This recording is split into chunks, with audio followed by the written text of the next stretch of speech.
San Francisco, California, May 15. It wouldn't stop, ever. She couldn't breathe. She was dying. She sat upright in her bed, wheezing, trying to control the terror. She turned on the lamp beside her bed. There was nothing there. No, just shadows that kept the corners dark and frightening. But the door was closed. She always closed her bedroom door at night and locked it, then tilted a chair against it so that its back was snug against the doorknob, just for good measure. She stared at that door. It didn't move. It didn't so much as rattle in its frame. The knob did not turn. No one was on the other side trying to get in. No one this time. She made herself look over toward the window. She'd wanted to put bars on all the windows when she moved in 7 months before, but at the last minute she decided that if she did, she would have made herself a prisoner forever. Instead, she'd switched to the 4th-floor apartment. There were 2 floors above her and no balconies. No one could come in through the window, and no one would think she was crazy because she lived on the 4th floor. It was a good move. There was no way she could continue living at home where Belinda had lived, where Douglas had lived. The images were in her mind, always faded, always blurred, but still there and still menacing, bloody, but just beyond her ability to put them in focus. She was in a large, dark space, huge. She couldn't see the beginning or the end of it. But there was a light, a narrow, focused light, and she heard screams. And the screams, loud right there on her. And there was Belinda, always Belinda. She was still choking on the fear. She didn't want to get up, but she made herself. She had to go to the bathroom. Thank God the bathroom was off the bedroom. Thank God she didn't have to unlock the bedroom door, pull the chair back from beneath the knob, and open it onto the dark hallway. She flipped the bathroom light on before she went into the room, then blinked rapidly at the harsh light. She saw movement from the corner of her eye. Her throat clogged with terror. She whirled around. It was only herself in the mirror. She stared at her reflection. She didn't recognize the wild woman before her. All she saw was fear. The twitching eyes, the sheen of sweat on her forehead, her hair ratty, her sleep shirt damp with perspiration. She leaned close to the mirror. She stared at the pathetic woman whose face was still tense with fear. She realized in that moment that if she didn't make some serious changes, the woman in the mirror would die. To the woman staring back at her, she said, "7 months ago, I was supposed to go study music at Berkeley. I was the best. I loved making music, all the way from Mozart to John Lennon. I wanted to win the Fletcher competition and go to Juilliard, but I didn't. Now I'm afraid of everything, including the dark." She turned slowly away from the mirror and walked back into her bedroom. She walked to the window, turned the 3 locks that held it firmly in place, and pulled it up. It was difficult. The window hadn't been opened since she'd moved in. She looked out into the night. There was a quarter moon. There were stars flooding the sky. The air was cool and fresh. She could see Alcatraz, Angel Island beyond it. She could see the few lights in Sausalito just across the bay. The Transamerica building was brightly lit, a beacon in downtown San Francisco. She turned away and walked to the bedroom door. She stood there a very long time. Finally, she pulled the chair away and set it where it belonged, in the corner beside a reading light. She unlocked the door. No more, she thought, staring at that door, no more. She flung it open. She stepped out into the hallway and stopped, every burgeoning whisper of courage in her freezing as she couldn't help but hear the sound of a creaking board not more than 20 feet away. The sound came again. No, it wasn't a creak. It was a lighter sound. It seemed to be coming from the small foyer by the front door. Who could be toying with her this way? Her own breath whooshed out. She was shaking, so frightened she could taste copper in her mouth. Copper? She'd bitten her lip, drawn blood. How much longer could she live like this? She dashed forward, turning on every light as she went. There was the sound again, this time like something lightly bumping against a piece of furniture, something that was a lot smaller than she was, something that was afraid of her. Then she saw it scurry into the kitchen.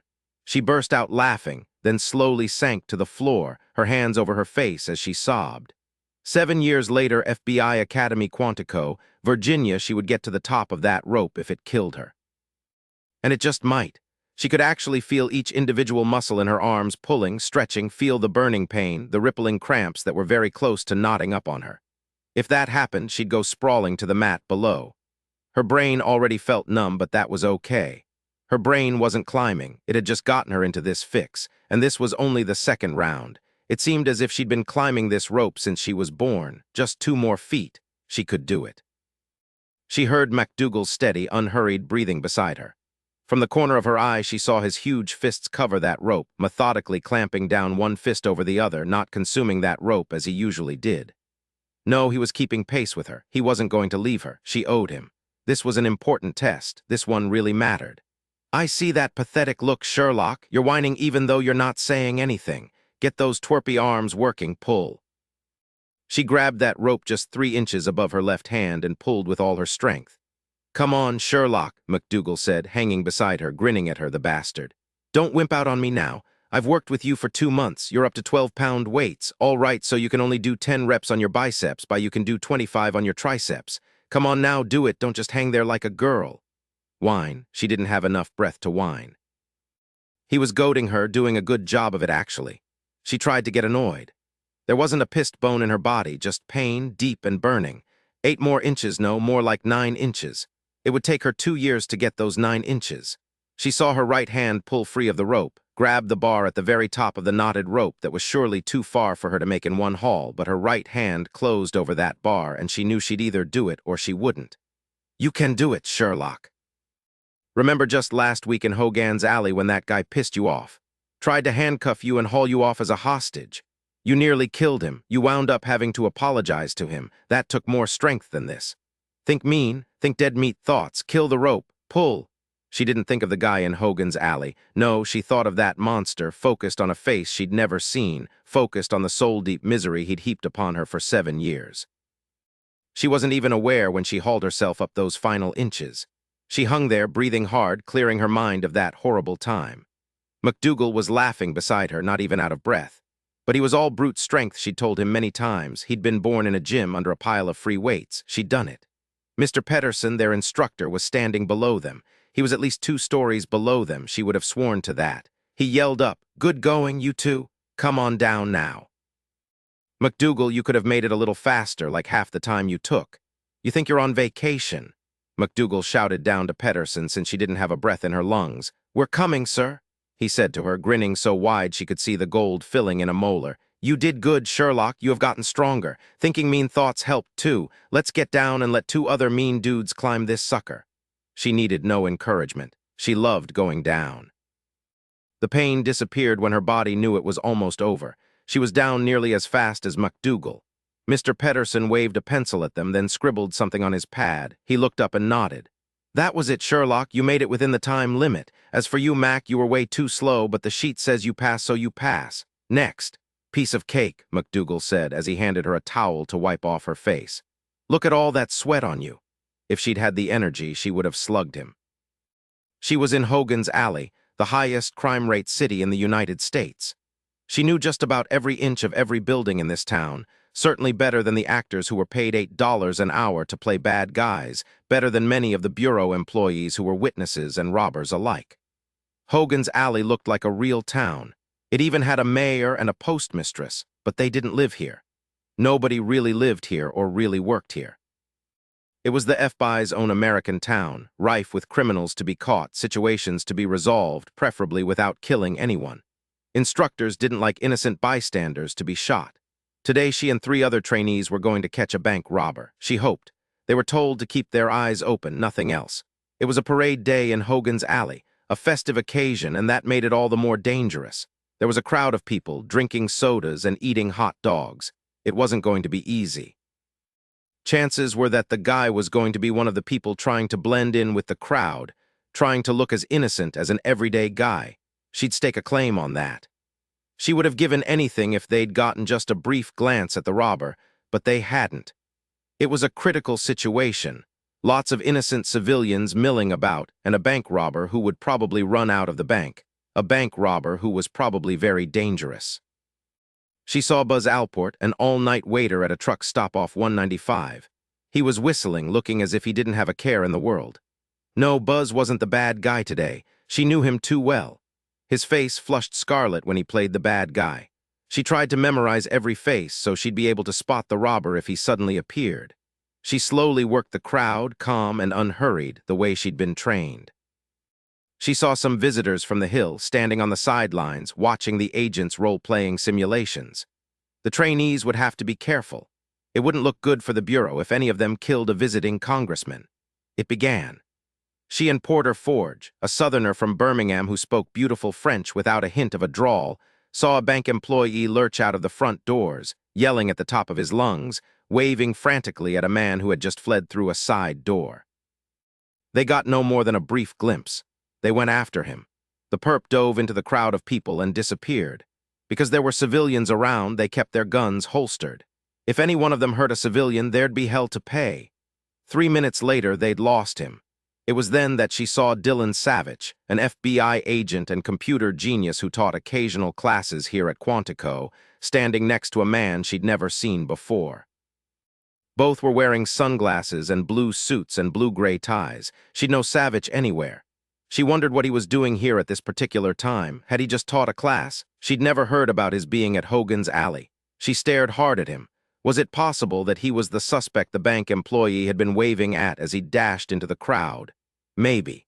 She tried to place him in that brief instant of memory. It was possible. Only thing was that he didn't look at all out of breath, and the bank robber had run out of the bank like a bat out of hell. Savich looked cool and disinterested. Now it couldn't be Savich. Savich wouldn't join in the exercise, would he? Suddenly, she saw a man some distance away from her slowly slip his hand into his jacket. Dear God, he was going for a gun. She yelled to Porter. While the other trainees were distracted, Savich suddenly moved away from the man he'd been talking to and ducked behind 3 civilians. 3 other civilians who were close to the other guy were yelling and shoving, trying to get out of the way. What was going on here? Sherlock, where'd he go? She began to smile even as other agents were pushing and shoving, trying desperately to sort out who was who. She never lost sight of Savich. She slipped into the crowd. It took her under a minute to come around him from behind. There was a woman next to him. It was very possibly about to become a hostage situation. She saw Savich slowly reach out his hand toward the woman. She couldn't take the chance. She drew her gun, came right up behind him, and whispered in his ear as she pressed the nose of the 9mm SIG pistol into the small of his back. Freeze, FBI. Miss Sherlock, I presume? She felt a moment of uncertainty, then quashed it. She had the robber. He was just trying to rattle her.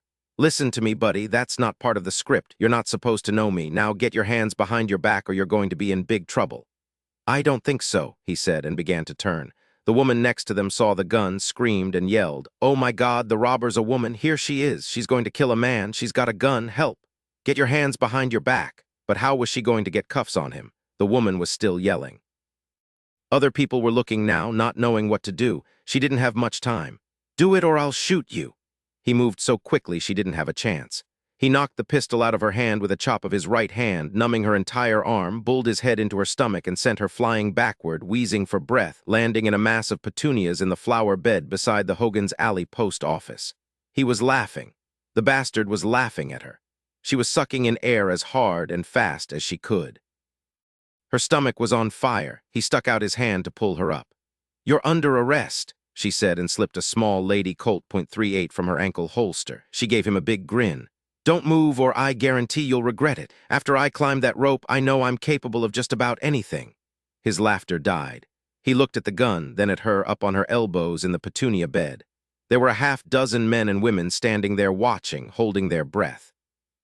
She yelled out, Stay back, all of you. This man's dangerous. He just robbed the bank. I didn't do it. He did. I'm FBI. Stay back. That Colt isn't bureau issue. Shut up. No, you so much as twitch and I'll shoot you. He'd made a very small movement toward her, but she wasn't going to let him get her this time. He was into martial arts, was he? She knew she was smashing the petunias, but she didn't see any way around it. Mrs. Shaw would come after her because the flower beds were her pride and joy, but she was only doing her job. She couldn't let him get the better of her again. She kept inching away from him, that Colt steady on his chest. She came up slowly, keeping her distance. Turn around and put your hands behind you. I don't think so, he said again. She didn't even see his leg, but she did hear the rip of his pants. The Colt went flying onto the sidewalk. She was caught off guard. Surely an escaping crook would turn tail and run, not stand there looking at her. He wasn't behaving the way he should. How'd you do that? Where were her partners? Where was Mrs. Shaw, the postmistress? She'd once caught the designated bank robber by threatening him with a frying pan. Then he was on her. This time she moved as quickly as he did. She knew he wouldn't hurt her, just disable her, jerk her onto her face and humiliate her in front of everyone, which would be infinitely worse than being actually hurt. She rolled to the side, came up, saw Porter forge from the corner of her eye, caught the SIG from him, turned and fired. She got him in mid-leap. The red paint spread all over the front of his white shirt, his conservative tie, and his dark blue suit. He flailed about, managing to keep his balance. He straightened, stared down at her, stared down at his shirt, grunted, and fell onto his back into the flower bed, his arms flung out. "Sherlock, you idiot, you just shot the new coach of Hogan's Alley High School's football team." It was the mayor of Hogan's Alley, and he wasn't happy. He stood over her, yelling, "Didn't you read the paper? Didn't you see his picture? You live here and you don't know what's going on. Coach Savich was hired just last week. You just killed an innocent man." "He also made me rip my pants," Savich said, coming up in a graceful motion. He shook himself, wiping dirt off his hands onto his filthy pants. "He tried to kill me," she said, rising slowly, still pointing the cig at him. "Also, he shouldn't be talking, he should be acting dead." "She's right."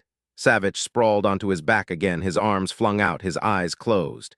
"He was only defending himself," said the woman who'd yelled her head off. "He's the new coach and you killed him."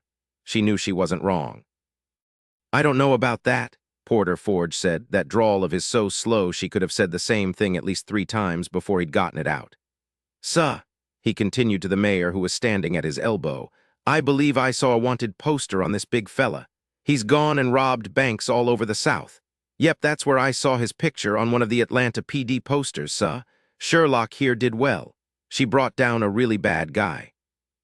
It was an excellent lie, one to give her time to do something, anything, to save her hide. Then she realized what had bothered her about him. His clothes didn't fit him right.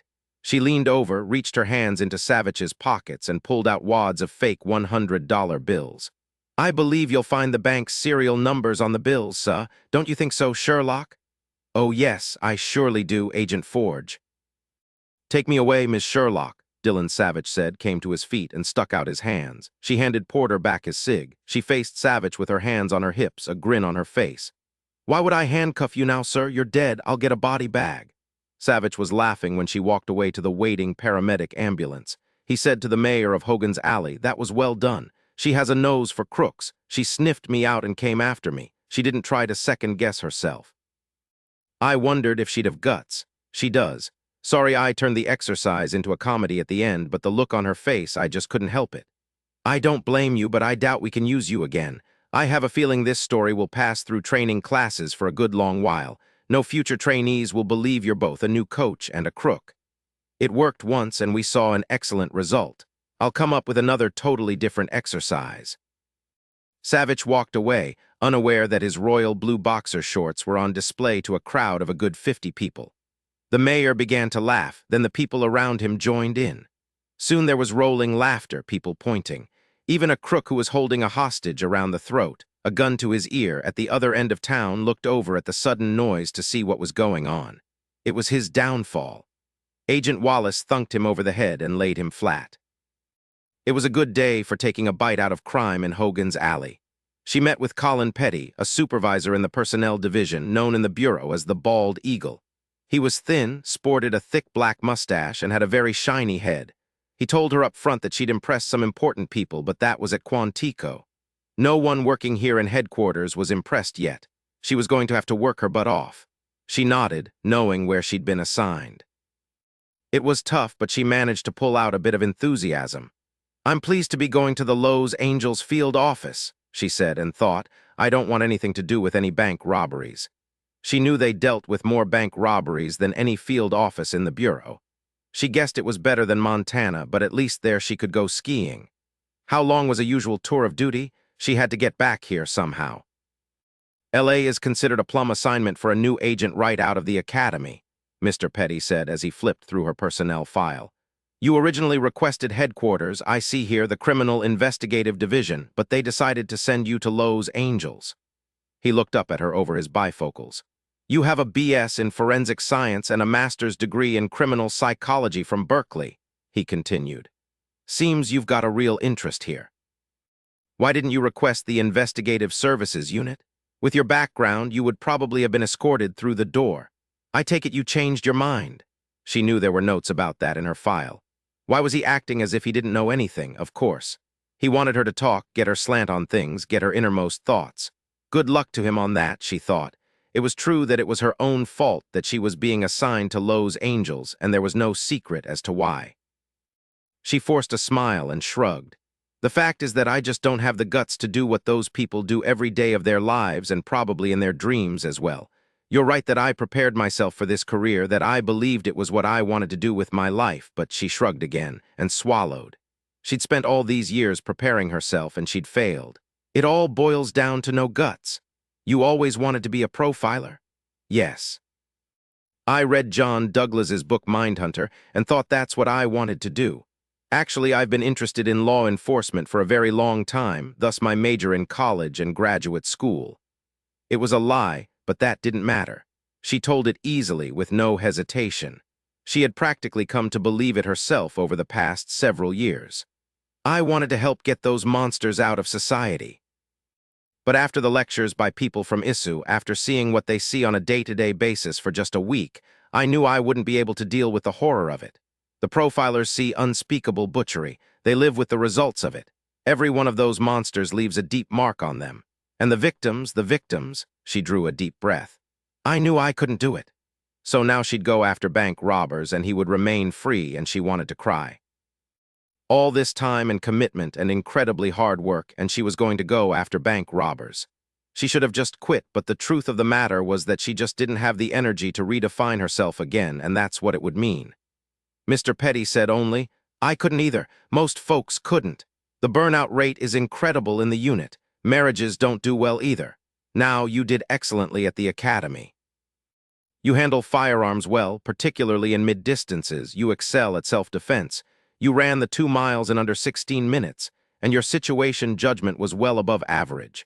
There's a little footnote here that says you managed to take down Dillon Savich in a Hogan's Alley exercise, something never before done by a trainee. He looked up, his eyebrows raised. Is that true? She remembered her rage when he disarmed her twice. Then, just as suddenly, she remembered her laughter when he'd walked away, his boxer shorts showing through the big rip in his pants. Yes, she said, but it was my partner, Porter Forge, who threw me his cig so I could shoot him. Otherwise, I would have died in the line of duty. But it was Dillon who bought the big one, Petty said. I wish I could have seen it. He gave her the most gleeful grin she'd ever seen. Even that bushy mustache of his couldn't hide it. It was irresistible. It made him suddenly very human. It also says that you pulled a Lady Coulte .38 on him after he'd knocked the cig out of your hand. Do you still have this gun? Yes, sir. I learned to use it when I was 19. I'm very comfortable with it. I suppose we can all live with that. I know everyone must comment on your name, Agent Sherlock. Oh, yes, sir. No stone left unturned, so to speak, over the years. I'm used to it now. Then I won't say anything about offering you a pipe. Thank you, sir. Let me tell you about your new assignment, Agent Sherlock, Petty said, and she thought, because I don't have any guts, I'm going to be catching jerks who rob banks. He continued, the criminal you brought down in Hogan's Alley, namely Dillon Savich, has asked that you be reassigned to his unit. Her heart started pounding. Here in Washington? Yes. In one of those huge rooms filled with computers. Oh God, no. She'd rather have bank robbers. She didn't want to play with computers. She was competent with computer programming, but she was far from an intuitive genius like Savich. The stories about what he could do with a computer were told and retold at the academy. He was a legend. She couldn't imagine working for a legend. On the other hand, wouldn't he have access to everything? Just maybe. What is his unit? It's the Criminal Apprehension Unit, or COW for short. They work with the Investigative Services Unit for background and profiles, get their take on things, that sort of thing. Then they deal directly with local authorities when a criminal takes his show on the road, in other words, when a criminal goes from one state to another. Agent Savich has developed a different approach for apprehending criminals. I'll let him tell you about it. You will be using your academic qualifications, Agent Sherlock. We do try to match up agents' interests and areas of expertise with their assignments, although you might have seriously doubted that if you'd gotten sent to Lowe's Angels. She wanted to leap over the desk and hug Mr. Petty. She couldn't speak for a moment. She'd thought she'd doomed herself after she'd realized she simply couldn't survive in the ISU as a profiler. The week she'd spent there had left her so ill she'd endured the old nightmares in blazing, hideous color for well over a week, replete with all the terror, as fresh as it had been 7 years before. She just knew, deep down, that she could have never gotten used to it, and the ISU people did admit that many folks just couldn't ever deal with it, no matter how hard they tried. No, she wouldn't have been able to survive it, not with the horror of the job combined with the horror of the nightmares. But now she felt an incredible surge of excitement. She hadn't known about Savich's unit, which was strange because there was always gossip about everything and everyone at the academy, and this sort of unit would provide her with an ideal vantage point. At the very least, she would be able to access all the files, all the collected data impossible for her to see otherwise, and no one would wonder at her curiosity, not if she was careful. Oh yes, and she would have free time. She closed her eyes with relief. She'd never felt as though anyone was looking after her before. It was frightening because she hadn't believed in much of anything since that long-ago night 7 years ago. She'd had a goal, nothing more, just that goal. And now she had a real chance at realizing it. "Now it's 2:20, Mr. Petty said. "Agent Savich wants to see you in 10 minutes. I hope you can deal with this work." It's not profiling, but I don't doubt that it will be difficult at times, depending on the case and how intimately involved you have to become in it. At least you won't be 6 floors down at Quantico working in a bomb shelter with no windows. The people in the ISU deserve a big raise. And lots more help as well, which is one of the reasons Agent Savich's unit was formed. Now I'll let him tell you all about it. Then you can make a decision. May I ask, sir, why Agent Savich requested me? There was that unholy grin again. I think he really can't believe that you beat him, Agent Sherlock. Actually, you will have to ask him that. He rose and walked her to the door of his small office. I'm joking, of course. The unit is 3 turns down this hallway and to the right. Turn left after another 4 doors and 2 conference rooms. It's just there on the left. Are you getting used to the Puzzle Palace? No, sir. This place is a maze. It's got more than 2 million square feet. It boggles a normal mind. I still get lost, and my wife tells me I'm not all that normal. Give yourself another 10 years, Agent Sherlock. Mr. Petty shook her hand. Welcome to the Bureau. I hope you find your work rewarding. Did anyone ever refer to a tweed hat? Yes, sir. Sorry, Agent Sherlock. It was hard not to run out the door of his office. She didn't even stop at the women's room. Savich looked up. You found me in 10 minutes, he said, looking down at his Mickey Mouse wristwatch. That's good, Sherlock. I understand from Colin Petty that you're wondering why I had you reassigned to my unit. He was wearing a white shirt rolled up to his elbows, a navy blue tie, and navy slacks. A navy blazer was hanging on a coat rack in the corner of his office. He rose slowly from behind his desk as he spoke. He was big, at least 6'2", dark, and very muscular. In addition to the martial arts, he clearly worked out regularly. She'd heard some of the trainees call him a regular He-Man, not a G-Man. She knew just how strong and fast he was since he'd worked her over in that Hogan's Alley exercise. Her stomach had hurt for 3 days after that headbutt. If she didn't know he was an agent, she would have been terrified of him. He looked hard as nails, except for his eyes, which were a very soft summer sky blue. Dreamy eyes, her mother would have called them. Her mother would have been wrong. There was nothing soft about this guy. He was patiently looking at her. What had he been talking about? Oh yes, why he'd wanted her reassigned to this unit. She smiled and said, "Yes, sir." Dillon Savich came around his desk and shook her hand. "Sit down and we can discuss it." There were 2 chairs facing his desk, clearly FBI issue. On top of the desk was an FBI issue computer. Beside it was a laptop that was open and humming, definitely not FBI issue. It was slightly slanted toward her, and she could see the green print on the black background, a graph of some kind. Was this little computer the one she'd heard everyone say that Savich made dance? "Coffee?" She shook her head. "Do you know much about computers, Sherlock?" Just Sherlock, no agent in front of it. It sounded fine to her. He was looking at her expectantly. She hated to disappoint him, but there was no choice. "Not all that much, sir. Just enough so I can write reports and hook into the databases I will need to do my job." To her unspeakable relief, he smiled. "Good. I wouldn't want any real competition in my own unit. I hear you had wanted to be a profiler, but ultimately felt you couldn't deal with the atrocities that flood the unit every moment of every day and well into the night." "That's right. How did you know that?" "I just left Mr. Petty less than 15 minutes ago." "No telepathy," he pointed to the phone. "It comes in handy, though I much prefer email. I agree with you, actually. I couldn't do it either. The burnout rate for profilers is pretty high, as I'm sure you've heard. Since they spend so much time focusing on the worst in humanity, they wind up having a difficult time relating to regular folks. They lose perspective on normal life. They don't know their kids. Their marriages go under." She sat forward a bit in her seat, smoothing her navy blue skirt as she said, "I spent a week with them. I know I saw only a small part of what they do. That's when I knew I didn't have what it took. I felt as if I'd failed." What any endeavor takes, Sherlock, is a whole lot of different talents. Just because you don't end up profiling doesn't mean you've failed. Actually, I think what we do leaves us more on the normal side of things than not. Now I asked to have you assigned to me because academically you appear to have what I need. Your academic credentials are impressive. I did wonder, though, why did you take off a year between your sophomore and junior years of college? I was sick, mononucleosis. Okay, yes, here's an entry about that. I don't know why I missed it. She watched him flip through more pages. He hadn't missed it. She couldn't imagine that he'd ever miss a thing. She would have to be careful around him. He read quickly. He frowned once. He looked up at her. I didn't think mono took a person out for a whole year.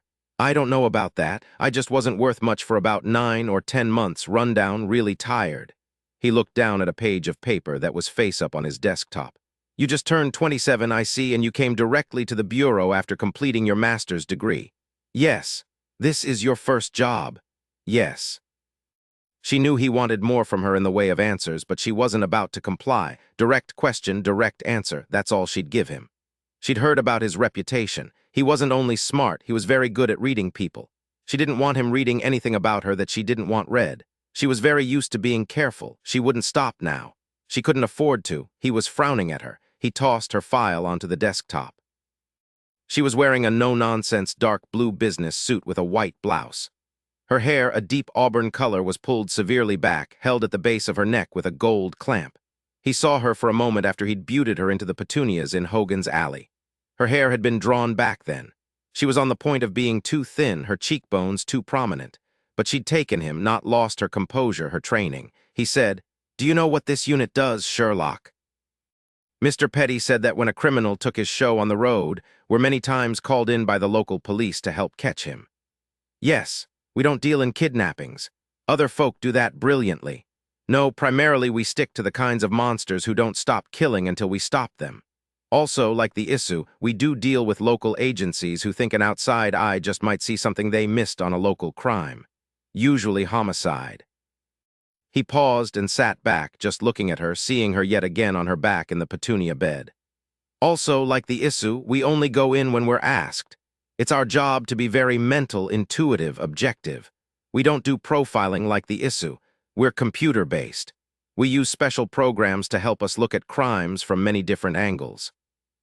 The programs correlate all the data from 2 or more crimes that seem to have been committed by the same person in order to bring everything possibly relevant, possibly important into focus.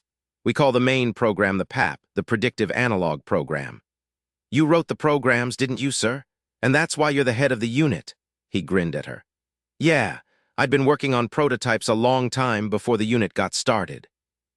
I like catching the guys who prey on society, and truth be told, the computer, as far as I'm concerned, is the best tool to take them out. But that's all it is, Sherlock, a tool. It can turn up patterns, weird correlations, but we have to put the data in there in order to get the patterns. Then, of course, we have to see the patterns and read them correctly. It comes down to how we look at the possible outcomes and alternatives the computer gives us. It's how we decide what data we plug into it. You'll see that PAP has an amazing number of protocols. One of my people will teach you the program. With luck, your academic background in forensics and psychology will enable you to come up with more parameters, more protocols, more ways of sniffing out pertinent data and correlating information to look at crimes in different ways, all with the goal of catching the criminals. She wanted to sign on the dotted line right that minute. She wanted to learn everything in the next 5 minutes. She wanted most of all to ask him when she could have access to everything he did. She managed to keep her mouth shut. We do a lot of traveling, Sherlock, often at a moment's notice. It's gotten heavier as more and more cops hear about us and want to see what our analysis has to offer. What kind of home life do you have? I see you're not married, but do you have a boyfriend? Someone you are used to spending time with? No. He felt as if he were trying to open a can with his fingernails. Would you like to have your lawyer present? She blinked at that. I don't understand, sir.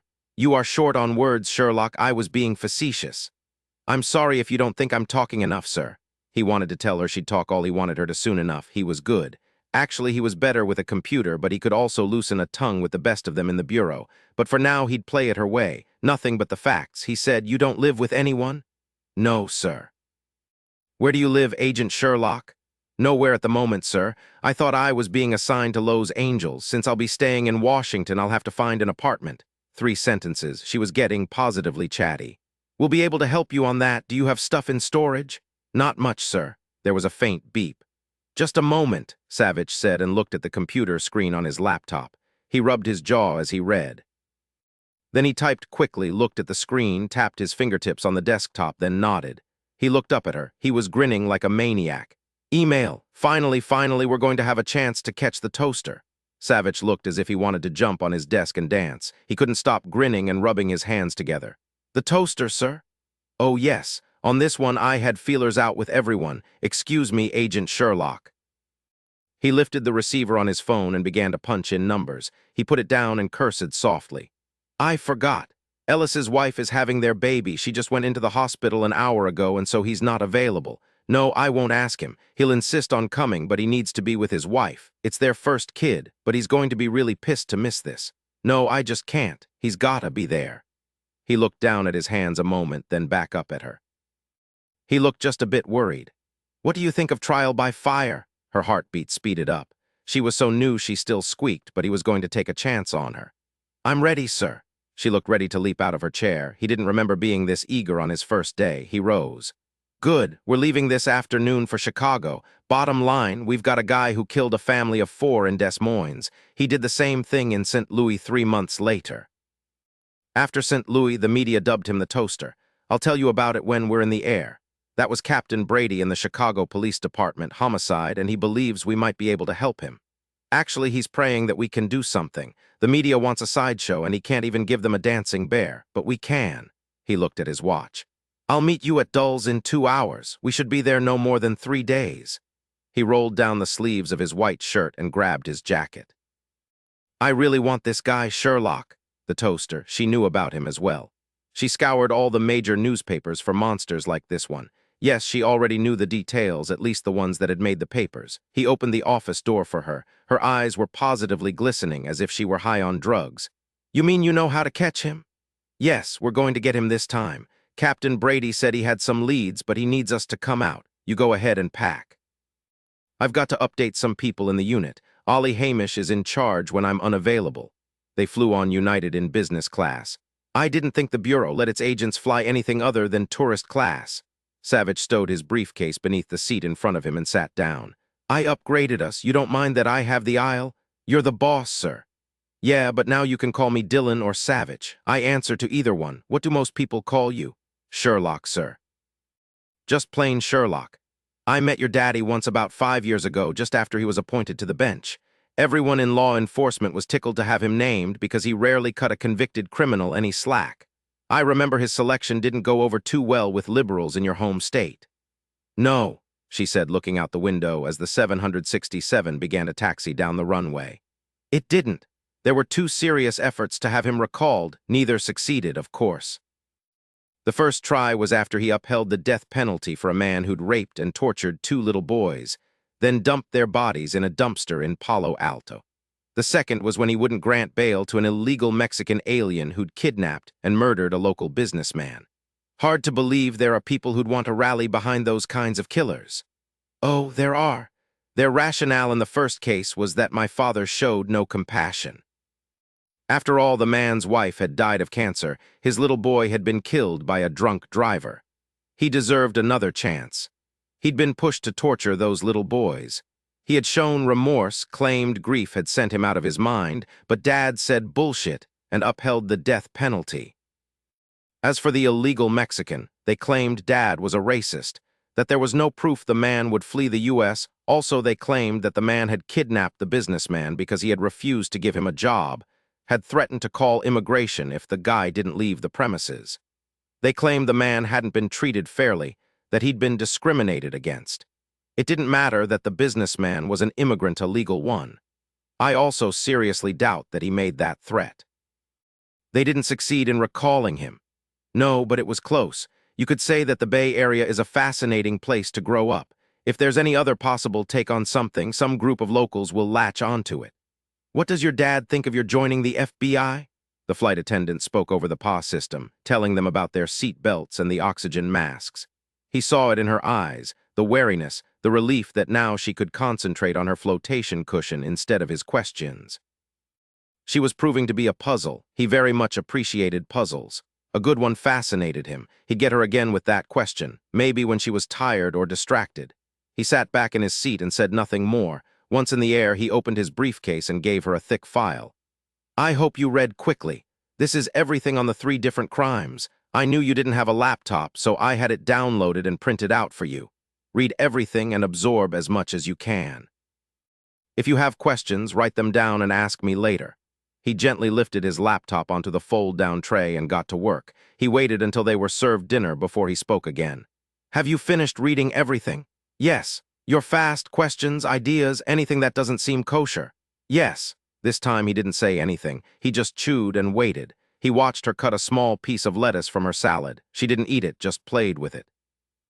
I already knew about this man from the papers, but there's so much more here.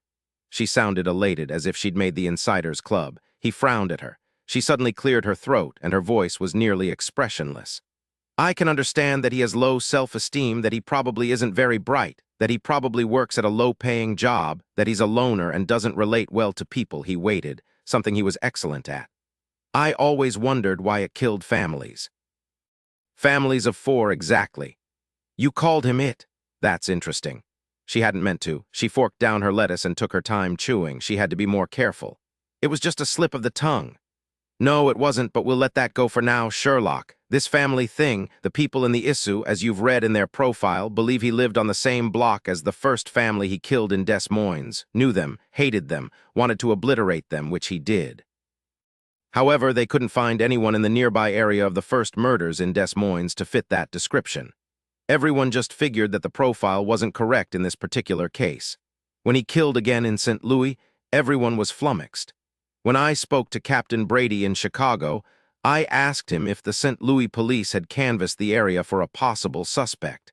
They had, but they still didn't find anybody who looked promising. But you had already talked to the police in St. Louis, hadn't you? Oh, yes. You know a lot, don't you? I've thought about this case. Sherlock thought and recreated it as best I could. Unlike the cops, I firmly believe the profile is right on target. Even though they didn't find anyone in Des Moines or St. Louis to fit the profile. Yeah, that's right. You're stringing me along, sir. Yes, but I'd like to see what you come up with. Let's just see if you're as fast with your brain as with that Lady Coulte of yours. She splayed her fingers, long, slender fingers, short, buffed nails. You still kicked it out of my hand. It didn't matter. But you're a good catch. I wasn't expecting that move from Porter. She grinned at him then, momentarily disarmed.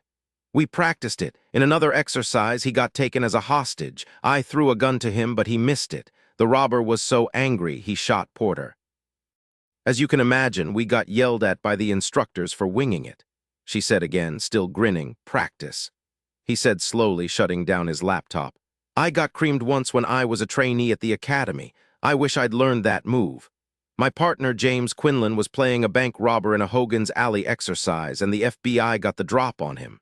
I had to stand there and watch him get taken away. If I'd thrown him a gun, he might have had a chance.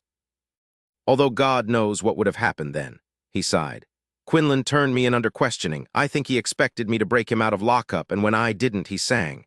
Although how he expected me to do it, I have no idea. Anyway, they caught me an hour later heading out of town in a stolen car, the mayor's blue Buick. Quinlan? Yes. Nothing more, just the yes. Let her chew on nothing for a bit. Who is this Quinlan? An agent and longtime friend. Now, Sherlock, what do you think we're going to find in Chicago? You said the Chicago police believed they were close. How close? You read it. A witness said he saw a man running from the victim's house. They've got a description. We'll see just how accurate it is. What do you know, sir? That's not in the reports.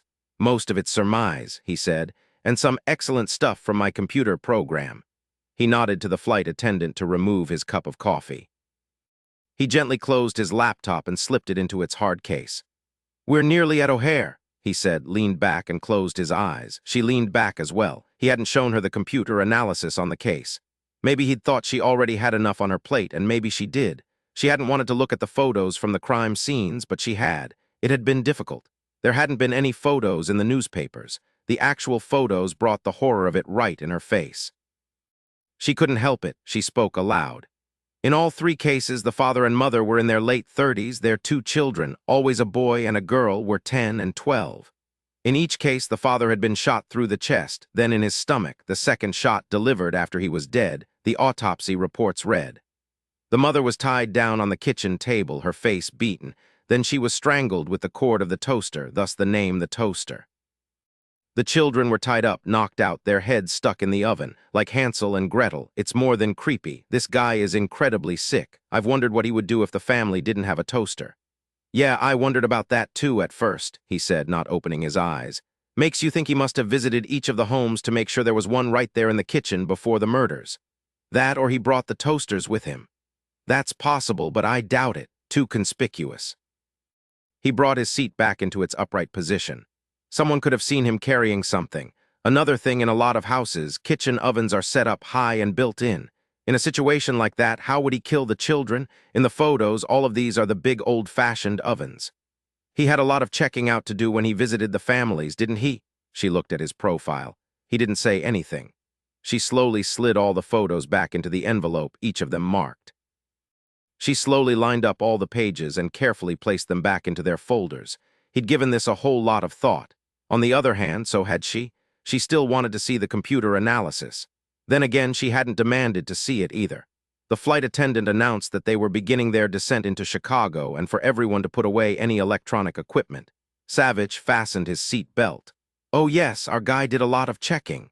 How did you even remember my question? It's been 5 minutes since I asked it. I'm FBI, I'm good. He closed his eyes again. She wanted to kick him. She turned to look out the window. Lights were thick and bright below. Her heart speeded up. Her first assignment, she wanted to do things right.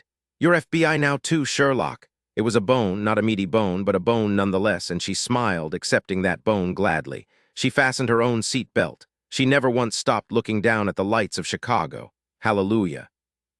She wasn't going after bank robbers. 5 Chicago was overcast and a cool 50 degrees on October 18th.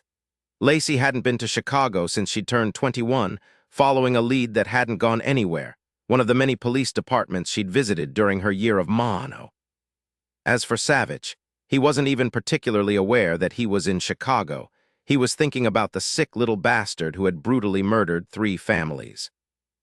Officer Alfonso Ponce picked them up and ushered them to an unmarked light blue Ford Crown Victoria. Captain Brady didn't think you'd want to be escorted to the station in a squad car. This one belongs to the captain. After a 45-minute ride, weaving in and out of thick traffic, everyone in the radius of 5 miles honking his horn, he let them off at the Jefferson Park Station House, the precinct for what was clearly a nice, middle-class neighborhood. The station house was a boxy, single-story building on West Gale at the intersection of 2 major streets, Milwaukee and Higgins. It had a basement, Officer Ponce told them, and that was because it had been built in 1936 and was one of those WPA projects. When there'd been a twister 7 years before, everyone had piled into the basement, prisoners and all. One nutcase had tried to escape. There had been little updating since the 70s. There was a small box out front holding a few wilted flowers and a naked flagpole. Inside, it was as familiar as any station house Savich had ever been, in a beige linoleum floor that had been redone probably in the last 10 years, but who knew? It still looked 40 years old. He smelled urine wearing an overcoat of floral room spray. There were a dozen or so people shuffling around or sitting on the long bench against the wall since it was 8 o'clock at night. At least half of them were teenage boys. He wondered what they'd done. Drugs, probably. Savich asked the sergeant on duty where he could find Captain Brady. They were escorted by an officer, turned wary after he'd seen their FBI badges, to a squad room with several offices in the back with glass windows. The room was divided off into modular units, a new addition that nobody liked, the officer told them. There wasn't much noise this time of night, just an occasional ring of the phone. There were about a dozen people in the squad room, all plainclothes.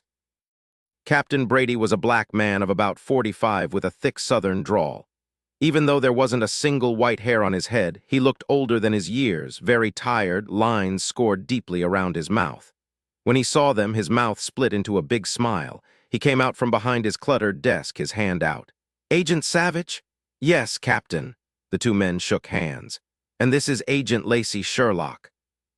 Captain Brady shook her hand, gave her a lopsided grin, and said, "You're a long way from London, aren't you?" She grinned back at him.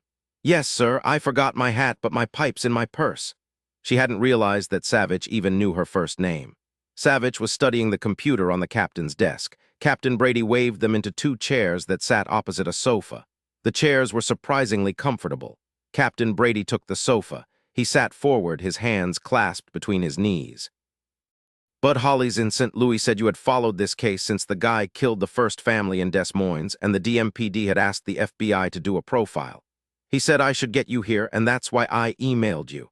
He appreciated your ideas even though they didn't get him anywhere, but you already know that. The guy's a mystery. Nothing seems to nail him. It's like he's a ghost. Captain Brady coughed into his hand, a hacking low cough. Sorry, I guess I'm getting run down.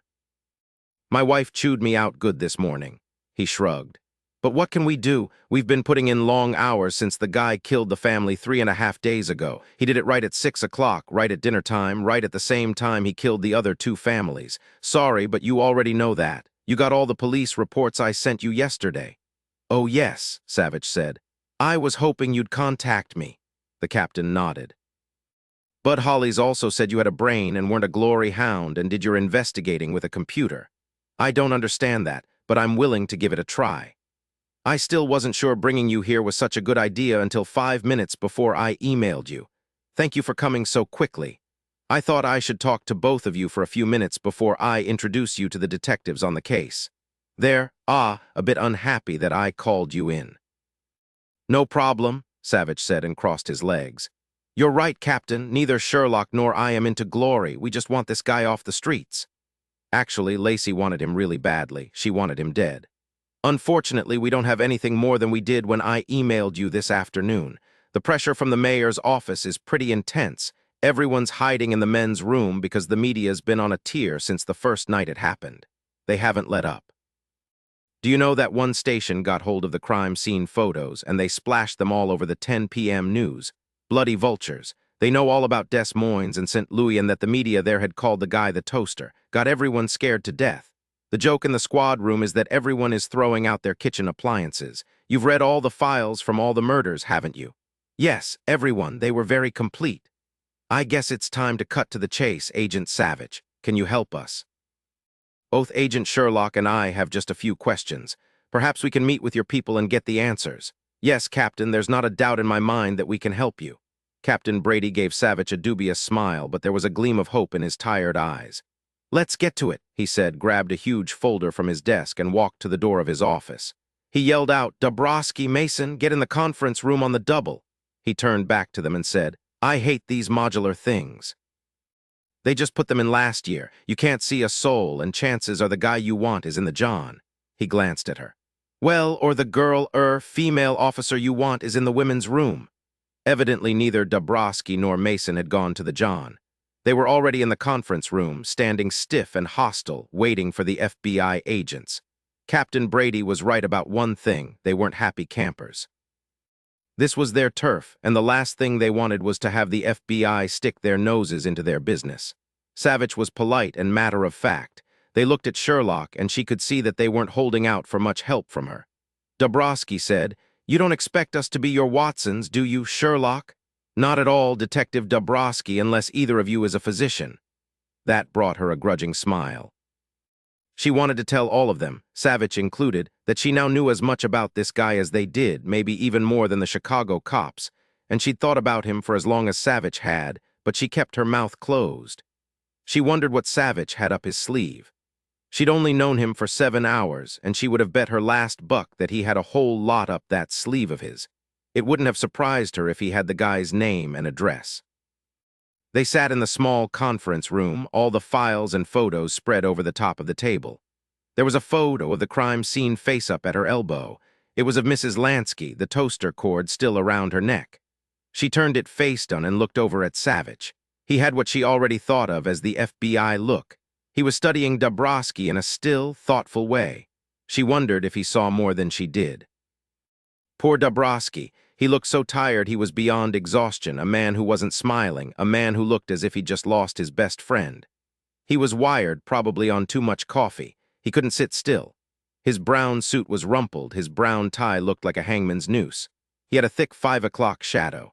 Savich put his elbows on the table, looked directly at the man, and said, Detective, were there any repairmen in the Lansky household within the past 2 months? Dabrowski reared back, then rocked forward again, banging his fist on the table. Do you think we're fucking idiots? Of course we checked all that. There was a phone repair guy there 3 weeks ago, but we talked to him and it was legit. Anyway, the guy was at least 50 years old and had 7 kids. Savich just continued in that same calm voice. How do you know there weren't other repairmen? There were no records of any expenditures for any repairs in the Lanskys' checkbook, no receipts of any kind, and none of the neighbors knew of anything needing repairs. We spoke to the family members, even the ones who live out of town, none of them knew anything about the Lanskys having any repairs on anything. And there were no strangers in the area the week before the murder, the day of the murder. Oh, sure. There were pizza deliveries, a couple of Seventh-day Adventists, a guy canvassing for a local political campaign, said Mason, a younger man who was dressed in a very expensive blue suit and looked as tired as his partner. Savich imagined that when they took roles, Mason was the good cop and Dabrowski the bad cop. Mason looked guileless and naive, which he probably hadn't been for a very long time. Mason gave a defeated sigh, spreading his hands on the tabletop. But nobody saw anyone at the Lansky house except a woman and her daughter going door to door selling Girl Scout cookies. That was one day before the murders. That doesn't mean that Up's guys didn't stop there a week ago, but no one will even admit that's possible. It's a small, close-knit neighborhood. You know, one of those neighborhoods where everybody minds everybody else's business. The old lady who lives across the street from the Lanskys could even describe the woman and the little girl selling the cookies. I can't imagine any stranger getting in there without that old gal noticing. I wanted to ask her if she kept a diary of all the comings and goings in the neighborhood, but Dabrowski said she might not be so happy if I did, and she just might close right up on us. Captain Brady said, "You know, Agent Savich, this whole business about the guy coming to the house, getting in under false pretenses, actually coming into the kitchen, checking before he whacked the families to make sure they had a toaster and a low-set big gas oven didn't really occur to anyone until you told Bud Hollies in St. Louis to check into it. He's the one who got us talking to every neighbor within a 2-block radius. Like Mason said, there wasn't any stranger, even a florist delivery to the Lansky house. Everyone is positive, and none of the neighbors seem weird, and we did look for weird when we interviewed, just in case." Savich knew this, of course, and Captain Brady knew that he knew it, but he wanted the detectives to think along with him. He accepted a cup of coffee from Mason that was thicker than Saudi oil. "You are all familiar with the profile done by the FBI after the first murders in Des Moines. It said that the killer was a young man between the ages of 20 and 30, a loner, and that he lived in the neighborhood or not too far away, probably with his parents or with a sibling. Also, he had a long-standing hatred or grudge or both toward the family in Des Moines, very possibly unknown by the family or friends of the family. Unfortunately, this didn't seem to pan out." "No shit," Dabrowski said as he tapped a pen on the wooden tabletop. The Des Moines cops wasted hours and hours going off on that tangent. They dragged in every man in a 3-block radius of the house, but there wasn't a single dweeb who could possibly fit the profile. Then it turned out that the toaster wasn't just a little-time killer, he's now a serial killer. Thank God we didn't waste our time going through that exercise. You people aren't infallible. Dabrowski liked that. He looked jovial now. No, this time you were so far off track that you couldn't even see the train. Like the captain said, we did talk to all the neighbors. Not a weirdo in the bunch. Actually, on this case, we're not off track at all, Savich said. Believe me, it's astounding how often the profiles are right on the money. He was silent a moment, then said, "Now, everyone agrees that the same guy murdered all 3 families. It makes sense that he had to visit each of the houses to ensure that there were both a toaster and a classic full-size stove-oven combo that sat on the kitchen floor. And not an electric stove, a gas one. There were delivery people all over the neighborhoods in both Des Moines and in St. Louis, but the truth is no one is really certain of anything. By the time they acted on the profile theory of the killer living in the neighborhood, there wasn't much certainty anymore about any repairs or deliveries. Nobody remembered seeing anybody." "Good summary, Savich," said Dabrowski. "Bear with me, detective." He took another drink of coffee. "Stuff is so potent, I bet it breeds little cups of coffee." There was one small smile from Sherlock. Savich said, "You guys have done hours of legwork here, and you did it immediately. You've proven that there wasn't a repair person or a salesman or even a guy whose car broke down and wanted to phone a garage near the Lansky house. So then we come back to the basic question. How then did he get into the Lansky house? Into the kitchen specifically so he could make certain they had all the props he needed. Dabrowski made a big show of looking at his watch. Look, Savich, we thought of all that. We found out that all the houses were older, not just here, but also in Des Moines and St. Louis. To me, it means that chances are excellent that you'd have a big low-gas oven in the kitchens.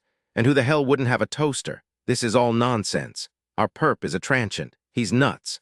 None of the shrinks agree on why he did this. Maybe God told him to strangle every mother with the toaster cord. Maybe God told him that kids are evil, that he was the evil witch out of Hansel and Gretel. Who the hell knows why he's whacking families? Like I said, the fucker's crazy and he's traveling across the U.S., probably killing at whim, no rhyme or reason. Mason said, Buck's right. We don't know why no one saw him in the Lansky neighborhood, why a single dog didn't bark, but maybe he disguised himself as the postman or as that old woman who lives across the street from the Lanskys. In any case, he got lucky, but we'll find him, we've got to. Of course, with our luck, the bastard's long gone from Chicago. We'll hear about him again when he murders someone in Kansas. And that was truly what they believed, Sherlock thought. It was clear on all their faces. They believed the guy was long gone from Chicago, that they didn't have a prayer of ever getting him. Let me tell you about the magic of computers, gentlemen, Savich said and smiled. They do things a whole lot faster than we can. But what's important is what you put into them. It's a matter of picking the right data to go into the mixer before you turn it on to do its thing. He leaned down and picked up his laptop and turned it on. He hit buttons, made the little machine bleep, all in all, ignored the rest of them. I've got to go home, Captain, Dabrowski said. I've got gas, I need a shower or my wife won't even kiss me and my kids have forgotten what I look like. We're all bushed, Buck. Just be patient. Let's see what Agent Savich has got. Lacey realized then that Savich was just putting on a little show for them. He had the pages he wanted to show them in his briefcase, but he was going to call up neat-looking stuff on the screen and make them all look at it before he gave them any hard copy. In the next minute, Savich turned the computer around and said, Take a look at this, detectives, Captain Brady. The three men crowded around the small laptop. It was Detective Dabrowski who said suddenly, Nah, I don't believe this. It doesn't make any sense. Yes, it does. Savich handed out a piece of paper to each of them. Sherlock didn't even glance at the paper. She knew what was on it. In that moment, Savich looked over at her. He grinned. He didn't know how she knew, but he knew that she'd figured it out. You tell them, Sherlock. They were all staring at her now. He'd put her on the spot, but he'd seen the knowledge in her eyes. How, she didn't know. He was giving her a chance to shine. Lacey cleared her throat. The FBI profilers were right. It's a local neighborhood guy who hated the Lansky family. He killed the families in Des Moines and St. Louis because he wanted to practice before he killed the people he hated. He wanted to get it perfect when it most mattered to him. So the families in Des Moines and St. Louis were random choices.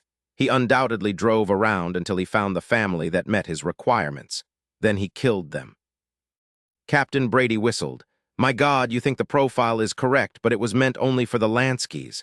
That's right, Savich said. The other two families were his dress rehearsal. He turned to Dabrowski and Mason. I wanted you to be completely certain that there was no stranger around the Lansky household before the killings. Are you both certain? Yes, Mason said. As certain as we can be. Then we go to the Lansky neighborhood and pick up the guy who will fit the profile. He screwed up and now we'll nail him. The computer hit on 3 possibles, all within walking distance of the Lansky's house. My money's on Russell Bent. He fits the profile better than the others. Given how well the profile fits this guy and given no strangers, the chances are really good that this wasn't just another dress rehearsal. Also, Russell Bent lives with his sister and her husband. She is exactly 2 years older than he is. I don't understand, Agent Savich, Captain Brady said, sitting forward. What do you mean she's 2 years older? The boy and girl in all 3 families, Lacey said. The girl was 12 and the boy was 10. Jesus, Captain Brady said. Why didn't you just tell us? Dabrowski was mad. He felt that Savich had made him look like a fool. As I said, Savich said as he rose from his chair, I wanted you to be certain that no stranger had been near the Lansky home. It was always possible that the guy was having a 3rd dress rehearsal. But he wasn't. This time it was the real thing for him. I wasn't really holding out on you. I just got everything in the computer this morning once Captain Brady had sent me all your reports. Without the reports, I wouldn't have gotten a thing. You would have come back to this. It's just that I always believed the profile and I had the computer. Russell Bent lived 6 houses away from the Lanskys, with his sister and her husband and 1 young son. Bent was 27 years old, didn't date, didn't have many friends, but was pleasant to everyone. He worked as a maintenance man at a large office on Milwaukee Avenue. His only passion was coaching Little League. The detectives had already spoken to Russell Bent, his sister, and her husband as part of their neighborhood canvassing. They'd never considered him a possible suspect. They were looking for a transient, a serial killer, some hot-eyed madman, not a local, certainly not a shy young guy who was really polite to them. $100 Sherlock says they'll break him in 20 minutes, Savich said, grinning down at her. It's for certain that none of them looks the least bit tired now, she said. Do we watch them? No, let's go to Captain Brady's office. I don't want to cramp their style. You know, I bet you that Bent would have killed one more family in another state just to confuse everyone thoroughly. Then he wouldn't have killed again. You know, I've been wondering why he had to kill the kids like that. Well, I've given it a lot of thought, talked to the profilers and a couple of shrinks. Why did Bent murder these families with 2 kids, specifically a boy and a girl, and in each case the kids were 2 years apart, no more, no less? I guess he was killing himself and his sister. She stared at him, shivering. But why? No, don't tell me you did some checking on Mr. Bent. Yep, I told Dabrowski and Mason all about it in the John. They're going to show off now in front of Captain Brady. I wish I could have been there. Well, probably not. Mason got so excited that he puked. He hadn't eaten anything all day, and he'd drunk a gallon of that atomic bomb coffee. She raised her hand. No, don't tell me. Let me think about this, sir.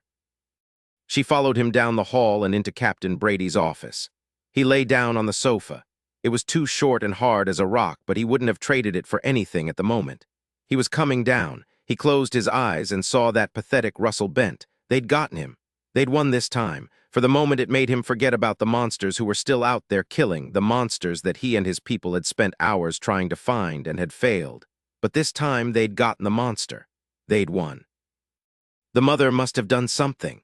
He cocked open an eye. Sherlock was standing over him, a shock of her red hair falling over to cover the side of her face. He watched her tuck the swatch of hair behind her ear, nice hair and lots of it.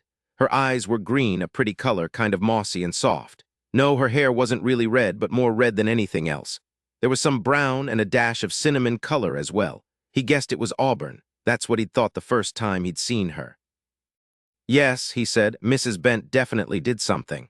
I don't think Mr. Bent did anything. The 3 fathers Russell Bent shot were clean kills. No, wait, after they were dead, Bent shot them in the stomach. The quick death was probably because to Bent, the father didn't count. He wasn't an object of the bone-deep hatred. The belly shot was probably because he thought the father was weak, he was ineffectual, he wasn't a man. What did Mrs. Bent do to Russell and his sister? To punish Russell and his sister, or more likely, just for the kicks it gave her, Mrs. Bent gagged them both, tied their arms behind them and locked them in the trunk of the car or in a closet or other terrifying closed-in places. Once they nearly died from carbon monoxide poisoning.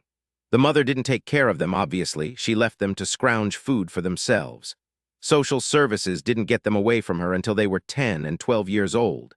Some timing, huh? How did you find out this stuff so quickly? I got on the phone before we left to pick up Russell Bent. I even got social services down to check their files. It was all there. So the toaster cord is a sort of a payback for what she didn't do. Beating her face was retribution. Yeah, maybe. A payback for all eternity. And he must have come to believe that even though his mother was a dreadful person, he and his sister still deserved death. Only they hadn't died, they'd survived, so it had to be other children just like them. That doesn't make much sense, does it? But it's got to have something to do with Russell Bent feeling worthless, like he didn't deserve to live. But why did he pick the Lansky family? I don't know.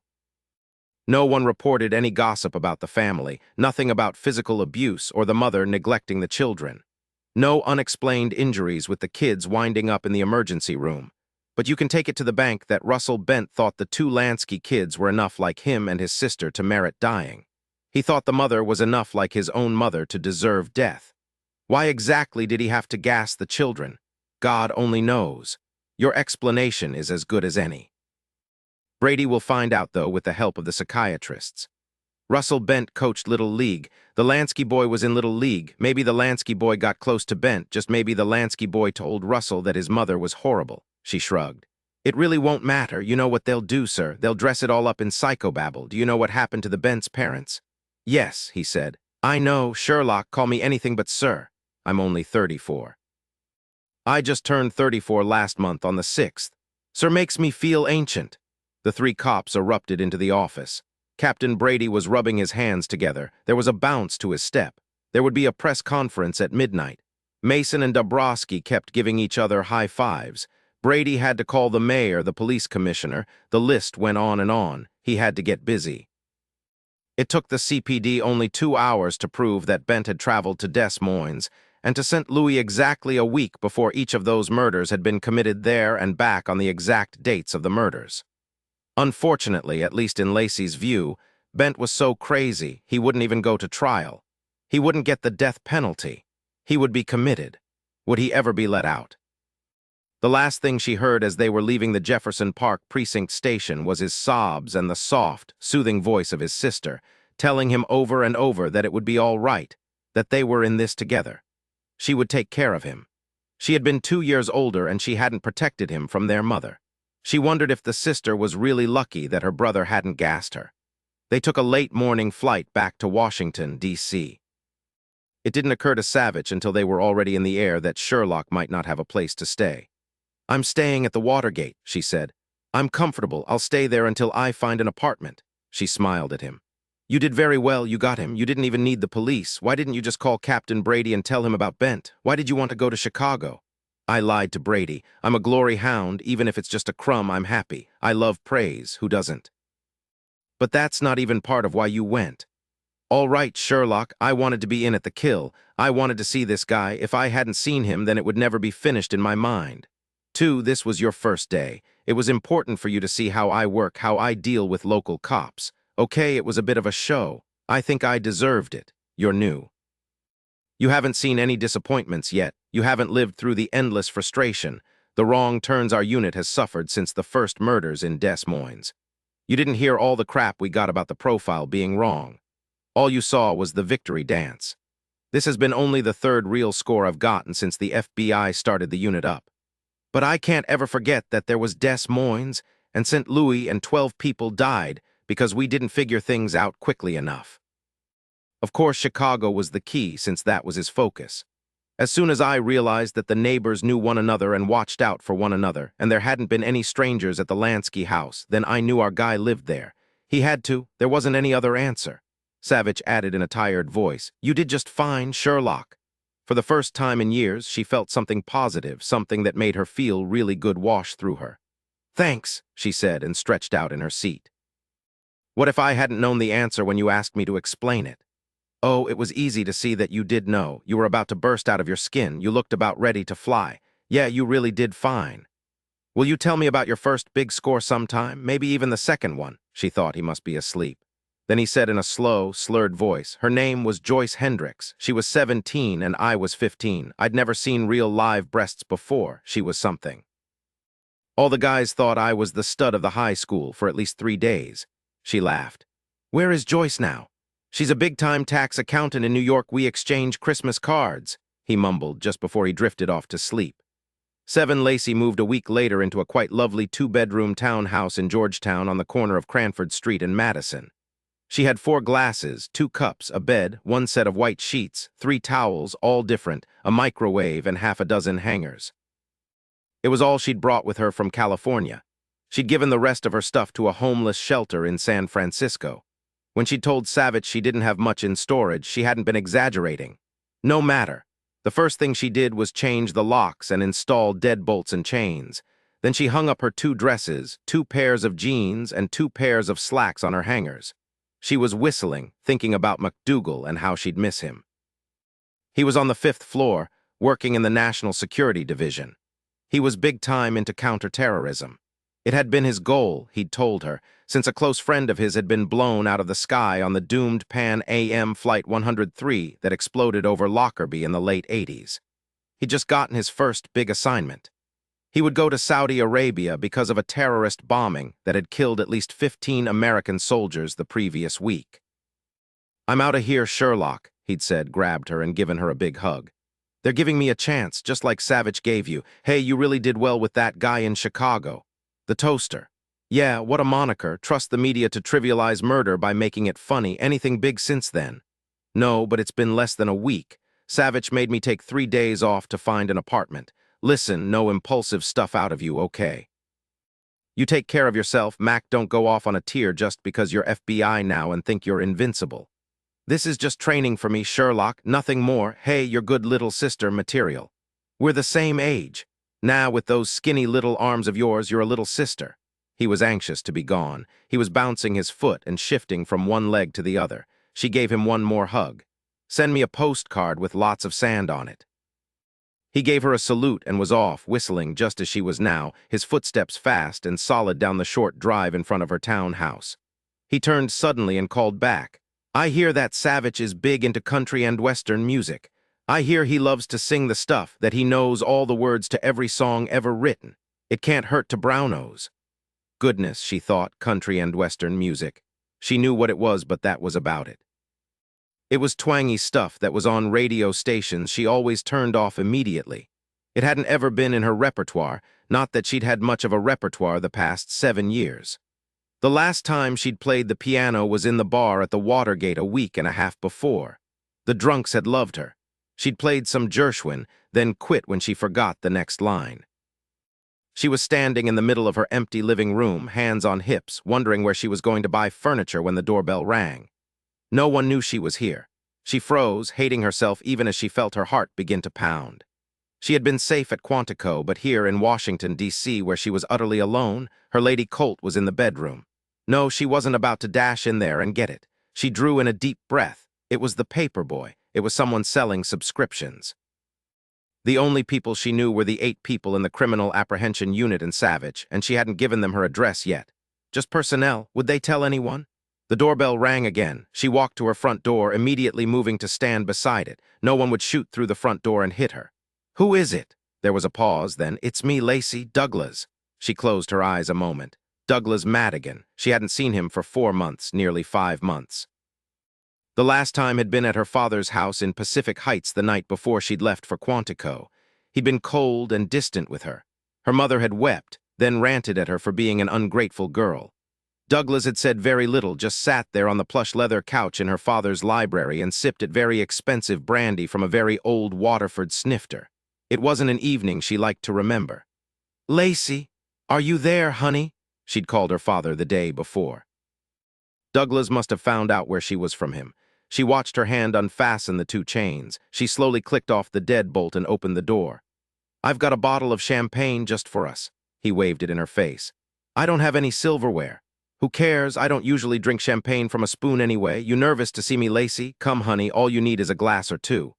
"Sorry, my brain's a bit scattered. I wasn't expecting you, Douglas. Yes, I've got some cheap glasses. Come in." He followed her to the empty kitchen. She pulled 2 glasses from the cupboard. He said as he gently twisted the champagne cork, "I read about you in the Chronicle. You just graduated from the academy and you already nailed a serial killer." She thought about that pathetic scrap, Russell Bent, who'd murdered 12 people. She hoped the inmates would kill him. He had murdered 6 children, and she knew that prisoners hated child abusers and child killers. She shrugged. "I was just along for the ride, Douglas." It was my boss, Dillon Savich, who had already figured out who the guy was even before we went. It was amazing the way Savich handled everything all low-key, not really saying anything to anybody. He wanted the local cops to buy into everything he'd done, then give them the credit. He says it's the best PR for the unit. Actually, I'm surprised my name was even mentioned. She smiled, remembering that the very next day Assistant Director Jimmy Maitland came around to congratulate everyone. It had been quite a party. Savich told me that I had arrived just in time for the victory dance. Everyone else had done all the hard work. His main person on the case was with his wife in the hospital, having a baby, the wife, that is, and so I went in his place. Savich was right. I didn't do a thing, just watched, listened. I've never seen so many happy people. It was a Captain Brady of the Chicago police who thanked the FBI on TV for all their valuable assistance. He mentioned both your names. Oh dear, I bet Savich wasn't very happy about that. I had the impression that he'd asked Captain Brady not to say anything. Oh well, it's still very good press for the FBI. Now everyone knows about his unit. Why the hell shouldn't the two of you get the credit? He caught a serial killer, for God's sake. You don't understand. The FBI is a group, not an individual. Loyalty is to the Bureau, not any single person. You're already brainwashed. Well, here's to you, Lacey. I hope this works out the way you want it to. Douglas raised his glass and lightly clicked it against hers. She merely nodded, then took a sip. It was delicious. Thank you for bringing the champagne. You're welcome. His wife had the baby at about midnight. Whose wife? Oh, the agent who'd done all the work. Yeah, I thought he'd cry that he'd missed it, but he was a good sport about it. Why are you here, Douglas? I only called my father yesterday with my new address.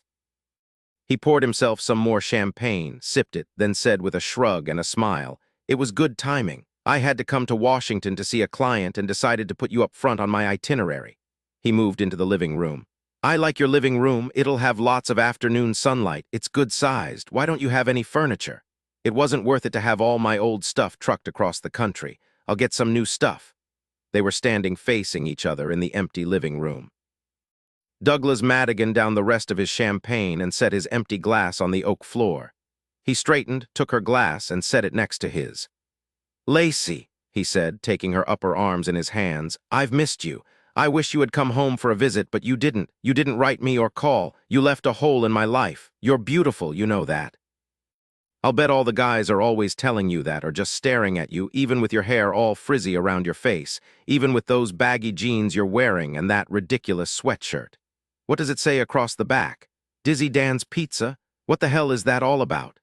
"Nothing, Douglas, just a local place. And no one seems to have noticed my soul-crushing beauty at all. But you're kind to say so."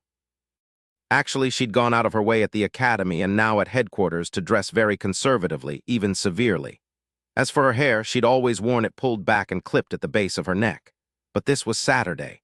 She was in jeans and a sweatshirt, her hair loose around her face. Since it wasn't raining and there was next to no humidity, Douglas obviously didn't know what frizzy was. "You're looking good, Douglas, but you never change. Maybe you just get better." It was true. He was 6 feet tall, had a lean runner's body, and a thin face with soulful brown eyes. Women loved him, always had. Even her mother had never said a word against Douglas. He charmed easily, he dominated just as easily. "Thank you." He touched her hair, then sifted it through his fingers. "Beautiful, it's auburn, but not really. Perhaps more Titian, but there's some blonde in there too, and some brown. Ah, you know, I didn't want you doing this silly FBI thing. Why? Why did you leave me and do this?"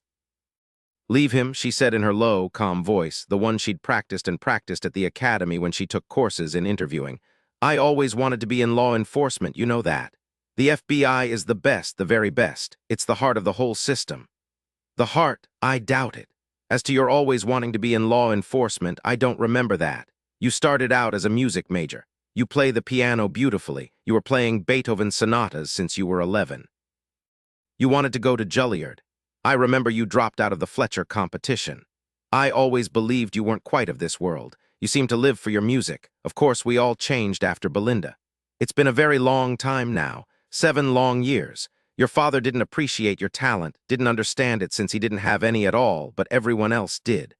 Everyone was worried about you when you sold your Steinway years ago, when you stopped even playing at parties. Hell, you even stopped going to parties. That was a long time ago, Douglas. Dad isn't particularly disappointed in me now. He hoped I'd finally do something worthwhile. He hoped this was my first step to growing up.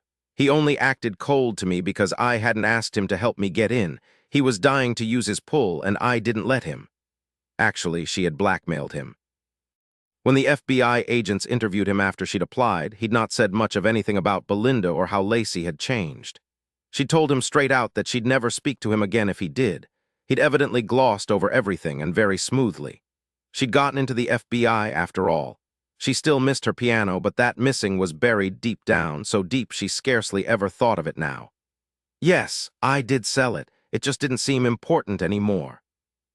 A piano was nothing compared to what Belinda had lost. Still, though, she would still find herself playing a song on the arm of a chair, playing along with the music in a movie or on the car radio. She could remember when she was 19 playing on the arm of a young man she was dating. Douglas said, "I don't remember much from that time, to tell you the truth. It's blurred now, distant, and I'm grateful for it." "Yes," she said. But she remembered she had lived it and held it deep and raw inside her since that awful night. He moved closer to her and she knew he would kiss her. She wasn't sure she wanted him to. Douglas had always fascinated her.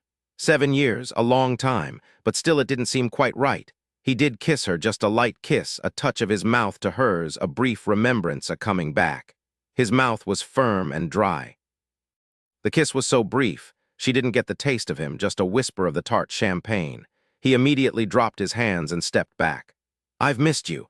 I had to listen to your father yell and curse that you'd lost it and gone off the deep end when you told him you were changing your major to forensic science. Fingerprinting, for God's sake," he told me. "She'll be wasting herself lifting some goon's damned fingerprints from a dead body. You know there's lots more to it than that. There are a good dozen specialties in forensics." "Yes, I know. He wanted you to go to law school, of course. He still thought there was hope after you finished your master's degree in criminal psychology. He said it would be helpful in nailing scum. Your dad, the judge, is always forgetting that I'm a defense attorney. I just changed my mind, that's all. That's what I told the FBI guy who came doing a background check on you. I figured if you wanted to go into the FBI, then I wasn't going to stand in your way." What did Douglas mean by that? That he could have told the FBI that she was unstable, that she'd gone around the bend 7 years ago. Yes, he could have said that. She wondered if anyone had told the FBI that. No, if they had, then she wouldn't have been accepted, would she? "I know my father was positive when the agents came to interview him." "Yes, he told me you'd given him no choice." "I said good for you, it was your life, and he should keep his mouth shut if he ever wanted to see you again. He was pissed at me for a good month." "Thank you for standing up for me, Douglas." She had assumed at the time that the people doing the check on her background just hadn't considered it all that important.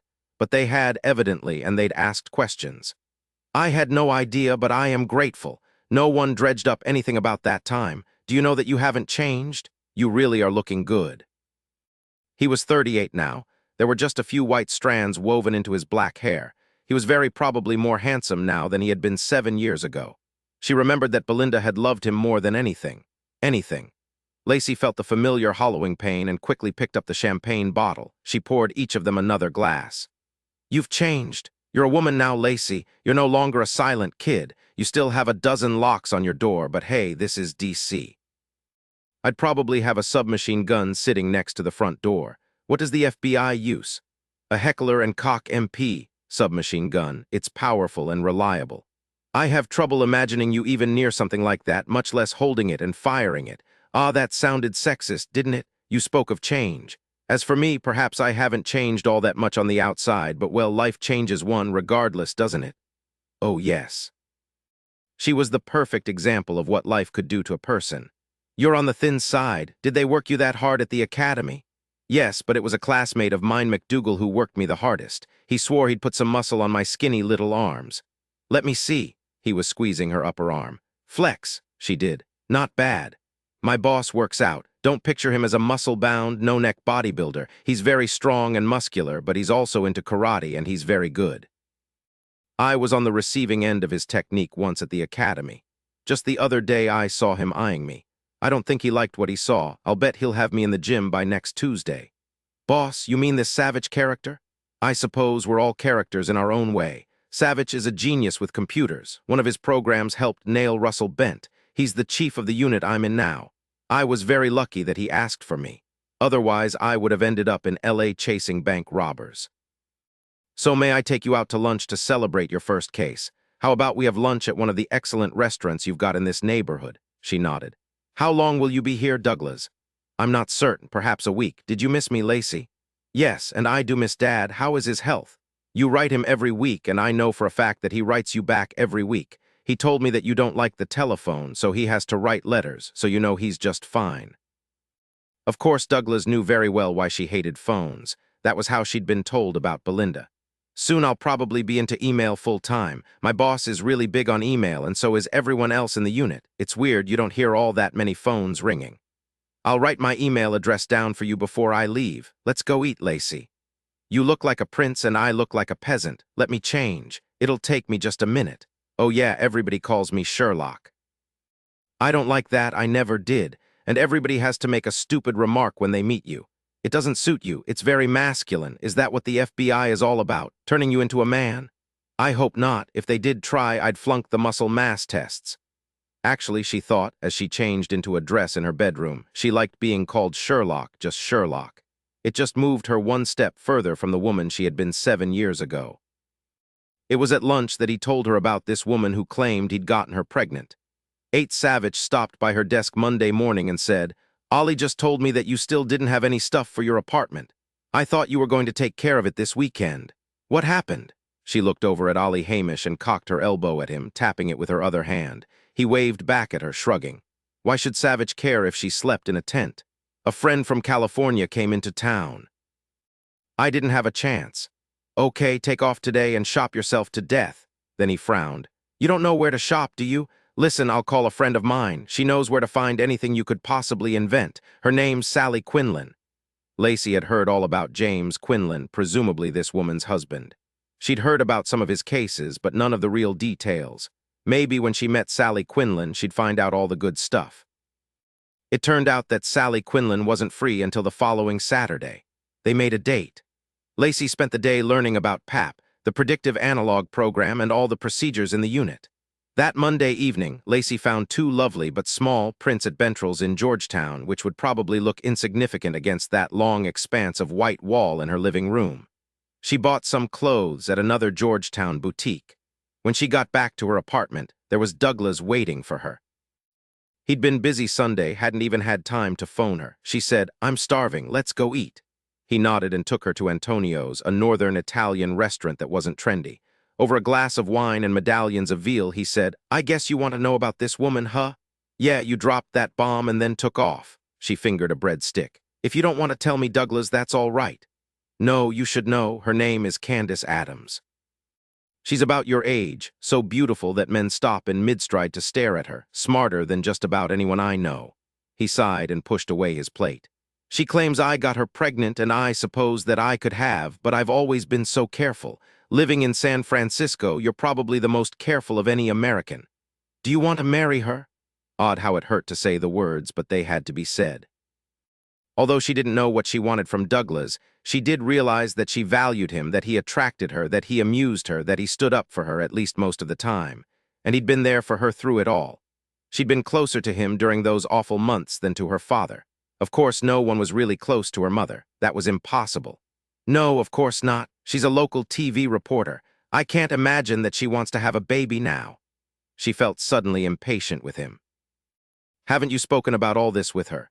Does she want to have the baby, an abortion? Does she want to get married? What, Douglas? Yeah, she says she wants to marry me. You said she's smart and beautiful. You said you always wanted to have kids, so marry her. Yeah, I guess maybe I'll have to. I wanted to tell you about it in person, Lacey. I don't want to marry her, I'm not lying about that. I'd hoped that someday you and I could, well, that would probably never have happened, would it? I don't know, she said finally, setting down her fork. The medallions of veal looked about as appetizing as buffalo chips. There's been so much, Douglas, too much. I'm very grateful to you, you know that. I wish I could say that I wanted to be with you. Yeah, I know. What will you do? I'd turn her down flat if you'd have me, Lacey. She wondered in that moment just what he'd do if she said yes. She'd thought several times in the last few years that she was a habit to him, someone he was fond of, someone he would protect, but not as a woman, not as a wife. No, she was Belinda's little sister, and she probably always would be in his mind. She dredged up a smile for him. I hope she hasn't given you an ultimatum. Oh no, Candace is far too intelligent to do that. I'm hooked, but she isn't pulling it all on the line.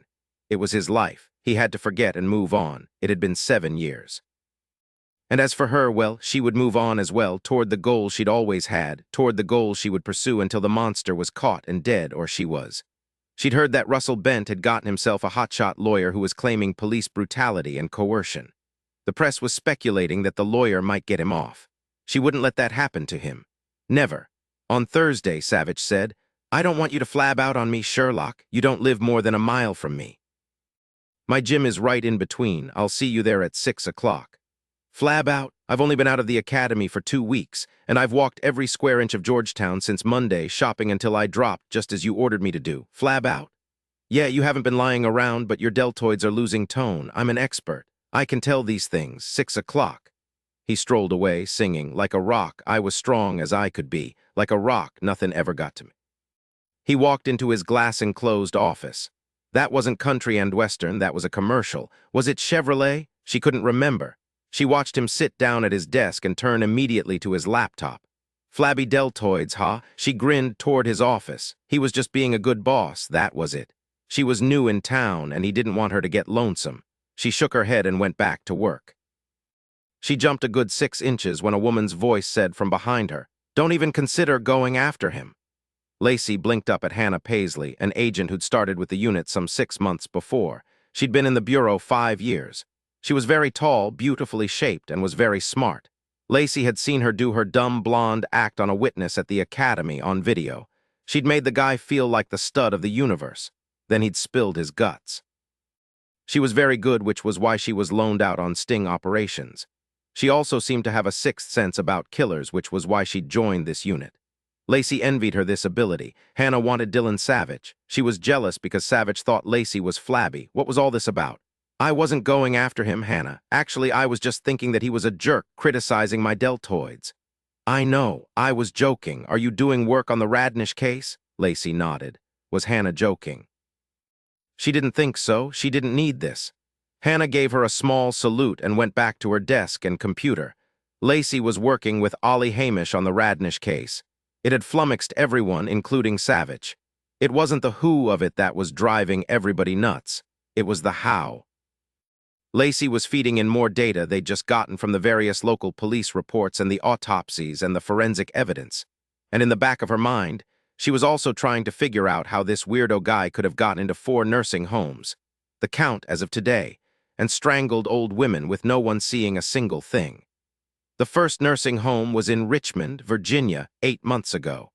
Then 4 months ago, it happened again in northern Florida, home of the nonagenarian.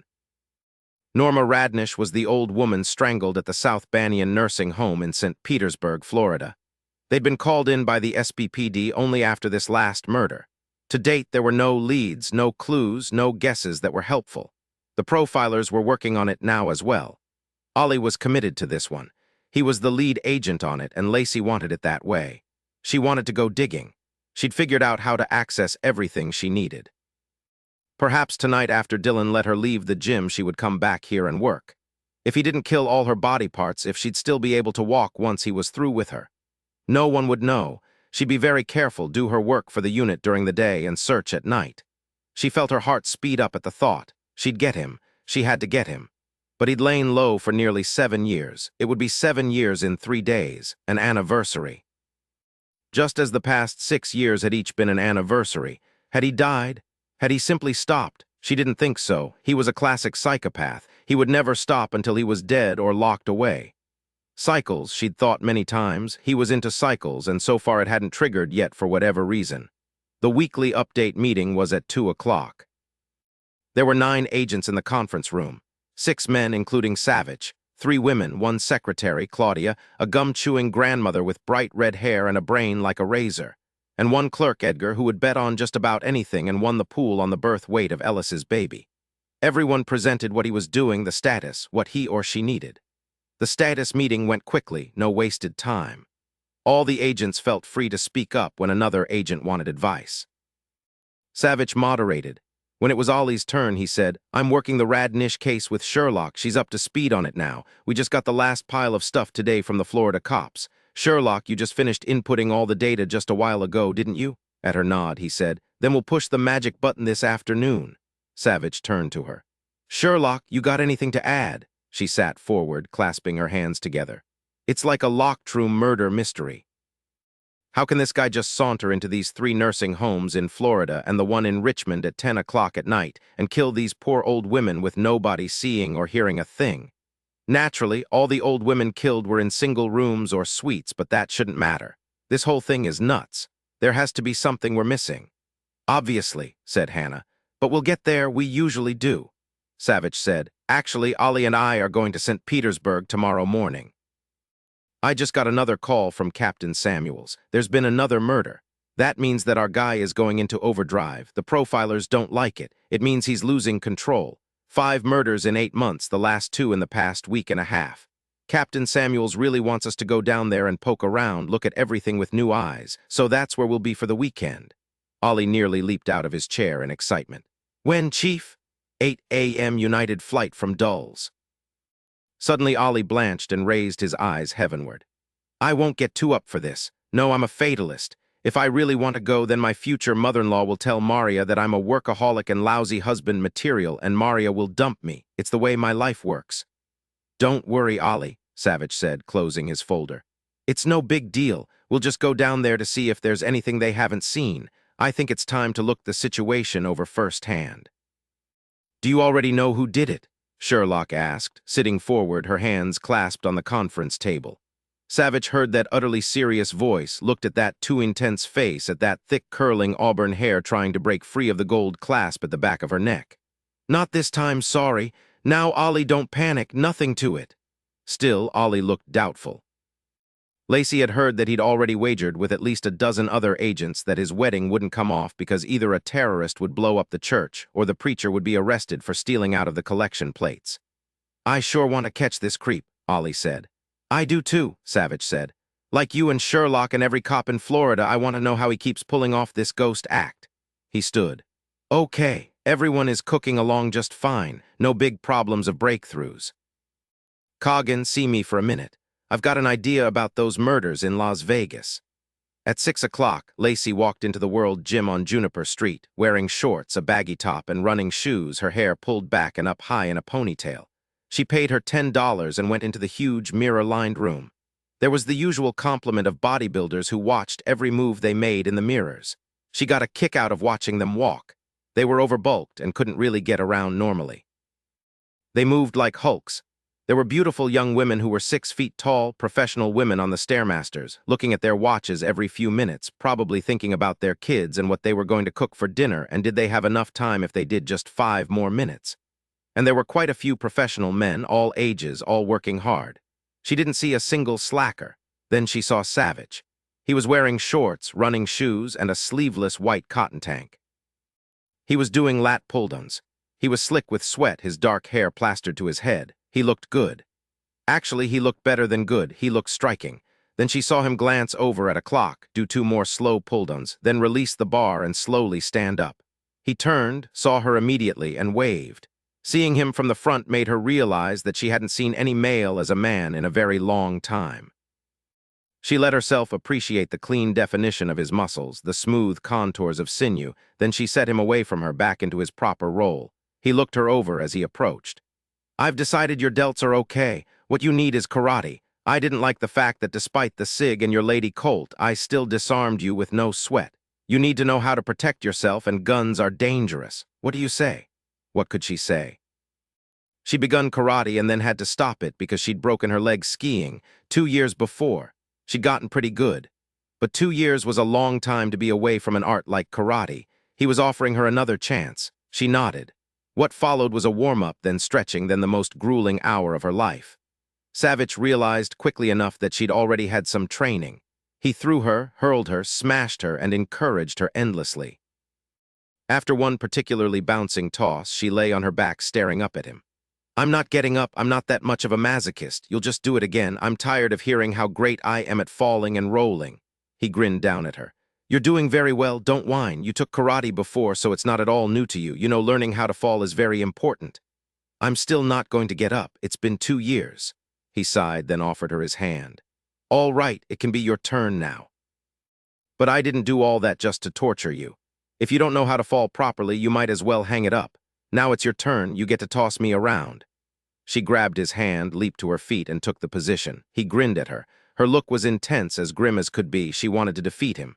Never stop thinking, Sherlock. Never stop looking at my eyes. Get your muscles ready, but don't tense. You know how to do it, okay? Let's go.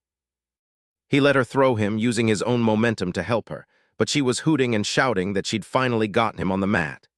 Not bad, he said as he got back to his feet. They went through that single routine for another half hour. She finally stepped back, bent over, her chest heaving, so exhausted she could barely breathe. Enough, I'm nearly dead. I've nearly sweated off my eyebrows. He tossed her a towel. It was perfectly dry. He wasn't even sweating. Now that you've gotten a renewed taste, what do you think? She threw the towel at him. I've never had so much fun in my life. He laughed and tossed the towel back to her. I've never worked so hard in my life. Yeah, but on the other hand, it's you in control and not a gun. You can't strike someone from 20 feet, sir. Even I could have stopped you if you hadn't been so close to me.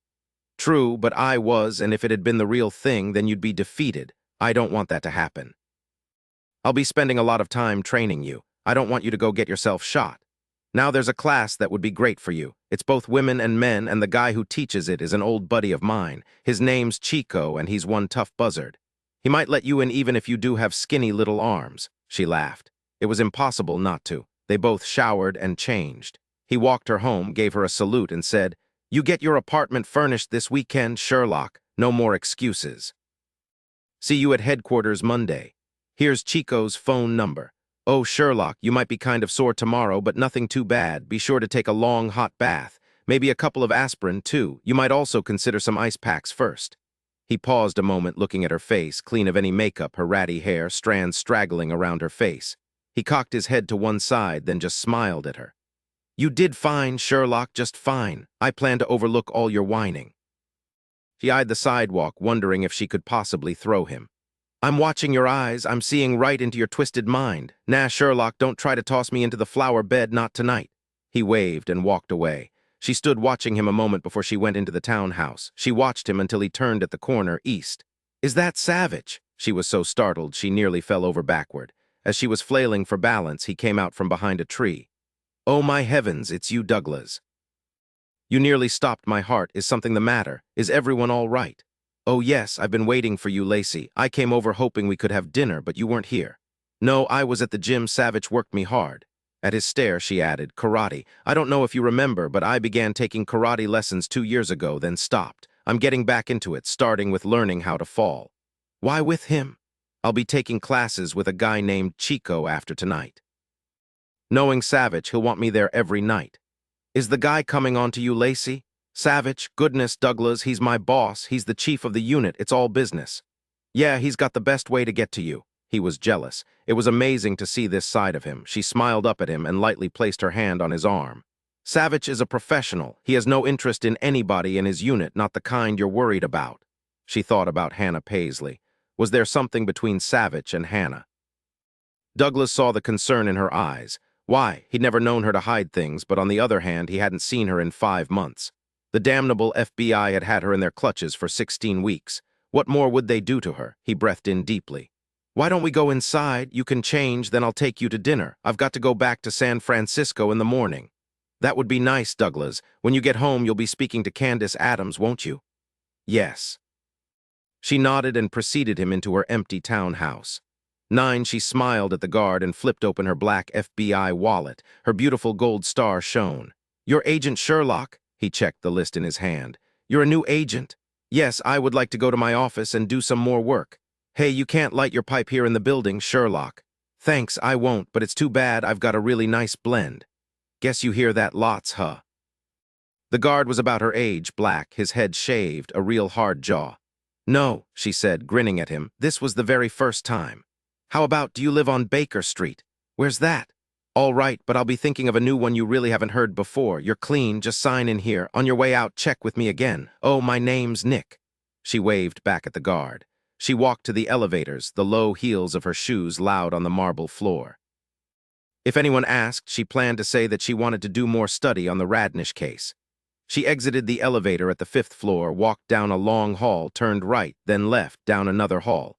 She unlocked the door to the cow. It was dark. Unfortunately, she had to light up the entire area. It was different at night. The absence of people laughing, talking, just breathing, robbed her of even an illusion of safety.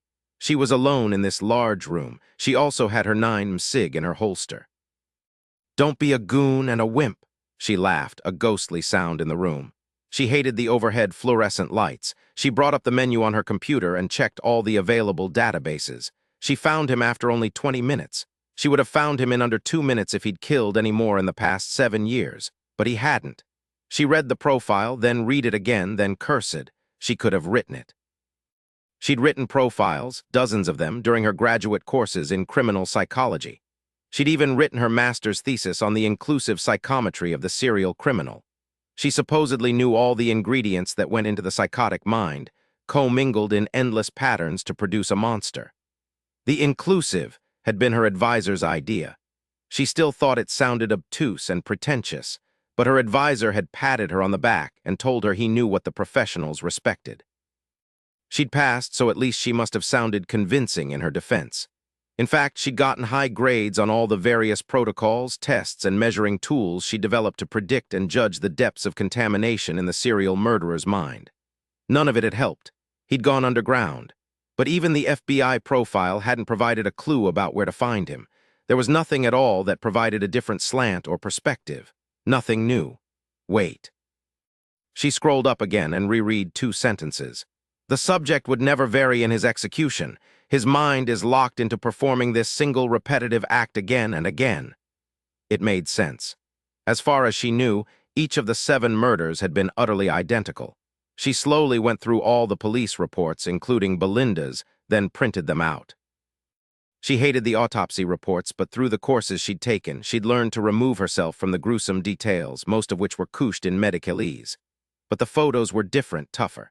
She didn't read Belinda's autopsy report. She knew she'd have to, but not now. No, not now or tomorrow either. She printed out all of them, including Belinda's. She had to stop. She'd barely be able to carry out all the papers she'd already printed out. Nick was smiling, that jaw of his out there, when he saw her. You got lots of stuff there, Agent Sherlock. You gonna take it all back to 221B Baker Street now? I just remembered the 221B part. Yep, it's all on Moriarty, you know. I'll catch that villain yet. I don't know about this Moriarty, but I did see a Sherlock Holmes movie about that hound. Boy, was that hound mean. It was a good one, she agreed as she signed out. You'll be working more overtime? Probably. They're all real hard-noses here. They never let up. When she reached her car, she clicked her security alarm before she reached her Mazda 4X4. Everything worked. Lights went on inside the Navajo. No one had broken in. When she got to her townhouse, she checked all the entries, then fastened the dead bolts and the 2 chains.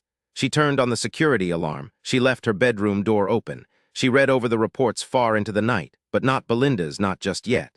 Just feast your eyes on this, Sherlock. She looked down at a map with dots on it. The computer had connected a number of lines. It's the Star of David, Ollie, so what? He was rubbing his hands together. Nothing bad happened. Sherlock Savich and I got there and we talked with everybody. You know Savich, he was cool and low-key and then he just showed this to everyone. I thought Captain Samuels, she's with the St. Petersburg Police Department, was going to kiss him. These 4 dots are where the killers already hit. Savich just did some extrapolation and voila. It could be anything, Ollie, a Star of David. She studied the 3 dots that represented murder sites. They formed a nearly perfect right-side-up equilateral triangle. The other murder could very well be the beginning of an upside-down equilateral triangle, but who knew? Well, sure it could be, but it could also be random. We'll soon see, Ollie said.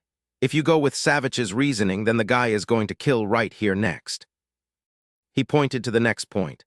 That's pretty neat, she said, but no ideas on how the ghost gets into the nursing homes and out again without anyone noticing.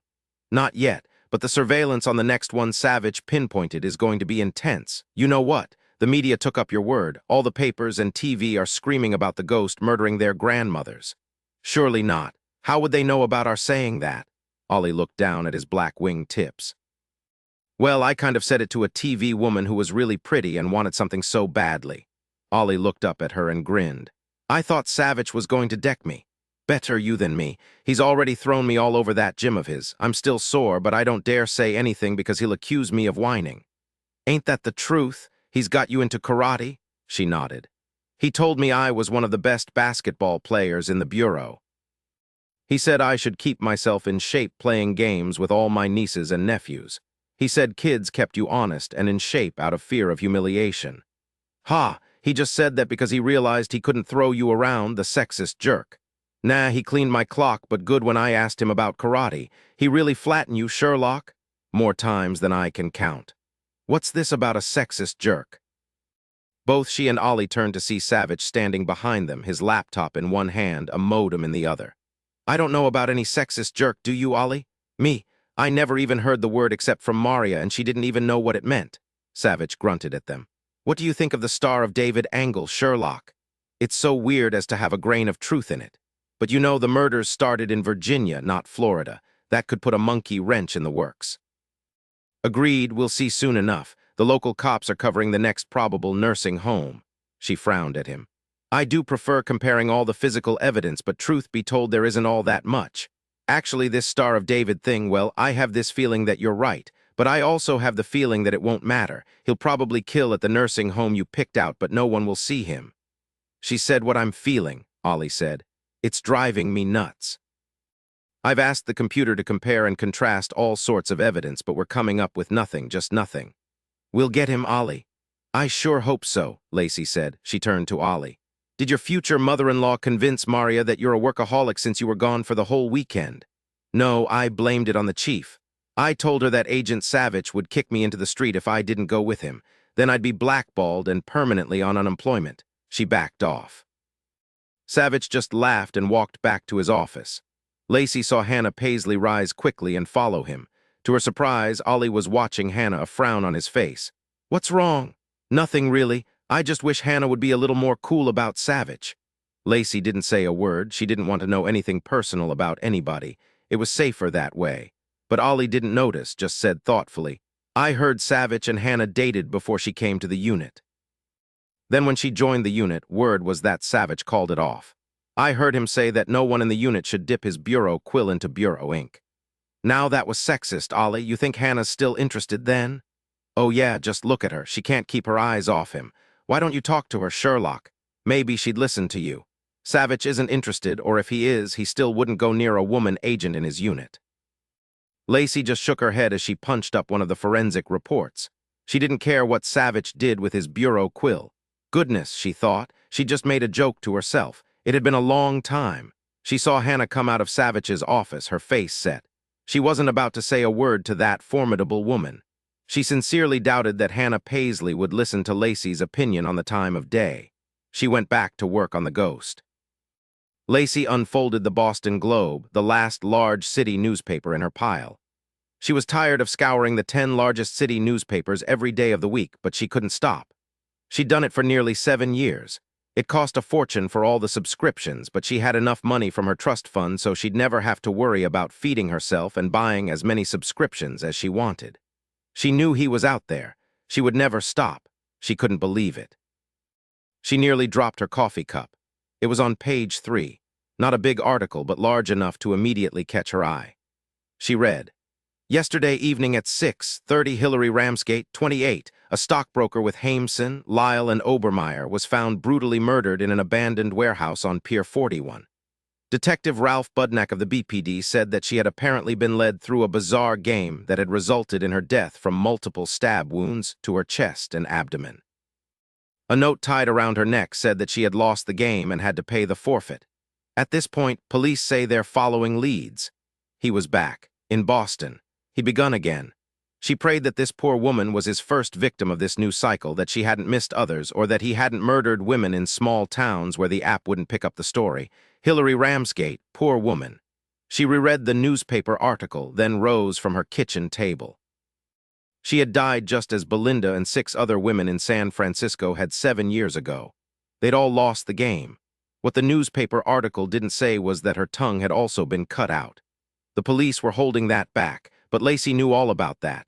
She'd been brutally stabbed and her tongue had been sliced out. The bastard. She realized then that yesterday had been the 7th anniversary of the last murder. 7 years. He'd struck 7 years ago to the day. The monster was back. Lacey was pacing back and forth in front of Savich's office when he came around the corner. He watched her a moment. He said very quietly so as not to startle her, Sherlock, it's 7 in the morning. What are you doing here? What's wrong? When she turned abruptly to face him, he saw more pain on her face than he'd seen in a long time. Then the hollow, despairing look was gone. She'd gotten a grip. She'd hidden the pain again and left nothing at all. What was going on here? Sherlock, what's wrong? She smoothed out her face. What had he seen? She even managed a smile. I'm sorry to bother you so early, but I have a favor to ask. I need to take a few days off and go to Boston. He unlocked his office door and waved her in. Boston? Yes, I have a sick aunt. It's an emergency. I know I've only been in the unit a couple of weeks, but there's not anyone else to see to this situation. Your aunt is elderly. Not really. Well, she's got Alzheimer's. She's gotten suddenly worse. A relative called you? Why was he asking all these questions? Didn't he believe her? Yes, my cousin called me. He's not well himself, so there's no one but me here on the East Coast. I see, he said slowly, not looking at her directly now. She looked pale, scared, and excited, an odd combination, but that's what he saw in her face. Her hair was pulled severely back, held in the same gold clasp at the nape of her neck. It looked like she'd flattened it down with hair spray. She couldn't seem to be still, her fingers now flexing against her purse, one foot tapping. She'd forgot to put on any makeup. She looked very young. He said slowly, "How long do you think you'll need to be away?" "Not more than 3 days, just long enough to see that her care is all locked into place." "Go, Sherlock. Oh yes, I want you to call me from Boston tonight and tell me what's going on, all right." Why did he care what she was doing away from Washington? More lies. She hated lies. She wasn't particularly good at them, but she'd rehearsed this one all the way in. Surely he believed her, surely. "Yes, sir, I'll call you this evening." He jotted down his phone number on a piece of paper. "If it's late, call me at home." He handed her the folded paper. He said nothing until she was nearly at the outer door, then, "Good luck, take care." He turned back to his office only after she was out the door. He listened a moment to the sound of her quick footfalls. This was odd. Why was she lying to him? It was 10:30 that night when the phone rang. Savich muted the baseball game between the Giants and the Red Sox, Giants leading 7-2 in the 7th inning. He kept looking at the screen as he answered the phone. "Sir, it's Sherlock." He grinned into the phone. "What's going on?" "My aunt is just fine. I have more details to tie up, but I'll be back by Thursday if that's all right." He said easily, "I have a good friend at Boston Memorial, a doctor who specializes in geriatrics. Would you like his name so you can speak to him about your aunt?" "Oh no, sir. Everything's under control." "That's good, Sherlock. What's the weather like in Boston?" "It's chilly and raining. Everything looks old and tired." "About the same here. I'll see you on Thursday. Oh yes, call me again tomorrow night." There was a pause, then, "Very well, sir, if that's what you want." "It is." "You sound tired, Sherlock. Sleep well. Good night." "Thank you, sir. You too." He watched her from his office. It was nearly 1 o'clock Thursday afternoon. He'd been in meetings all morning. This was the first time he'd seen her since she'd left for Boston. She looked tired beyond her years. No, it was more than that. She looked flattened, as if she'd lost her best friend, as if someone had pounded her, not physically, but emotionally. He wasn't at all surprised. She was typing furiously on the keyboard, completely absorbed. He waited for a few more minutes, then strolled to her workstation. He'd spoken to her 3 nights running, each night at 10:30, each night mirroring the previous one and the next, except that on Wednesday she hadn't quite been the same. He'd wished he could see her. When he looked at her, her thoughts were clear as the shine Uncle Bob put on his wing tips every Wednesday. Sherlock. She raised her face, her fingers stilling on the computer keyboard. "Good afternoon, sir. You just get here?" "Yes, call me Savich or Dillon." "Yes, Sir Dillon. Would you please come in my office in, say, 10 minutes? She nodded, nothing more, just a defeated nod that she tried to hide from him. When she walked into his office, he said immediately, "I don't like lies or liars." She just looked at him hopelessly. "Your mother's sister lives in San Diego. You have 3 cousins, none of them older than 35, all living on the West Coast. You don't even have a 3rd cousin in Boston. Also, there's nary a trace of Alzheimer's in anyone in your family." "No, I guess there isn't." "Sit down, Sherlock." She sat. He watched her pull her skirt to her calves. She sat on the edge of her chair like a child ready to be chastised. Only she wasn't remotely a child. "Don't you think it's about time you leveled with me?" "Not until I call Chico and take a dozen or so lessons." Humor from her. He appreciated it. At least she had her balance, if nothing else. "I could still wipe up the floor with you. I'm an old hand at karate and other things as well. Speaking of hands, I played right into yours when I requested you for my unit, didn't I? You must have thought God was looking out for you when Petty told you didn't have to go to LA. It didn't matter now. He probably knew everything. At least she didn't have to lie anymore. "It's true I wasn't interested in bank robbers. I told you that the day you first interviewed me." "Oh no, that's for sure. What you wanted was the chance to track down the serial killer who murdered your sister 7 years ago. Her name was Belinda, wasn't it?" 10, she took the blow, bending slightly inward to absorb the pain of it, the unbearable nakedness of it spoken aloud. She knew she'd blown her chance to hell and gone. It was all over for her now. But maybe it wasn't. He was in Boston. She would simply resign from the FBI and move to Boston. She had no choice. She didn't stir, just looked at him and said, "They named him the String Killer. Isn't that a stupid name? String. Something hardly thicker than a thread, a piece of skinny hemp he used to torture the women, all 7 of them psychological torture. And the media reduced it to string to make it sexy and clever." Yes, I remember the case well. And now he's struck again after 7 years in Boston this time. In fact, it's 7 years to the day. She just sat there looking at him and said in that flattened voice of hers that held no surprise at all, "How do you know?" "I went into your computer, saw what you'd accessed, and downloaded. I saw that you'd used my password to get into a couple of specialized data banks. Odd, but I never thought one of my own people would steal my password. You just looked over my shoulder one day." She nodded, didn't say anything, which was smart. He was very angry. He drew a deep breath, tamping down on the anger. "I checked the security log. You spent 3.5 hours here Monday night. You read the paper Tuesday morning and left for Boston the same day. I bought a Boston Globe. The story was on the 3rd page. She rose slowly, like an old woman. "I'll clean out my desk, sir, then go see Mr. Petty." "And what will you tell Petty?" "That I lied, that you discovered it, and I've been dismissed. I'm really sorry, sir, but I had no choice." "I haven't canned you. If you think I intend to let you loose on the Boston Police Department, you're mistaken, Sherlock, but you've already spoken to them, haven't you? They kissed you off, right? No matter, don't tell me just yet. I'll call Ralph Budnack." She looked as if he'd struck her. Then she gave him the coldest smile he'd ever seen. Her chin went up. "I know how the killer got into the nursing homes in Florida to strangle those old ladies." He realized in that instant that he admired her brain.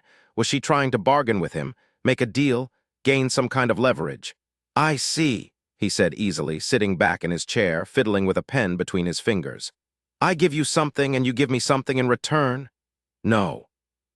I guess I want to show you that I'm not a complete fool, that I do care about something other than the man who murdered my sister. I really don't want any more old ladies to die. I just wanted to mention it before I forgot and left." "You wouldn't have forgotten, just as you couldn't bring yourself to put your sister's death behind you and go on with your life.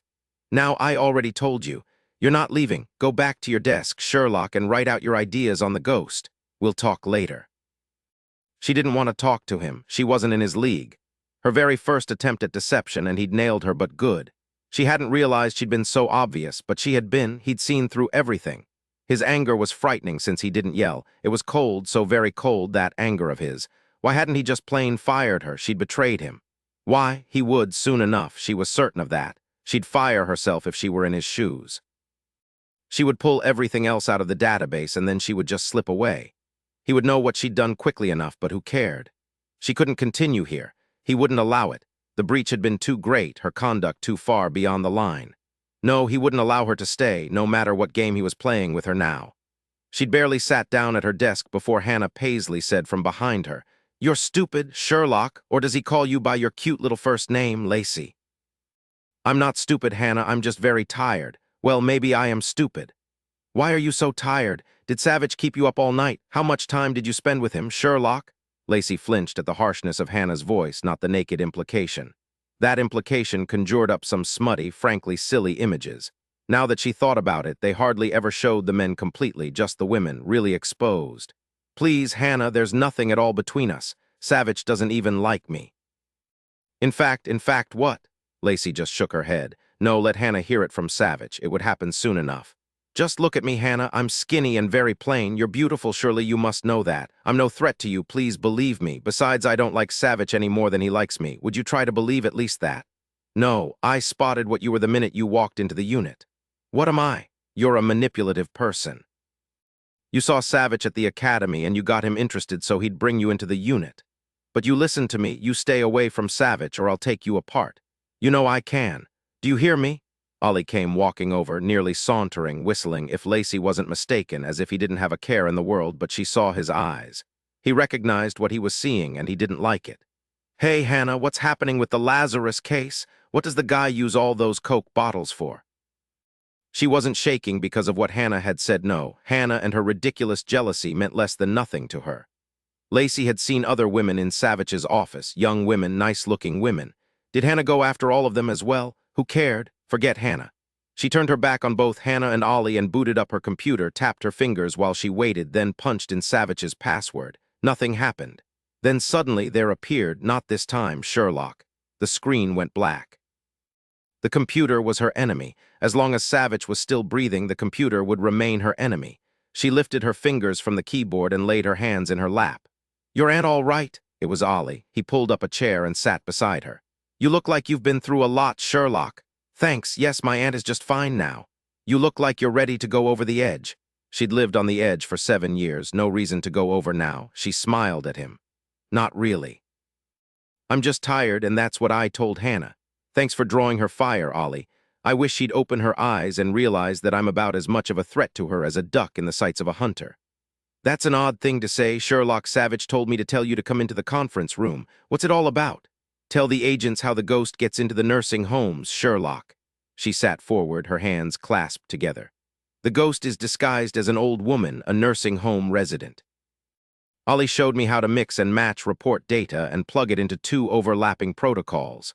I did it with data from what the witnesses had said after each of the murders. No one found anything unusual in any of these reports. Not the witnesses, not the cops, not us. But the computer did. She handed out a piece of paper. These are direct quotes from the witnesses, just the pertinent parts naturally, just the parts that, once tied together, pull the killer out of the bag.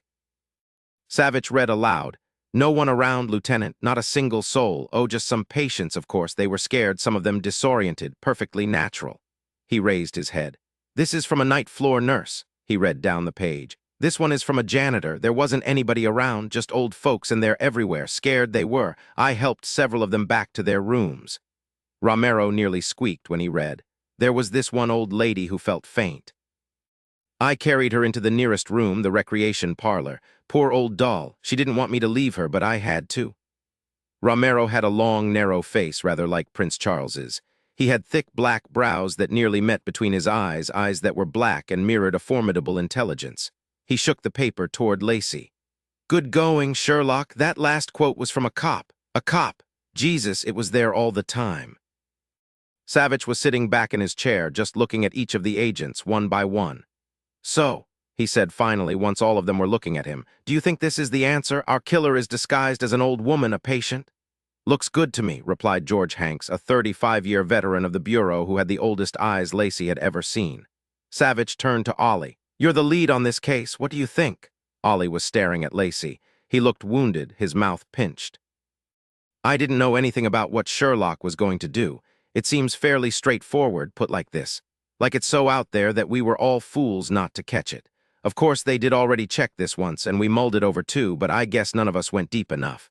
The first thing to do is call that cop and ask him who that old lady he carried into the recreation room was.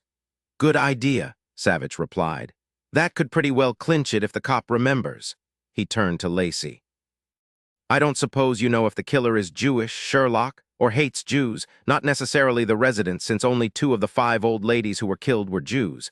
The owners, you think, or have you dismissed the Star of David idea? I don't know, sir, about either. Listen, this idea just came to me, that's all. It was blind luck. Yes, I rather suppose it was, Hannah said as she rose, since you're so new at this. Ollie was dogging Lacey's heels out of the conference room. Why? He said, lightly touching her arm. There honestly wasn't time, Ollie. No, of course there was time. It's just that oh damn, this sounds ridiculous, but I really wasn't even thinking about it until it popped right into my head. Surely you've done the same thing. Yeah, sure, but then when I find something, the first thing I do is tell my partner. You didn't say a word. You just tromped into the conference room and showed everyone how great you were. It wasn't a very nice thing to do, Sherlock. No, you're right, it wasn't. I can only say that I honestly wasn't thinking about it. It was true. She hadn't known that Savich would put her on the spot in front of the whole unit, but he had. There'd been no time then to say anything to Ollie. No, there'd been time, she just hadn't thought about it. Listen, Ollie, what happened was this. When I was on the plane going to Boston, I was pushed into this old woman coming out of the gangway. She turned on me and blasted me with the foulest language I'd ever heard. She looked mean. She looked at me as if she wanted to kill me. She's the one who should get all the credit if this works out. How did Savich know that you'd come up with something? I can't tell you that, Ollie. I'd like to, but I can't. I'm sorry, please. I might not be around much longer. I don't know. What's going on? Even though Ollie was a fatalist, he forgot anger very quickly. He laid his hand on her shoulder. It's something heavy, isn't it? Yes, very heavy. Sherlock, in my office, now. Ollie spun around at Savich's voice. Would you like to tell me what's wrong? No, this is just between the 2 of us, Ollie. Stop looking like a Rottweiler. I'm not going to pound you into the floor, at least not yet, not here. Come along, Sherlock. But they didn't go to his office. He led her out of the Hoover building to a small park that was catty-corner to it. Sit. She sat on the narrow bench. Fortunately, she didn't have to wake up a homeless person and ask him to leave. It was a beautiful day, the sky clear, just a light, cool breeze. The sidewalks were crowded with a batch of fall tourists. There were two families with small kids eating picnic lunches on blankets. It was utterly foreign to her, this family thing. It hadn't been a long time ago. That was before her mother had become ill. At least before Lacey had realized how very ill she was. I've given this a lot of thought. You found me out so quickly, I'm sure that you've had plenty of time to figure out everything. Look at me, Sherlock, she looked. Then suddenly she began to laugh. You look like Heathcliff, brooding, piercing eyes, and dangerous. I remember thinking once that you had summer blue eyes, a dreamer's eyes, but not now. You could kill easily now. He wanted to smile, but he didn't. Dreamer's eyes, Jesus, that was nuts. He said, I've reviewed the 7 murders this guy did 7 years ago. I called Ralph Budnack in Boston and asked if he'd heard of any murders committed with this same M.O. other than the one they'd had just the other day. He said they hadn't heard about other murders, but that they'd just realized they had a serial killer on their hands, a guy who'd struck in San Francisco 7 years ago. He paused a moment, turning at the unearthly cooing of a pigeon. I finally managed to get in to see Detective Budnack, Lacey said. He wouldn't even talk to me. He said I was a sicko and that they didn't need any help. I know, I spoke to him right after he kicked you out of his office. She wanted to hit him. That was Tuesday afternoon. You didn't say a damned thing about it when I called you that night. That's right, why should I? Well, so you really didn't have to, but you knew all the time what I was trying to do. Oh yes, tell me, Sherlock, what did you do for the other 2 days? Nothing that got me anywhere. The medical examiner wouldn't talk to me even when I managed to lie my way in. With my background, it wasn't that hard. But he was close-mouthed, said he didn't like outsiders poking their noses in his business. I spoke to the main reporter at the Boston Globe. His name's Jeb Stewart, of all things. He didn't know much more than was in the paper. I bought him dinner and he spilled his guts, but there wasn't much I could use. Then I came home, to you, to get the axe for being a fool. Savich looked out over the park. He leaned back, stretching out his arms on the bench back. Horns sounded in the background, the sun slivered through the thick canopy of oak leaves. A father was shouting at his kid. The Boston police have asked for our help. Why didn't you tell Lieutenant Budnack that you were FBI? Chances are good he would have cooperated. I knew that if I did, you'd hear about it and aim your computer toward Boston and you'd find out everything. Of course you did that anyway. I should have shown my badge. Maybe I would have got something before Budnack tossed me out on my ear. I was stupid. I didn't think it through. I thought if I pretended to be a member of the Ramsgate family, it would be my best shot at getting information. A pigeon darted close to her feet, then away again. They're used to being fed, she said, watching the pigeon begin to pace in front of her. I hope the person who feeds them isn't dead. Old Sal usually sits here. She isn't here this afternoon because she's picking up her Social Security check. Her health is better than yours. She has names for all the pigeons. Now what are you planning to do? She stood abruptly and looked down at him, hands on hips. What do you want from me? I already told you I'd resign. Then I suppose you'll hightail it up to Boston and go on a one-woman hunt for the string killer. Yes, I have to. I've prepared myself. I've waited a very long time for him to strike again. Very well. I don't seem to have any choice. He stood up abruptly. He was very big. Inadvertently, she took a step back. He looked impatient. You afraid I'll throw you here in the park? No, she'd been afraid that he'd kill her. Just as that man had killed Belinda, she tried to shrug it off. I guess I'm just a bit nervous. Sorry, what don't you have a choice about? You have a choice about everything. If you only knew, he said, and plowed his fingers through his hair. I had you call me every night from Boston because I was afraid you'd get yourself into trouble.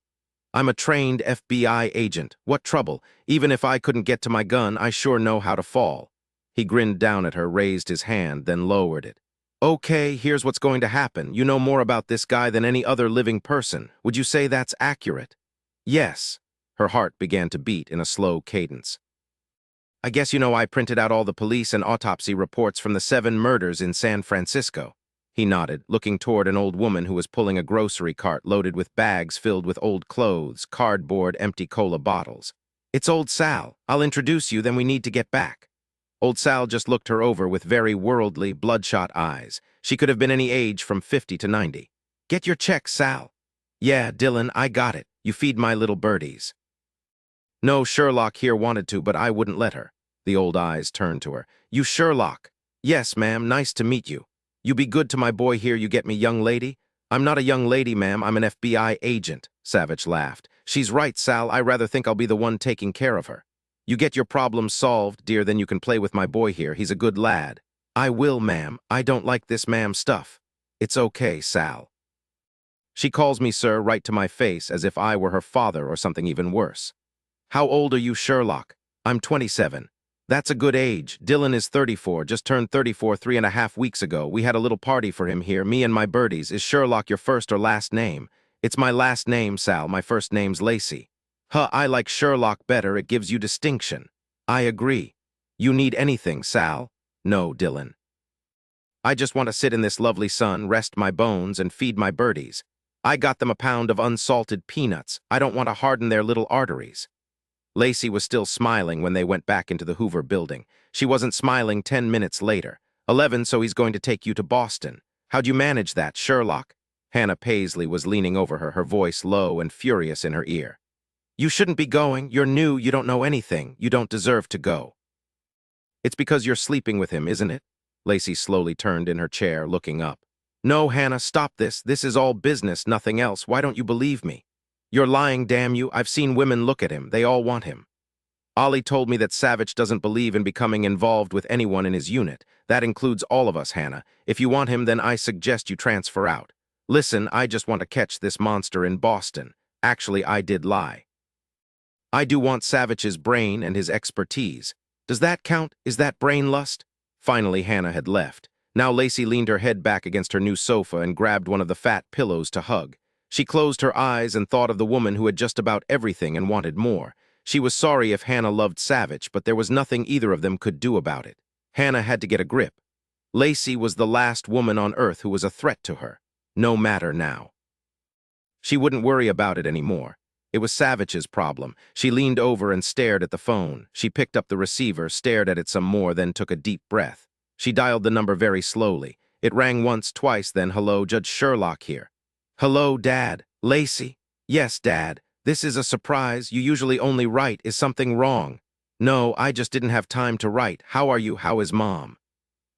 Your mother is the same as ever. As AM, so Douglas tells me you're in this special unit in the FBI, and then I read about you and this genius guy catching that murderer in Chicago.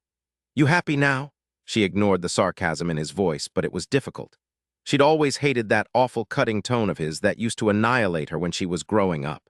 In letters, she usually missed it, which was one reason why she only wrote him letters. But there was no time for a letter now. Dad, he struck again. What? Who struck whom? The monster who murdered Belinda. He struck again in Boston. He killed a woman exactly the same way he killed the 7 women in San Francisco. It's been exactly 7 years since he stopped. It's a cycle. He's on a 7-year cycle. There was no sound, no breathing, nothing. Dad, he's begun again. Didn't you understand me? Yes, Lacey, I understand you. I'm going to Boston tomorrow morning with my boss, Dillon Savich, who's the chief of the Criminal Apprehension Unit. I'm going to catch this monster, Dad. Finally, I'm going to get him. She was breathing hard. There was nothing but silence on the other end of the line. She drew a deep breath. She had to calm down. She didn't want to sound like some sort of obsessed nut. But she was. That monster had taken everything from her and left her with a fear she'd managed to control, but it was there still, deep inside of her. No, it wasn't just for her. She just wanted to get this scum off the streets. She wanted to shoot him herself. Lacey, what do you mean you're going to catch him? You're not involved. Leave it to the professionals. That's what I am, Dad. No, he said, angry now. No, you're not. You're a scared little girl. I think you should come home now. Listen to me. Your sister's been dead 7 years. 7 years, Lacey. Douglas told me what you were doing, but I didn't want to believe it. We all know you've given up the last 7 years of your life. It's way beyond time to let go of it. Forget it. Come home. I'll take care of you. You can play the piano again. You enjoyed that, and it sure as hell won't get you killed. I won't say a word about law school. Come home. Forget it. Forget what that butcher had done to Belinda to her. She drew a deep breath. How is Mom? What? Oh, your mother. She had a quiet day. Her nurse, Miss Hines, told me at dinner that she ate well and she watched television. The Price is Right, I believe it was, with seeming understanding. I'm not like my mother. No, certainly you're not, but this has got to stop, Lacey. Why? Let the police catch that madman. I am the police, the highest police in the land. He was silent for a very long time, then he said quietly, Your mother began this way. I must be going, Dad. I had hoped you'd be pleased that I have a shot at catching this monster. Her father said nothing at all. To her shock, a soft, whispery voice came on the line. Is that you, Lacey? Hello, Mom, you sound great. How do you feel? I'm hungry, but Nurse Hines won't get me anything from the kitchen. I'd like some chocolate chip cookies. You always liked chocolate chip cookies when you were small, I remember. I remember too, Mom. Don't try to catch the man who murdered Belinda. He's too dangerous. He's insane. He'll kill you, and I couldn't bear that. The line went dead, then the familiar dial tone. The phone rang again immediately. It was her father. I'm sorry, Lacey. I was so agitated that I dropped the phone. Listen, I'm scared. I don't want anything to happen to you. I understand, but I must try to catch him. I must. She heard him sigh. I know. Be careful. I will. She looked at the receiver a moment, then gently laid it back in its cradle. She looked at the lovely ventral paintings on the stretch of white wall. Landscapes, rolling hills, some grazing cows, a small boy with a bucket on either end of a pole, carried across his back and balanced over his shoulders. She slowly lowered her face into her hands and cried. She saw her father's face from 7 years ago, silent and still, no expression at all, just the silence of the grave. And he'd leaned down and whispered very softly in her ear just after Belinda's funeral when she'd been so blank, so hollow, but not quite yet utterly terrified. It's over, thank the good Lord. You'll survive, Lacey. She was only your half-sister, try to remember that. And she just stared at him as if he were crazier than her mother. Only her half-sister. That was supposed to mean something. It had only been 3 days later when the first nightmare had come in the deep of the night and her grief had become terror. When the doorbell rang, she nearly shrieked, memories from the past overlaying the present. It was the doorbell, that was all, just the doorbell. Still, where was her gun? She looked frantically around the living room. There was her purse. She always carried her Lady Coulte in her purse, in addition to the holster with her cig. She grabbed it, feeling its cold smoothness caress her hand like a lover even as the doorbell sounded again. She moved to stand beside the door. Sherlock, you there? Come on, I see the lights. Open the damned door. She nearly shuddered with relief as she shucked off the 2 chains, clicked back the dead bolt, and unlocked the door. He was standing there in a short-sleeved shirt, jeans, and running shoes. A pale blue sweater was tied in a knot around his neck. She'd seen male models in magazines dressed like that, with the knotted sweater, and thought it looked ridiculous. It didn't on him. He was frowning at her. He stepped inside, still frowning. That's quite a display of gadgets you've got on that door. A strong guy, though, could just kick it in. She hadn't thought of that. She lowered the gun to her side, still saying nothing. She would have to reinforce the door. No, she was being absurd. He closed the door behind him. I wanted to see if you were furnished yet, he said, and walked into the living room. He looked around at the very expensive furnishings, then whistled. The FBI must pay you too much. When did you get all this stuff, Sherlock? He was acting as though nothing was wrong. He was acting as though she was normal. She was normal. She gently laid her Lady Coulte on the lamp table beside the sofa. I'm not much of a shopper, and Sally Quinlan had to cancel out on me. I just called an interior designer in Georgetown and told him what I wanted and needed in place before my boss found out. He took care of it, really fast. He turned slowly to look at her. As I said, we must pay you too much. No, I have a trust fund. Normally, I don't ever dip into it. I don't need to, but I wanted this place furnished, and I didn't want to take the time to do the shopping myself. I knew you'd keep after me until I at least got a sofa. The trust is from your grandmother, right? If I remember correctly, she died 4 years ago and left you a bundle. Yes, she wasn't at all surprised. Please tell me you have better things to do with your time than memorize my personal history. Yeah, I'll tell you about my better things if you tell me why you've been crying.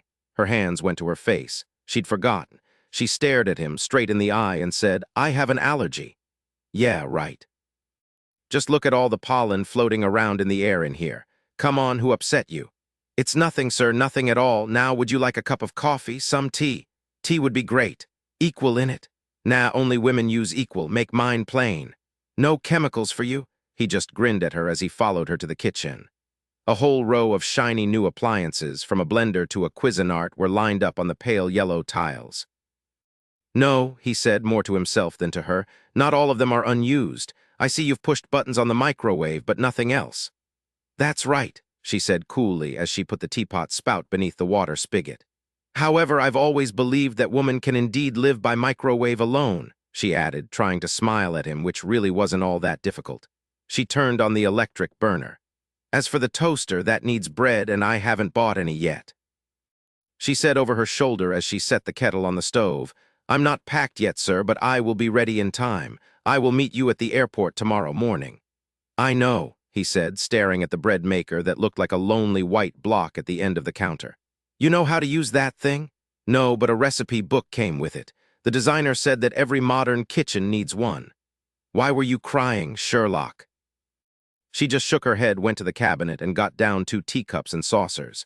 You got any cheap mugs? I don't want to get my pinky fingers near those. They look like they cost more than I make in a week.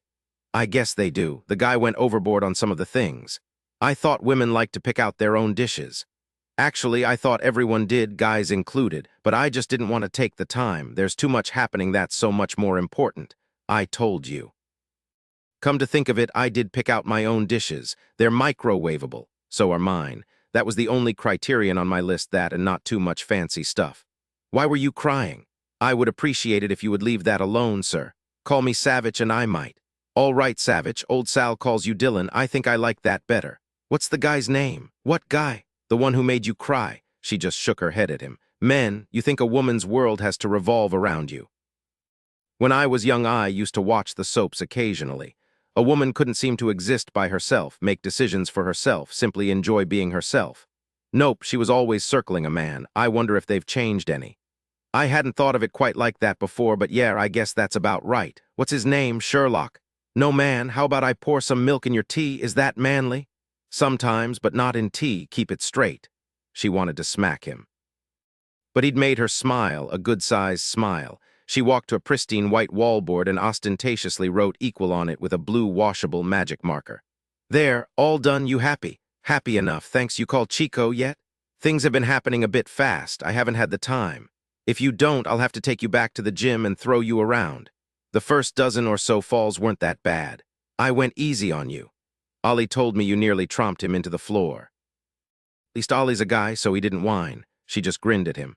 This cup is too expensive to waste throwing at you. Good, do you have just plain old Lipton's tea bags? Yes, he watched her pour the hot water over the tea bags. If it wasn't a guy who made you cry, then what did? I could throw a tea bag at you. All right, I'll back off, but I don't like to see my agents upset by something else other than me and my big mouth. Now let's talk about our game plan in Boston. That's why I busted in on you this evening. There's a lot we need to get settled before we descend on the Boston PD. You're really not going to fire me? Not yet. I want to get everything out of you, then if I'm still pissed off that you lied to me, that's when I'll boot you out. I'm sorry. You got what you wanted. How sorry can you be? He was right about that. She was a hypocrite. She gave him a big smile. I'm not sorry at all. I'm so relieved, so grateful that I'll let you say anything sexist you want, at least for tonight.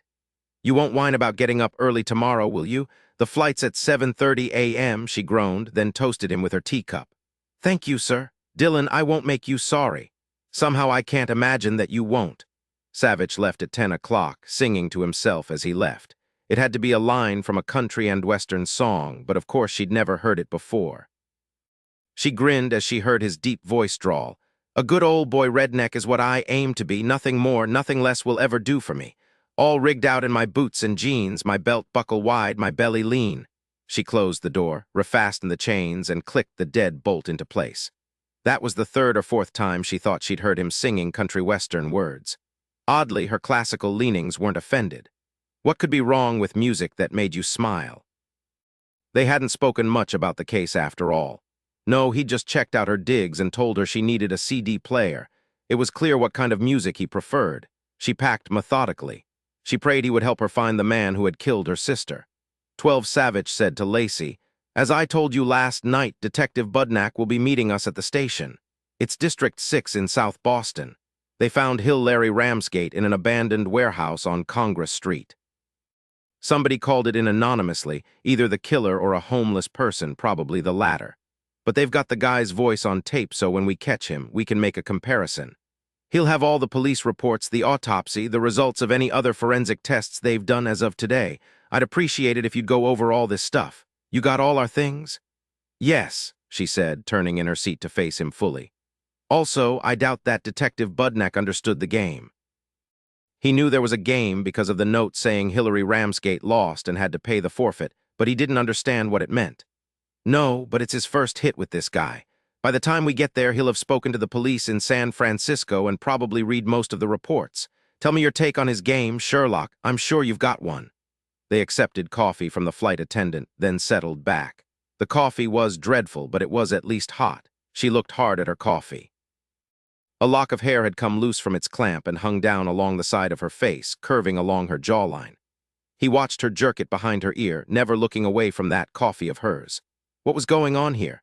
She said finally, "I've pictured this in my mind over the years, refined it, changed it here and there, done many profiles on him, and now I think I've got it exactly the way he did it." He knocks the woman on the head and takes her to a deserted building. The bigger the building, the better. In 3 instances, he used abandoned and condemned houses. In one, he used a house whose owners were out of town. He's intimately familiar with the buildings and houses. He set up all his props and arranged the sets.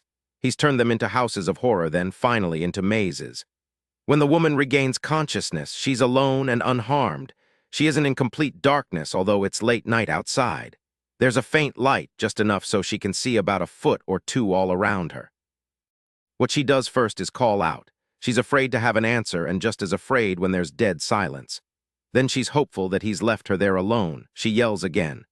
Then she gets herself together and tries to find a way out of the building. But there isn't a way out. There are doors, but they're bolted. She's nearly hysterical now. She knows something is very wrong. Then she finds the string that was lying beside where she'd awakened. She doesn't understand the string, but she picks it up and begins to follow it. It leads her through convoluted turns, over obstacles, into mirrors he's set up to scare the hell out of her when she suddenly comes upon her own image. Then the string runs out, right at the narrow entrance to this set he's put into place. Then perhaps he laughs, calls out to her, tells her that she's going to fail, and when she fails, he's going to have to punish her, and she won't like that. Yes, he will have to punish her because she will lose the game, but he doesn't tell her why he's doing it. Why should he? He's enjoying her ignorance. Maybe he even calls out to her, taunts her before she walks into the maze. That's possible, too. The note thing, he only did that with the first woman he killed in San Francisco. It's as though he's identified what he's done, and the next time and the time after that, it isn't necessary. Everyone will know who he is, he said slowly. You are awfully certain of what he does, Sherlock. I told you I've thought and thought about it. The shrinks believe, as do the FBI profilers, that he watches every move she makes, memorizes every expression on her face, possibly even films her. I'm not so sure about that. But I bet he even tells her she can win the game if she runs, if she manages to reach the center of the maze. She does run, hoping, praying that he isn't lying, that she can save herself, and she runs right into this maze he's built since there's nowhere else for her to go. There are dead ends in the maze. Finally, she finds her way to the center. She's won, she's breathing hard, she's terrified, hopeful, both at the same time. She's made it, she won't be punished. He's waiting for her there. She had to stop trembling. She drew a deep breath, took another drink of her now-cold coffee, then said with a shrug, "This much was obvious when everything was reconstructed by experts after the fact." Savich said, "So then he stabs her in the chest and in the abdomen until she's dead." Is everyone you know of certain he does this when she makes it to the center of the maze? Yes, instead of winning, she loses. He's there with a knife. He also cuts out her tongue. This fact never appeared in any publicized reports so that any confessions could be easily verified. Why does he do that? She didn't look at him. Probably to shut her up forever. He killed only women. He hates them. A game, Savich said slowly, looking down at a ragged thumbnail. A game that leads to certain death. I don't understand why she loses if she manages to find the center of the maze. As you said, usually that means you've won, but not with this guy. You have any ideas about why he kills her when she makes it to the center of the maze? Not a clue. But she did, and he didn't know how she did. Do you remember the legend of Theseus and the Minotaur? Yes, she said. I remember that at the center of the cave, Theseus came upon the Minotaur, but Theseus didn't lose. He killed the Minotaur. And Ariadne led him out with a string. You're thinking that maybe he sees himself as Theseus and that the women are the Minotaur. I don't know, it doesn't make much sense to me. But you know that it makes perfect sense to him. How much of a study did you do of the legend? Not all that much, really, she said. Do it when we get home again. But even if I happen to discover more parallels between what the killer does and the Theseus legend, it won't tell us anything about the man's identity, about how to find him. Do you know that he used the same abandoned building for 2 of his victims in San Francisco? It was down in the China Basin. The very same building. Then the police put a watch on it, but it was too late. He was surely laughing at them, at all of us, because we were helpless. It surprises me that no one saw anything. There are usually lots of homeless around those abandoned buildings, and cops do patrol.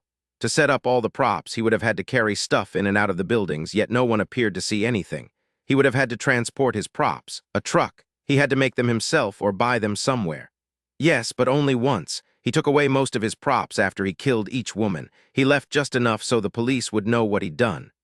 And still no one saw anything. That boggles the mind. Evidently one old man saw him because he was found strangled near one of the abandoned buildings. It was the same kind of string used to get to the center of the maze. He wanted the cops to know it had been him.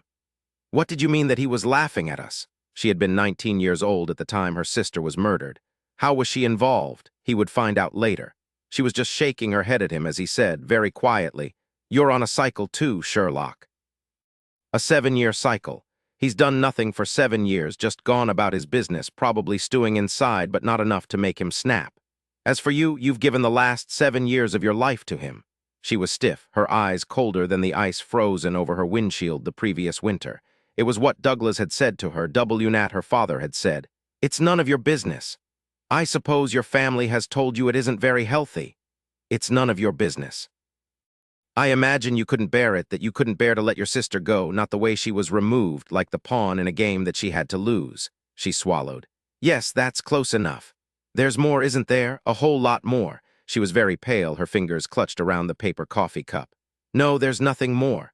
You're lying, I wish you wouldn't, but you've lied for a very long time, haven't you? There's nothing more, please stop. All right, do you want to shoot this guy once we nab him? You want to put your gun to his head and pull the trigger? Do you want to tell him who you are before you kill him? Do you think killing him will free you? Yes, but that's unlikely to happen. If I can't shoot him, then I want him to go to the gas chamber, not be committed the way Russell Bent will be. At least that's what my brother-in-law, Douglas Madigan, told me. No one knows yet if Russell Bent will be judged incompetent to stand trial. Don't jump the gun. Life imprisonment without parole isn't good enough. No, I want him dead. I don't want to worry about him escaping and killing more women. I don't want to worry that he might be committed to an institution, then fool the shrinks and be let loose. I don't want him still breathing after he killed 8 people. He doesn't deserve to breathe my air. He doesn't deserve to breathe any air. I've heard the opinion that since killing a murderer doesn't bring back the victim, then as a society we shouldn't impose the death penalty, that it brings us down to the murderer's level, that it's nothing but institutional revenge and destructive to our values.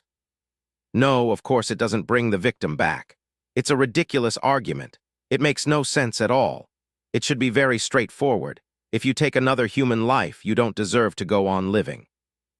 It's society's punishment. It's society's revenge against a person who rips apart society's rules, who tries himself to destroy who we are and what we are. What sort of values do we have if we don't value a life enough to eradicate the one who wantonly takes it? We do condemn, we do imprison, we just don't necessarily believe in killing the killer. We should. It's justice for the victim and revenge as well. Both are necessary to protect a society from predators. What about the argument that capital punishment isn't a deterrent at all, thus why have it? It certainly wouldn't be a deterrent to me the way the appeals process works now.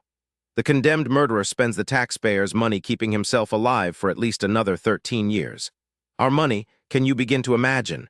No, I wouldn't be deterred. That monster, Richard Alien Davis, in California who killed Polly Claus and was sentenced to death. You can bet you and I will be spending big bucks to keep him alive for a good dozen more years while they play the appeals game. Someone could save him during any appeal in those years. Tell me, if you knew that if you were caught and convicted of killing someone you'd be put to death within, say, 2 years maximum, wouldn't it make you think about the consequences of killing? Wouldn't that be something of a deterrent? Yes, and I agree that more than a decade of appeals is absurd. Our paying for all the appeals is nuts. But revenge, Sherlock, just plain old revenge. Wouldn't you have to say that the committed pursuit of it is deadening? That's what he'd wanted to say all along. She was very still, looking out the small window down at the scattered towns in New England. No, she said finally, I don't think it is. Once it's over, you see, once there's justice, there can be a final goodbye to the victim. Then there's life waiting, life without fear, life without guilt, life without shame. It's all those things that are deadening. She said nothing more. He pulled a computer magazine out of his briefcase and began reading.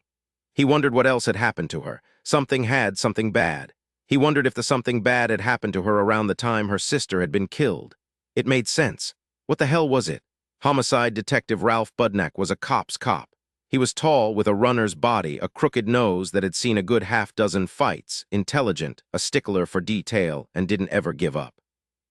His front teeth lapped over, making him look mischievous when he smiled.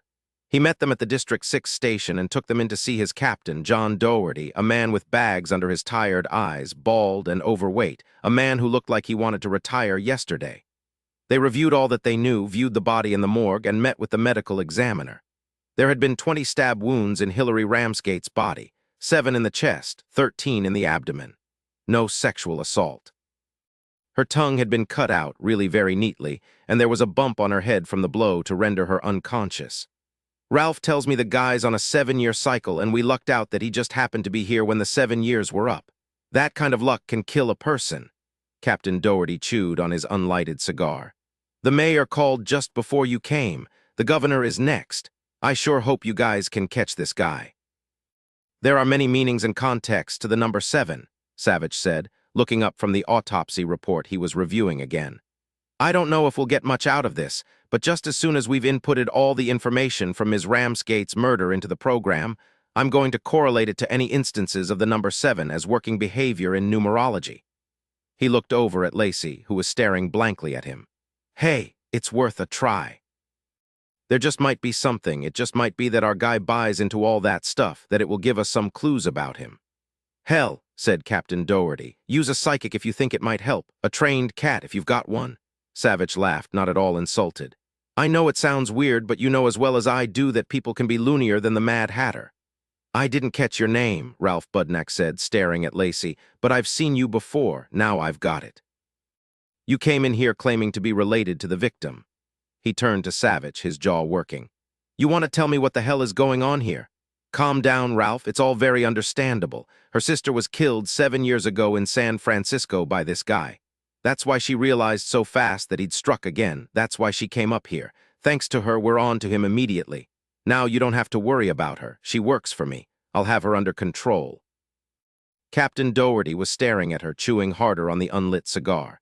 I don't want any vigilante stuff here, Agent Sherlock. You got that? You even tiptoe outside the boundaries and I'll bust you hard. I don't care if you're FBI. I wouldn't care if you were Hoover himself. It appears to me that Savich would bust you too. I wouldn't want to go in the ring with him. I understand, sir. Why did Dillon have to tell them the truth? She could have lied her way out of it. She caught his eye and realized he knew exactly what she was thinking. He didn't want her to lie anymore. Well, bully for him. It hadn't been his sister who'd been butchered. It hadn't been him to have nightmares horrible enough to wake you up wheezing, knowing that you were dying, that someone was close, really close, nearly close enough to kill you. She wanted to throw him through the window, although it looked as though it had been painted shut.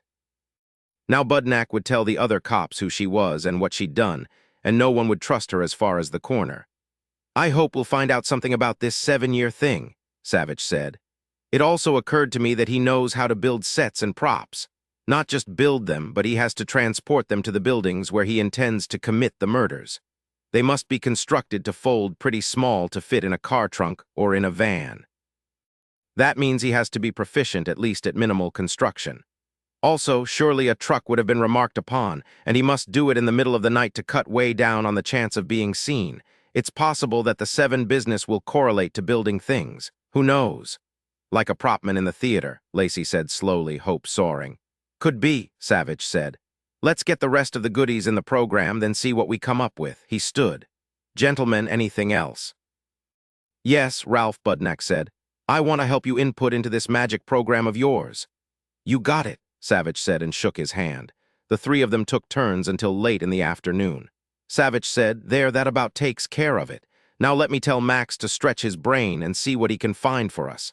I inputted every instance of the number 7 I could find. For example, 2 of the murders were committed on the 7th day of the week. Another murder was committed in the 7th month of the year. Sounds pretty far out, but we'll see. The real key is the 7-year cycle and the fact that he killed 7 women. Max has more to work with here than he's ever had before. Also, I gave Max another bone the construction angle. His fingers moved quickly over the keys. Then he grinned up at Lacey and pressed enter. That computer your kid? Ralph Budnak asked. You'd think so, Savich said. But no, Max is a partner and by no means a silent one. He patted the keyboard very lightly. Nope, I'll have some real kids one of these days. You married? No, here we go, Max's first effort, let me print it out. There were only 2 pages. Savich grinned at them. Take a look, guys. 13 the Pleiades. Ralph Budnak looked ready to cry. We spent 4 hours inputting stuff and we get the Pleiades? What the hell are the Pleiades? The 7 daughters of Atlas and Pleione, Lacey read. They're a group of stars put in the sky by Zeus. Orion is behind them, chasing them. This is nuts, Ralph said. Keep reading, Savich said. Just keep reading. Lacey looked up, her face shining. He's an astronomer, he's got to be. That or he's an astrologer or into numerology with astronomy as a hobby. Ralph Budnak said, maybe he's a college professor teaching mythology. He builds furniture on the side as a hobby. At least there appears to be something in the 7 scenario, Savich said, laying down page 2. We've got some leads. I've got a couple of other ideas, but Ralph, you and your guys can start checking this all out. Chances are, according to the profilers, that the guy has been here at least 6 months, but less than a year. Enough time, in other words, for him to scout out all the places he's going to take his victims. Good point, Budnak said, rubbing his hands together. My other team members are interviewing everyone they can scrape up from the Congress Street area. I'll pull them off to do this. When Lacey and Savich were alone, she said, You're having a problem with all this, aren't you? This whole business with the 7 sisters of the Pleiades, it just seems too easy, too obvious. Why? It took Max to come up with it. The SFPD didn't come up with it. The profilers didn't either. Also, it's a 7-year interval between killings. He kills 7 women at each cycle. 2 7s is a goodly number of 7s. Savich stood up and stretched, then he scratched his stomach. You're probably right, I'm just dragged down because Max got it and we didn't. But you know I've got this itch in my belly. Whenever I've gotten this itch in the past, there's been something I've missed. I need to go to the gym. Working out clears my brain. You want to come along? I won't tromp you this time. In fact, I'll start work on your deltoids. I didn't bring any workout stuff. Besides, I plan to protect my deltoids with my life. The cops tracked down 4 possible suspects within the next 24 hours, 2 of them astrologers who'd come to Boston during the past year, 2 of them numerologists. Both the numerologists had come during the past year from Southern California. They didn't arrest any of them. Budnak, Savich, and Lacey met later that day in Captain Dougherty's office. No big deal about that, Ralph Budnak said, frowning. All the nuts come from Southern California. So does Julia Roberts, Savich said. Point taken, Budnak said and grinned. So what do you think, Savich? It just doesn't feel right with any of these guys. Plus 2 of them have pretty good alibis. We found a homeless guy, Mr. Rick, he's called, who said he saw a guy going in and out of the warehouse on Congress. He said he was all bundled up and he wondered about that since it was really warm that night. Said it was so warm he didn't even have to sleep in his box. Said he hadn't seen him before. Any more specifics about the man? Lacey asked. Anything about what he looked like? Just that he looked kind of scrawny, a direct quote from Mr. Rick. Whatever that means, Mr. Rick is pretty big. Scrawny just might mean anything smaller than 6 foot. I might add that only one of the 4 guys we picked up could be called scrawny, and he's got the strongest alibi. Savich had wandered away. He was pacing, head down, seemingly staring at the linoleum floor. He's thinking, she said in answer to Captain Dougherty's unasked question. Your sister was really offed by this guy? Yes, it's been 7 years, but you never forget. Is that why you got into the FBI? I didn't know what else to do. I went to school and learned a bit about all the areas in forensics, then I focused on how the criminal mind works. Actually, I'd planned to be a profiler, but I couldn't live what they do every day. So here I am, thank God for Savich's new unit. You even learn about blood-spattering patterns? Yeah, some of the examples of that were pretty gruesome. I'm not an expert, but at least I learned enough so that I'd know what to do, where to find out more, who to contact. Captain Dougherty said, everyone thinks profiling is so sexy. Remember that show on TV about a profiler? Yeah, the one with Esp. Now that was something, wasn't it? Why bother with profiling? A waste of time. Just tune into the guy and you've got him. He grinned and she distracted him with another question about one of the men they'd hauled in for questioning. It was at midnight when Savich sat up in bed, drew a very deep breath and said softly, I've got you, you son of a bitch. He worked at the computer until 3 o'clock in the morning. He called Ralph Budnak at 7 a.m. and told him what he needed. You got something, Savich? I just might, he said slowly. I just might. On the other hand, I might be off plucking daisies in that big flower market in the sky. Keep doing what you're doing. He then called Lacey's room. "I need you," he said. "Come to my room and we'll order room service." The fax was humming out page after page from Budnak. "Yeah," Savich was saying, "this will help. You won't tell me what you're homing in on. Nope, not until I know there's a slight chance I'm on the right track." "I was thinking far into the night," she said, and although it wasn't at all cold in the room, she was rubbing her hands over her arms. She looked tired, pinched. "I couldn't get this 7 business out of my mind." She drew a deep breath. "We banked everything on 7, and so we got the Pleiades and all that numerology stuff. But what if it doesn't have anything to do with 7 at all? What if there was just the one instance of 7 and that was merely the time lag before he started killing again? What if he killed more than 7 women, 8 women, or even 9? She looked nearly desperate, standing there, rubbing her arms. "Not much of a big lead there. I think you're right, it's just too pat and too confining, but if there's nothing there, then what else is there?" "You're perfectly right. You've got a good brain, Sherlock." "My brain was working in tandem with yours," she laughed, some of the tension easing out of her. "Which means that you've got a good brain, too. Me and Max together have a top-drawer brain. All right, let me tell you where I'm heading, and if you think I'm off the wall, then you can haul me back. I've been thinking that we've gotten too fancy here, exactly what you said. It's too complicated out there. It assumes our killer is a really deep, profound fellow with lots of esoteric literary or astrological underpinnings. That he probably builds designer furniture on the side. I woke up at midnight and thought, give me a break.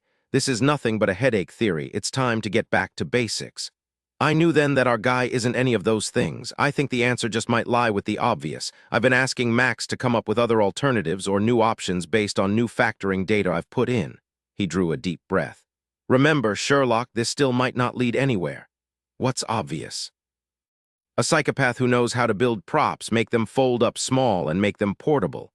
I know that they checked into this in San Francisco. They went to all the theaters, interviewed a dozen prop designers and builders. I went back in to see exactly what they did find, and where they'd looked, what kind of suspects they'd turned up.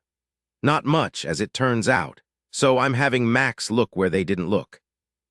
I've inputted just about everything I can think of into the program, so we've got a prayer of turning up something helpful." She didn't say anything, just looked at him. She felt hope well up, but she was afraid to nourish it. She saw that he was rubbing his neck. "What's wrong with you?" "I worked out too hard last night after you left and then spent too much time hunched over Max. No big deal. If you're not too macho, you might consider some aspirin. On the other hand, I hesitate to say anything at all now, given that you and Max together are such a great team and Max has got the bit between his teeth." "Yeah, he's got a great bite. That was funny, Dillon, if you spelled it right. Trust me, I did. You look like you're ready to burst out of your skin and you can still be funny. You're not laughing. I'm too scared." And it was the truth. She was terrified he would kill again, terrified that he would escape and there would never be justice. He watched her walk away from him across to the far windows that looked down 8 floors to the street below. "You want to tell me what else happened 7 years ago?" She actually flinched as if he'd struck her. He rose slowly and walked to her. He reached out his hand, looked at it, then dropped his arm back to his side. He said only, "Sherlock." She didn't turn, just shook her head. Max beeped. Savich pressed the print button. After a moment, he picked out one sheet of paper from the printer. He began to laugh. "Max says our person may be in building supplies." She whipped around so fast she nearly fell. "As in a lumberyard?" "Yes. He says that odds are good that with all the building materials the killer left behind, the type of hardware the killer used, the type of nails, the wood, the kinds of corkboard, the brackets, etc., that our guy works in lumber. Of course, the cops in the SFPD looked at every prop he left behind at every murder. It turns out that the wood wasn't traceable, that all the brackets, hinges, and screws were common and sold everywhere. They came up dry. Now, they never specifically went after men who worked in lumber yards. Max thinks we should look again." Her eyes were sparkling. "Max is the greatest. It's brilliant. We'll see. Now, in addition to a guy who works in lumber, we've also got a psychopath who hates women and cuts out their tongues. Why? Because he himself has taken grief from them or seen other men take the grief," she said slowly, not meeting his eyes. "Just maybe he cuts out their tongues because he knows they badmouth their husbands and curse a whole lot. Maybe he doesn't believe women should curse. Maybe that's how he picks out the women to kill." She'd known that all along, he thought, but how? It was driving him crazy, but he let it go for now. He knew she was right on the money. It felt right to his gut. No, perfect. He said easily, "That sounds really possible. Weren't there some profiles drawing that conclusion?" "Yes, certainly there were. The guy's not in the theater or anything sexy like that." "Nope, I'll call Ralph. He can check to see who's arrived during the past year in Boston who works for a lumberyard." Now that he thought about it, perhaps he had seen some speculation about that in some of the reports and profiles he'd read. Still, there was a whole lot more to all this. He looked at her. She looked away. Trust was a funny thing. It took time. Marlon Jones was the assistant manager at the Apple Tree Home Supplies and Mill Yard in Newton Center. He was in conversation with his manager, Dude Crosby, when a pretty young woman with thick, curly auburn hair came up to him, a piece of plywood in her hand. There was something familiar about her. He smiled at her, his eyes on that foot-long piece of plywood. He said before she could explain, "The problem is that the plywood's too cheap. You tried to put a nail through it and it shredded the plywood. If you'll come over here, I'll show you some better pieces that won't fall apart on you. Have we met before?" "Thank you, Mr. Jones," she said, looking at his name tag. "No, we haven't met before. I'm not very good at remembering faces, but well, you're so pretty, maybe that's why I thought I'd met you before." She followed him out into the lumberyard. "What are you doing with the plywood, ma'am?" "I'm building props for my son's school play, and that's why I need to use plywood, not hardwood. They're doing Oklahoma, and I've got to put together a couple of rooms that can be easily disassembled, then put back up." Marlon Jones would deliver the 12 cut pieces of plywood to the grade school gymnasium, along with brackets and screws, hinges, gallons of paint, and whatever else he thought she'd need. Before she left him, she placed her hand lightly on his forearm. "Thank you, Mr. Jones." She looked at him, looking at her hand on his forearm. "I bet you're not a lazy son of a bitch like my husband is. I bet you do stuff for your wife without her begging you." "I'm not married, Mrs. Bramford." "Too bad," she said and grinned up at him. "But hey, I bet lots of ladies would like to have you around, no matter if they're married or not." When she walked away from him, she moved with confidence. "Who knows what opportunities this might lead to?" she called out over her shoulder. She was whistling to herself as she walked from where she'd parked her car toward the Josephine Bentley Grade School Gymnasium. It was Ralph Budnack's car, a 1992 Honda Accord that drove like a Sherman tank. Toby, the temporary school janitor and a black cop for the 6th Division, opened the door for her. His voice carried as he said, "Just about done, Mrs. Bramford?" "Oh yes, very nearly done now. You going home, Toby?" "Yep, just waiting to let you in." "Don't forget to lock up now, Mrs. Bramford." "I won't." She was alone in the gymnasium, a vast room that resounded with her breathing with every step she took, filling the empty air with echoes. All the nearly built props were neatly stacked in the corner. She'd been doing this a good 5 evenings in a row now. She unstacked all of them, laying them out side by side. Not much more to do. She began work, her right hand turning the screwdriver again and again, digging in new holes through the plywood. Some of them were L-shaped, most flat. The brackets were just to support the 2 pieces of plywood. She didn't have all the lights on, just the corner where she worked had lighting. It wasn't much. There were deepening shadows all around her, growing blacker as the minutes passed. Soon it would be 9 o'clock. Dark outside, darker inside. It was the 5th night. There wasn't much more to do now except paint. Everything he'd sent over she'd used. She rose and dusted her hands on her jeans. She'd been to see Marlon Jones several times. He was always polite, always eager to help her, seemed to like it when she flirted with him. He had dark, dark eyes, almost opaque, as if no light ever shined behind them. He had dark brows, a thin nose, and full lips. He was good-looking, built well if a bit on the thin side. He wasn't all that tall, so perhaps then he could be called scrawny. After each time she saw him, she thought that he was just a plain man who earned his living cutting wood. "There," she said aloud, wishing something would happen soon, praying it would happen, knowing she wasn't going to like being conked on the head but not caring. A drop of pain behind her ear, a headache, were nothing compared to what he was going to get. "Done. Now let's see how easy it is to undo all this stuff." "It's real easy, Marty." It was his voice, Marlon's voice. He was right behind her. She'd never heard him come in. She wanted to leap for joy. Finally, he'd come. Her heart pounding, she whirled about, a gasp coming out of her mouth. "Oh, goodness gracious, Marlon, you scared the stuffing out of me. Oh, yeah, you scared me shitless." "Hi, Marty, I just came by to see how you were doing with the props. You know, you really shouldn't curse like that. Ladies shouldn't. It just doesn't sound right." "Everyone does, Marlon, everyone. You should hear that scum-bucket husband of mine cut loose. Look at this. I'm all done. I just need to paint, but I forgot which colors go on which piece, so I'll have to go home and get the drawings." "Not bad," he said after a couple of minutes. He had run his fingers over the brackets, frowning when they weren't straight, frowning even more when the screws weren't all the way in. He turned to smile down at her. "How's your husband?" "That asshole, I left him drinking Bud in front of the television. I'm going to leave that jerk anytime now. I'm going to tell him to haul his saggy butt out of there," and it came so fast. She didn't have time to do a single thing, even be frightened, even to prepare herself for it. The lights went out. At nearly the same instant, she felt a shock of heavy pain just behind her left ear. She wanted to cry out, but there wasn't any sound in her throat, nothing at all, and she simply collapsed where she stood. She realized just before the blackness took over everything that she hadn't hit the floor. No, Marlon was holding her. Where was Toby? Well hidden, she hoped. Please don't let him freak out and ruin the plan. No, he wouldn't. Everyone knew she had to take a hit. She'd begged for it. 14, she woke up to dull, thudding pain behind her left ear. She'd never been hit in the head before. She'd only known what to expect in theory. The reality of it was that it wasn't all that bad. Marlon knew what he was doing. He didn't want her incapacitated. He wanted her up soon, panicked, scared, and begging. He didn't want her crawling around puking up her guts from the nausea. She held perfectly still until the pain lifted. She knew this time that she was lying on the floor, a raw plank floor that smelled like old rotted wood, decades of dust and dirt embedded deep, and ancient carcasses, withered and stale, probably rats. It should have been pitch black, but it wasn't. She knew what was going to happen, and still she felt such terror she doubted she could even get enough saliva in her mouth to yell. She thought briefly of the other women, of Belinda, the terror of waking alone, head pounding, knowing something was desperately wrong, and it was made all that much worse because it was unknown. She was scared to her very soul, even though she knew what would happen. She wanted to kill Marlon Jones very badly.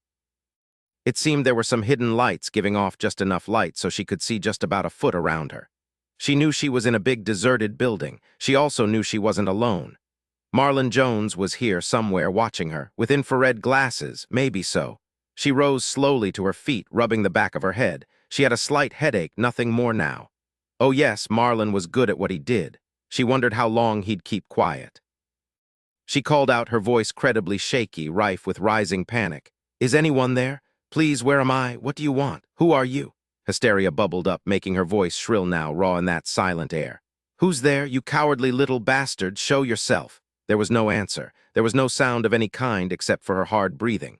She didn't bother checking the boundaries of the building. Let him be disappointed that she was shortening the play, shortening his fun. She looked down to see the string lying where her hand had lain. It disappeared into the distance. She leaned down and picked it up. Skinny, strong string leading her to the maze. It was fastened to something a goodly distance away. She slowly began to follow it. As she walked, the dim light behind her disappeared and the darkness ahead of her became shadowy light.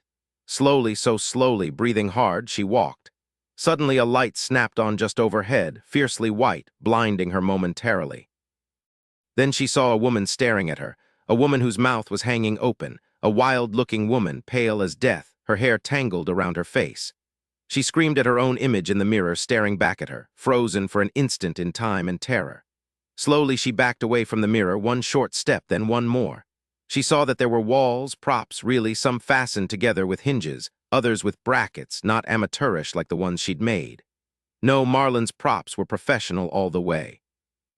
Then the bright light snapped off as suddenly as it had come on, and she was left again in the narrow, dim light. It was then she heard breathing. Soft, steady breathing just to her right. She whirled to face it. "Who's there?" Just the breathing, no voice, no answer. An amplifier of some kind. She whimpered just for him, then again, making it louder, hugging herself, then started following the string again. Suddenly the string ran out. She was standing in front of a narrow opening that had no door. She couldn't see beyond the opening. "Hello, Marty, come in, I've been waiting for you." His voice, Marlon Jones. "Oh God, Marlon, is it really you? How did I get here? You've come to save me." "I don't think so, Marty. No, I'm the one who brought you here. I brought you here for me." She felt rage pour through her. She pictured Belinda standing here, not knowing what was happening or why, so frightened she could scarcely breathe, and here that maniac was talking to her in a voice as smooth and gentle as a parish priest's. "What do you want, you pathetic bastard?" He was silent. She'd taken him by surprise. He was expecting tears, pleading. She yelled, "Well, you fucking slug, what do you want? You too scared to talk to me." She heard him actually draw in his breath. Finally he said, his voice not quite as smooth as it had been, but calm enough now, "You were fast coming here. I expected you to search around to check for a way out of the building, but you didn't. You looked down, saw the string, and followed it. What the hell is the damned string for? Some sick joke? Or are you the only sick joke in this silly place, Marlon? His breath speeded up. She could hear it. His breath was wheezing with anger. Push him. She wanted to push him. Let Savich curse her. Let all of them curse her. It didn't matter. She had to push him to the edge. She had to defeat him, then obliterate him. Well, you fucking little pervert. What is it for? Something to excite your sick little brain. Now, Marty, don't mouth off at me. I hate it when a woman has a foul mouth. I thought you were so sweet and helpless when you first came to me, but then you talked filth. You opened your pretty mouth and filth spewed out, and your poor husband. No wonder he drinks anything to escape that horrible language, and you put him down, you tell the world how horrible he is just because he was unlucky enough to marry you. I might spew out bad words, but at least I'm not a fucking psycho like you. What do you want, Marlon? What is this string bit? His voice was now a soft sing-song, a gentle monotone, as if he were seeing himself as an omniscient god and she as a child gone astray to be led back to hell. I'll tell you everything when you find the center of the maze, Marty. I build props just like you do, only I'm better because I've done it more. I want you to come in now, Marty. You'll win when you find the center of the maze. Even though you say bad things, you'll still win if you find the center. I'll be timing you, Marty. Time's always important. You can't forget about the time. Come along now, you've got to come in or else I'll have to punish you right now. Find the center, Marty, or you won't like what I'll do to you. How much time do I have to get to the center of the maze so you won't punish me? The gentle monotone was now tinged with impatience. You ask too many questions, Marty. I'll find the center if you'll tell me why the string bit. How else am I supposed to get you to come here? I didn't want to paint signs. That would have been too obvious. Follow the arrows, that's tacky. The string is neat, it's tantalizing. Now my patience is running out, Marty. Come into the maze. There was sudden anger now, cold and hard. Marty, what are you doing? My sneaker was untied. I was just tying it. I don't want to trip over myself. It didn't look to me like you were tying your sneaker. Come on now, or I'll have to do something you won't like at all. I'm coming. She walked through the narrow entrance into a narrow corridor of 6-foot-high sheets of plywood, painted green to simulate yew bushes. She came to an intersection, 4 choices. She took the far left turn. It led her to a dead end. He laughed. Wrong choice, Marty. Just maybe if you didn't curse so much, God would have let you find the right way to go. Maybe if you weren't so mean to your poor husband, God wouldn't have brought you to me. Try again. I'm getting impatient. But he wasn't at all impatient. She realized it in that instant. He was relishing every moment. The longer it took her to get to the center, the more he enjoyed himself. You're slow, Marty. You'd best hurry. Don't forget about the time. I told you that time was important. She could hear the excitement in his voice, unleashed now, feel the stirring of his excitement in the air around her. It nauseated her. She couldn't wait to see him. She backtracked and took another turn. This one also led to a dead end. On the third try, she picked the right path. There was only a small pool of light around her, never varying, never growing brighter or dimmer. She hit another dead end off a wrong turn. She heard his breathing quicken. His excitement was peaking. She was close to the center of the maze now. She stopped and called out, "Why a maze, Marlon? Why do you want me to find the center of a maze?" His voice trembled. He was so excited. No one had asked him this before. He was bursting to tell her. It's like finding your way to your own soul, Marty. There are lots of wrong turns and dead ends, but if you're good enough, if you try hard enough, you'll eventually come to the center of your soul, and then you'll know the truth of who and what you are. That's very poetic, Marlon, for a stupid psychopath. Who let you out of the asylum? I'll have to punish you for that, Marty. I'm not your husband. You've no right to insult me. She yelled. Why the fuck not, you puny, pathetic little bastard? Stop it. Yes, keep quiet. That's better. Now I'm waiting, Marty. I'm waiting for you. You're running out of time. You'd better stop mouthing off at me and run. She did. No wrong turns now, just right to the center, no hesitation at all. He was there, standing right in the center of the maze, wearing goggles. In the next moment, he'd pressed a button and a pool of light flooded down where they stood. He was dressed in camouflage fatigues with black army boots laced up to the top. He pulled off the infrared goggles. He looked as white as a death mask in the eerie light. Now he did look scrawny. He gave her a big smile. You made it here real fast when you tried, Marty. I scared you enough so that you knew if you didn't hurry, I'd have to hurt you really bad. Scare me, you stupid moron. You wouldn't scare a dead chicken. Did I beat your time limit, you worthless little shit? His smile dropped away. He looked more confused than angry. Why aren't you afraid? Why aren't you begging me to let you go now? You know it makes me crazy when you say bad words. When you're already so crazy I don't have to say anything, you stupid prick. Shut up. I hate to hear a woman curse. Hate it, hate it, hate it. You didn't make the center in time, Marty. I've got to punish you now. Just how will you do that, you little creep? Damn you, shut up. He pulled a hunting knife out of the sheath at his waist. It was a foot long, sharp, cold silver. It gleamed in that dead white light. Why a maze, Marlin? Before you punish me, tell me about why you use a maze. It's special for you, Marty, just for you. He was playing with the knife now, lightly running the pad of his thumb over the blade. It's real sharp, Marty, real sharp. Of course it is. It's a knife, you idiot. Not only are you pathetic, you're also a liar. You didn't build this maze just for me. Your little game isn't at all special. You aren't capable of any originality at all. Nope, the same thing over and over. Every one of the women you've killed had to find her way to the center of your maze. Why the maze, Marlin? Or are you too afraid to tell me? He took a step closer, then stopped. How do you know about all the other women? I'm psychic, you toad. I can read that miserable little brain of yours without trying. Yeah, I'm psychic as opposed to a psychopath, which is what you are. Why the maze, Marlin? You're afraid to tell me, aren't you? I knew it. You're nothing but a pathetic little coward. Damn you, shut up. I'll tell you, then I'll cut out that filthy tongue of yours and I'll make you eat it before I slice you like a stalk of celery. He was panting. He was breathing so hard as if he'd sprinted a good 100 yards. My father loved mazes. He said they were a work of art when done well. He taught me how to build mazes. We lived in the desert outside Yuma. There weren't any nice, thick green bushes, so we had to build our own bushes. Then we had so many, we made them into mazes. He shook his head, frowned at her. You got me off track. You made me change my lines. I've never done that before. I've got to punish you for that now, Marty. I sure hope your father isn't alive. He sounds as sick as you. You said the other women didn't make you change your lines. Why did you punish them? What'd they do to you? Damn you, shut up. Don't you dare talk about my dad, and I won't tell you anything. Bad language, Marlin. You're not a very good role model. Did the women you butchered always use bad language, or was it because they insulted their husbands? Bitch, shut up. She shook her head at him. I can't believe you called me that, Marlin. I hate bad language, too. It makes me crazy. Did I tell you that? I'll have to punish you as well. Who goes first? He yelled, running at her, jerking the knife over his head. Savich yelled down. At the same instant, full lights came on.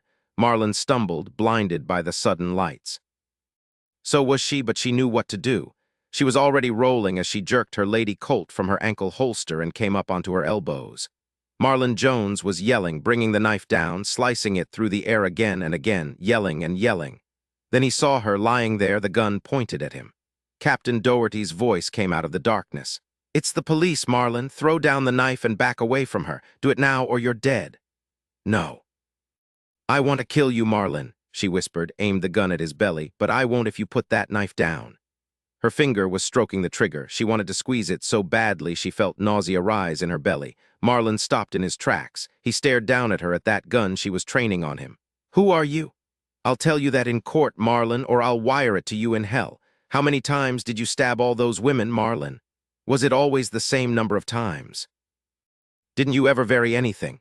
No, you didn't. You stabbed them and then cut out their tongues. How many times, Marlin? The same number as Hillary Ramsgate, 20 stabs. Keep coming to me now, Marlin, if you want a bullet through your gut.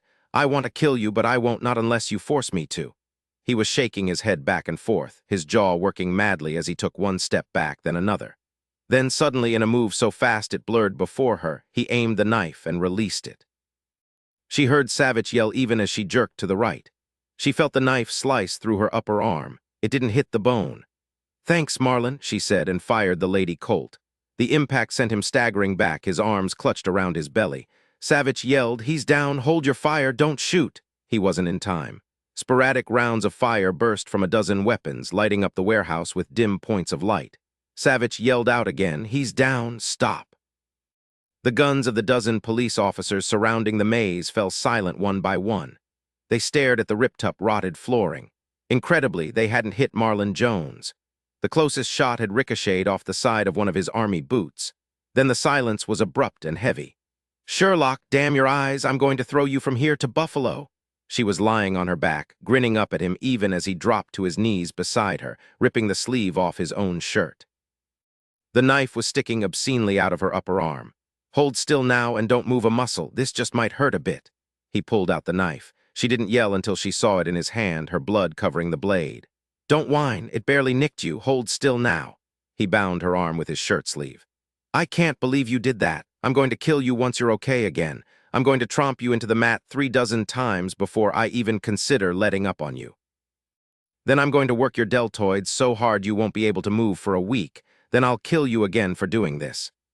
"Is he dead, Dillon?" Savich turned to look at Ralph, who was applying pressure to Martin's stomach. "Nope, but it will be close," Ralph said. "You got him in the belly. The ambulances are real close now. You did good, Sherlock, but I agree with Savich. You nearly got yourself killed. After Savich is done with you, I think I should take you to my boat in the harbor, go a bit out into the ocean, and drown you." She smiled up at Savich. "I sure hope he bites the big one. If he doesn't die, he'll prove he's mad, which he is. And if he gets a liberal judge and easy shrinks, then he could be pronounced cured and let out to do it all again in another 7 years, and then he who pulled that knife out of me. It sort of hurts really bad now. Goodness, look at all that blood." Her eyes simply drifted closed, her head lolling to the side. "Damnation," Savich said, and pressed harder on the wound. He heard 2 men and a woman calling out, "Let us through! Paramedics, let us through!" Savich took the Lady Coulte from her slack fingers, stared down at the little gun that could so easily kill a human being, shook his head, and pocketed it. He didn't touch the bloody knife. 15, she woke up in the ambulance, flat on her back, and Roman 4 dripping into her arm, 2 blankets pulled up to her chin. A female paramedic was sitting at her feet. Savich was sitting beside her, his face an inch from hers. He said the moment her eyes opened, "It's all right, Sherlock. Mrs. Jameson here redid the bandage on your arm, applied a little pressure, and the wound is only bleeding lightly. You're going to have to be checked for any arterial damage, then have some stitches when we get to the hospital and antibiotics, but you deserve it. I'm going to tell the doctor not to anesthetize you at all and use a big needle. The Roman 4 in your arm is just water and some salts, nothing for you to worry about. I told you the knife just nicked you, no big deal." Her arm burned so hot she was vaguely surprised that it didn't burst into flame. She managed to smile. "So I'm not to whine?" "Right." Mrs. Jameson said, "You've got great veins. How do you feel, Agent Sherlock?" "Really good, actually," she said, and nearly groaned. "She's lying. It hurts like hell. Listen to me, Sherlock. When Marlon threw the knife at you, if you hadn't already been moving away, it would have gone right through your heart, and none of us would have been able to stop it. What you did really makes me mad. I never should have trusted you, never. I was sure you knew what you were doing, but you didn't. You turned those green eyes of yours on me and that super sincere FBI voice, and I bought everything you told me. I knew I shouldn't have, but I did, so it's my fault too. Damn you, you lost it with that murdering bastard, and you didn't even care. You pushed him and pushed him. He could have forgotten all about his act. He could have just killed you without following his script. That was stupid. That really pisses me off, Sherlock." "It hurts, doesn't it?" said Mrs. Jameson, drawing Savich off. "But I can't give you any pain medication. We'll have to let the doctor decide on that. Your blood pressure's just fine. Now just hang in there. We'll be there in just a few minutes." At that moment, when she thought her arm would burn off her body, she said, "I'm sorry, Dillon, but I had to." "Why did you shoot him in the gut? Why didn't you go for his chest?" Her eyes were vague, filled with blurred shadows, but she knew there were no more ghosts to weave in and out of her mind, tormenting her. No, everything was all right now. His voice seemed farther away than just an instant before. What had Dillon wanted to know? Oh yes, she licked her lips and whispered, "I wanted him to suffer. Through the heart would have been too easy on him. Finish it, Sherlock." "All right, the truth, he hasn't told us everything. If I could have gotten all of it out of him, then I would have shot him clean." "Well, maybe. Yes, we have to get him to tell us everything, then I'll shoot him in the chest, I promise." She was utterly serious. On the other hand, she was woozy from pain and shock. He said slowly, smiling at her, "Actually, if you hadn't shot him at all, if the bullet hadn't thrown him a good 3 feet backward in the same instant, he would have had at least 30 rounds pumped into him. So, Sherlock, the bottom line is that you really saved his life." "Well, damn," she said, then smiled back up at him. "If he pulls through, you can question him and get everything you want out of him. We'll do it together. Don't worry now. Despite the fact that I'm going to throw you across the gym when you're okay again, you still got the bastard." But it had been close, far too close, unnecessarily so. She'd totally disobeyed orders. She'd been a loose cannon. On the other hand, he doubted she'd have ever done that if it hadn't been the psycho who had killed her sister. He'd chew her up some more when she was well again. He hoped it would be soon. She could have died so easily. She said, "Thank you, Dillon. Give me a while before we go to the gym and you tromp me into the floor. I don't feel so good right now." She leaned up and vomited into a basin quickly put under her face by Mrs. Jameson. "You'll do, Agent Sherlock. Hey, you're not related to Mohammed Sherlock, that famous Middle Eastern sleuth? She wanted to shriek at him for the ghastly pain of those 6 stitches in her upper arm, but she wasn't about to make a peep. He'd given her a pain shot before he'd ever touched her with that needle, but it hadn't helped all that much. Savich was sitting in a chair by the small cubicle door, his legs crossed, his hands folded across his chest, looking at her, daring her to wuss out on him. She said between gritted teeth, "That's one of the best ones I've heard yet, Dr. Ashad." He swiftly knotted off the thread. "I pride myself on not being too trite. They're all done. Now let's pour some stuff on this, sorry, but it'll really sting, then give you 3 more shots in the butt, tetanus, an antibiotic, and another pain med. Then you'll be out of here.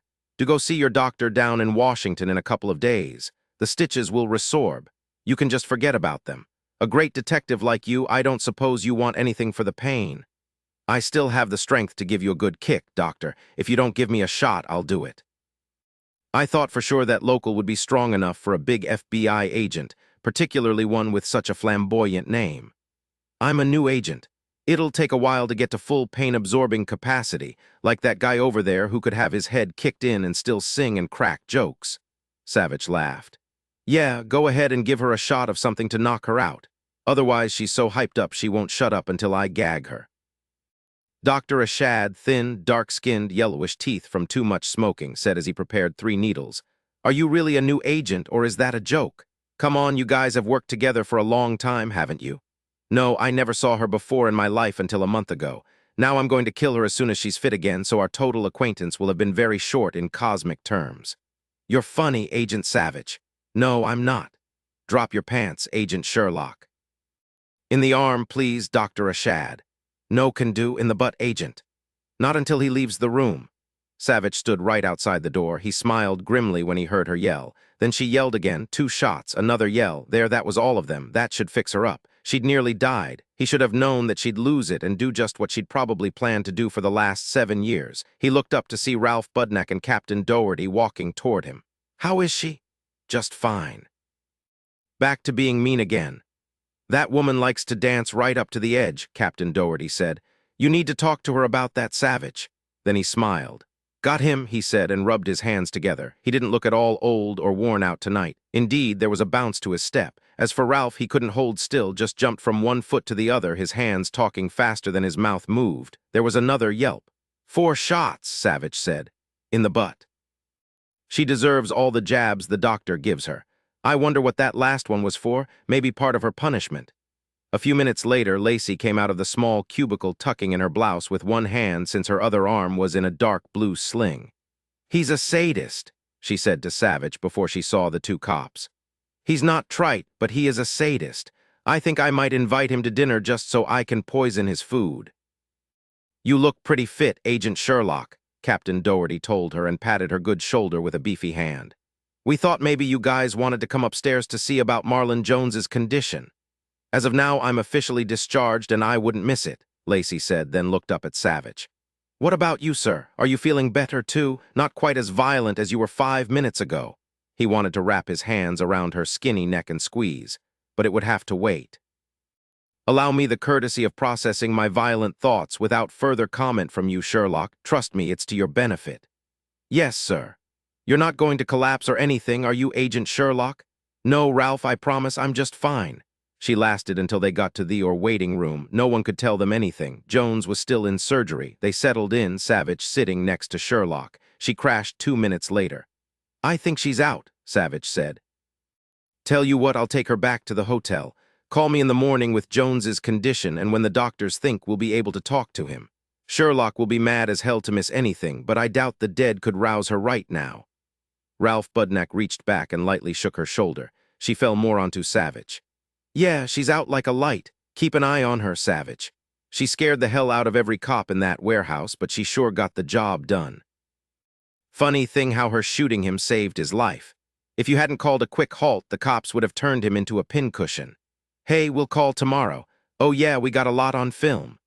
Savich carried her into the hotel over one wimpy protest. At least it was late, and only one old guy thought Savich was a pervert from the way he was licking his chops. Because Savich was worried about leaving her alone, he took her to his room, pulled off her shoes, and tucked her into his bed. He turned the light on low over by the desk by the windows. He called Assistant Director Jimmy Maitland to tell him they'd caught the string killer. He wasn't about to tell his boss just yet that Agent Sherlock had nearly gotten herself killed because she'd lost all sense and turned into a cowboy, something the Bureau ferociously discouraged. Lacey slept through the night. She came abruptly awake early the next morning. Her eyes flew open. She realized her arm felt on fire and yelped. "Good morning." "You're alive, I see." She frowned up at him, trying to piece things together. "Oh, I'm in your room." "No one should croak alone," he said. "You look like hell, however, I got your clothes from your room. If you feel up to it, go bathe and change. When you come out, breakfast should be here. Lots of protein, lots of iron, lots of orange juice." "What's the orange juice for?" "To keep you from coming down with a cold." He watched her swing her legs over the side of the bed. That hair of hers had come loose from the clasp and was rioting around her face-red hair that wasn't really a carrot red or an orange red or even the auburn he'd thought, but a mixture of this color and that. She had lots of hair, actually very beautiful hair. She looked totally different. He backed up a step. "I even put out some female stuff on the counter for you. If you need to shave your legs, forget it. I've only got one razor." He was distracting her from the pain in her arm. "Oh yeah, Sherlock, before you go herring off to catch another killer, hold on just a second." He disappeared into the bathroom, then came out a few moments later.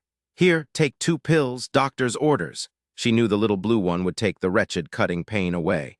Then maybe she could attack that breakfast Savich was talking about. "You're eyeing those pills the way the cannibal with the sailor in the cooking pot." He handed her the pills and a glass of water. She was fast getting them down. "Why don't you just sit there until the meds kick in? I'll call room service." 45 minutes later, wrapped in a robe, bathed as well as she could with just one hand, Lacey was seated opposite Savich, a fork piled with scrambled eggs very nearly to her mouth. She sighed as she swallowed. He let her eat for 3 minutes, then said, "I didn't tell Assistant Director Maitland that you're an idiot, that in your first situation you didn't follow orders, you taunted the suspect until he threw the knife at you, that you nearly got yourself whacked because of this damned obsession you have." "Thank you, sir." "Cut the sir stuff. He'll find out soon enough. I still might kick your butt out of the Bureau. That was the stupidest thing I've ever seen, Sherlock." He'd said it all the previous night, but she might have been too dazed to get it all. He needed to pound it in. "I wanted to push him to the edge. I wanted him to tell me everything, the why of everything. I don't know if I believe that May's story he told me about his father.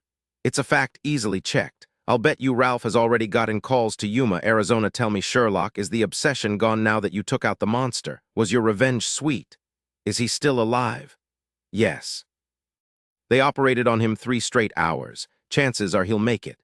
There's still a chance he'll croak after we get it all out of him. Do you think that's possible?" "I don't plan to let you near him with a weapon." She sat back in her chair and sighed. "The pain medicines worked really well. The breakfast was excellent. Are you going to tell Assistant Director Maitland that I should be suspended or disciplined or cut off without pay or what?" "I told you I'm still chewing on that." "But it just occurred to me this was the only reason you came into the Bureau in the first place, wasn't it?" She nodded, chewing on a piece of toast. "And your undergraduate degree in forensic sciences and your master's degree in criminal psychology, these were all just for this one moment. The very slim chance that you'd get to confront this crazy." "Yes. I never really believed I'd get him, not deep down, but I knew if I didn't try, then I couldn't live with myself. I wouldn't have even had the chance at him if it hadn't been for you. You made it possible. I thank you, sir." "I don't like you very much at this moment, Sherlock, so cut the sir crap. If I had known what I was doing, I wouldn't have done it. Just what would I have done if you'd bought the farm? I guess you would have had to call my dad. That wouldn't have been much fun. Thank you for... If you thank me one more time for letting you play bait, I'll wrap that sling around your throat and strangle you with it." "What's going to happen now?" "You're going back to Washington and I'll handle things here." She turned into a stone. "No," she said at last. "No, you wouldn't do that." She sat forward. "Please, you've got to let me see this through to the end. You've got to let me talk to Marlon Jones. I've got to know why he killed my sister, why he killed all the other women. You told me I could talk to him. I'd be nuts to let you keep on with this case. Please, be nuts just for a little while longer." He looked at her with a good deal of dislike. Actually, he'd had no intention of pulling her out now. He tossed his napkin on the table and pushed back his chair. "Oh, what the hell, why not? At least now he can't hurt you and you can't hurt him. You won't try to shoot him, will you, Sherlock?" "Certainly not." "I'm an idiot to believe you. Tell you what, I'll take you to the hospital. We'll just see if you can keep yourself from ripping the guy's throat out." "I just want to know. No, I've got to know." Why did he kill Belinda? Did she have a salty tongue? She cursed, but nothing that would shock anybody except my father and mother. Her husband loved her very much. Douglas will be pleased that this guy has been caught. As for my father, since he's a judge, it's one more criminal off the streets. But you know, Dad never really liked her because she wasn't his real daughter. She's my half-sister, you see. My mother's daughter from her first marriage. She was 12 years older than I. Did she ever badmouth her husband? No. Well, I don't think so, but I can't be sure. 12 years make a big difference. She married her husband when I was 16. What difference does that make? So she'd only been married 3 years when she was killed. Yes, she just had her 31st birthday. If she didn't curse or badmouth her husband in public, then Marlon wouldn't have had any reason to go after her. You remember that he wouldn't have touched you if you hadn't let loose with all those curse words. Then you added the badmouth of your mythical husband for frosting on the cake. So it only makes sense that your sister did something to make him go after her. Either she really lost it and cursed up a storm within his hearing, or she put down her husband in his hearing. One or the other, Sherlock. What's the most likely? I don't know. That's why I've got to talk to Marlon. He's got to tell me. If he refuses to talk to you at all. She was silent, staring down at a forkful of scrambled eggs that she'd sprinkled too much pepper on. It's odd. All the other women, no one admitted that they'd ever cursed a word in their lives or badmouthed their husbands, but they must have. You saw how Marlon came after me.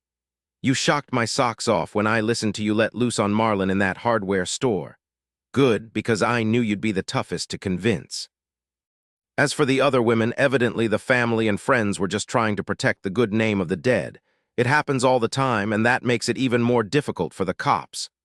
He's got to tell me, he said very gently. You've got to bring it to a close, Sherlock. She hated him for the gentleness, the kindness. He had no idea. He couldn't begin to understand. She jerked up to look at him across the table. Her voice was as cold as Albany in January as she said, "Would you like another bagel?" He sat back, folding his arms over his chest. You're tough, Sherlock, but you still aren't in my league. If you put cream cheese on the bagel, I'll eat it. 16, both Captain Doherty and Ralph Budnack were standing outside room 423 when Savich and Lacey arrived at Boston Memorial Hospital. You don't look too bad, Ralph said, peering down at her.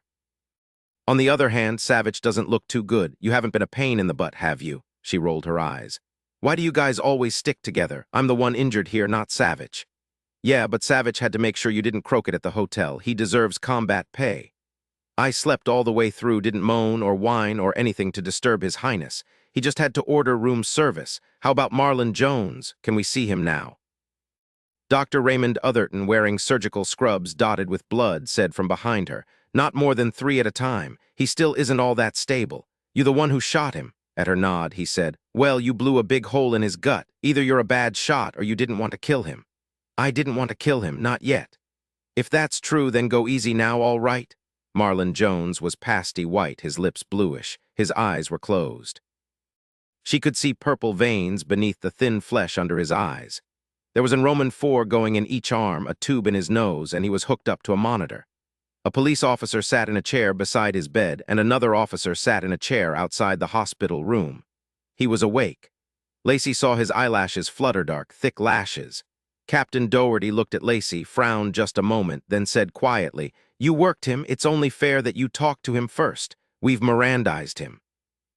He said he didn't want a lawyer yet. I really pressed him on that, even taped it. So everything's above board. She looked at Savich. He gave her a long, emotionless look, then slowly nodded.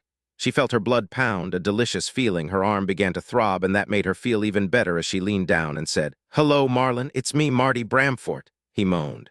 Come on, Marlon, don't be a coward. Open your eyes and look at me. You'll be pleased to see that my left arm is in a sling. You did punish me, don't you want to see it? He opened his eyes and stared at that sling. I've thrown a knife since I was a boy. It should have gone through your heart. You moved too fast. Yes, you didn't kill me either.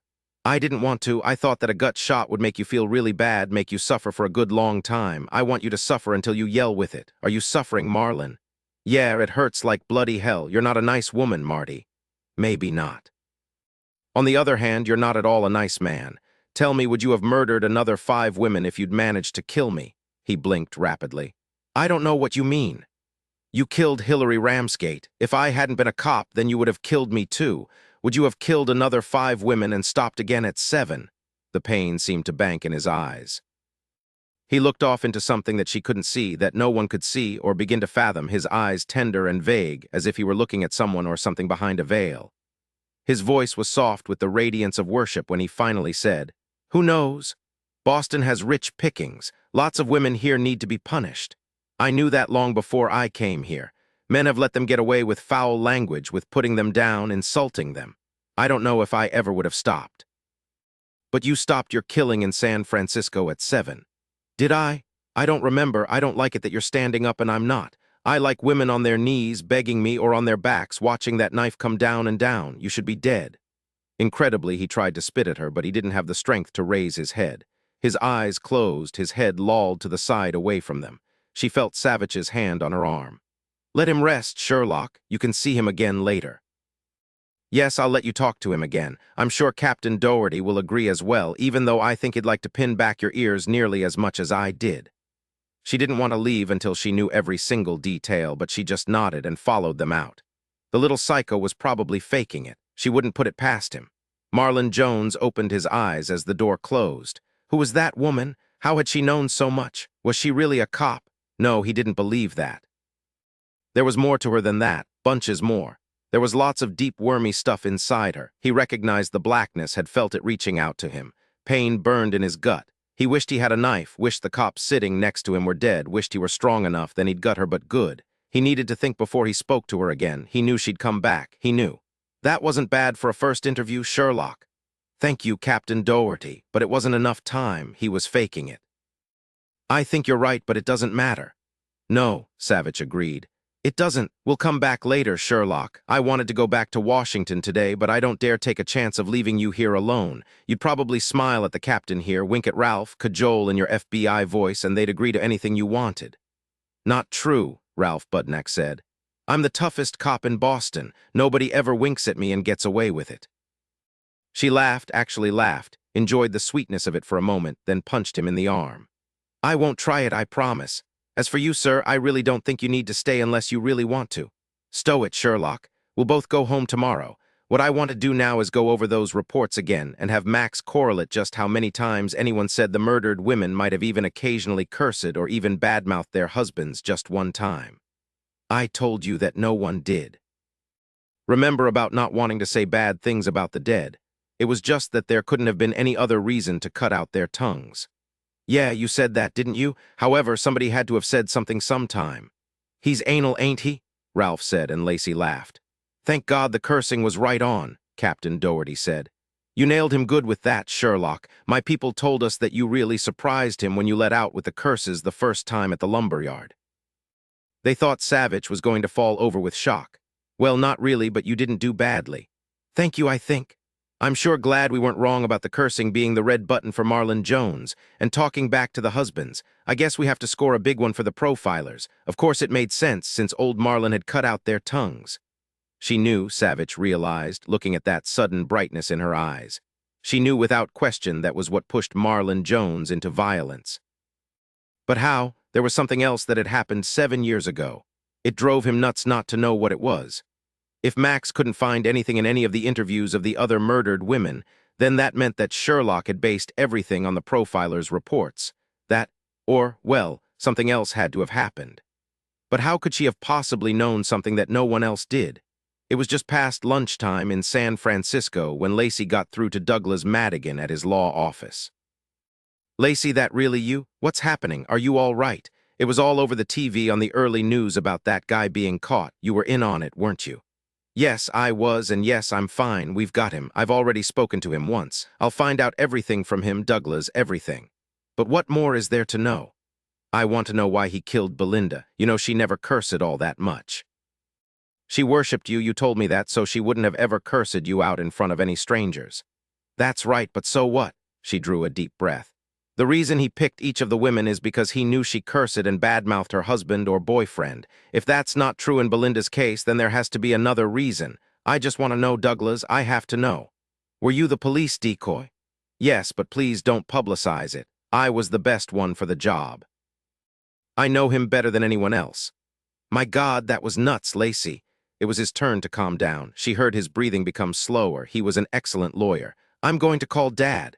No, let me do it, although I bet he already knows about it and that you were involved. He'll be relieved that you weren't injured. Her arm started throbbing. She needed another pain pill. Oh no, I'm just fine. What have you done about Candace Adams? I married her last weekend. Funny thing was she got her period on our wedding night. She wasn't pregnant. She told me that she had had a miscarriage just 2 days before, but that she loved me so much she was afraid to tell me. She believed I wouldn't have married her if I'd known there wasn't a baby involved. Would you have married her? No, of course not. I don't love her, you know that. What a mess, Douglas. She was very thankful she was 3,000 miles away at that moment. What are you going to do? I haven't decided yet. Do you think she really loves you? She claims she does. I don't know. I wish you were here. I wish I could see you, touch you, kiss you. I miss you, Lacey. So do your father and your sweet mother. Both of them hoped we'd marry, you know. No, I didn't know. No one ever said a word to me about that. You were my sister's husband. Nothing could ever change that. No, maybe not, he sighed. Here's my lovely wife, standing here in the open doorway of my office. She heard him say to her, "How long have you been there, Candace?" She heard a woman's voice but couldn't make out what she said, but that voice was shrill and angry. Douglas came back on the line. "I'm sorry, Lacey, I've got to go now. Will you come home now that you've gotten rid of your nightmare?" "I don't know, Douglas, I really don't know." Slowly, she placed the phone back into its cradle. She looked up to see Savich standing there, a cup of tea in each hand. How long had he been there? As long as she imagined Candace Adams Madigan had been standing in Douglas's office. He handed her the cup. "Drink your tea, then we'll go to the hospital again. I want to get this wrapped up, Sherlock." "Yes, sir. Call me by my name or I'll tell Chico to wrap your karate belt around your neck." "Yes, Dillon. Here's to catching the string killer and ridding you of all your baggage. Is your brother-in-law to be considered baggage?" She took a long drink of the hot tea. It was wonderful. She still needed another pain pill. She said finally, shrugging, "He's just Douglas. I never really realized the way he felt until he was here in Washington just a couple of weeks ago. But he's remarried now. Lucky for you, I'd say. I can't see that guy giving up all that easily." "How would you know that?" "I know everything. I'm a special agent." He probably did, she thought, and excused herself to take another pill. Rain splattered against the hospital window. The officer in the chair was sitting forward. Lacey leaned over the bed and said in a soft voice, "Hello, Marlon. Do you remember me? I'm the woman you attacked, took to your place, and forced through your ordeal. But I really won and you lost big time." "What's your name?" "Lacey Sherlock." "No one's named that. That's stupid. That's out of some dumb detective story. What's your real name?" "It's Sherlock, Marlon. Didn't I track you down? Didn't I bring you in? Wouldn't you say I've earned the name?" "I don't like you, Marty. It's Lacey. I like you even less now than I did before. Do you mind if I turn on the tape recorder again, Marlon?" "No, go ahead, turn it on. I like to hear myself talk. I'm a real good talker. Mr. Kane, he's the guy who owns the Apple Tree Home Supplies and Mill Yard. He begged me to be his assistant manager. He knew I could sell anybody anything, and he knew that I was an expert on everything to do with building." "Yeah, you're really great, Marlon. But a question, tell me why you refused to say a word to the police." "Why?" "I just want to talk to you, Marty. I'm going to get you one of these days, and I want to get to know you better." "If it makes you feel good, you just keep holding on to that thought, Marlon. You want to talk. Tell me why you killed Hillary Ramsgate. She wasn't married. All the other women you killed were married." "I knew her boyfriend. Well, I didn't really know him. I just saw him a bunch of times. He told a group of guys that she was difficult, and once he had her married, he was going to teach her a lesson." "Where was this, Marlon?" "At a bar, the Glad Rags, in Newton Center. He was there a whole lot. He'd sleep with her, let her tell him what a jerk he was, then come to the bar and let it out. I told him he should punish her, that she deserved it." "Did you go into the Glad Rags a lot?" "Oh, yeah. I wanted to see this Hillary woman. He brought her in one night. They had a big argument right there. She even threw a beer in his face. She cursed him up one side and down the other. She even called him a terrible name. Most women, even bad ones like you, they don't say that word. That's a word for real bad guys. Well, all the other guys were laughing, but I wasn't. I knew she had to be punished and that he wasn't ever going to do it right. No, if anything, he'd just smack her around a little bit. You know that while she was tearing him down, that guy just laughed. He just took it. I would have hurt her right there. Maybe her boyfriend liked exactly the way things were between them. Did you ever think of that?" "No, that's impossible. She was bad. He was just weak and stupid." "Did you go to lots of bars, Marlon?" "Oh, yes, I like bars. You can sit there in the dark and watch people. No one hassles you. I saw lots of women who needed to be punished." "How many different bars?" He shrugged, then winced, lightly touching his fingertips to his stomach. About a half dozen, I guess, lots more in San Francisco. You should have been hurt too, Marty. But you don't curse, do you? Not really. I'll bet you're not married either. You're just a cop. You just said all those bad words to trap me. I didn't trap you, Marlon. I just gave you a woman you could relate to, nothing more, nothing less. I never should have believed you. You just fell into my lap. You're still wearing the sling. I like that.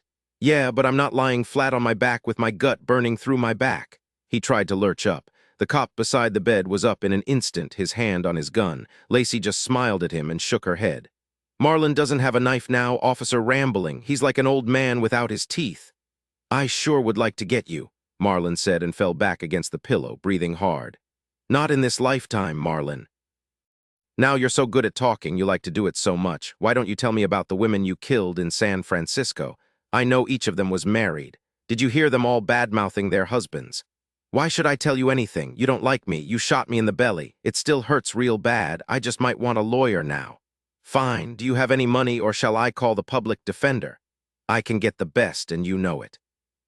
Those guys don't care if I have a dime or not. They just want their faces in the news. Yeah, get me a phone book and let me pick out the highest-priced one of the lot. I could connect you to the ocean bottom if you like. That was funny, Marty. Lawyers and bottom feeders, yeah, that was pretty funny. Thanks, it's Agent Sherlock. I'm with the FBI. You want to call a lawyer now, Marlon? Or would you like to answer just a few more of my questions? I'll call a lawyer later. Sure, I can answer anything you ask. I can always take it back. I read all about the toaster. He'll get off because he's crazy and it won't cost him a dime. I'll get off too, you'll see, and then I'll come after you, Marty. She felt a shock of rage, but no fear. She should have ended him right there in the warehouse to ensure there'd be justice. She was a fool to want all her questions answered. Besides, he could lie to her as easily as he could tell her the truth. Her face was flushed red with her fury. She'd been a fool. At that moment, she heard Dillon singing quietly from beside the door. I always played it cool when I was young, always swam when I wanted to sink, always laughed when I wanted to cry, always held my cards tight when I wanted to fold. He hadn't said a single word until now. She jerked, then turned to look at him. His expression was unreadable. He was just singing those words. They weren't great lyrics, but it worked. He winked at her. She grinned. She couldn't help herself. Talk about finding words to hit the situation. She thought briefly of her classical music training. Mozart would have cast her out of the classical club if he knew she was smiling over some god-awful country and western music. Her rage fell away. We'll see about that, she said, turning back to Marlon, calm as anything now. Hey, you look as if you're getting tired, Marlon. You'll want to take a nap really soon now. Why don't you just tell me why you killed 7 women in San Francisco? Not more, not less. Exactly 7, and then you stopped. 7? He fell silent. She watched him tick off his fingers. The psycho was counting on his fingers the number of women he'd harmed. She'd bet anything he remembered every name, every face. She wanted to end him right that instant. No, Marlon said. I didn't harm no 7 women in San Francisco. So the number 7 had no relevance whatsoever. Thank God for Savich's brain. Dear God, how many more women had he harmed? How many then? 6. I harmed just 6 ladies. They all deserved it big time. Then I was tired. I remember I slept for 3 days and then I was told to go to Las Vegas. Told? Who told you to go to Las Vegas? Why, the voices, of course. The devil, sometimes his buddies, sometimes a black cat if I see one. You're making that up. You're just practicing on me so the judge will find you nuts and you won't have to stand trial. Yeah, I'm good, don't you think? But I am crazy, Marty, real crazy. Just 6 women, you're certain, not 7. You think I'm stupid as well as crazy. Then he proceeded to count them off again on his fingers, this time with their names. Lauren Ozhay, Patricia Mullins, Danielle Potts, Ann Patrony, Donna Gabrielle, and Constance Black. When he finished, he looked over at her and smiled. She felt frozen. He hadn't said Belinda's name. Why? Just a simple omission. He'd harmed 7 women. He was lying. The little bastard was lying. She stood up, wanting to confront him. He flinched, seeing the rage in her eyes. You're stupid, Marlon. You can't even count right. Either that or you're a liar. That's what you are, a liar. I'll bet my next paycheck on that. He was whimpering, holding himself so stiff against the backboard of the hospital bed, he looked frozen. You want to hurt me, don't you, Marty? Oh, yes, Marlon. When the time comes, I'd like to see justice served. She heard his voice from behind her, singing softly, Take me back to my old fat mammy. She loves me better than she loved her apple pie. She felt his hand on her good arm, his blunt fingers lightly stroking her skin. Let's go, Sherlock. I'll make you a deal you can talk to him one last time. Tomorrow, all right. Yes, all right, thank you. See you mañana, Marlon. Don't choke on your soup, will you? I'll have my big-time lawyer here tomorrow, Marty. We'll just see what he has to say to a dumb cop like you. Hey, I like that guy with you. He's got a real good voice. Do you happen to know that song, Sing Me Home Again Before I Die? Yes, I'll be home for a few days, Father, when I can get away. I want to see both you and Mother. You're satisfied now, Lacey? The sarcasm was deep and rich in his voice. She felt the familiar churning in her stomach. She had caught the man who'd killed Belinda. Why wasn't he pleased? Be calm, be calm. The training academy taught you that. Yes, I truly never dreamed that I would ever catch him. I've even interviewed him twice now, but there is one thing that bothers me. What is that? He claims he only harmed 6 women here in San Francisco. He's a crazy little psychopath. They're liars all the way to their genes. I know, I've sentenced enough of them. Yes, I agree. I don't know why I mentioned it, really. But it's curious. He listed the names of the women he harmed. He left out Belinda. So he forgot her name. Possibly, but why didn't he forget one of the others? You know, I'll be doing all sorts of checking now to make certain he did harm Belinda. She realized what she just said, but had no time to apologize. Her father said in his low, controlled voice, "What are you saying, young lady? You think it's possible some other man harmed Belinda, someone who copycatted this Jones guy? Who, for God's sake?" "I didn't mean that, Dad. I know Marlon Jones harmed her, that he's just playing some sort of twisted game with me. But what game? Why leave out her name specifically? Why not one of the others? It doesn't make any sense at all." "Enough of this nonsense, Lacey. And that's all it is, just plain nonsense. He could have left out any name. Who cares? Will you come home this weekend?" "I'll try, but I want to speak to Marlon Jones at least one more time. But Dad, when I come home, it will just be for a few days." She drew a deep breath and closed her eyes, exhaling slowly. "I'm going to stay in the FBI. I want to keep doing what I'm doing. I can make a real difference." There was silence. Lacey didn't like herself for it, but she couldn't help it. She started fidgeting. Finally, her father said, "Douglas has made a stupid error." He was letting it go, at least for now. "Well, he's married, if that's what you mean." "Yes, that's exactly what I mean. The woman went after him, then lied about being pregnant. Douglas has always been very careful about taking precautions. I tried to tell him to have blood tests, get positive proof that the child was his, but he said there was no reason for her to lie. He was wrong, of course. The woman got him. He told me he wanted a kid, that it was time. She wasn't even pregnant. Douglas was a fool." "Didn't Douglas want kids with Belinda?" Her father gave a hoarse laugh. He didn't laugh often. It sounded strange and rusty and a bit frightening. Her fingers tightened around the phone. "Remember who her mother is, Lacey. Naturally, he wouldn't want to take the risk of any child being as troubled as Belinda's mother." "I can't believe he told you that." "He didn't, but I'm not stupid." She hated this. Usually he was sly in his insults to his wife, but not now. "She's my mother as well." "Yes, well, that's different. I am your father. There's nothing troubled in you." Hadn't he told her not 2 weeks before that her obsession reminded him of her mother's early illness? She shook her head, wanting to hang up and knowing she wouldn't. "I never met Belinda's father." Her father said coolly, "That's because we've never mentioned him to you. There was no need. Indeed, Belinda didn't even know what happened to him. Again, there was no reason to be cruel about it." "Is he still alive? Who is he?" "His name's Canal Francis. I can't see that it matters now if you know the truth. He's in San Quentin, at least he was the last time I heard." "He's in prison?" Lacey couldn't believe it. Neither he nor her mother had ever said a thing about Belinda's father being in jail. "What did he do?" "He tried to harm me. Instead, he killed a friend of mine, Lucas Bennett. It was a long time ago, Lacey, before you were born, before your mother and I married. He was a big Irish bully, a gambler, worked for the mob. He must be at least 60 by now. He's 4 years older than I, which is why Belinda was cursed. Her genes ruined her. Despite the fact that I raised her, she still would have turned bad. It was already beginning even before she died. A pity, but there it is." "But Belinda knew about him, didn't she?" "She only knew that he'd left her and her mother when she was 8 or 9 years old. We never told her anything different. There was no point. Look, Lacey, that was a long time ago. You've caught the man who harmed her. Belinda's troubles died with her. Now the man who harmed her will face justice too. Forget it, forget all of it." She hoped he would prove to be right about that. No, she didn't want to forget Belinda, but at least now that Marlon Jones was in custody, that helpless feeling was gone, except for the fact that he'd claimed he hadn't harmed Belinda. "Come home soon, Lacey." There was a pause, then. "Do you want to speak to your mother?" "Oh yes, please, Dad. How is she today?" "Much the same as always. She's downstairs with me in the library. Here she is." Her fingers tightened on the receiver.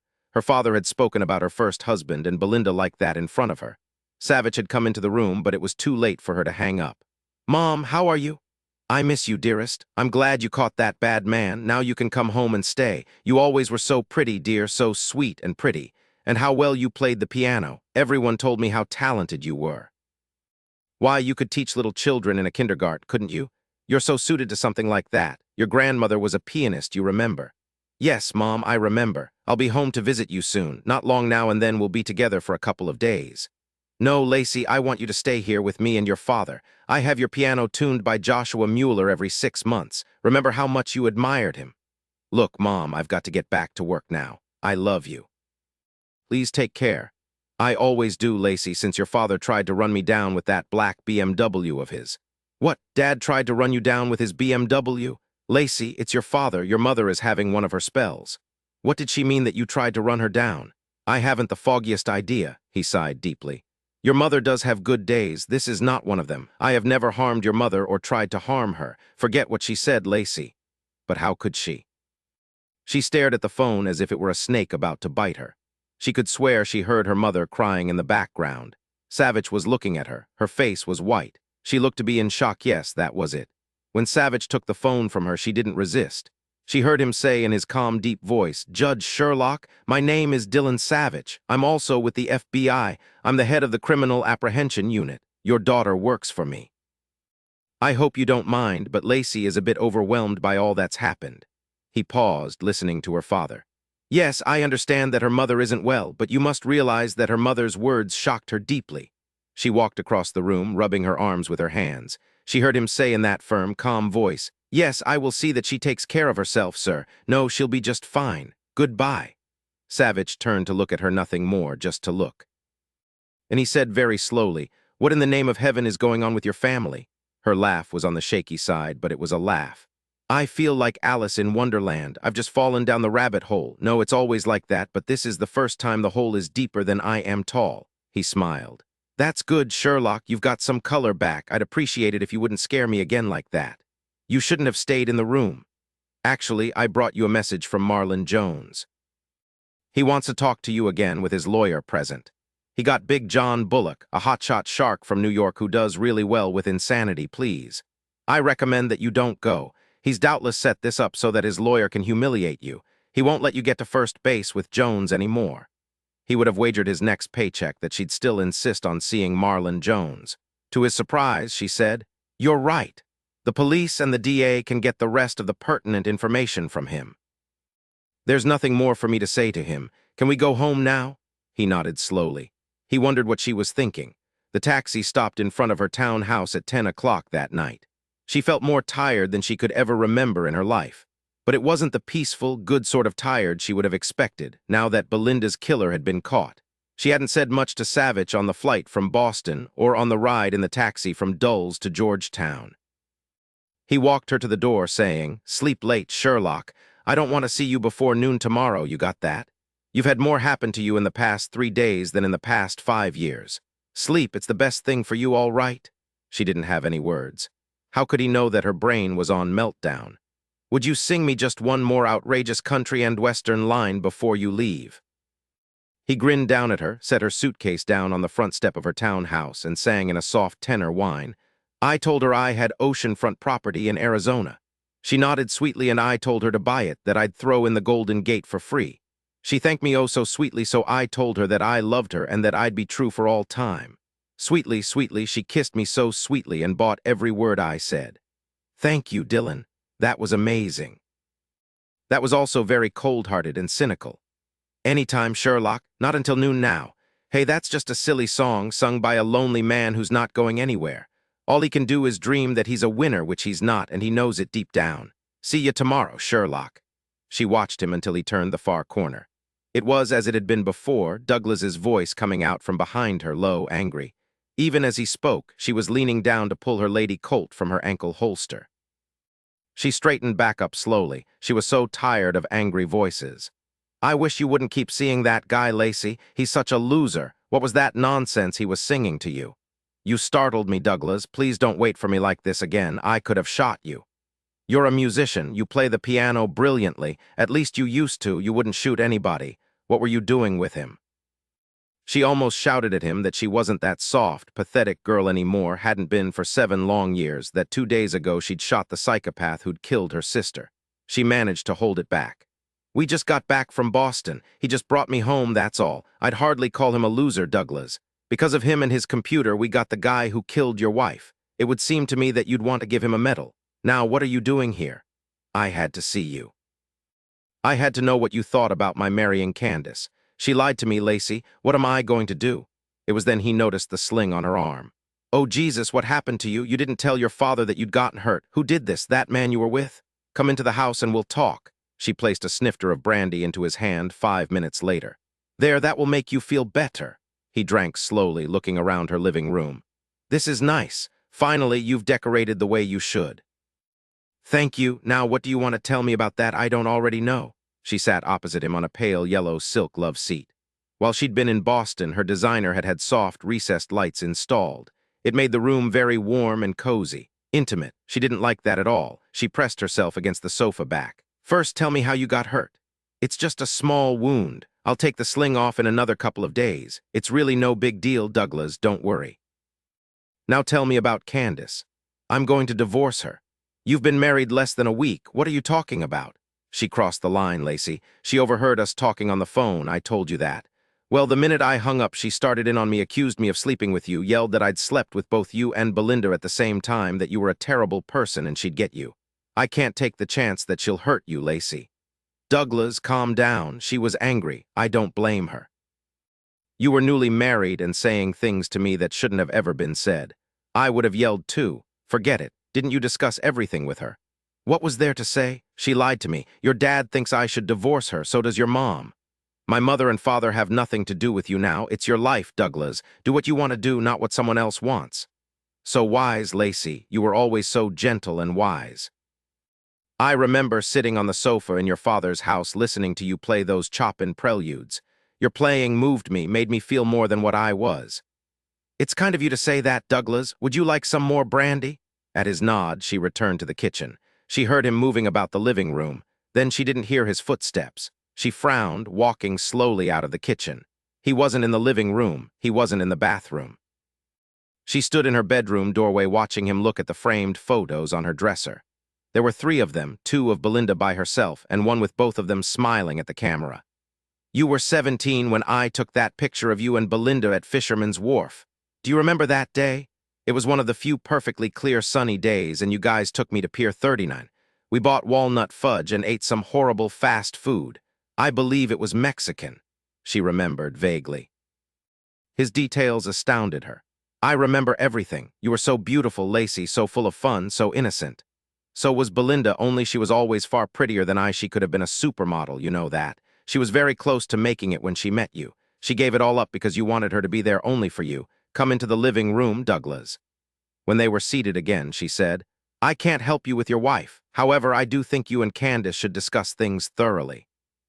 He bores me, Lacey sighed. She was exhausted. She wanted him to leave, just leave and go back to San Francisco. It was odd, but since they'd caught Marlon Jones, she'd felt herself withdrawing from Douglas. It was as if Belinda's murder had somehow bound them together, but not anymore. You know, one thing still disturbs me, she said slowly, lightly stroking her fingertips over the yellow silk arm of the sofa. I suppose Dad told you that Marlon Jones denied harming Belinda. Yes, he told me that. What do you think? I agree with Father. He's a psychopath. He probably skips a woman's name every time he recites them. Why did he happen not to recite Belinda's name? I don't know, random chance. He probably doesn't know either. It has to be coincidence. There's simply no other explanation. She sat forward, clasping her hands between her knees. But you know me, Douglas, I'm going to have to check to make triple certain that he did harm Belinda. Of course he harmed her, Lacey. There's absolutely no other choice. You're right, of course, it's just that she broke off and dredged up a smile for a very nice man she'd known for nearly 12 years. I'm sorry, it's still so painful for you as well. How long are you staying in Washington? He shrugged and rose when she did. Drop it all now, Lacey. Don't do any more searching. That kook harmed all those poor women. Let him rot for what he did. He walked to her, his smile deep, his eyes intent. She took a step back, turning quickly out of the living room into the small front hallway. He followed her. Will you let it all go now, Lacey? She took another step toward the front door. It is all gone, just details now, Douglas, nothing more than silly details. Shall we have dinner tomorrow night? Maybe you'll have made some decisions about Candace. Were they going to perform this same act every couple of weeks? Would he leave after tomorrow night? She hoped so. She hoped he'd leave for good. She was exhausted. He brightened at that and took her hands between his. It's good to see you again, Lacey. I wish I could see you all the time, but— Yes, but— she agreed and stepped back. I'll see you here about 7 tomorrow night. Assistant Director Jimmy Maitland nodded to Lacey but said to Savich, I heard from Captain Doherty that Sherlock here didn't do what she was told to do, that she wrote her own script. He let some of it drop, then I pried the rest of it out of him. John Doherty and I go way back. He's a good man, fair and hard. Savich didn't change expression, merely cocked his head to one side in question. She got the job done, sir. I don't like having my agents harmed, Savich. What the hell did she do? I can answer that, sir. Both men turned to look at her. It better be good, Agent Sherlock, Jimmy Maitland said and broke a pencil between 2 fingers. Maitland had been a special agent for 25 years. He was bald, built like a bull, and held a black belt in karate. His wife was 5'0", blonde, and punched her husband whenever she wanted to. They had 4 boys, all over 6'3". She punched them whenever she wanted to as well. She shrugged. Really, sir, the perpetrator took us a bit by surprise, that's all, but nothing we couldn't handle. Savich yelled out. I shot him at practically the same instant he threw the knife. I was already down and rolling when he released it. It's just a minor wound. That's exactly what Savich said. Did you two rehearse this? No, sir, certainly not.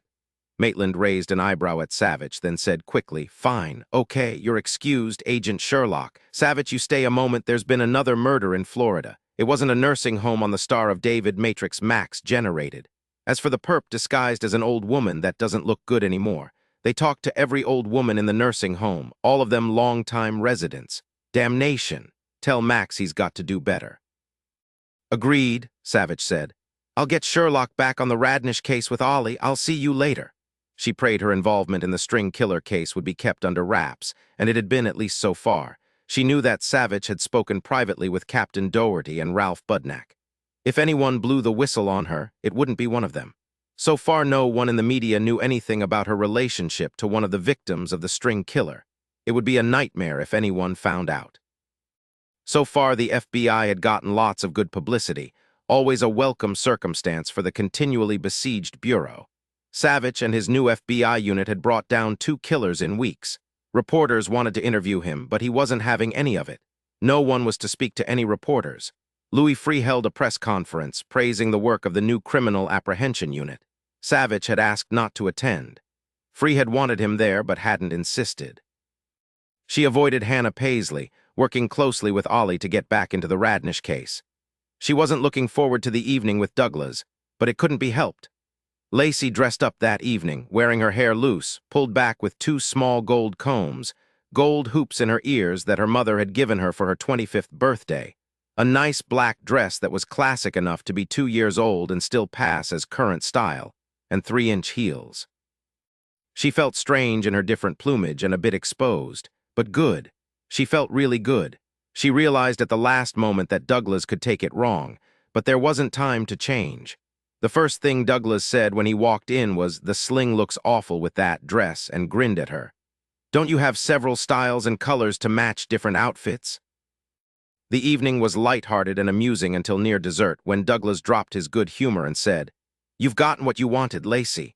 I want you to quit the FBI and come home. Surely you see that it's finally over, that it's your music that is important now. You nailed the guy who harmed Belinda. Come home. Do what Belinda did. Come stay with me. I'll take care of you." She looked at him across the candle-lit table, at the pure lines and angles of his face, and said simply, "No." He drew back as if she'd punched him. "I plan to divorce Candace. It will be done quickly. Perhaps I can even get an annulment. It can be just you and me, Lacey, as I always wanted. Just give us time together once I'm rid of Candace." He'd always wanted her. He'd never said a word to her until she'd joined the FBI and finished her training. Had he somehow gotten turned on because she was now a law officer? It didn't make sense to her. She was shaking her head even as she said again, "No." "I'm sorry, Douglas, but no." He said nothing more about it. When they were once again in her living room an hour later, she held out her hand to him, desperate for him to leave.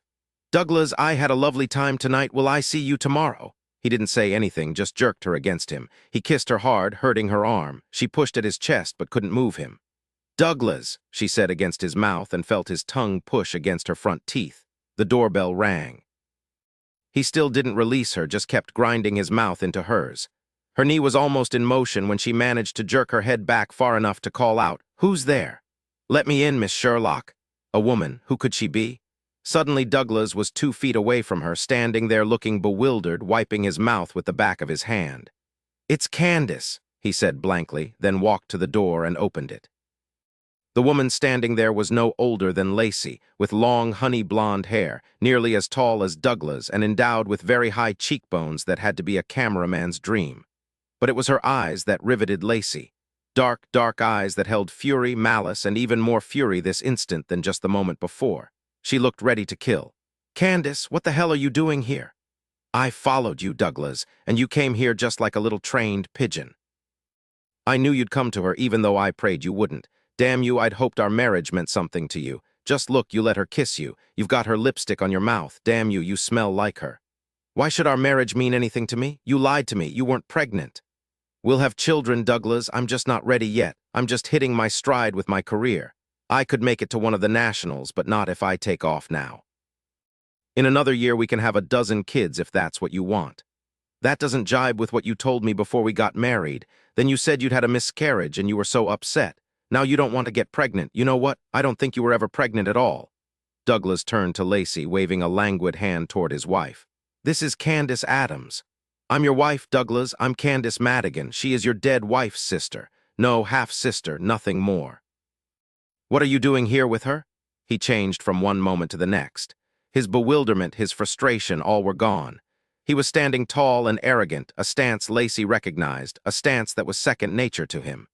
It held power and the control was of himself and of the situation. He was in a courtroom in front of a jury, knowing he could manipulate, knowing he could convince, knowing he would win. "Candace," he said very patiently, as if speaking to an idiot witness, "Lacey is part of my family. Just because Belinda died, I didn't cut her out of my life."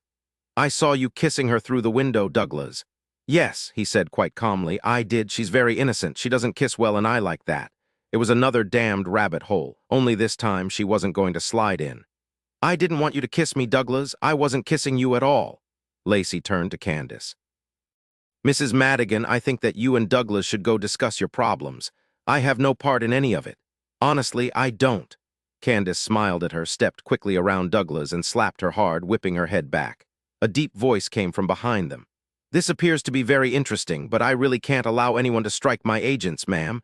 Don't do it again or I'll have to arrest you for hitting an officer." Lacey looked up to see Savich standing in the open doorway. This was all she needed. Did he have to show up whenever her life seemed to be flying out of control? It wasn't fair. She rubbed her hand over her face, then took a step back to stop herself from hurling herself on Candace. She was sorely tempted, even though she doubted she could take her down, not with her arm in a sling, but she wanted to try. "Sir," she said, although she wanted to say Dillon.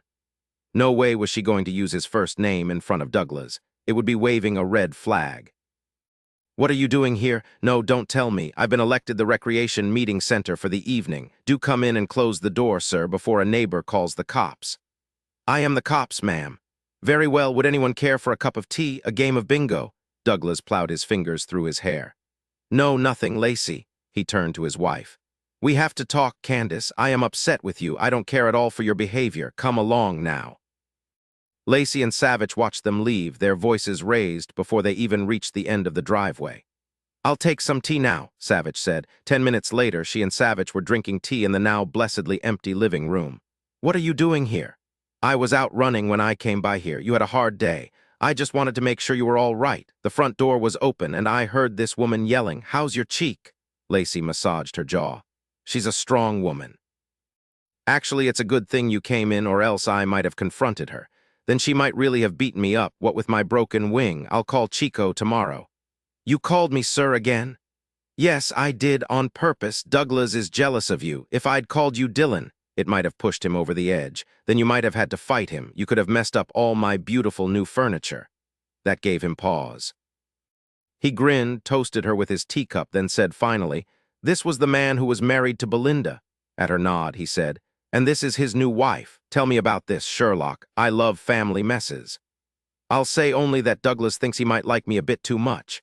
As for Candace, his wife, she told him she was pregnant with his child. He married her, and then it turns out she wasn't pregnant. He's angry and wants a divorce. She blames me.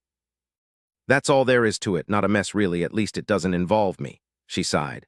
All right, when I was talking to Douglas on the phone, he said some things he shouldn't have said, and she overheard them. She was upset. She probably wants to harm me more than Marlon Jones does. Do you realize you're speaking to me in nice full sentences, that I no longer have to pry basic stuff out of you? I guess maybe I was a bit on guard when I first came to you. On the other hand, you were a criminal in Hogan's Alley and kicked 2 guns out of my hand before I overcame overwhelming and vicious odds and stopped you. Yes, you were wary as hell, but it didn't take too long to break you in. You've been spilling your guts for a good long while now. As for my day as the bank robber, you didn't do too badly, Sherlock. No, not badly at all. He raised his hand and lightly stroked his fingers over her cheek. She struck you pretty good, but I don't think you're going to bruise too much. Makeup should take care of it. Suddenly, his cheekbones flushed. He dropped his hand and stood up. He was wearing gray sweatpants and a blue sweatshirt that read Achy Breaky Cop. He looked big, strong, and harassed. His fingers had been very warm. They'd felt good against her cheek. Go to bed, Sherlock. Try to avoid any more trouble. I can't always guarantee to drop by when you're butt deep in trouble. I've really never had so many difficulties in such a short time before in my life. I'm sorry, but you know I could have dealt with this all by myself. He grunted in her general direction and was gone, just plain out of there fast. She touched her own fingers to her face, saw his dark eyes staring at her with antagonism and something else, and walked slowly to the front door. She fastened the chain, clicked the dead bolt in place, and turned the key in the lock. What would have happened if Savich hadn't shown up? She shuddered. She caught Belinda's killer, and her life seemed messier than ever. What had her mother meant? Since your father tried to run me down? She walked out of the doctor's building the following afternoon, trying to put up her umbrella in the face of a sharp whipping wind and swirling rain-hard, heavy rain that got you wet no matter what you did. It was cold and getting colder by the minute. She got the umbrella up finally, but it was difficult because her arm was still very sore.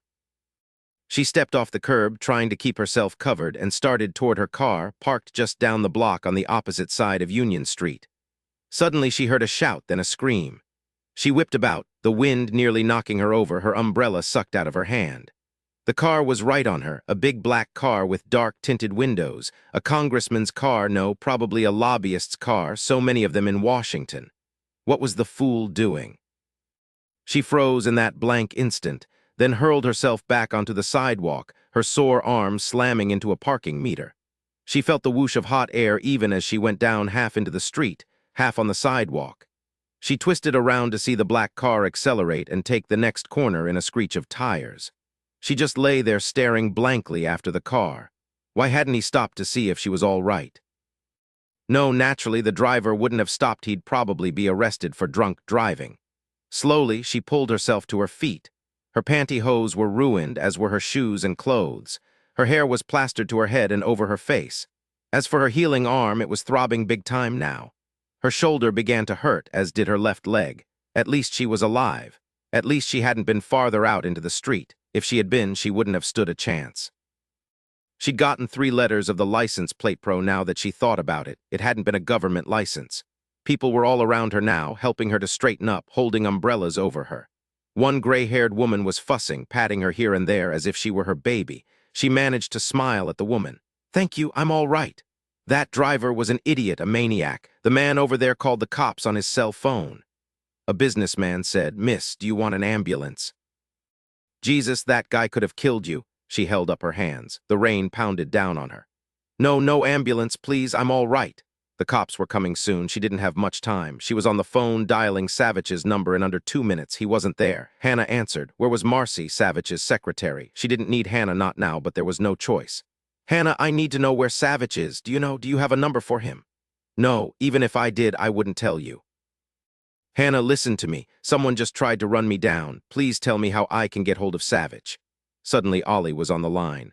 "What the hell happened, Sherlock? Marcy's down in the lunchroom. Hannah and I are covering Savich's phone. Someone tried to run you down. It doesn't ring all that often because everyone knows he prefers email. What the hell happened?" "I'm all right, just really dirty and wet." I'm right in front of Dr. Pratt's building. Savich knows the location since that's his doctor, too. Please tell Savich where I am. Oh dear, the police are here. It was nearly an hour before Savich strode up and knocked on the window of her car. He was very wet. He looked very angry, which wasn't right. He didn't have any right to be angry just yet. I'm sorry, she said immediately as she opened the passenger door. I didn't know who else to call. The cops just left about 20 minutes ago. My car wouldn't start. He slid into the passenger side. Good thing this is leather or the cloth would stay wet for weeks. Now tell me what happened. She did, saying finally, it sounds pitiful. I think whoever was driving just lost it. Maybe he was drunk. When he realized he could have killed me, he didn't want to hang around. I don't like it. Well, no, I don't either. The police are certain it was a hit and run. I did see the first 3 letters of the license plate PRD. They said they'd check it out. They laughed when I showed them my FBI badge, just laughed and laughed. Who knew you were going to see Dr. Pratt? Everyone in the office. It wasn't a secret. I even met Assistant Director Maitland in the hall, 3 clerks and 2 secretaries. All of them asked about it. Oh no, sir, you don't think it was on purpose, do you? He shrugged. I don't know anything. I really like this car. I'm glad you didn't let your little designer buy it for you. Jesus, he'd have gotten you one of those dainty little Miatas. When did you buy this car? I knew what I wanted. I called a car club and they got one and had it sent over. How's your arm? Fine. I just banged it against a parking meter. I went back up to see Dr. Pratt and he checked it out. What did he say? Not much, just shook his head and suggested that I might consider another line of work. He said being president was a lot safer than what I did. He put the sling back on for another couple of days. Why won't my car start? It's brand new. If it stops raining, I'll take a look. He crossed his arms over his chest and leaned back. As I said, I don't know anything or think anything particular at the moment. If someone tried to harm you, then you've brought me into another mess. And don't call me sir again or I'll pull off that sling and strangle you with it. She was much calmer now, her breath steady, the deadening shock nearly gone. All right, Dillon, no one would have any reason to hurt me. It was an accident, a drunk driving a big black car. What about Douglas's wife? All right, so I did think about her, but that's just plain silly. She was angry, but surely not angry enough to kill me. If she wanted to harm somebody, she would pick Douglas, not me. The cops pushed me on it, and I did give them her name, but no specific circumstances. I noticed those faint white lines on your finger pads. What are they from? I whittle. Sometimes the knife slips and you cut yourself. No big deal, now that's really good. A jealous wife would really make them laugh. It's not raining as much. Let me see what's wrong with this very nice car that's new and shouldn't have stalled. Nothing was wrong. She'd flooded it. I should have thought of that, she said, annoyed and embarrassed. You're excused this time. So it was an accident. I was scared that you'd find the distributor cap missing or the oil line cut. It doesn't have to have been an accident. It's possible it was on purpose, and if it was, you know what the guy intended, don't you? Yes, to obliterate me. Savich tapped his fingers on the dashboard. I've always thought that trying to hit someone with a car wasn't the smartest or most efficient way of harming your enemy. On the other hand, it's a dandy way to scare the hell out of someone. Yeah, that sounds about right. If, on the other hand, someone did want to harm you, then I wonder why the car came at you when you just stepped off the curb and into the street. Why didn't the guy wait until you were nearly to your own car? You'd have been a perfect target then. That doesn't sound too professional. All the planning was in place, but the execution was way off. He shrugged. As of this point in time, we haven't the foggiest notion. I'll run those 3 letters of the license plate through Maxine and see what she can dredge up. Maxine, you got another computer. Number Maxine used to be Max. Every 6 months or so, there's a sex change. I've had to accept the fact that my machine is a transsexual. Pretty soon, she'll start insisting that I stop swearing when I'm working with her. That's crazy. I like it. Now, back to the accident. It was an accident, Dillon. That's what the police think. On the other hand, they don't know you. Now see if this wonderful ski-hauling 4x4 will start. She turned the key and the Navajo fired right up. Go back to the bureau, Sherlock, and drink some of Marcy's coffee. That'll fix you up. Oh yeah, stay away from Douglas Madigan and his wife. Don't you call him I will. Where is he staying? She sat propped up against pillows in bed, the TV on low, just for background noise, reading the police and autopsy reports on Belinda. She didn't realize she was crying until the tears hit the back of her hand. She laid down all the pages and let herself cry. It had been so long, the tears had been clogged deep inside her, dammed up until now. Finally, the tears slowed. She sniffed, then returned to the reports. Tomorrow she would consult with Maxine to see if there were any differences, no matter how slight, between Belinda's case and all the others. She prayed with all her might that there wouldn't be a smidgen of difference. Now that she'd studied the reports, she hoped to be able to see things more clearly. On the edge of sleep, she wondered if indeed Candace had tried to run her down, just as her father had tried to run down her mother. No, that was ridiculous. Her mother was ill, had been for a very long time, or just maybe her mother had said that because of what her husband had said so casually about Belinda and her father. It had come out of left field. Who knew? Of course, Douglas had called her, furious that she'd allowed Savich to call him. It took her 10 minutes to talk him out of coming over to her townhouse. He said he'd spoken to Candace, who'd been visited by the police. He was outraged that anyone would believe she had tried to run down Lacey. It had been an accident. I wouldn't be leaving unless I was certain it was an accident, Lacey. I want you to be certain, though, that it wasn't Candace. I'm certain, Douglas. She'd have said her tongue was purple to get him off the phone. Don't worry, I'm fine. Everything is fine. Go home. Yes, I am. She unlocked the front door and stepped into the small foyer. She reached for the light switch and turned it on. It flickered, and then the light strengthened. She turned to lock the front door, the deadbolt, the 2 chains. From habit, she looked into the living room, the kitchen, before she went to her bedroom. Everything was as it should be. She stopped suddenly. Slowly, she lowered her gym shoe to the floor. She turned, silent as stone now, and listened. Nothing. She was losing it. She remembered that long-ago night in her 4th-floor apartment when she'd awakened to hear noises and nearly heaved up her guts with terror. Then she'd gotten a grip and gone out to see what or who was there. It had been a mouse. A silly little mouse, so scared he didn't know where to run when he saw her, and that had been the night she'd changed. She took off the rest of her gym clothes and went into the bathroom. Just before she stepped into the shower, she turned the lock on the door, laughing aloud at herself while she did it.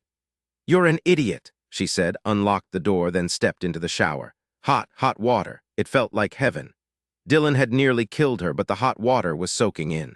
She could feel her shrieking leg muscles groaning in relief. He'd told her that working out kept his stress level down. It also gave him a gorgeous body, but she didn't tell him that. She was beginning to wonder if he didn't have something about bringing down the stress. For the hour they'd exercised, she hadn't given a single thought to Marlon Jones or to the inconclusive report from Wild Ralph York. She finally stepped out of the shower some 10 minutes later and into the fog-heavy bathroom. She wrapped a thick Egyptian cotton towel around her head, then used the corner of her other towel to wipe the mirror. She stared into the masked face right behind her. A yell clogged in her throat. She froze. She realized she wasn't breathing, couldn't breathe, until air whooshed out of her mouth. The man said in a soft, low voice that feathered warm air on the back of her neck, "Don't move now, little girl. I expected you to come home a bit later. You seemed well ensconced at that pizza place with that big guy. What's the matter? Didn't the guy push hard enough to sleep with you? I could tell he wanted to, just the way he was looking at you. You told him no, didn't you?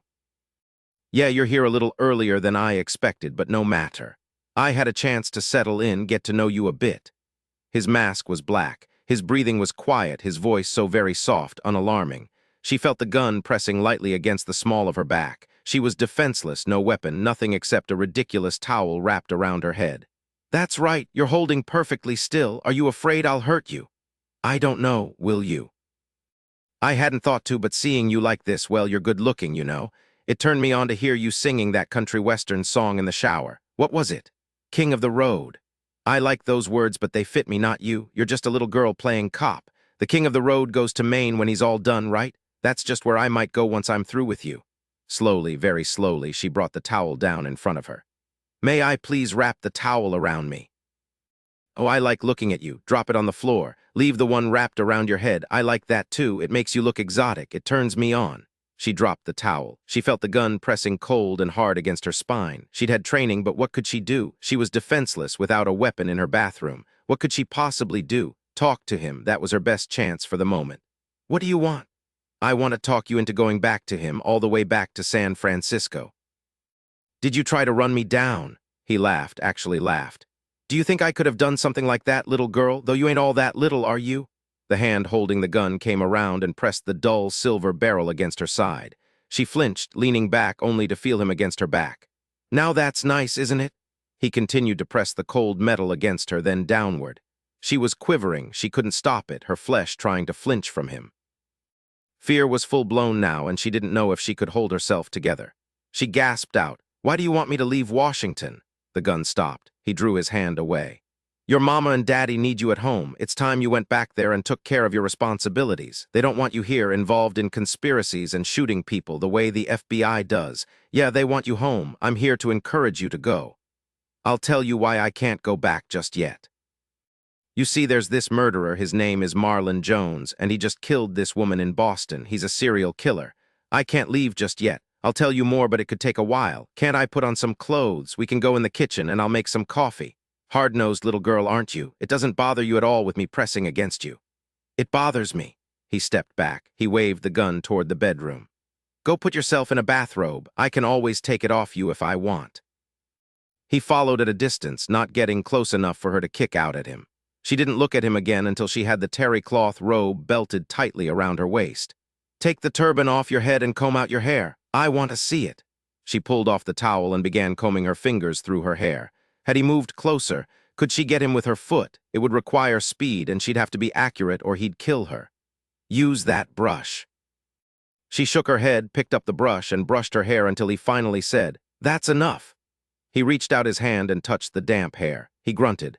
Keep calm. She had to keep herself calm, but it was hard to do, really hard. She wanted to see his face, to make him human and real, to look hard at his eyes. The black ski mask made him a monster, faceless, terrifying. He was dressed in black too, down to the black running shoes on his feet. Big feet. He was a big man, big arms long, but his belly was flabby. He wasn't all that young then. His voice was low, sort of raspy, as if he'd smoked too much for a long time. Keep thinking like this, she told herself over and over as she walked into the kitchen. Just keep calm. She watched him from the corner of her eye. He was leaning against the counter, the gun, a small .22, still pointed at her, as if someone had told him that she'd had some training, that he shouldn't just assume that because she was a woman she had no chance against him. "Who are you?" He laughed. "Call me Sam, you like that?" "Yeah, that's me, Sam. My pa was named Sam too. Hey, I'm the son of Sam. Someone hired you. Who?" "Too many questions, little girl. Get that coffee on. Now start talking to me about this Marlon Jones. Tell me why you're so important to this case." Nothing she told him about Marlon Jones would make any difference that she could see, and it would buy her time. "I was the one who was the bait to catch him in Boston. FBI agents do this sort of thing. There was nothing unusual about it. I was the bait because he'd killed my sister 7 years ago in San Francisco. He was called the String Killer. I begged the cops to let me bring him down. They let me, and I did bring him down, but it's not over yet. I can't go back home yet." He pushed off the counter, walked to her, and very calmly, very slowly, pulled back his arm and brought the gun sharply against the side of her head. Not hard enough to knock her unconscious, but hard enough to knock her silly. Pain flooded through her. She cried out, grabbed her head, and lurched against the stove. "I know a lie when I hear it," he said in that low, soft voice of his, and quickly stepped back out of her reach. "This guy butcher your sister? Yeah, sure. Hey, you're bleeding. Scalp wounds bleed like stink, but you'll be okay. Tell me the truth. Tell me why you really want to stay here, or I'll hit you again." She suddenly heard an accent. No, her brains were scrambled. She was imagining it. No, wait, the way he'd said bleed like stink. It was faintly Southern. Yes, that was it. And wasn't that phrase Southern as well? He raised his arm. She said quickly, "I'm not lying. Belinda Madigan, the 4th victim of the San Francisco string killer, was my sister." He didn't say anything, but she saw the gun waver. Hadn't he known? No, if he didn't know, why else would he be here? He said finally, "Keep going. Marlon Jones said he didn't kill her. That's why I've got to stay. I've got to find out the truth. Then I can go home." "But he did kill her, didn't he?" "Yes, he did. I wondered and wondered, then I even had some tests done on the wooden props used in all the murders in San Francisco, the hammering and screwing techniques, stuff like that. There's an expert in Los Angeles who's really good at that sort of thing, but his results were inconclusive. Marlon Jones killed her. He must have realized who I was and lied to me to torture me. Who are you? Why do you care?" "Hey, I'm a journalist." He laughed again. He was big into laughter, this guy. She felt blood dripping off her hair onto her face. She wiped it away with the back of her hand. "Yeah, I'm a journalist, and I like to know the inside scoop. You guys are so close-mouthed that none of us know what's going on. Yeah, I'm with the Washington Post. My name's Garfield." He laughed. He was really enjoying himself. Then just as suddenly he straightened, and she knew that if he weren't wearing that mask, she'd see that his eyes had gone cold and dead. "Is that all, little girl?" "Yes, that's all," she said now, her voice shaking with fear. No, she thought it wasn't enough. More shaking, more show of fear.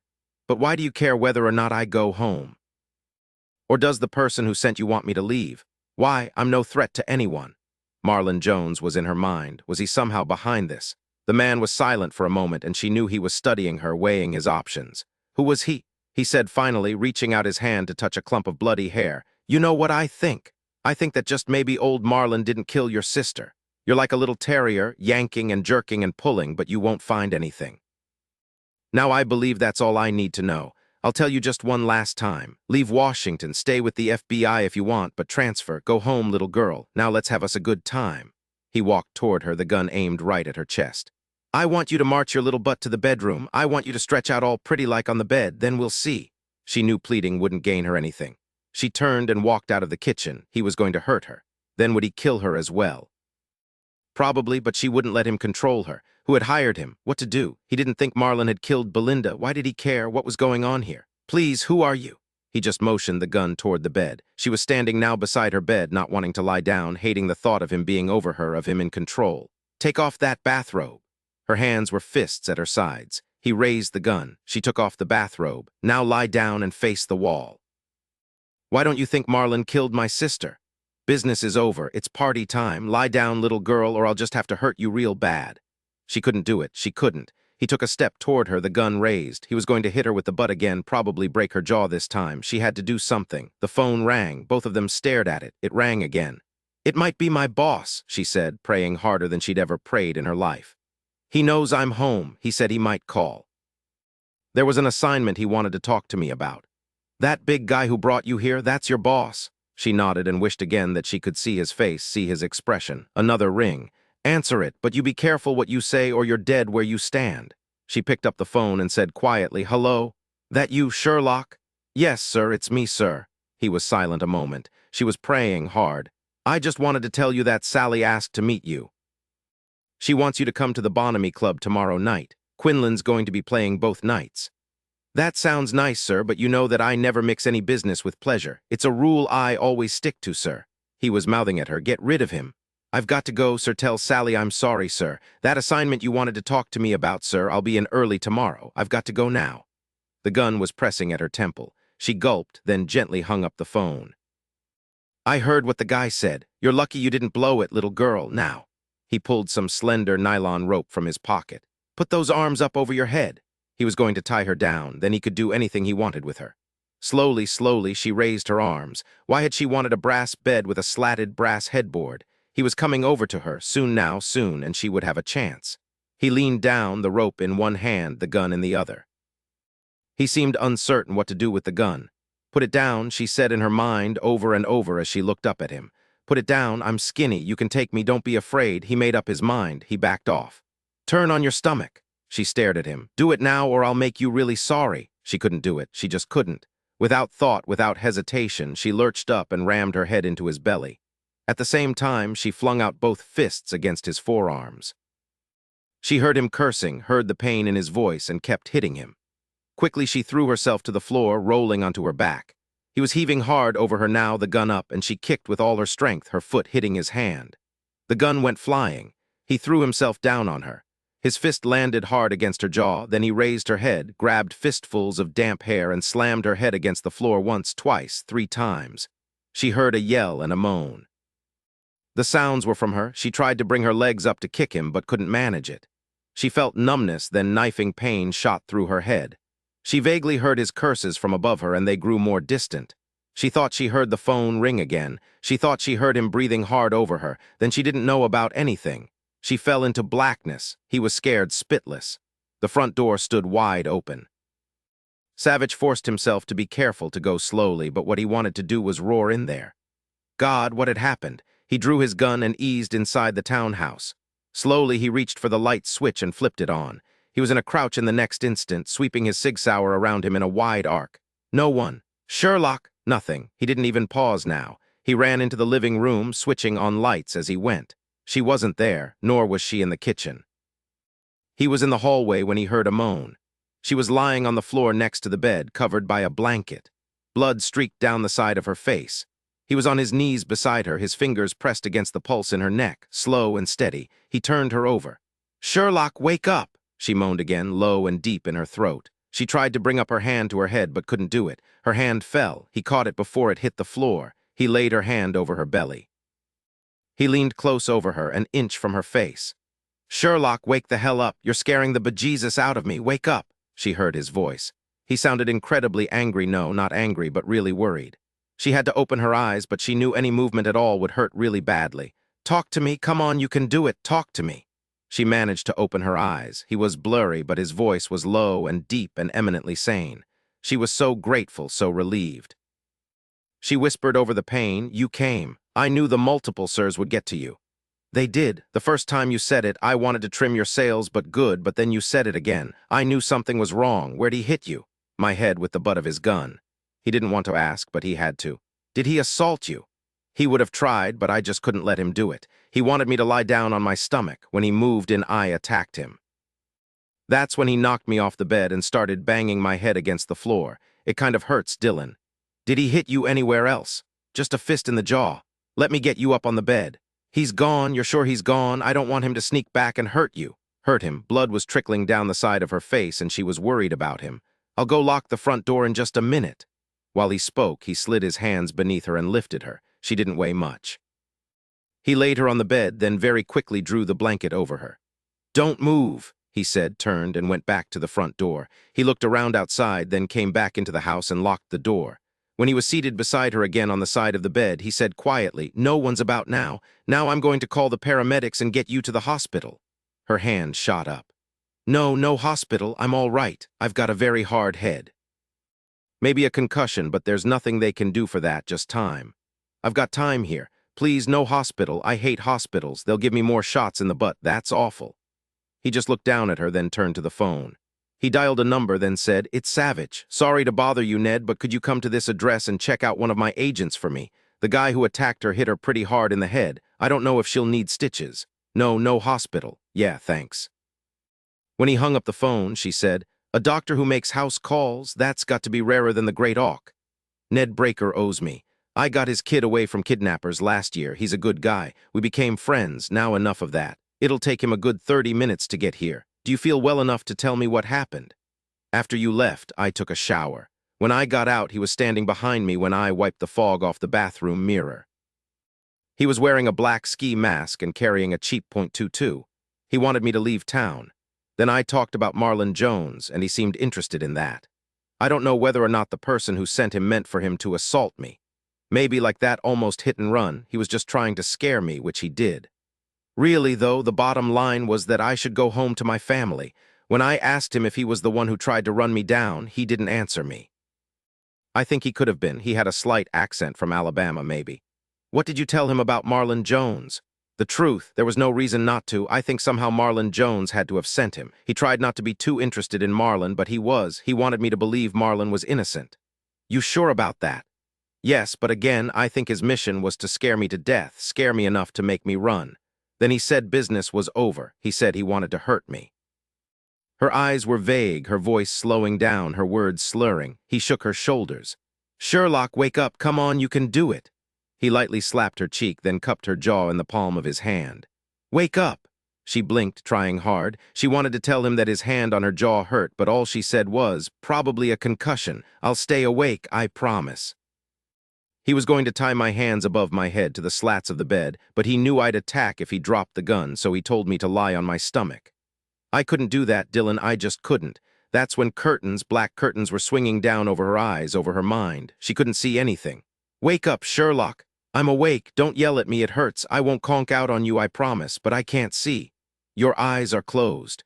That's not it. In the next moment, she was unconscious, her head lolling to the side. He'd never dialed 911 so fast in his life. The heat burned straight into her head. It was hotter than anything she could have imagined. Any second now she'd go up in flames. No, it was a light, a real light, not some monster that her brain had dredged up. It was too bright, too strong, too hot. It burned beneath her eyelids. She tried to turn away from the light, but it hurt too much to move her head. "Sherlock. Can you hear me? Open your eyes." Of course she could hear him. He was using that deep voice of his that made her nerve endings quiver, but she couldn't say anything. Her mouth was too dry. She tried to form the words, but no sound came out. A woman said, "Give her some water." Someone raised her head. She felt cold water on her lips and opened her mouth. She choked, then slowed down. She drank and drank until finally the water was dribbling down her chin. "Now can you talk to me?" "The light," she whispered. "Please, the light." The same woman's voice said. It must be hurting her. The light was gone in the next instant, and it was now shadowy and dim. She sighed with relief. "That's better. Where's Dillon?" "I'm right here. You scared me out of a good year at the gym. We were both doing just fine until you had the nerve to pass out on me." "I didn't mean to do that. It was weak and unnecessary. I'm sorry. Does my health coverage take care of the paramedics and the emergency room?" "I doubt it." "I think it will come out of your pay. Now here's Dr. Breaker. He got to your house just as the paramedics were pulling out, claims he was speeding to get there. Turns out he has admitting privileges here at Washington Memorial." Your voice made me quiver, all dark and soft, like falling into a deep, deep well. If I were a criminal, I'd say anything you wanted to keep you talking to me like that. It's a wonderful voice. Plummy, that's how a writer would describe your voice. "Thank you, I think." "Agent Sherlock, I'm Dr. Breaker." He shined a penlight in her eyes, felt the bumps on her head, and said over his shoulder to Dillon, "She's not going to need any stitches, just some of my magic tape. Scalp wounds tend to really bleed." "They bleed like stink." "Yes, that's right. Interesting way of saying it. It's what the man said, and he said it in a southern way. He drawled out stink into 2 syllables. She'd already told him that, but he said, "That's good, Sherlock. Anything else?" "Not just yet, Savich. Hold off a bit. Let me clean her up, then you can talk her ear off." He cleared his throat. "She wasn't assaulted, was she?" "No, I wasn't. I'm not dead, Dr. Breaker. You can speak to me." "Well, you see, Agent, I owe everything to Savich here and nothing at all to you. If he wants me to report to him, he's got it." "I report to him, you report to him. Soon the president will report to him. Maybe that's not such a bad idea. My head hurts." "I'll just bet it does. Lie still now. When you first came in, we did a CT scan. Not to worry, it was normal. We always do a CT scan when there's a head injury to check for evidence of bleeding. You didn't have any. What happened to your arm? What's this sling for?" "A knife wound," Savich said. "It's nearly well now. Happened a couple of weeks ago." "Why don't you let her heal before you send her into the arena with the monsters again?" She laughed. There was nothing else to do. The next time she heard anything, it was a strange man speaking. "When you roared out of the club like a bat out of its belfry, I thought Sally was going to have Marvin tackle you. You scared us, Dillon. This is Sherlock." "Yes, that's her in all her glory. She looks like a little mummy, only her skin isn't leather." "Thanks," Lacey said, not opening her eyes. She realized then that there was a huge bandage over the cut in her scalp. She raised her hand to touch it, but to her disgust, she didn't have the strength. Dr. Breaker was right. It wasn't fair that she had to be hurt again before she'd healed completely from the other time. Her hand fell only again. Dillon caught it and laid it gently at her side. "You alive, Sherlock?" "Yes, thank you. I'm tired of this, sir. At least last time in that Boston hospital I was sitting up the whole time." "Don't whine, you'll live." "She calls you, sir." "My God, Dillon, do you require that all your people call you, sir?" "No, just the women. It makes me feel powerful." "He's lying," she said, cracking open her eyes. To her relief, the light in the room was dim.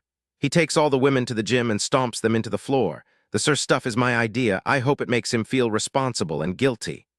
"I don't feel guilty. I walked you home. You want me to believe that I should have taken you inside, checked all your closets and looked under the bed?" "Well, maybe from now on I will. You attract trouble, Sherlock, too much of it." But he sounded guilty, really guilty. She wanted to tell him not to be ridiculous, but he said quickly, "This is Special Agent James Quinlan. We go way back together." "You make it sound like we're nearly to retirement, Dillon. Hi, Miss Sherlock." He took her hand in his. "You call him Dillon, too?" His hand was strong, and there were calluses on his thumbs. She'd seen a web of scars on Dillon's fingers and hands, fine, pale white scars. He'd told her he whittled. Whittled what? "Yeah, I always thought Savich sounded too tough, too macho, so to spare my manhood I never called him that. Besides, I'm tougher than he is. Hey, what's in a name? He was with you at that place called the Cove." "Nan, he just came in on the deal when most of the fun was over." "That's a lie. I saved Sally." "That's true, he did help. A little bit." "Dillon's always there to back me up." She said, "You're Sally's husband." "Yes, she's mine, the skinny little wench. I've got to tell you, Agent Sherlock, I don't like any of this. You're a target, and we've got to find out why." "None of us likes it, Quinlan," Savich said. "Don't act proprietary. She's not in your unit. I will get to the bottom of this." "Hey, Sherlock, you do look like a mummy. You want some more water before I start grilling you again? I'll use my special voice." Quinlan's not bad at it either, only not as plummy. Neither man said anything until she'd drunk her fill. Then Quinlan laughed when Savich said, "Having you suck on a straw is better than trying to balance you on the edge of the cup. You don't drool so much. Just because you tried to dump the entire glass of water down my throat that first time, oh dear, I'm beginning to feel mean again, sir," Quinlan said. "Not just yet, Agent Sherlock." Did you know that Sally and I were married a year last month in October? Dillon here found us the wedding date and the church. Why did he do that? Well, I was kind of out of it at the time, and Sally was so worried about me that she didn't even think about marrying me, so Dillon had to take care of it. What he means to say is that he had a bullet in his heart and couldn't do much but press more morphine into his vein. As for Sally, she probably only agreed to marry him because she felt sorry for him. She smiled at that, and thankfully it didn't hurt. "Oh goodness, have I gotten into the wrong career?" "You're off to a good start," Quinlan said. "Wounded twice and you've been out of training only what, a month? Hey, don't worry, I've made it to 34, same as Savich here." They heard voices outside. Quinlan raised an eyebrow and said, "I think my whirlwind of a wife has just blown in." "The guard you've got out there doesn't stand a chance, Dillon." "No, indeed," said a very pretty young woman about Lacey's own age as she came into the room. She had dusty blonde hair clasped with barrettes behind her ears and blue eyes that looked soft and tender and had seen too much. She was slender and looked very small next to the two men. She didn't, however, look like a skinny little wench. "Don't blame Agent Kramer. He knows me. He helped me barbecue those half a dozen corn on the cob last month, remember, James?" "Our venture into vegetarian barbecuing," James, Quinlan said with disgust and poked Savich's arm. "Just for you I had to barbecue corn on the cob. I lost more of my manhood that day." "Your manhood seems to be a lot in question lately," Savich said. "Hey, Sally, this is Sherlock. She's the one who needed your decorating help until she had it done herself. She just called up one of those expensive designers, and the guy tripped all over himself to please her." Lacey felt a soft hand lightly touch her forearm. "You certainly scared the sense out of Dillon here. I was watching him on the phone, and he turned white, threw the phone down, and ran out of the club. Ms. Lily thought he was so worked up he couldn't hold himself back another second." As for Fuzz, the bartender, he just shook his head and said Savich should have a beer occasionally. It would make him more mellow. Marvin, the bouncer, said he was glad Savich didn't drink. He never wanted to have to try to bounce him. Lacey said, "I'd like to meet these people. Dillon said he went there to support Mr. Quinlan." "Oh, sure, but it's not just that he—" "Now, Sally," Savich interrupted her without apology. "Sherlock here is looking as though she's ready to fall through the railing. Let's leave her alone. She needs to rest. Ah, here's Dr. Breaker. Ned, your patient here is looking glassy-eyed." "Out," Dr. Breaker said, not looking at any of them. When they were alone, he said quietly as he took her pulse, "I didn't intend for you to begin partying so soon, Agent Sherlock. Hey, where'd you get that neat name?" "My dad. He's a judge. I understand that lawyers hate to be in his courtroom. They say it scares their clients to death being up in front of a guy named Judge Sherlock." She smiled up at him, then closed her eyes, her head falling to the side. Dr. Breaker gently laid her hand on the bed. He checked her eyes. He stood quietly and studied her face. Then he nodded. Everything was just fine. She would recover. He had only one foot out her door when Savich was in his face, saying, "Well?" "No well about it, Savich. She'll be just fine. She's out now and should stay out until morning with the medication she's had. Nasty business." The guy could have killed her pounding her head on the floor the way he did, to say nothing of hitting her head with the butt of a gun. Savich sighed, looking down at his clasped hands. "Thanks again for coming so quickly. How long will she be in here?" "Another day, I'd say. As I told you, the CT scan was normal. No bleeding, no abnormalities that any of the radiologists could see. I'll reevaluate her again in the morning. Now I'm home to bed." When Dr. Breaker disappeared into the elevator, Quinlan said, "This is a strange business, Dillon. You want to tell me about it now?" Savich looked at two of his best friends and said slowly, "I'm in deep trouble." "What does that mean?" Sally said, sitting on the bench beside him. Savich just shook his head. "Listen, you guys, thanks for coming down. I think I'll stay here. One of the nurses offered me a bed. I'd feel better with Kramer out here and me inside her room. She'd really be safe then." "You've got no idea who's behind all this. It could be someone involved with Marlon Jones. That makes the most sense. But who? He's a real loner from what we know. And why would Marlon care if she left town or not? Other than Marlon, there's no one else out there waving a flag. Well, there is someone else. We'll see. It's a mystery, all deep and winding around and around." To Savich's relief, neither Sally nor Quinlan asked him more questions. An hour later, he was lying on his back on a very hard cot, listening to her even breathing. She moaned once, sending him to his feet in an instant and to her bedside, only to see that she was still asleep. He stood there looking down at her, white and bandaged, and Roman 4 in her arm. She twitched, her hand clenching into a fist, then relaxing again. He didn't like any of this. Why did that guy want to hear what she knew about Marlon Jones? It made no sense. If someone else had killed Belinda, one of her family, then it would make sense that they'd want her out of the way. But then why would he or she hire that man to tell Sherlock that Marlon was innocent? Surely if he just thought enough about it, examined every little detail, he would find an answer. But all he could think about now was listening carefully to her breathing. He lightly touched his fingertips to her jaw. It was a khaki green. He stepped back.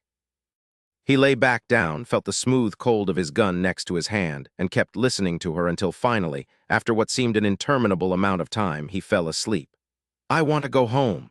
Now, Agent Sherlock, I think another full day would be just the thing for you. The medical staff likes having FBI agents in here. It makes them feel important. And a bit on the superior side since they're still on their feet and you, an agent, aren't. You've got to be making that up. The nurse this morning was very sweet when she poked me with a needle. And it wasn't in the rear end, thank God. Listen, Dr. Breaker, it's already 4 o'clock in the afternoon. I've been counting sheep since 9 o'clock this morning. I'm fine. My head hurts just a bit, but nothing else, not even the cut on my head. Please, Dr. Breaker, I want to go home. Let's talk about it a bit more, he said, backing away from the bed. Oh yeah, you can call me Ned. She swung her legs over and sat up. I need some clothes, Ned. Keep your socks on. I've got clothes for you, Sherlock. Ned told me you'd probably demand to take off. She looked down at her bare foot. I don't even have any socks, just this flimsy hospital gown that's open in the back. Savich just grinned at her. Well, Ned, shall I take her off your hands? She's yours, Savich. She'll be fine. She just needs another day taking it easy and these pills for any pain. He handed Savich the bottle of pills. Goodbye, Agent Lacey Sherlock. That's a weird name. If I were you, I'd have it changed. How about Jane Sherlock? That wasn't funny, Ned, Savich said, but Dr. Breaker was chuckling. I've never before had the chance to say that. It's an old joke, you know. Yes, Lacey said. I know. Heard it, huh? I've heard all of them. Thank you, Dr. Breaker. Dillon, give me my clothes and see Dr. Breaker out. Yes, ma'am. Savich stayed out until she opened the door. He was talking to Agent Kramer, a ruddy-faced, barrel-chested young man who had a degree in accounting from the University of Pennsylvania. She eyed them. When Savich looked up, he took in her outfit and grinned. Not bad, huh? You won't be arrested by the fashion police. He'd brought her a dark green silk blouse and a pair of blue jeans, a blue blazer and a pair of low-heeled boots that she'd only worn one time. She liked the outfit but would never have picked it out. It made her look too. You look real sharp, Agent Sherlock, Kramer said. Yeah, Savich added, real sharp, cute even. A special agent shouldn't look anything but competent and trustworthy. I'll go home and change. With that bandage on your head, you're not going to make it into the Competence Hall of Fame. Best settle for cute. At least it's only a big Band-Aid now. I want to go home, sir. Kramer, thanks for keeping watch. They made her ride downstairs in a wheelchair. You ready? She stared at a sexy red Porsche. That's yours? Yes, it's mine. How do you fit into it? Whatever he'd expected her to say, evidently that wasn't it because he chuckled. I fit, he said only and opened the door for her. He did fit. This is wonderful. Douglas drives a black 1990 Porsche 911. Every time I drove that dratted car, I got a speeding ticket. They do that to you if you don't watch it. Now, Sherlock, you aren't going home just yet.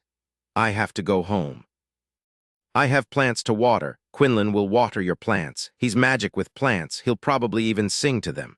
Sally says she expects those African violets of his to try to get into bed with them. Don't worry about your plants. Where do you want me to go? A safe house? No, you're coming home with me. 22, no one followed us, and yes, I saw you looking too. Forget the baddies for the moment. What do you think of my humble abode? I forgot about anybody following us the moment I stepped in here. I've never seen anything quite like it. She raised her face and splayed her fingers in front of her. It's filled with light. It wasn't a simple 2-story open townhouse. There were soaring pale-beamed ceilings with huge skylights, all the walls painted a soft cream. The furnishings were beige, gold, and a dozen shades of brown. The oak floors were dotted with Persian carpets, the colors soft, mellow, old. A winding oak stairway covered with a running-to-breeze carpet in multiple blues went up the stairs. There was a richly carved wooden oak railing running the perimeter of the landing. Dillon, she said slowly, turning to look at him for the first time since she'd stepped into this magic place. My house is to this as a stable is to Versailles. This place is incredible. I've never seen anything like it. You have unplumbed depths. Oh dear, I'm not feeling so good. She wasn't nauseous, thank goodness, but she did collapse into one of his big, soft, buttery brown leather chairs, close her eyes, and swallow several times. He put her feet on a matching leather hassock. You need to eat. No, you need to rest. But first I'll get you some water. How about some saltine crackers? My Aunt Fay always fed saltines to my pregnant female relatives. What do you think? She cocked open an eye. She sighed and swallowed again. I'm not pregnant, Dillon, but you know, maybe a saltine wouldn't be a bad idea. He covered her with a rich gold chenille afghan, tucking it around her feet on the leather hassock, and took off to the kitchen. She hadn't seen the kitchen. She wondered if its ceiling went up 2 stories just like the rest of the house. After she ate a saltine and drank some water, she said, I think the FBI pays you too much money. You could open this place to the public and charge admission. I'm poor, Sherlock. I inherited this house and a bit on the side from my grandmother. She was an artist, watercolors and acrylics. Was she a professional? What was her name? Sarah Elliott. She just stared at him, one eyebrow arched, chewing another saltine cracker. You're kidding, she said finally. You're telling me that the Sarah Elliott was your grandmother? Yes, she was my mother's mom, a great old lady. She died 5 years ago when she was 84. I remember she told me that it was time for her to go because the arthritis had gotten really bad in her hands. She couldn't hold her paintbrushes anymore. I told her that her talent wasn't in her hands, it was in her mind. I told her to stop complaining and to hold the paintbrushes between her teeth. He paused a moment, smiling toward a painting of an orchid just beginning to bloom. I thought at first that she would slug me, then she started laughing. She had this really deep, full laugh. She lived for another year holding the paintbrushes between her dentures. He would never forget the first time he'd seen her with that paintbrush sticking out of her mouth, smiling when she saw him, nearly dropping the brush. It had been one of the happiest moments of his life. And you were Sarah Elliott's favorite grandchild. That's why she left you this beautiful house in the middle of Georgetown. Well, she was worried since I'd chosen the FBI and computer shenanigans for a career. Shenanigans? I like that. But what exactly was she worried about? She pulled the afghan higher up on her chest. A headache was slowly building behind her left ear. She hated it. Even her arm ached where Marlon Jones had knifed her weeks before. She was afraid that my artistic side would stultify, what with the demands of my job and with my constant computer fiddling. Ah, so this place is to inspire you, get you in touch with your artistic genes. Yes, you look green, Sherlock. I think it's time you took a nap. Do you have to puke? Living here still hasn't kicked in your artistic genes enough. Puke is a dreadful word. May I just stay here for a while? It's very comfortable. I'm just a bit on the thready side. No wonder, he said, and watched her head loll to the side. She was out. The chair was oversized, so he wasn't worried that she'd wake up stiff as a pretzel. He unfolded another afghan over her, one his mother had knitted, this one so soft it spilled through the fingers. He stroked it as he gently tucked it around her shoulders. She'd French braided her hair, but it really wasn't long enough, and so auburn spikes stuck up here and there. Several strands of hair fell about her face, curling around just a bit. The big Band-Aid looked absurd plastered over the shaved spot on her temple, faintly pathetic really, since she was so pale. All she needed was a little rest. She'd be just fine. He lightly stroked his fingertips over her eyebrows. He saw she had a spray of freckles over the bridge of her nose. She didn't have any freckles anywhere else, and he'd looked. He hadn't meant to, but he had. He really liked the freckles on her nose, no doubt about it. He was in deep trouble. She woke up to the smell of garlic, onion, and tomatoes. Her mouth started watering even before her brain fully registered food. Her stomach growled. She felt just fine, no more nausea. Good, you're awake. What are you cooking? Penne pasta with sun-dried tomatoes, pesto, onions, and garlic, and some garlic toast. You're drooling, Sherlock. You've got an appetite, I hope. I could eat this afghan. Not that one, please. It's my favorite. The nurses told me you hadn't eaten much all day. Time to stuff yourself. First, here's a couple of pills for you to take. She took them without asking what they were. No wine. How about some cider? He put a tray over her legs and watched her take her first bite of Savich pesto pasta. She closed her eyes as she slowly, very slowly, chewed and chewed some more until there was nothing left in her mouth but the lingering burst of pesto and garlic. She licked her lips. Finally, she opened her eyes, stared at him for a very long time, then said, You'll make a fantastic husband, Dillon. I've never tasted anything so delicious in my life. It's my mom's recipe. She taught me how to make the pasta when I was 18 and headed off to MIT. She told me she'd heard that the only thing they ate up there was Boston beans. She said guys and beans didn't mix well, so I needed to know how to make something else. You really like it better than the pizza you devoured a couple of nights ago. Goodness, it was just 2 nights ago, wasn't it? It seems like a decade. Actually, I like it better than anything I can ever remember eating. Do you make pizza too?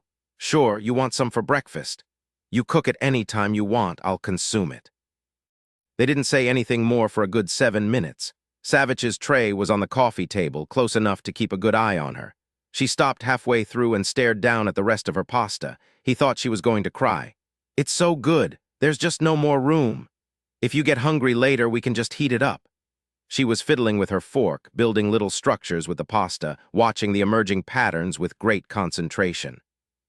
She didn't look up as she said, I didn't know there were men like you. He studied his fingernails, saw a hangnail on his thumb, and frowned. He didn't look up either, just said, What does that mean? Well, you live in a beautiful house and I can't see a speck of mess or dust. In other words, you're not a pig, but that's just extraneous stuff, important, sure, but not a deal breaker. You have a big heart, Dillon, and you're a great cook. Sherlock, I've lived alone for 5 years. Man cannot live by pizza at Dizzy Dan's alone. Also, I don't like squalor. There are lots of men like me. Quinlan, for example. Ask Sally, she'll say his heart is bigger than the Montana sky. What do you mean you lived alone for 5 years? You didn't live alone before that. Your FBI training in action, very good. I was married once upon a time. Somehow I can't see you married. You seem so self-sufficient. Are you divorced? No, Claire didn't divorce me. She died of leukemia. I'm sorry, Dillon. It's been even more than 5 years now. I'm just sorry that Claire never got to live in this wonderful house. She died 3 months before my grandmother.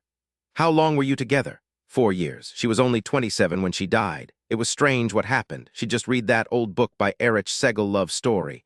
She was diagnosed with leukemia just weeks later. There was a certain irony in that, I suppose, only I didn't recognize it for a very long time. I've watched the movie several times over the years. Claire's death wasn't serene and poignantly tragic like the young wife's death in the movie or the book, believe me. She fought with everything in her. It just wasn't enough. Nothing was enough. Jesus, he hadn't spoken of Claire this much since her death. It rocked him. He rose abruptly and walked over to the fireplace, leaning his shoulders against the mantel. I'm sorry. Yes. Do you still miss her? He looked toward one of his grandmother's paintings, given to him on his graduation from MIT, an acrylic of a bent old man haggling in a French market, in the small village near Cannes where his grandmother had lived for several years back in the 60s. Then he looked at Lacey, his expression faintly puzzled.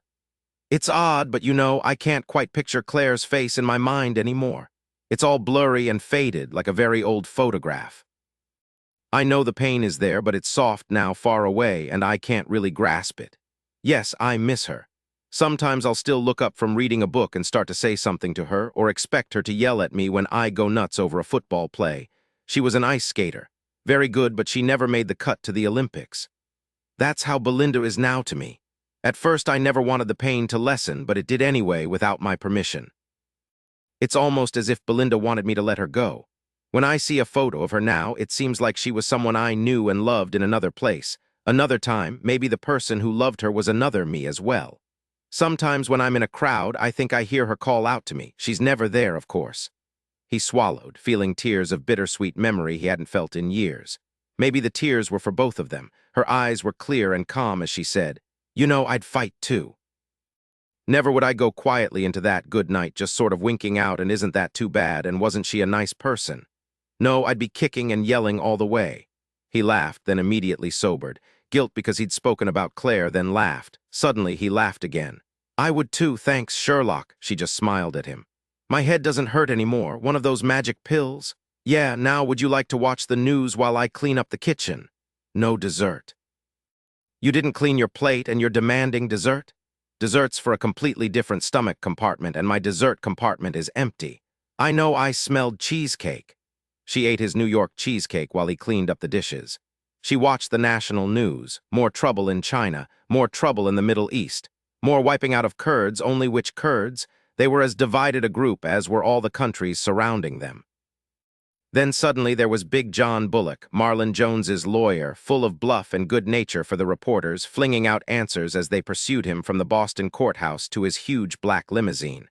Will Marlon Jones go to trial? No comment. Is Marlon crazy? You know the ruling. He rolled his eyes and shrugged his massive shoulders. Will you plead him not guilty? No comment. Is it true you told everyone that he had a bad childhood, a mother who beat him up and an uncle who sexually abused him?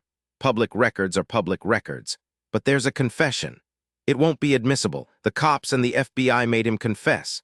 But what about that FBI agent? Your client knocked her cold and took her to that warehouse to kill her. They've got everything on tape and on film.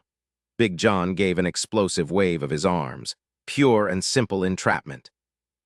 There wasn't a thought of killing her in his mind. I heard that he even knifed the agent. Big John just shook his head. No more, just remember it was entrapment. It was all a setup. It won't be admissible, you'll see. And one woman newscaster said, "Oh, so you're saying if he'd killed the FBI agent, then it wouldn't have been entrapment." Lots of laughter, and a lot of faces looking hard at Big John Bullock. No more questions, folks. Talk to you later. A commercial came on for Bud Light. She felt Savich behind her. She said quietly, "I'm going back to Boston. I've got to see Marlon Jones again." "They won't let you see him, Sherlock." "I've got to try." She turned slowly and looked up at him. "You see that, don't you? I've got to try. I can't just sit around waiting for some maniac to come after me again. If you tell them to let me in, they will." "He's not the maniac who's after you now. Besides, you go talk to him again, and it could all come out that Belinda was your sister." "No, I wouldn't tell him any of that. I wouldn't tell anyone about that. It's still a risk. Trust me on this. You can't begin to imagine what the media would do if they found out you were the sister of one of the murdered women, and finding Marlon has been your obsession for 7 years. You think the way I just said it sounds hard. Just wait until the media got hold of it. Big John would certainly squawk about entrapment then. I think a more worthwhile trip would be to San Francisco. Why don't I call the San Francisco office and have a couple of agents go talk to Douglas, your father, and your mother?" She just shook her head. "As for Marlon, maybe after you've rested a couple of days. Look, it's Sunday. I want you to take it easy until Tuesday. You promise?" She stroked the gold chenille Afghan. "I guess I could use a good night's sleep." 2 days, Sherlock. I want your promise that you'll lie low for 2 days, then we'll talk about it." She was silent, and he felt a good dollop of anger. "You're an FBI agent, Sherlock. That means you do what I tell you to do. You carry out assignments that I instruct you to carry out. You don't go surfing any wave that catches your fancy. You got that?" "You're nearly yelling. How could I not get it?" He stepped forward, then stopped.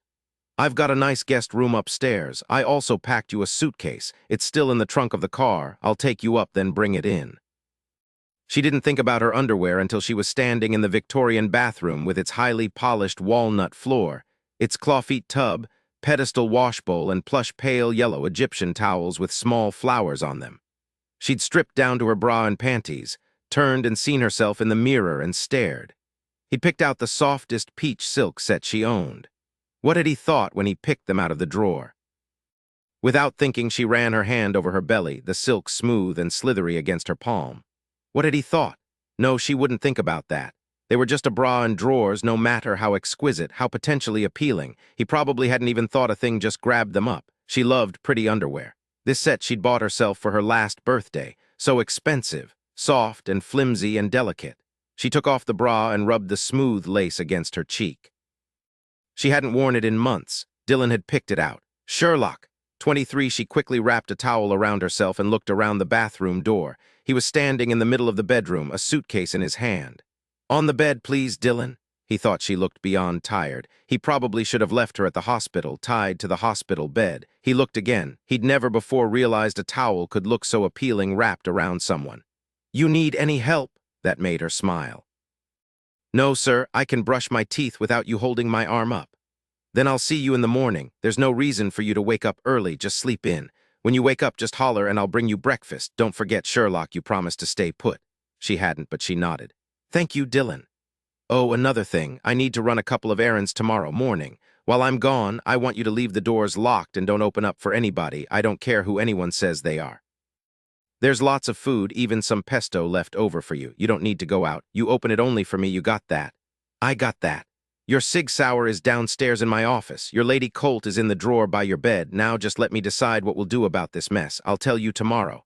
What are your errands? He frowned at her. Not your business. I won't be gone more than a couple of hours. Would you sing me a couple of lines before you go? You want something down home. Yeah, real down home. His rich, deep baritone filled the room, sounding really twangy this time. She ain't Rose, but she ain't bad. She amped easy, but she can be had. So am I when she whispers in my ear, she ain't Rose, and Rose ain't here. Who's Rose? He grinned at her, gave her a salute, then left, closing her bedroom door behind him. It was dawn when he shot straight up in his bed. He hit the floor running when another scream rent the silence. She was wheezing, her arms wrapped around herself. She struggled to sit up in bed. Sherlock, you're awake. What's wrong? She was still sucking air into her lungs. It was as if someone had tried to suffocate her. He sat down beside her and pulled her against him. He began rubbing her back. It's all right now. Did you have a nightmare? Slowly, so very slowly, her breathing began to steady, but it still hurt to breathe, as if someone had clouted her in the ribs. She couldn't talk yet, didn't want to talk. That's it, just relax, I'm here. Nothing's going to hurt you, nothing. Her face was buried in his shoulder, her arms limp at her sides. Then suddenly she put her arms around his back and held on tight. Yeah, I'm real and I'm solid and I'm mean. No one's going to hurt you, it's okay. He could feel her harsh breathing against his flesh, then she said, yes, I know, I'm all right now.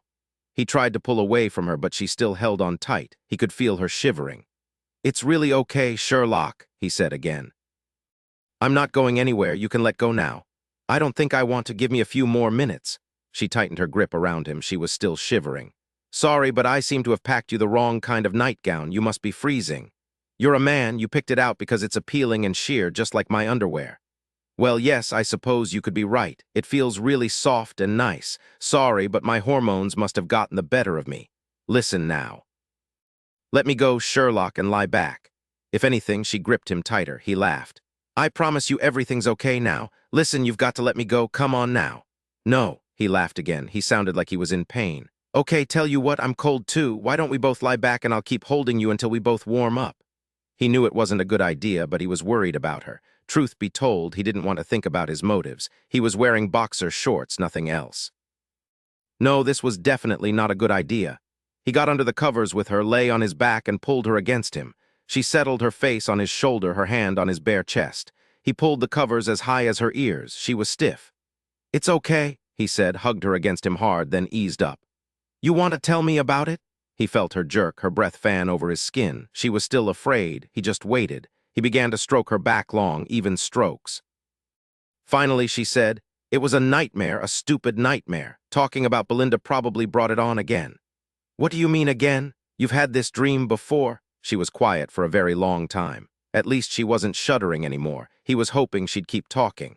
Getting her to open up was turning out to be one of his toughest assignments, and he was beginning to seriously doubt his strategy for calming her down.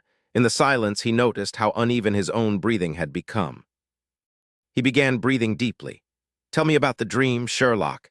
It was near dark. She was cocooned in blankets against him. She was safe. Her mind wasn't on alert, and so she said, her breath warm and light against his skin, I was the one in the warehouse, or I was with Belinda, or somehow a part of her. I don't know. But in the dream, it's as if I'm the one who was there. I was the one in his maze, the one he was supposed to kill, not Belinda. Then I went through the whole thing in Boston. I truly believed it would bring me full circle, but it didn't. I'm not understanding all of this. No wonder. Sometimes I think I'm mad. Talk to me. He kissed the top of her head. It wasn't a good move. Talk to me, he said again, his voice lower this time, deeper, because he was aware of her woman's body against him, aware of her scent, aware of her hair on his shoulder, tickling his cheek. Every time I've had the dream in the past, it's gone a bit further. He hasn't yet killed me, but this time I woke up just as he raised the knife. He waited, just held her and waited. He could feel her tensing, feel her heart speeding up. Say it, just say it, Sherlock, what is it? I know, Dillon, I know that when that knife comes down, I'll die. It was no longer dark in the bedroom. It was a soft, pearly gray, yet dark enough so that it was still just two people sharing confidences in the night. He knew she had to tell him all of it now, or she might never tell him. She was vulnerable now. He didn't know how much longer it would last, probably not long. The dream began just after Belinda was murdered. Yes, I've thought about it and thought about it over the years. It's as I said before, if I'm not the one who's there, then it's as if I'm actually following her same path, feeling the terror she felt. Her fingers clutched the hair on his chest, and he jerked a bit. Sorry, Dillon. Oh my, you're not wearing any clothes. I'm sorry. I hadn't realized before. It's all right.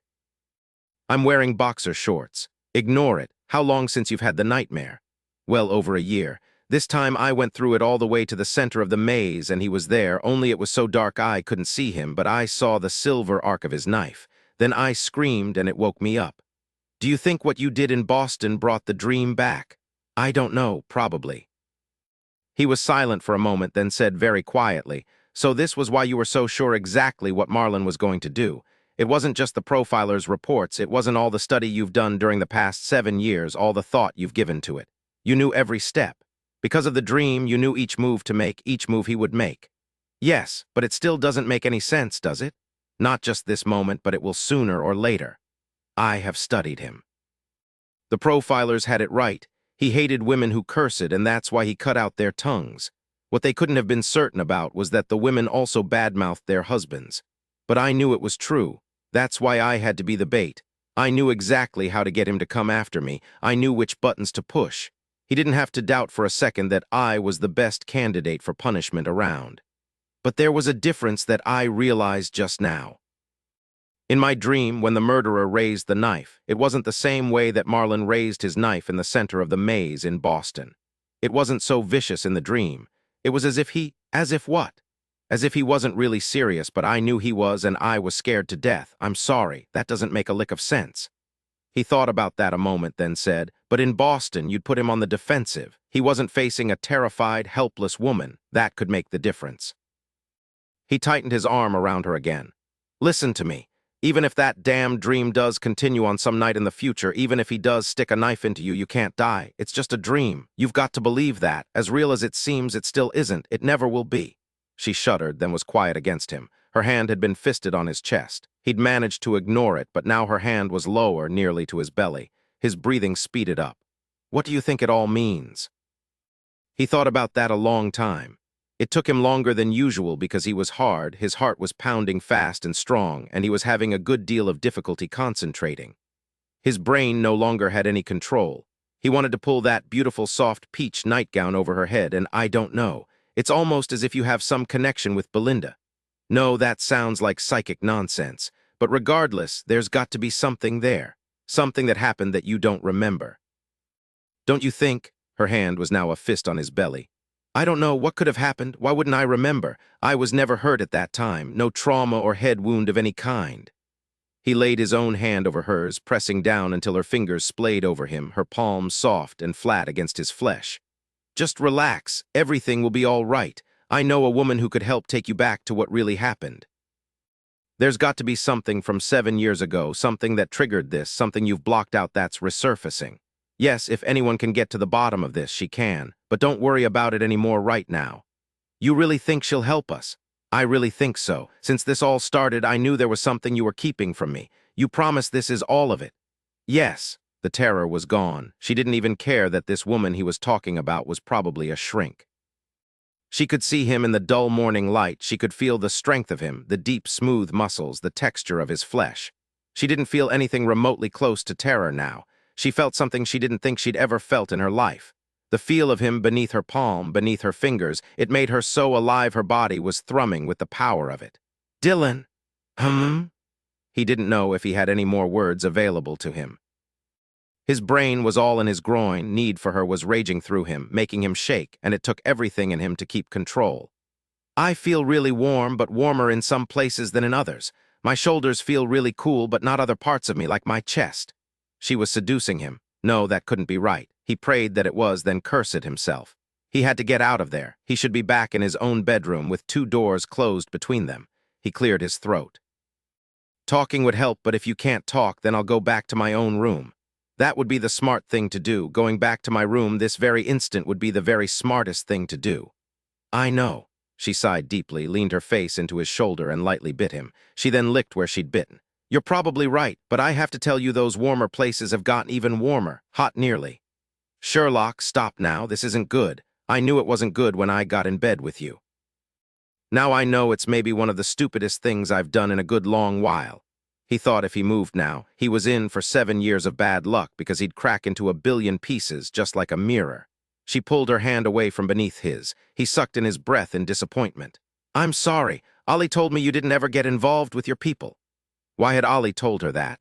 He had dated Hannah before she'd joined the unit, but then he'd called a halt when she'd come on board.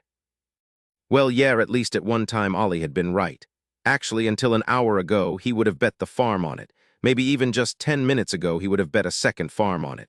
No, I don't get involved with any of my people. At least I haven't. It seems that's shot all to hell now, though, and don't say you're sorry again. If you do, I'll do something unsuave. What? Sherlock, I'm out of here. I'm not about to take advantage of a nightmare. You're vulnerable and afraid, and I happen to be convenient. But you don't need me now. You're okay, right? She didn't say a word. He thought he'd been punched in the gut when he felt her tears against his chest. Oh, damn, he said, hauled her on top of him and kissed her. All light, feathery kisses, and between the kisses he was saying, "Don't cry. I'm trying to be noble. It's a battle and I'm losing. You've got to help me with this. I want you a whole lot, but this isn't the way, surely." Actually, I want you whole again. I just said it wrong. Does that make any sense to you?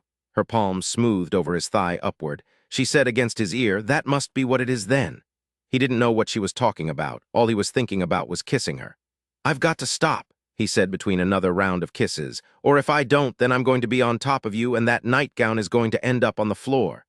She lurched away from him, taking him completely by surprise.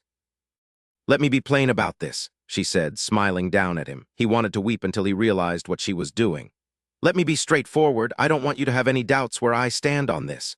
He watched her pull the gown over her head and throw it across the room. She was sitting over him, staring down at him, and she looked scared to death and defiant. Yes, that was it, defiant and determined. Oddly enough, it calmed him.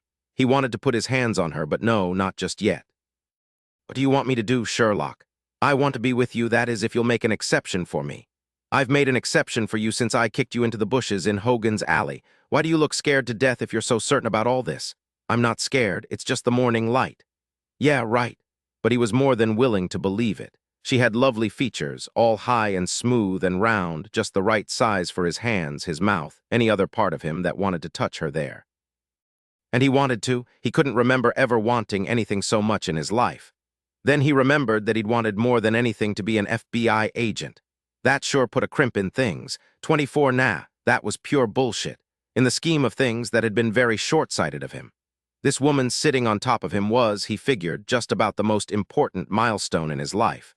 She was what was real, what was urgent, more urgent to him than anything else in his life. Wanted her right now, he wanted all of her.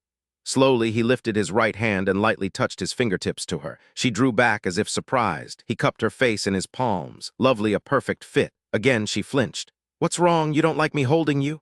"Dillon, I should tell you something." He couldn't take his eyes off her, but he did manage to drop his hands for the moment, although his fingers itched like mad. But he knew he had to pay attention. Something wasn't quite right here. Now he was looking at her ribs, at her stomach, at the smooth expanse of thigh. "Dillon?" "Yes, keep talking. I'll try to pay attention, but I can't help but look at you, Sherlock. You're really quite nice to look at." She sucked in her breath, then blurted it out. "I've only done this once. When I was 19. It was in the backseat of Bobby Wellman's yellow Jaguar. It was really cramped and no fun at all. Actually, it was messy and horrible, but I was philosophical about it, really. After all, it was the backseat of a car. But then, well, after Belinda's death, I just couldn't stand to have any men around me. Just once, in your whole life, in a Jaguar, surely not an XJ6. That would be practically impossible. That's the truth, but Bobby managed somehow. It wasn't at all pleasant, as I said, and I didn't realize how bony he was, all knees and elbows, even his chin was sharp. I guess if anybody was looking, they'd have laughed their heads off. Bobby loved that car. I remember that the leather was really smooth and slick because he was always oiling it. Then he'd leer and say he used his mother's extra virgin olive oil. What a jerk. Now that I think back on it, I did something similar to that when I was 17 and 18. But you're 27, Sherlock. Yes, when I was 19 after Belinda was murdered, I just shut down. I've never even been interested in another man since that time with Bobby. Not even remotely. Until you, do you mind? I don't think so, never Douglas then. No, once, just weeks ago, he kissed me, but that's all there was to it. No, it's just you. Just me. That sounded incredibly fine. Actually, he thought, as he eased her down on top of him, if he didn't suffer from sensory overload first, he would give her comfort if it killed him. When he'd gotten her level of interest up to at least half of his, he was so far gone, he just didn't know if he'd make it. He lifted her to his mouth, felt her surprise, her shock. After not more than a minute or two, he felt every quiver in her legs, the deep clenching of her stomach muscles. And when she cried out, her back arching wildly, her fists pounding on his shoulders, jerking on his hair, he knew that he was the luckiest man on the earth. He wanted to bring her comfort again, but he knew he simply couldn't take it any longer. "Sherlock," he said. Looking into her eyes, he held her close, his powerful arms shaking with his effort to control himself, to keep his weight off her, as he moved deeper and deeper, feeling her flesh easing slowly to accommodate him. His head was thrown back, his eyes closed. And when he touched her again with his fingers, he knew that being in deep trouble was the best thing that had ever happened to him in his life. She came again when his fingers touched her, and as he watched her face, heard her whimpers of comfort, felt her draw him close and closer still, he let himself go. And it was just fine, all of it. "Lacey, just close your eyes, that's right, and lean your head back. Let your shoulders drop. Good, no, don't stiffen up. Now just breathe very deeply, deeper, let go. Good, yes, that's just fine." Dr. Lauren Bowers, a conservative congresswoman from Maryland and one of the best hypnotists Savich knew, raised her head and grinned at him. "People like Miss Sherlock here," she said in her normal tone of voice, "are usually the easiest to get under. Once you get past her defenses, she's an open book, all the pages ruffling in the wind. That sharp brain of hers just invites you right in. Now, Savich, you've written down your questions." She took the sheet of paper from him and scanned it. "Did I ever tell you that you are really quite good? Of course you know you are, you've been trained by the best." Dr. Bowers turned back to the young woman who looked flaccid and pale, as if something had been sapping her from deep inside for far too long a time. "Lacey, can you hear me?" "Of course, Dr. Bowers, I'm not deaf." Dr. Bowers laughed. "That's very good. Now I want you to go back, Lacey, back to the last time you saw Belinda. Do you remember when that was?" "It was April 13th, 3 days before Belinda was killed." Lacey suddenly lurched forward, then flopped back. She was shaking her head frantically, back and forth. "No, Lacey, it's all right. Just breathe in deeply." "I want Dillon." Without pause, he was lightly stroking her hand. "I'm here, Sherlock. I won't leave you. Let's go back together, all right? You're going to have to do something for me. You're going to have to paint that day to me in words so I can see it as you see it. Can you do that?" Her expression changed, softening, and incredibly, she looked like a girl again, a teenager. She sighed, then smiled. "It was very sunny, crisp and cool, just a low fog swirling in over and through the Golden Gate Bridge. I loved days like that, watching the sailboats on the bay, seeing the Marin headlands through open patches in the fog, all bleak and barren, but still green from all the winter rains." Dr. Bowers nodded to Savich to keep going. He said in his low, deep voice, "What were you doing?" "I was sitting out on the deck off the living room." "Were you alone?" "Yes, my mother was in her room napping. My father was at the courthouse. He was prosecuting a big drug case, and he wanted to make sure the defense was sticking to the sitting judge's gag order. He said if they weren't, he'd skin them alive." "Where was Belinda?" Her mouth tightened, her eyebrows drew together. She wasn't smiling anymore. She started to shake her head back and forth. "It's okay," Savich said easily. "Where was Douglas?" "I thought he was at work. But he wasn't. No, he was there in the house. He was with Belinda upstairs in their suite. They were out on the balcony above me." "What were they doing?" For an instant she looked incredibly angry, then her face smoothed out and her voice was smooth, unworried. "They were together." He hadn't expected that. "You understood what was happening, right? It didn't upset you." "No, it was just embarrassing. Douglas was saying lots of really crude things." "Then what happened?" "I heard Belinda cry out." "Was she hurt?" "I don't think so. I heard her roll off the chaise onto the brick balcony. I heard her crying, then she stopped." "Why?" "I heard Douglas tell her that if she cried any more, someone might hear her, and he wouldn't like that at all. In fact, if she kept whining, he just might throw her off the balcony." "Then what happened?" "Nothing. Belinda was quiet then. After a few minutes, I heard them together again. I heard Douglas tell her that she'd better make sounds because if she didn't, he wouldn't believe she really loved him. She made sounds really loudly then, and he said more really crude things to her. He kept telling her that she owed him, but good." "Do you know what he meant by that?" She shook her head. "What happened then?" "I waited until Douglas went out, then I went to their bedroom and called out her name. She told me to go away, but I didn't. I just walked in." She was standing in the middle of the room. She grabbed for her jeans and put them in front of her. I asked her if Douglas had hit her, and she said no, that was ridiculous. Douglas wouldn't hit anybody, but I didn't believe her. I think I saw a bruise below her ribs when she raised her hand to wave me away, but I didn't leave her. I couldn't. "Had this happened before, to your knowledge?" She was shaking her head. "Oh no, I'm certain. I thought they loved each other." Douglas was always so light and caring with her, so tender. They were always laughing and hugging, kissing when they didn't think anyone was looking. But not now. She couldn't stand up straight. I wanted to kill him, but she said no, if anyone killed him, it would be her. She told me to go away, that she didn't want to see me. I was a pain in the butt. She had a miscarriage that night. You never told anyone about this? Not even the police after she was murdered? She didn't say anything. She was frowning again. She must have had a miscarriage because Douglas hit her. I'd forgotten all about that. Suddenly her eyes opened and she stared blankly ahead of her. She looked bewildered, then frightened. He began to massage her hand, closing his fingers over hers. "It's all right, Sherlock, I'm here. Nothing bad is going to happen." She started to cry. She just stared at him, made no sound, but tears streaked down her pale cheeks. Her lips were chapped. Dr. Bowers wiped the tears away with a Kleenex. "Now, Lacey, that's enough. I want you to wake up now. I'm going to count to 3. On 3, you'll be awake, smile at Savich here, and remember everything we talked about." On 3, Lacey, her eyes still open, came back into herself. "Why am I crying?" She rubbed her fingers over her eyes. "Oh, I remember now. It's okay," Savich said, pulled her against him, and held her close. "You don't have to talk about it right this minute." She grew very still in his arms. Her heart was against his. He could feel the slow, steady beat. He kissed her hair. "You okay?" She nodded against his shoulder. "I miss Belinda so much. She was more my mother than our real mother was. Our real mother just stayed in her room all the time. She loved to eat Godiva chocolates, and she was so beautiful, both Belinda and my mother. I was the plain one, but neither of them held it against me. Well, maybe Belinda didn't like me so much when I was older. I don't know why. I know Douglas had never hit her before. She told me he hadn't. I asked her why he'd hit her this time, why he'd humiliated her. What'd she say? She wouldn't tell me. She just stood there, shaking her head. She told me I wouldn't understand, that it had nothing to do with me, that I was to forget it. I was confused, then angry. I told her I was 19, that I wasn't a kid anymore, that I could play the piano, and she couldn't.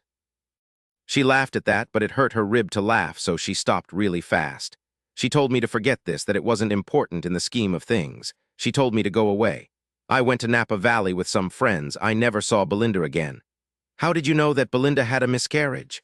I don't remember. Someone must have told me, but no one seemed to know about it. It isn't in the medical reports or the autopsy report. I just don't remember. But somehow you followed her through the warehouse, followed her to her death, saw everything she saw, felt her terror, felt her die. Dr. Bowers looked as if she wanted to leap on Savich, but he just shook his head.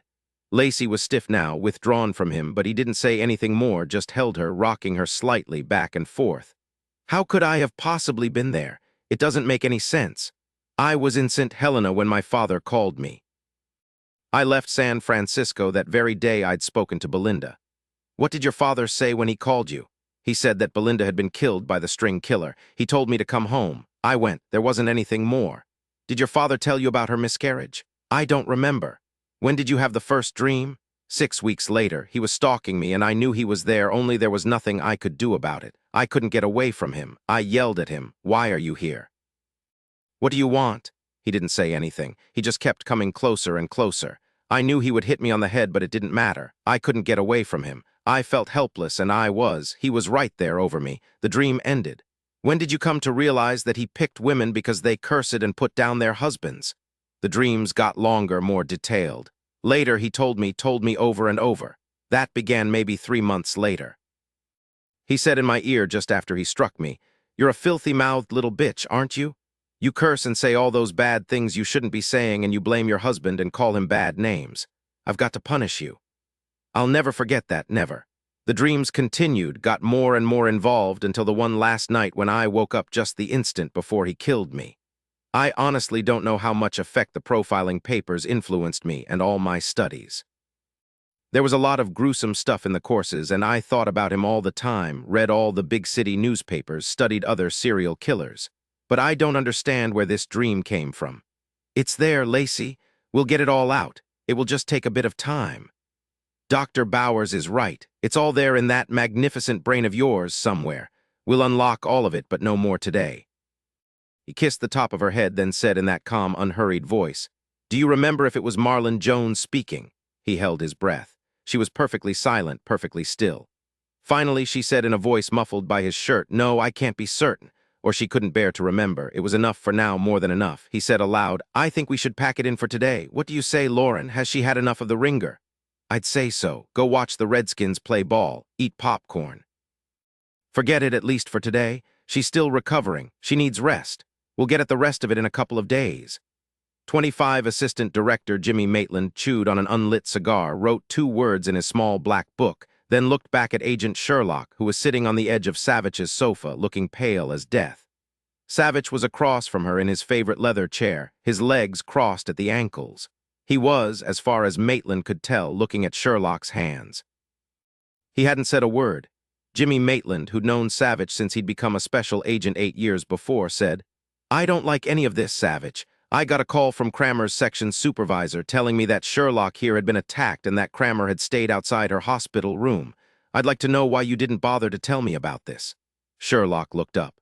Her eyes were very bright and very green. "It's Sunday, sir, and we were going to watch the Redskins game." "I'd prefer the San Francisco 49ers, but you don't show them here unless they're playing on Monday Night Football." Before Jimmy Maitland could leap on Sherlock, Savich said, "I just wanted her to rest today, sir. I'd planned to speak to you about it tomorrow. However, it's kind of you to have driven all the way over here." "Why the hell is she here?" "She was attacked in her townhouse. I didn't think it was safe for her to remain there." Maitland grunted at that. "So what the hell's going on here?" "It's about that little prick Martin Jones, isn't it?" She knew if she told him she had no idea what it was about, he'd probably have a coronary, so she said simply, "Yes, sir. I don't think our job is quite done yet. I'm going back to Boston to talk to him again. There are some loose ends, some things that just don't fit together. The last thing we want is any uncertainty. Remember Richard Jewell and the Atlanta Olympic bombing? We looked like secretive, cover-your-behind boobs in that deal. We were heavy-handed, let the media in on everything before we had anything remotely conclusive, and then we left the guy twisting in the wind. We took his reputation, his good name. Sir, we even took his Tupperware. Let me finish properly with Marlon Jones, just this week, sir. That's all I need, just this week." Reference to the Richard Jewell fiasco made Jimmy Maitland nearly chew clean through his cigar. "You mean we could get burned in this?" "It's possible, sir. As I said, I'll be going up on Tuesday and get everything settled. Maybe stay until the end of the week. Please, sir." "Who the hell tried to whack you, Agent Sherlock?" She should have known he would home in on that. Mr. Maitland was a very tenacious man. "I don't believe it was a whack job, sir, more like a threat, but it is one of the loose ends. I don't like my agents getting whacked, Agent Sherlock." "No, sir." As the wacky, she hadn't liked it either, but she didn't think Mr. Maitland would laugh if she said that. She moved even closer to the edge of her seat. Her head was aching. Her shoulder throbbed. She felt mildly lightheaded. She wanted Dillon to kiss her. She saw him naked over her and choked on the sip of water she'd just taken. "You okay, Sherlock?" Savich half rose in his chair, then at her look, he sat down again. What would he have done anyway? Hugged her. Yeah, that would have been a real treat for Maitland. He might have just stroked out on the spot. Savich prayed Maitland wouldn't ask any more questions about her attacker. He didn't have any convincing answers made up just yet. He didn't want to bring in her family, at least not just yet. She said, "Yes, sir, I'm just fine." She was red in the face. She wouldn't look at him. She was staring at the black tassels on her bally loafers. If his boss hadn't been sitting 6 feet from him, he might have thrown her over his shoulder and carried her upstairs. He smiled really big at Jimmy Maitland. "I'll go with her to Boston. We'll get it all wrapped up. Marlon Jones is in jail. Who the hell attacked Agent Sherlock? Why? We don't know yet, sir, but we're betting the answer lies with Marlon Jones." "You don't know that, Savich. It might be entirely unrelated." No one said a word. Jimmy Maitland sighed and pulled himself to his feet. He was tired. He'd had too much beer to drink the night before at a retirement party for Bucky Hendricks, an old New York agent who'd been a terror in his day. Even the mob had sent him a gold watch. He wanted to go home and watch the Redskins, too. He said, "Go on to Boston, then. I see you don't want to tell me you really have no idea if Marlon Jones is connected with this attack on Sherlock. There is one thing, though, Savich. The young cop who messed up and let 2 of the old people go in that Florida nursing home murder, he has no idea. We were right, all old people look the same to him. Oh yeah, there's been a spate of murders in South Dakota, right in Elk Point. Then the guy went over the border into Iowa. Nasty business. The police chief in Sioux City is frantic." "I'll deal with it tomorrow, sir." Savich rose and walked Jimmy Maitland to the front door. "This place," Maitland said, taking one last sweeping look. "I remember one night when your grandmother came down those stairs wearing this lemon-yellow chiffon gown. Lord, she must have been at least 75 then, but she was a queen. You've done well with it, Savich. Your brother, the artist, still pissed at you that she gave you the house. Not too pissed now, he got over it. I hate that modern stuff. Tell Ryan to go impressionist, can't go wrong there. As for that dolphin of yours I bought, I still like it. Nice work. Oh yeah, take care of Sherlock. He paused a moment, carefully wrapped his unlit cigar in a handkerchief and slid it into his jacket pocket, then walked to the front door. He lowered his voice. I suppose you know what you're doing. He nodded toward the living room where Sherlock was sitting still as a stone, still staring down at her shoes. I sure hope so, sir. It's been what, 5 years since Claire died? Yes, 5 years. Sherlock is getting high marks in the bureau. She deserves them. I'm glad I was bright enough to latch onto her right out of training. She's a plus to the unit. I imagine she's also other things to you, but that's none of my business. Make sure it remains none of my business. You take care of her all right, Savich, and yourself, and call when you need backup. Yes, sir, I will. Savich paused just a moment, then turned, smiled, and strolled back into the living room, whistling. She said immediately, What dolphin was Mr. Maitland talking about? I told you I whittled. The dolphin was a piece my sister stole out of here and put on consignment in the Lambton Gallery. She was all over me to quit the FBI when the piece sold. I didn't have the heart to tell her that my boss bought it. I see, she said slowly. Do you happen by any chance to have any more whittled pieces around here? A couple. He was clearly uncomfortable. She just smiled at him.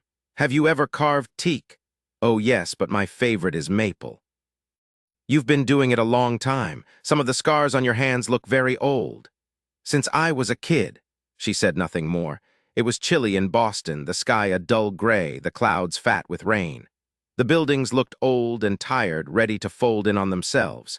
Lacey shivered in the small interrogation room, waiting for them to bring in Marlon Jones.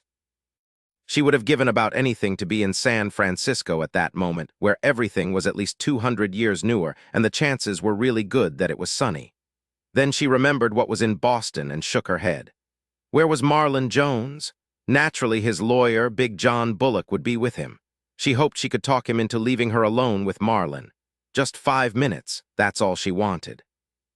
Dillon was close by, just outside, speaking with the 2 homicide detectives in charge of Marlon Jones's case. Lots of people behind the two-way mirror would be watching and listening. She heard leg shackles pounding hard. She looked up. Marlon stood in the doorway. He looked hard and tough, all gentle edges carved off him. He stared at her for a very long time, not moving, not saying a word. Then finally, terrifyingly, he smiled. He lifted his shackled hands and waved his fingers at her. Hey, Marty, how's your arm? I remember how that felt, throwing that knife at you, watching it hit you, dig right into your skin. It went in so easy. Still hurt from my knife, Marty. No, Marlon, I'm just fine. How's your belly? Can you stand up straight yet? You got a big scar to show for my bullet. He grew utterly still. The vicious light in his eyes went out, leaving them dark and opaque. You've still got that smart mouth on you, Marty. That wasn't an act you put on for me. You need a man to teach you how to behave. Be quiet, Marlon, Big John said, lightly touching his fingertips to Marlon's forearm. Marlon shook him off. Big John never stopped looking at Lacey. Forget it, Agent Sherlock. There's no way I'll leave you alone with him. He sat down. You sit down now, too, a sergeant said, shoving Marlon into a chair. Don't move or I'll shackle you to the arms. I'm standing right behind you, boy. Just keep your hands on the tabletop. Don't even let your hair grow, you got that. Marlon didn't say a word. He's got it, said Big John. Don't worry, officer. You and I did a lot of dancing when I was last in Boston, Marlon. You remember our last tango through your little maze, don't you? I thought you were so pretty, so precious, but then you started saying those bad things. But you don't even have a husband, do you? Nope, no husband. She was holding her ballpoint pen, lightly tapping it on the tabletop. She said, You never saw me before I came into the lumber store, did you, Marlon? Me? See you? He paused a moment, then smiled at her. You think maybe that's possible? Then he shrugged and looked down at his dirty fingernails, ignoring her. I don't think I ever would have dated you, Marlon. You want to know why? Even though you look pretty interesting on the outside, you look dead on the inside, really dead, like you've been dead for a very long time. I'll ask you that question on the witness stand, Agent Sherlock, Big John said as he laced his fingers over his stomach. Good stuff. To think I nearly refused to let Marlon say anything to you. Do keep talking. No juror will convict this poor fellow. Talk about not responsible. She ignored Big John. She sat forward, laid down the pen, and clasped her hands on the table in front of her. It was Formica, scarred, stained. She wondered briefly when it had last been cleaned. Have you ever seen me before, Marlon? He was staring at her. At that moment, she felt she could see his dead eyes looking through her skin down to her bones, looking at the blood pulsing through her veins. For an instant, she saw him dip his hands into her blood. She jumped, then forced herself to stillness again. He was scary with those eyes of his, but she was the one making him into more than he was. He was a monster, but she was making him into the devil. Just let him stare. There was nothing he could do to her. He'd already tried and she'd won. She had to remember that. Did you, Marlon, ever see me before Boston? Slowly, he shook his head. Nah, maybe, but who cares? I still don't like you even though you're pretty. You're a real bitch, Marty. I'd like you to tell me something, Marlon, if I feel like it. Remember when you were in the hospital, I asked you to list the women you'd killed in San Francisco? I remember. You left out a woman named Belinda Madigan. Why? Why did you leave out her name? Did she curse?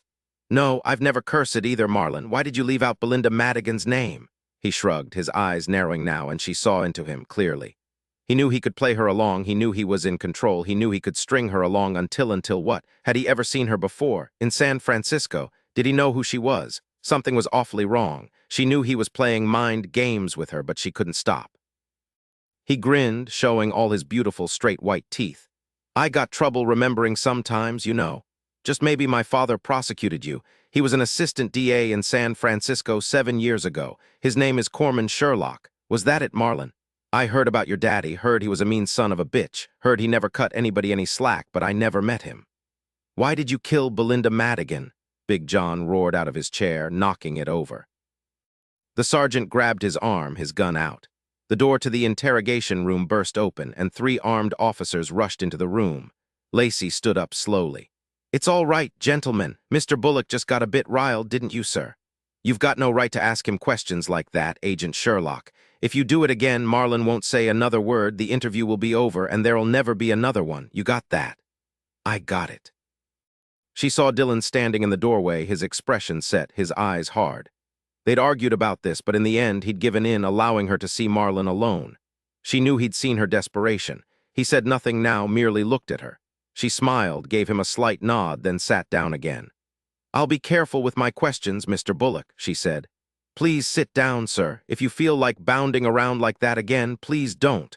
I'd just as soon not get shot by accident. You just watch yourself, little lady. I'm Special Agent Sherlock, she said mildly, admiring his tactic. He wasn't stupid. He merely shrugged and sat back in his chair, crossing his arms over his chest. She turned to Marlon, who hadn't moved or spoken throughout the ruckus. Did I entrap you, Marlon? I don't know what that means, Marty. I just knew I had to punish you. God sent me to punish his weak vessels, to purify them, to make them whole again. As in to make them dead, Marlon. Don't answer that, Marlon. Watch yourself, Agent Sherlock. Why did you leave out Belinda Madigan's name? He gave her that superior smile again, disregarding her question. Belinda who? I don't know any Belinda. That's a pretty name, old-fashioned. What's she to you, Marty? Do you think I look much like her, Marlon? No, but I think you're prettier. Big John Bullock's mouth was working. He didn't know what was going on, but he soon would. He wasn't stupid. Lacey sat back in her chair and drew in a very deep breath. Big John said finally, Who's Belinda? She was one of the women in San Francisco that Marlon had to purify. It was 7 years ago. He purified 7 women in San Francisco. It was 7, wasn't it, Marlon? He was shaking his head. No, not 7. I don't do 7. My pa always told me that 7 was a bad number, that it was even worse than 13. He'd always laugh at the hotels who didn't have a 13th floor, told me that the fools on the 14th floor were on the 13th really, but they were too stupid to realize it. No, I never did 7, did 6 like my pa told me. All right, the 6 women you purified in San Francisco, all of them cursed and badmouthed their husbands. He nodded. Big John didn't say anything, which Lacey considered a gift. Did you date any of them, Marlon? You're a good-looking guy. I bet it wouldn't have been hard for you to get a date with almost any woman, right? He nodded again. Ladies like me, he said, and studied his thumbnail. They tell me I'm a great lover. She nearly gagged. You date Belinda. I told you, Marty, she wasn't one of the women I had to purify. Why are you so interested in her anyway? I like the name. It's unusual. I don't like the name, but I like yours, Marty. It sounds kind of like a boy's name. It was close, you know. Once I thought God wanted me to purify little boys, to correct them if they'd gotten a bad start, put them on the right path. But then I realized it wasn't boys, it was girls. Women who'd had their chance to straighten out but hadn't. Women who'd married good men and turned on them. I slept with them, just to make sure they were the ones to take out. All 6 of them cheated on their husbands, told me what jerks they were, so then I was sure they had to walk the walk through my maze. Marlon, Big John said very quietly, shut up. Yeah, well, purify then. That's it, purify. I wish I'd gone to college. I could have learned more pretty words like purify. She was riveted. She imagined that all the people listening to Marlon were riveted. She wondered what Savich was thinking. You didn't ask me out when I came to the hardware store. I know, that was weird. I slept with Hillary. She was good. She sucked me off really well. Do you know that she said bad things while I fucked her? She would push back. Why didn't you try to fuck me, Marlon? She watched him actually flinch. None of it was an act. Don't, Marty, that sounds so crazy coming from you. Don't talk like that, okay? Okay, but why didn't you want to be intimate with me, Marlon? He shrugged. You came on so strong, talking about your poor husband like you did, and then there was your foul mouth. You said all those bad words right in front of me. He sighed. But I was just in a hurry. I couldn't take the time to ask you out to see if you'd sleep with me. Why the hurry, Marlon? Because God wanted me to go to Toronto. I couldn't until I'd taken care of 6 women here in Boston. Yeah, I was in a hurry. I'm sorry, Marty. Do you wish I'd made love to you? I don't think so, Marlon. I do find your claim hard to believe. No one reported seeing any of the women in San Francisco with you. No one saw you with Hillary here in Boston. Why do you think that's so? I knew I had to be careful. After Denver, I was real cautious, not that I could do everything I wanted to there. Only 2 women and then it was just too dangerous. I'd been seen with both women. I had to leave. God saved me there, but he told me I had to be smarter, and so I was in San Francisco. The women all loved the mystery, the secrets I shared with them, the dark little places I took them to. They all loved how I smelled, like fresh-cut wood, real fresh. They all thought I was dangerous and wonderful. With 2 of them, I didn't even have to hit them on the head. I just asked if they wanted to play the maze game with me, and they couldn't wait. They both loved it, until the end. Until I told them what I had to do. I think they forgot I was a good lover then. Marlon, shut the fuck up. 26, she wondered what would happen if she threw up on the Formica table. Would anyone even know? But not Belinda. She wouldn't sleep with you, would she, Marlon? She thought you were sick. She thought you were disgusting. She didn't want to have anything to do with you. She just wanted her husband, nobody else, just her husband. His hands were fists. I don't know what you're talking about. The sergeant was away from the wall in an instant, his gun up. Lacey just shook her head. You know what I'm talking about. God wouldn't want you to lie, just tell the truth. Belinda didn't want you. She probably laughed at you, told you were pathetic. That's why you purified her, isn't it? She didn't want you plain and simple. She didn't curse. She didn't badmouth her husband. She didn't fit the mold of all the other women. She didn't. Why, Marlon, why did you kill her? This is over, said Big John, rising slowly from his chair, one beefy hand on Martin's shoulder. Don't say anything, Marlon, nothing more for these folks. What makes you believe I didn't have Belinda? Marlon said in a low whisper, leaning toward Lacey. You really think a woman could laugh at me, turn me down? No way, Marty. Yeah, I had Belinda. I don't want you, Marty. You're cynical. You probably hate men. You probably don't ever. Marlon, damn it, let it go. Listen, you moron. I told you to shut the fuck up. It took just an instant of time, just the barest instant, for the violence to erupt. Marlon raised his chained hands, clasped them together into fists, and brought them down with all his strength on John Bullock's left temple. Big John groaned very softly in his throat and slumped back into his chair, his head falling forward to hit the Formica tabletop. He was out. A trickle of blood snaked out of his right nostril. The sergeant was all over Marlon.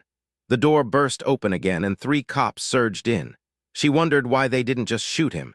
It would save the taxpayers millions of dollars, but they didn't shoot him. She wanted to yell at them that he was filth, that he'd probably go to an institution and maybe get out in 20 years and begin it all again. She managed to keep her rage to herself. They'd send me to jail for sure if I did, Dillon said close to her ear. Sorry, but I can't, Sherlock. It was then she realized that she'd just whispered what she was thinking. Only Dillon had heard her, thank God. No one was paying any attention to her at all. They were all over Marlon, dragging him out of the room. She heard someone yell out, "Get a goddamn ambulance in here. The guy cracked his own lawyer's head." Marlon turned very slightly and smiled back at her. She was good, Marty, really good. That punk husband of hers was a monster, not me. I cared about them, cared about their souls, but he was real bad. She wanted me, Marty, not the other way around, I swear. You know something? I miss Belinda. And then he was gone, surrounded by cops, shuffling forward, the leg shackles clanking against the linoleum of the hallway. What the hell is going on here? Savich said, his hand tightly around her wrist. Nothing makes any sense, nothing. They walked out of the station. She remained silent for 3 blocks, then stopped and said, "He was playing with me, Dillon. The minute I said Belinda's name, he began his game. You heard all those questions I asked. I was just trying to learn the truth, but now things are muddier than ever. That's why Big John let you go on and on with Marlon with just a bit of his famous bluster. He wanted to muddy the waters. He succeeded. Do you think Marlon was intimate with Belinda?" Savich frowned at her, then shook his head. That evening on Newberry Street, coming out of Phin Nang Mandarin restaurant with its red paper lanterns swinging in the evening breeze, Savich was speaking to Sherlock, his hand raised to flag down a taxi. He never saw the car that came around the corner, skidding loudly on 2 tires, heading right toward them until it was too late. He threw her to the sidewalk just before the car struck him, flinging him onto the hood of an old Buick Riviera. "No doctor, Sherlock. No hospital, no paramedics, forget it. We can't afford the time. No, it's just not the time. Just imagine the police reports, the investigation, the questions, it would take too long. No doctor." He was right, but she worried. He was holding his arm, limping slightly. She knew every step hurt him. The elevator door opened onto their floor. He leaned on her heavily. "No, don't say anything. I'm all right. I've had enough injuries over my 34 years to know when it's serious and when I'm just banged up. You promise me you're okay? I threw you pretty hard. I'm just a little bruised on my left side, nothing more." She unlocked the hotel room door. "If I'd been the one struck by the car, what would you have done?" He stopped in the middle of the room. He had the audacity to grin at her. "You'd be strapped to a gurney on your way to the emergency room." She shut the door very quietly and locked it. She slid the chain home. "I see, but you, the big He-Man, can take anything anybody dishes out." "Yep, that's about the size of it. Now I need to make a phone call." She got ice and wrapped it in a towel. He was on the phone when she handed it to him. He lifted his shirt and pressed it against his ribs, so it was his ribs, not his arm. "Quinlan, I need your help. Yeah, some ugly-ass trouble here in Boston. Can Sherlock and I visit your parents' cabin on Louise Lynn Lake for a couple of days?" "No, I'm just not at my best at the moment. A car got me, but I just need a few days to get myself together again." "No, nothing to Maitland. He's not expecting anything in any case. That gives me a little leeway. Yeah, all right." He hung up the phone and lay back, closing his eyes. "That feels good, thank you. Take the aspirin." She handed him 3 pills and a glass of water. He took the pills. "What's this cabin on Louise Lynn Lake?" "It's a nice lake in Maryland where Quinlan's parents have a small home. You and I are driving there tomorrow. Rent us a nice big comfortable car, Sherlock. I'd like to get out of here early tomorrow morning." "The wounded animal going to his lair?" "That's about it. Quinlan's lair. I need to get one for myself. Damn, that hurts, but it's not serious." He opened his eyes and looked at her standing beside the bed, her legs spread, her hands on her hips. She didn't look happy. "You look pretty bad. I saw you limping. You sprained your ankle." He tried to grin at her, but it hurt. "Just a minor sprain, no big deal. Hey, I didn't hurt my pretty face, did I?" "Yes, a bit. Just lie there and I'll clean you up. Are all your teeth still in there?" "Teeth are fine." He watched her walk to the bathroom. She was stiff, holding on to her control. He was grateful for that. He'd already had a strip taken off him. He didn't need her to take off another one. He heard the water running. She would bring him a cold compress for his aching head. The ice sure felt good over his ribs. She was taking this well. He sighed with relief and closed his eyes again. After she cleaned off his face and wrapped ice in a towel around his ankle, she just stood there looking down at him. "I hope you know what you're doing. If you don't, I'm going to hurt you." He gave her a big smile. He slept until 2 o'clock in the morning. She was there with 3 more aspirin. At 6 o'clock a.m., they'd checked out of the hotel and were on the road 15 minutes later in a good-sized Ford. Savich's seat was tilted back as far as it would go. His eyes were closed. He looked bruised, wrung out. Lacey gave him a long look before turning off onto 195 South. It would take them a good 6 to 8 hours to get to Maryland. At least they had a full bottle of aspirin and blankets. Louise Lynn Lake was in southern Maryland. It took them 9 hours to get there. Lacey was so wired from all the coffee she'd drunk she couldn't keep still. She was tapping her foot on the accelerator, drumming her fingers on the steering wheel. She was too nervous to listen to music or talk radio. "You're feeling all right, Dillon? You promise?" "Yes, stop worrying. You want me to drive?" She gave him a look. He closed his eyes and leaned back against the seat. 30 minutes later, he was tapping his own fingers and looking for landmarks. He said, "Turn here." "Yes, this is it." Just around this bend. We're here. You did really well, Sherlock. Nice place, huh? There's someone already here, she said. Damn, we'll just have to keep going. I don't want to take any chances, not with you in such bad shape. If there's more than two of them, I might not be able to protect you. He arched a black eyebrow at that. I could maybe take on one Sherlock if he was a little guy. No, we'll keep going. I'll drop you off at a motel and then come back and check things out. No, wait, Sherlock, it's Quinlan. She watched James Quinlan come loping toward the car. She rolled down the window, giving him a big smile. Thank God it's you. We've had enough bad guys for a while. Nope, I'm a hero. Just ask my wife. Hey, Savich looks like he lost the fight, Sherlock. Did he get fresh with you? Did you have to pound him? No, he was hit by a car. I'll smash him when he's feeling better. No doctors. He's a fool. Help me get him inside. Sally Quinlan met them at the door. Behind her was a black man dressed all in Calvin Klein. He was huge, ugly as sin, and had a marine haircut. Oh, this is Marvin, the bouncer from Ms. Lily's Bonhomie Club. He didn't think James could take care of all the possible trouble and insisted on coming. Marvin, this is Lacey Sherlock.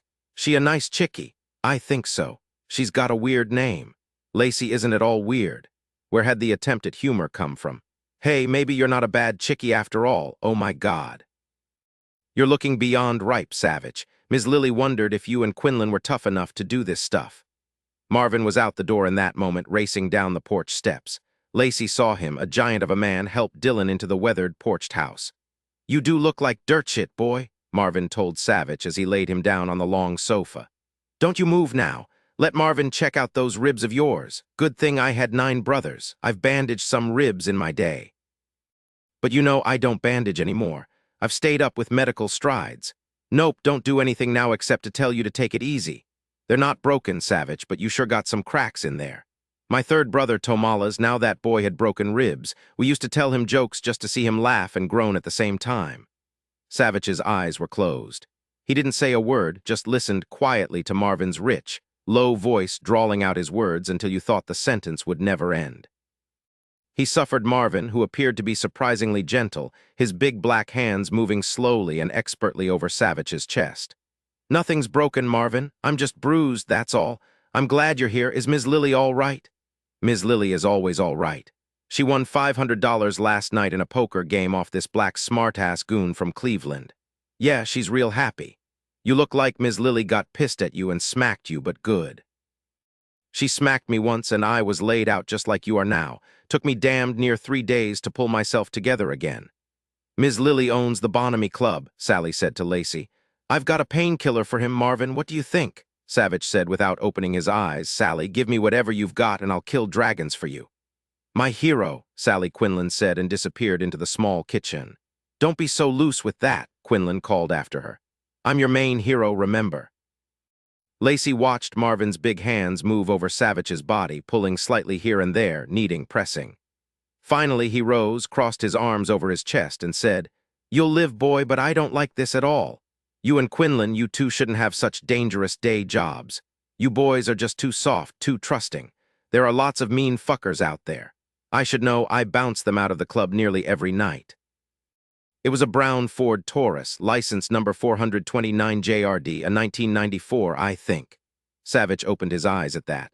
You sure, Sherlock? All I got was the RD. Hey, that's really good. Why didn't you tell me before? You jerk, I was worried about you. I'll run it now, Quinlan said and went to the phone. Sally returned with a pill and a glass of water. 10 minutes later, Savich's eyes were shut. Sally covered him with a blanket. Marvin took off his shoes. Got nice feet, Sally said. What he's got is big feet, Marvin said. Look at these suckers, chickie, they're size 12. Both women looked up. Marvin looked from one to the other.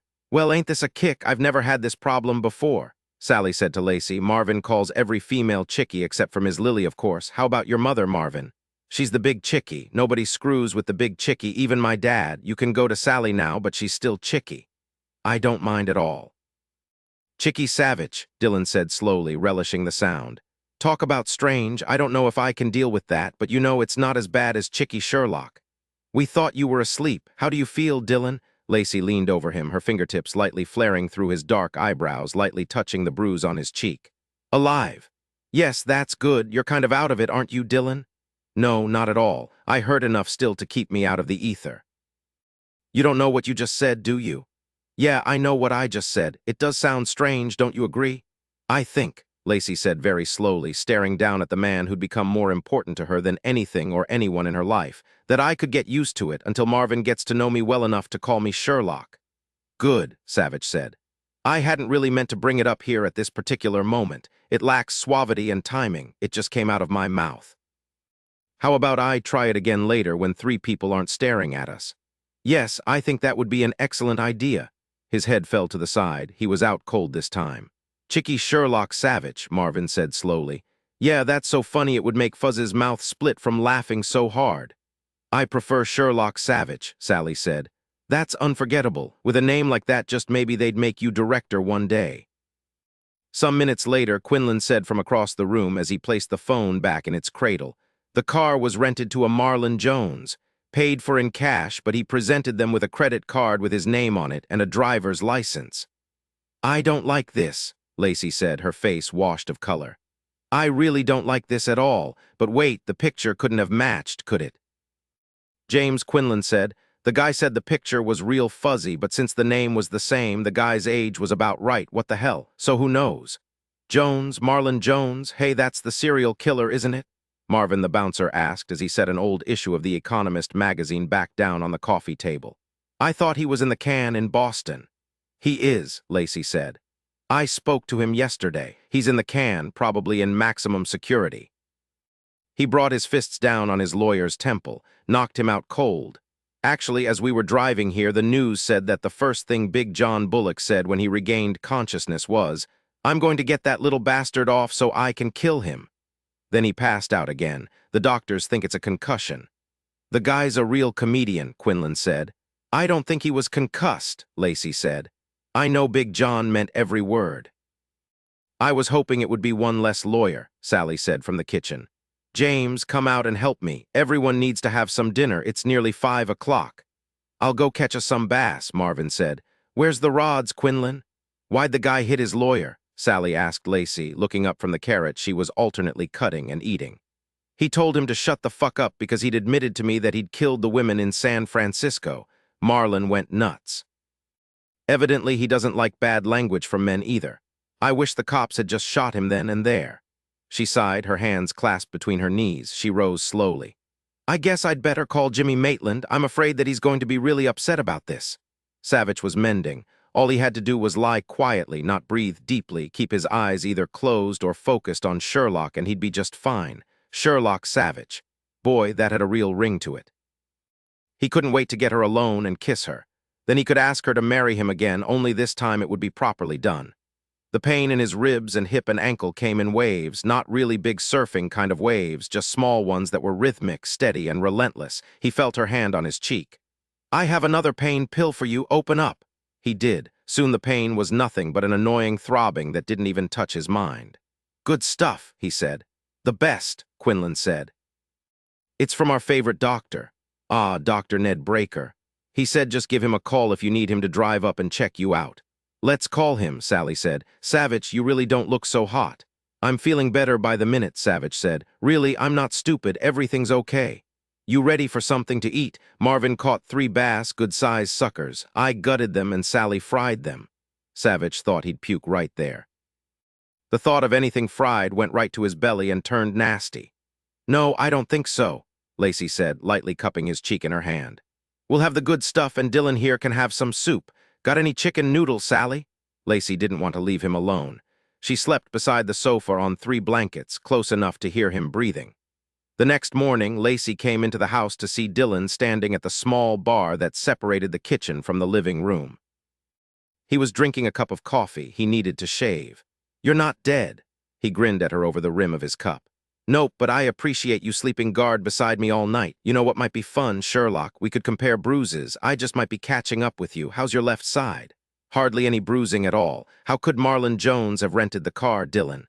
Obviously someone else did, using his name. You and I are going to California tomorrow, okay? Oh, not until you're back to your full strength. I'm not going to take any more chances with you. That sounds nice. She walked to him, lightly kissed his mouth, then pulled up his shirt. I'll be objective. Now I think my ribs look more colorful than yours do. He felt her fingers on his flesh, light, so light, not hurting him at all, just skimming over his skin, and to his own surprise, he felt a warmth spread through him. He didn't mean to say it, but the words just came right out of his mouth. "Do you think you could check my shoulder too?" Her fingers stopped cold. Then she laughed. "Dillon, I'm going to have us fly first class, all right?" "Yeah, that's fine. I'll be okay by day after tomorrow, I swear it. We'll have a day to make some plans with Quinlan." He sucked in his breath and stared at her. Her fingers had moved to his shoulder, gently pressing the sore muscles. He didn't know about this, didn't know if he was going to start crying or shouting or just sighing with relief. Marvin came into the house, singing at the top of his lungs. "Sorry," Sherlock said and kissed his ear. He sighed deeply.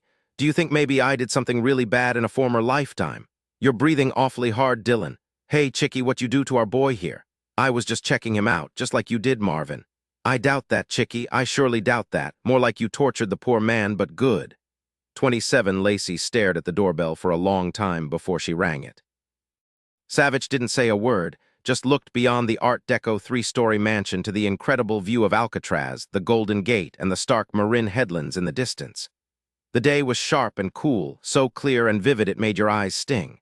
There were dozens of sailboats on the bay. The air was crisp and sharp.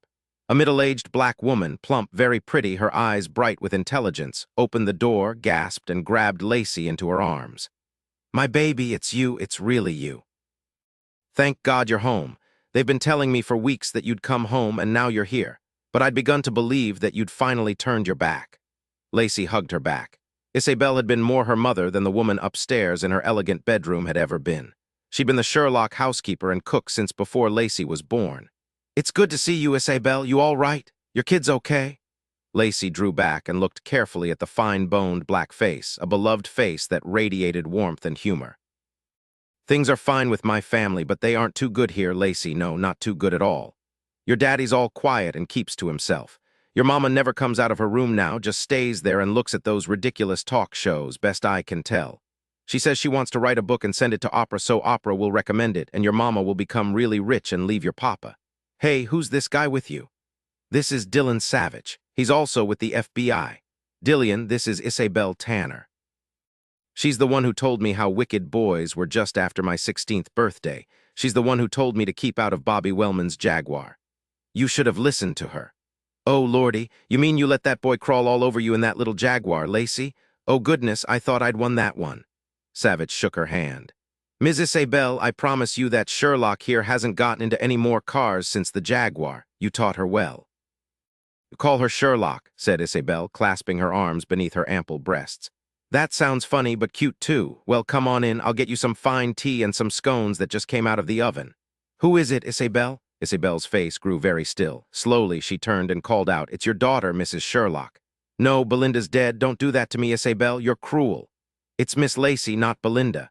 "Lacey? Oh, she said she was coming back, but I didn't believe her."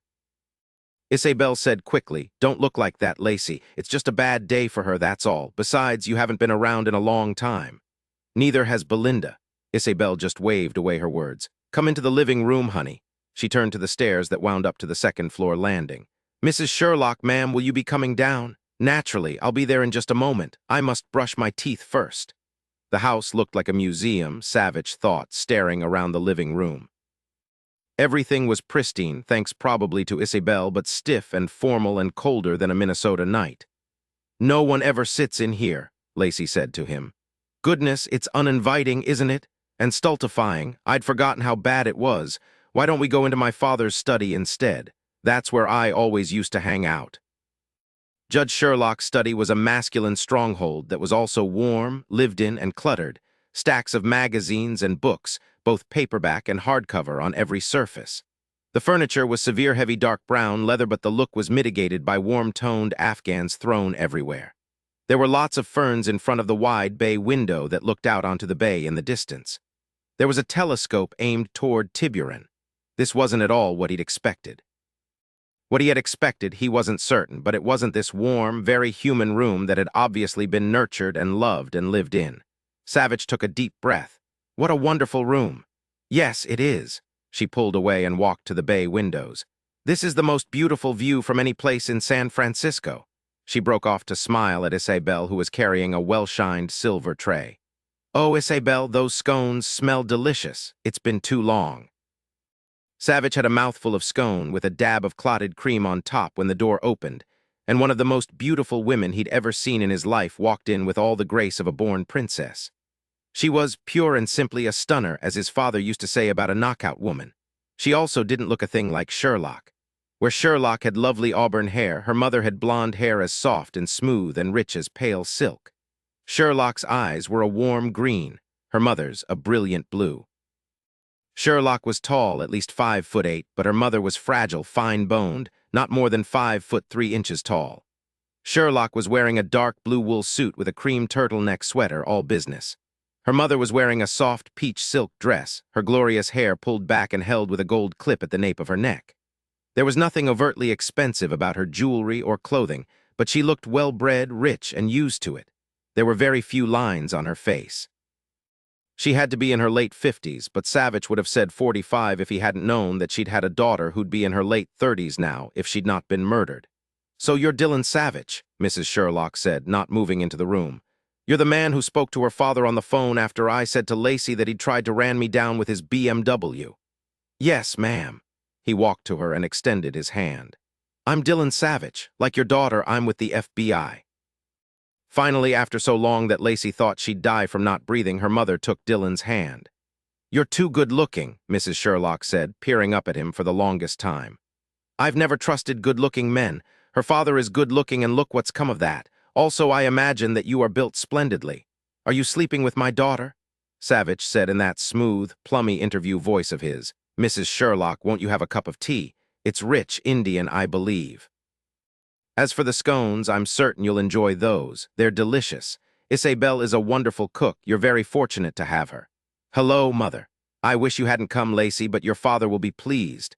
Her voice was plaintive, slightly reproachful, but her beautiful face was expressionless. Did she never show anger, joy, anything to change the look of her?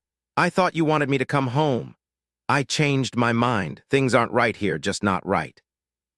But now that you're here, I suppose you'll insist on remaining." "Just for a few days, Mother. Would you mind if Dillon stayed here as well?" "He's too handsome," Mrs. Sherlock said. "But again, I suppose I have no choice. There are at least 4 empty bedrooms upstairs. He can have one of them. I hope you're not sleeping with him, Lacey. There are so many diseases, and men carry all of them. Did you know that? It's been proven now at least, but I always knew it. That's why I stopped sleeping with your father. I didn't want him to give me any of those horrible diseases."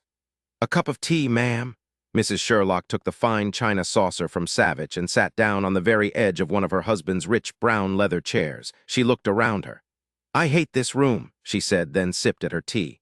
"I always have. It's the living room I love. I decorated the living room. Did Lacey tell you, Mr. Savich?" Savich felt as though he'd fallen down the rabbit hole, but Sherlock just looked tired. She looked used to this. It came to him then that Mrs. Sherlock was acting a great deal like his great Aunt Mimi, in short, outrageous. She always made it known that she was fragile, whatever that meant, so she could get away with saying whatever she wanted, so that she could be the center of attention.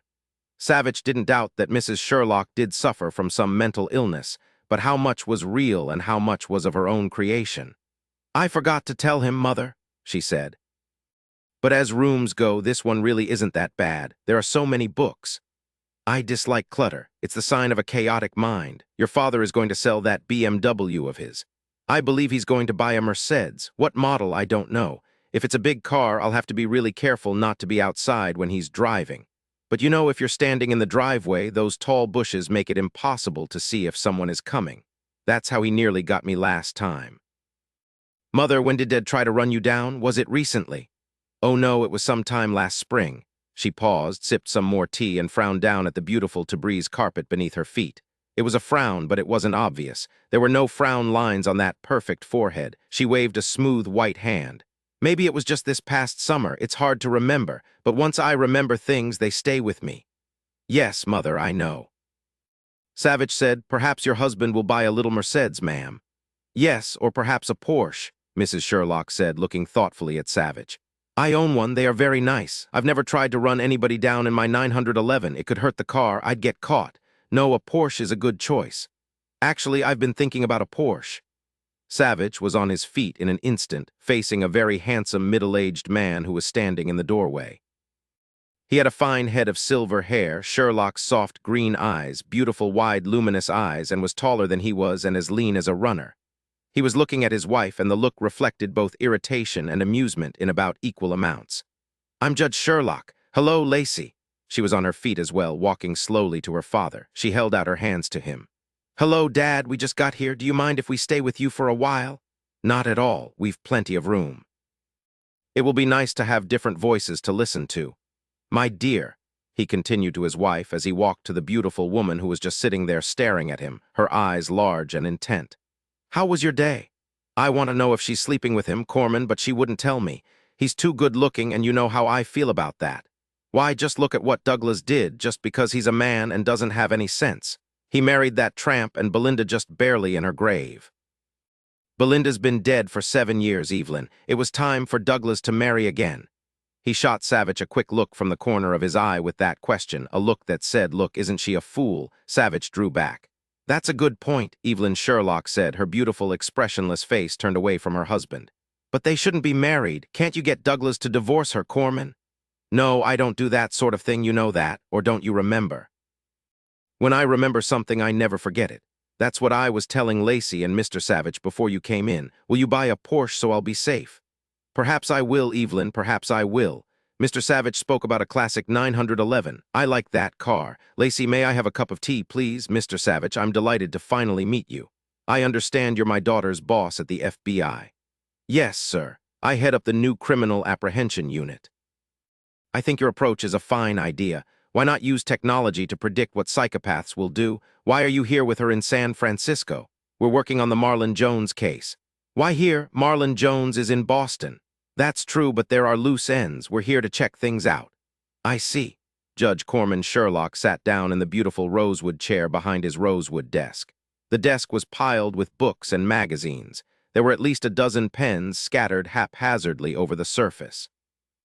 A telephone and a fax machine were on top of a rosewood filing cabinet beside the desk. It was a working place for him, Dillon realized, not just pleasure in here. The man spent hours here working. "I heard on the news that Marlon Jones hit his own lawyer, knocked him out. It was all over the news. Everyone in the courthouse was talking about it. You were there, weren't you, Lacey?" She nodded. "Yes, we both were."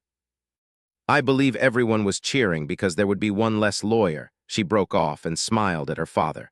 "Forgive me, but I never think of you as a lawyer since you're a judge and a former prosecutor. You put criminals away, not defend them." "True enough. Big John Bullock has quite a reputation. Your Marlon just might escape any punishment at all when he goes to trial. Big John is magic with juries. If this Marlon character doesn't already have a pitiful, tragic childhood, then Big John will manufacture one for him, and the jury might just believe everything he says.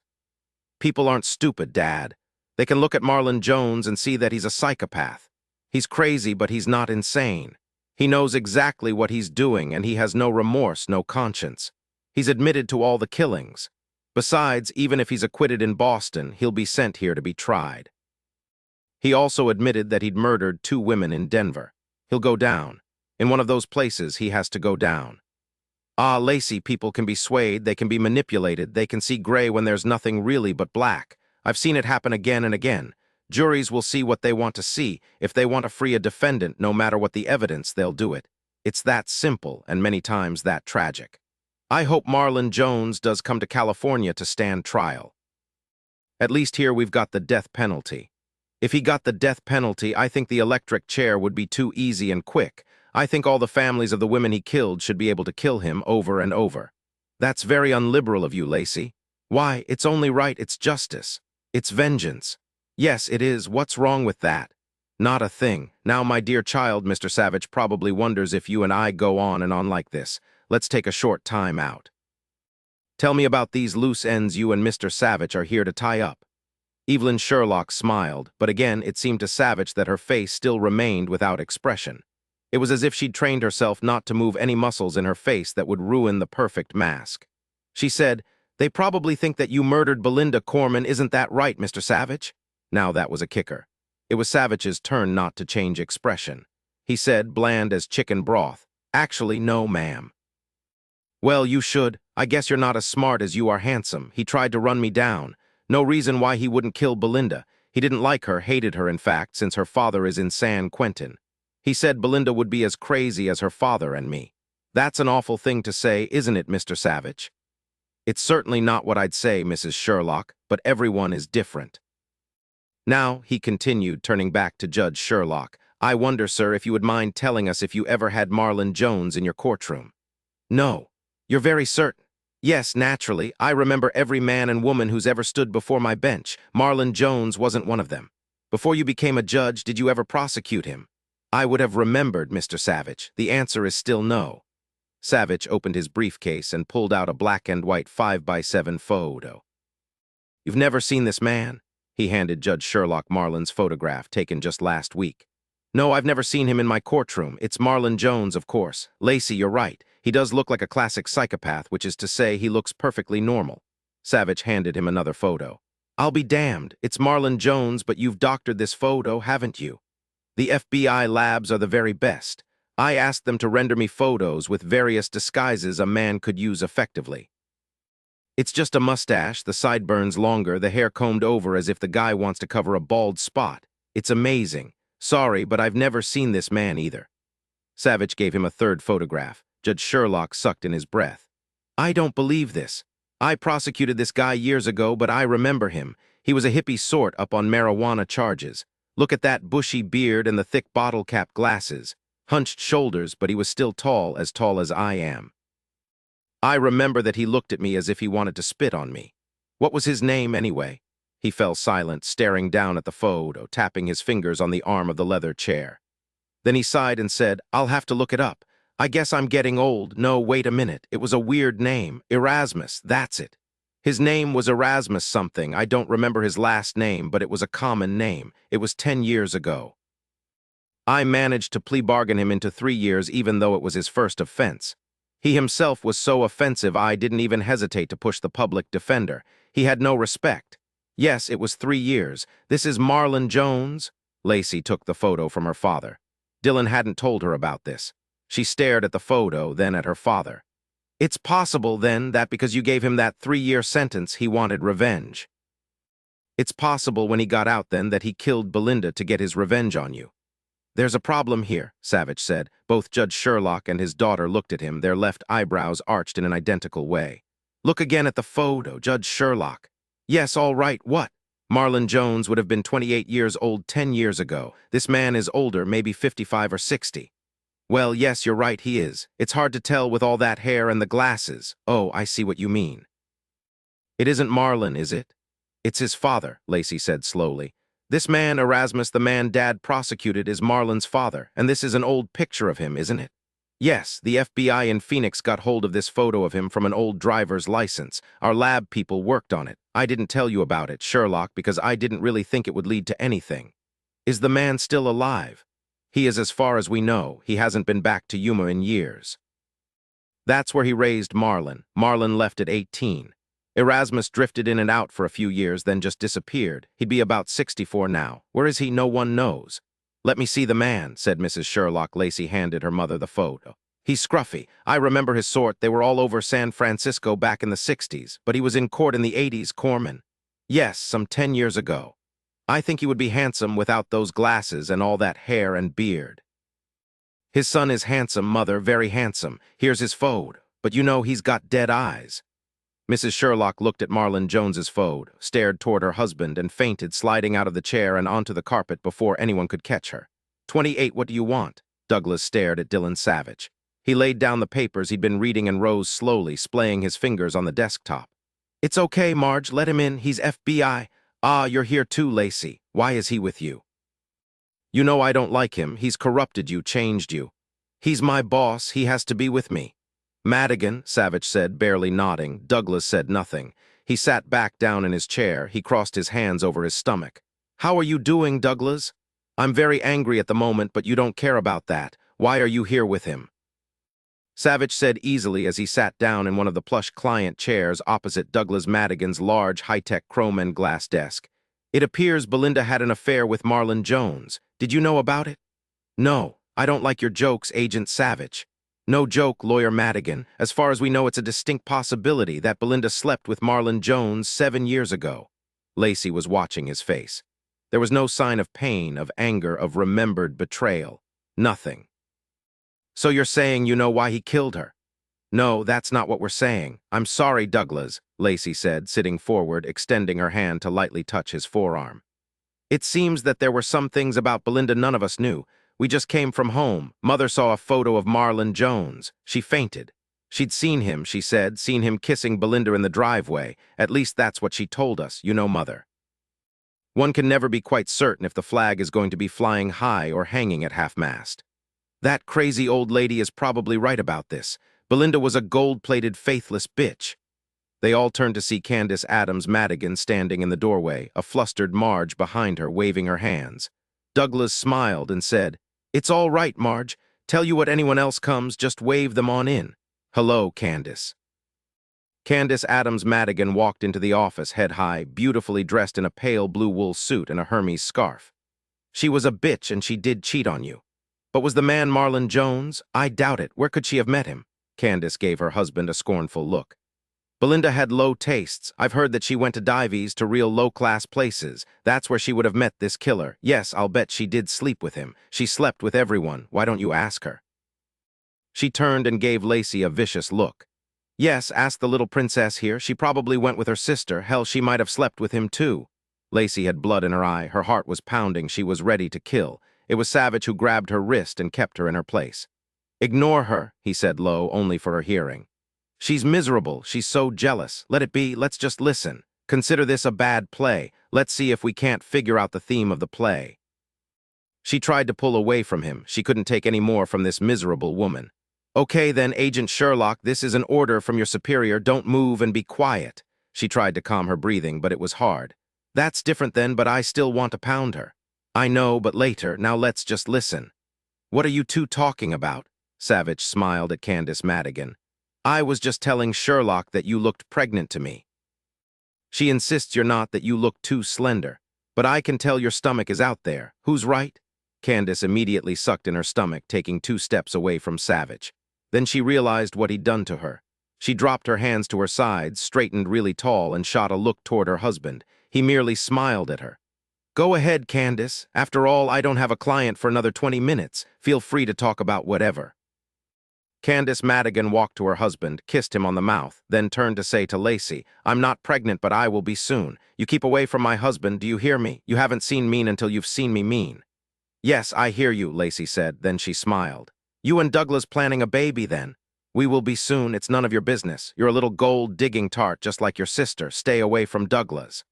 Oh, she will, Savich said. Now, Candace, how do you know so much about Belinda? She was killed 7 years ago. You weren't even around then. I'm an investigative reporter. I looked up everything. I spoke to people who'd known her. She betrayed Douglas over and over again. All the women in your crowd knew about it. With this Marlon Jones character, why not?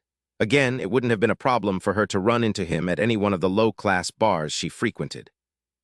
Savich pulled out his little black notebook and his ballpoint pen. Could you give me some names, please? She turned stiller than Lot's wife. I did this last year. I don't remember now. Give Mr. Savich 2 names, Candace, just 2.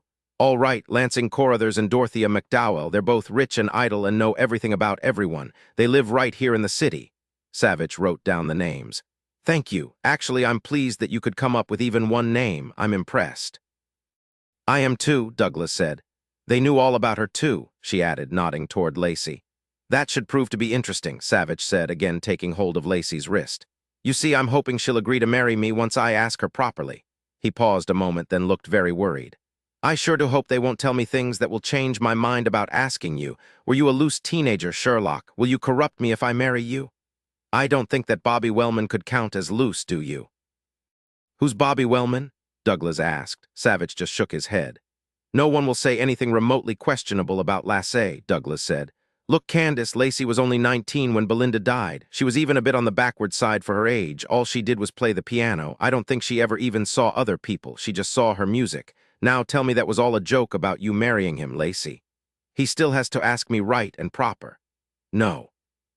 Douglas stood now, leaning toward Lacey, and said, his voice rough and low, Listen to me, Lacey. I've known you for a very long time. I don't think you should marry this man. You can't. It's a very bad idea. Why, Douglas? Yes, Douglas, why? Candace asked. I know his kind. He doesn't care about you, Lacey. You'd just be another notch on his belt. Savich started whistling. Everyone turned to stare at him. Lacey wanted to laugh, but she held it back. Sherlock Savich, Savich said slowly, looking up at the ceiling, rolling the words on his tongue. It has quite a ring to it, doesn't it? Damn it, no, you can't marry him, Lacey. You can't. Just look at him. He's one of those stupid bodybuilder types you see at the gym who are always staring at themselves in the mirror. Their biceps and pecs are all pumped up, but their brains are the size of peas. Lacey said mildly, Douglas, you need a reality check here. You need to get a grip. All right. So he can play with computers, that's no big deal. He's a nerd with big arms. You can't marry him. Well, she can't marry you, Douglas. You're already married to me. Candace took one step toward Lacey, then pulled up when she saw the look on Savich's face. Congratulations, Candace said, stepping back. I do mean that. Marry him. This is getting us nowhere fast, Savich said. Now Candace, Sherlock, and I are here to speak to Douglas about Belinda. Would you like to stay or go? Why? Belinda's been dead for 7 years. Her killer is in jail in Boston. I've even given you 2 names, women who knew her, who knew what she was like. Why are you talking to Douglas? He doesn't know anything. There are all sorts of loose ends, ma'am, Savich said. Tell you what, why don't we come back after you and your husband bond or kill each other or eat lunch or whatever else you'd like to do? Savich rose as he spoke, his hand out to Lacey. She looked at that big, strong hand and smiled. She still wanted to belt Candace. No, wait, Douglas called out, but Savich just shook his head and waved. She said as they walked from Douglas's office, What will we do now? Let's just duck around the corner for a minute. Douglas's door is still open. Marge isn't at her desk. Who knows? Maybe we just might hear something we shouldn't. They moved as close to the open door as they could, pressing back against the wall. You can't still want her, Douglas. Didn't you see what she was wearing? By God, she even chose her thumbnail. Lacey looked at her thumbs. Sure enough, one thumbnail was nearly down to the quick. How had that happened? That's enough, Candace, Douglas said. He sounded incredibly tired. That's really quite enough. She shouldn't marry him. I'll have to think about this, then write down all the good sound reasons why it wouldn't work. This shouldn't be happening. No, what shouldn't be happening is that you still lust after her. Are you blind? What's there to lust over? Get over it, Douglas. Buy some glasses. Douglas didn't appear to have heard her that, or he was just ignoring her. He said, They're back here because of Belinda. There must be something going on with Marlon Jones. Savich called them loose ends, but I don't trust that bastard. God knows. Mrs. Sherlock claimed she saw Marlon Jones kissing Belinda in the driveway. You say that it's likely Marlon had slept with Belinda, but you're just jealous, Candace. You didn't know Belinda. Damn, it's all nuts. I don't understand any of it, but I think they must doubt that Marlon Jones killed Belinda. Maybe they think I killed her and that's why they're here. That's crazy, Douglas. They don't have a clue. They're just here fishing around. Just keep your mouth shut. Now take me to lunch. I have to be back at the station at 2 o'clock. We're out of here, Savich said. They were in the elevator and on their way down from the 20th floor of the Malcolm building within a minute. Dinner had been quiet. That is, no one had had much to say about anything, which to Savich was a relief. Evelyn Sherlock ate delicately, gave Savich disapproving looks, and said again that he was too good-looking and not to be trusted. She said nothing at all to her husband except over a dessert of apple pie. She finally said, not looking at him, but down at her pie, I spoke to one of your law clerks, Danny Elbright. He said he needed to speak to you, but I told him you'd gone to the gas station. I asked him if I could help him, and he said no, it was something really confidential. Even your wife couldn't know. It was probably about a current case, Judge Sherlock said and forked down another bite of pie. He closed his eyes for a moment. This is delicious. I need to give Isabel another raise, he said. No, she makes too much already, said Evelyn Sherlock. I think she bought the pie. She's rarely here except when she knows you'll be here. I don't like her, Corman. I never have. How is your companion, Mother? Lacey said. Her name is Mrs. Arch, isn't it? She's fine. She never says anything, just nods or shakes her head. She's very boring but harmless. She's younger than I am and looks the way my mother would look if she were still alive. She doesn't try to seduce your father, and that's a relief. Mrs. Arch, the judge said, is not younger than you are, Evelyn. She must be all of 65 years old. She's got blue hair and is a good size 16. Believe me, your mother never looked like Mrs. Arch. So, she's not dead yet, said Mrs. Sherlock. You've slept with every size and age of woman. Did you think I didn't know? I remember everything once I'm reminded. Yes, dear. It was an hour later in Judge Sherlock's library that Savich finally said, Sherlock didn't realize until just recently that Belinda had had a miscarriage. Why didn't this come out? Judge Sherlock was stuffing a pipe. The smell of this particular tobacco was wonderful, rich and dark and delicious. He didn't answer until the pipe was lit and he'd sucked in 3 or 4 times. The scent was like a forest. Savich found himself breathing in deeply. Finally, Judge Sherlock said, "I didn't want any more publicity. What difference did it make? Not a bit. What do you mean that Lacey didn't remember?" Evidently, she'd blocked it out, for some reason neither of us can figure out. She remembered under hypnosis. "Do you know why she'd block it out, sir?" No reason to as far as I can see. It was 7 years ago. It no longer matters," Judge Sherlock said and sucked on his pipe. The library was filled with the delicious, rich smell. Savich took another drink of his espresso, every bit as rich and delicious as the pipe smoke. Lacey took a deep breath. "Do you know if Douglas was the father?" "Look, Lacey, Mr. Savich, Belinda shouldn't have been pregnant in the first place." "I told you, Lacey, that Douglas knew they shouldn't ever have children because of her defective genes. Look at her mother. Her father is even worse. Yes, I keep tabs on him. He'll be out one of these days, despite my efforts to the contrary. I don't want that crazy man coming here." "But she was pregnant," Savich said. "Yes, evidently, but not very far along, not more than 6 or 7 weeks. That's what the doctor said. After the autopsy, they knew naturally that she'd just miscarried, but since it wasn't relevant to anything, they didn't mention it.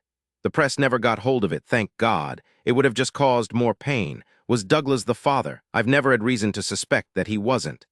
"It would have also caused more outrage," Lacey said. "No, not unless they led the public to think that the miscarriage was tied to her murder, and it wasn't." But Lacey wasn't so certain. Actually, as she told Dillon later as she walked him to the guest room where he was staying, "There are more than just loose ends here. There are ends that don't seem to have any beginning." She sighed, staring down at her navy pumps. Candace was right. She looked dowdy and uninteresting. How then could she be a slut at the same time? Savich pulled her against him, his presence comforting. "I know what you mean. It's infuriating. Everything that comes out of your mother's mouth makes Alice's Wonderland look like Mitt." "How long has she been like this, Sherlock?" "As long as I can remember. She's more so now, I think, but I don't see her all that often anymore." "Do you think she could be doing some of this to gain your father's attention?" "Oh yes, but how much of it is real and how much is her own play acting? I don't know. I don't either. And my father? I don't know," he said slowly, leaned down and kissed her left ear. "I just don't know. He's slippery, hard for me to read." "But you know, Sherlock, it's tough not to like him." "I like him too most of the time," Lacey said and looked up at his mouth. "Do you really want to marry me now that you've seen my mother and father?" "Unfair, but you haven't met my family yet. Now there's a scary bunch. Actually, they're going to be so grateful that you're taking me on that they'll probably try really hard not to be weird around you, at least until after we're married. Then, no guarantees." "Oh yes, Sherlock, we're all alone here in the corridor. I think now's the time. Will you marry me?" "Yes, I will." He kissed her. It was sweet and warm. "You feel wonderful," she said into his mouth, her breath warm from the espresso. "You taste even better. Dillon, are you sure you want to marry me? We haven't known each other all that long. We've been stressed out since we met. Nothing's been normal or natural."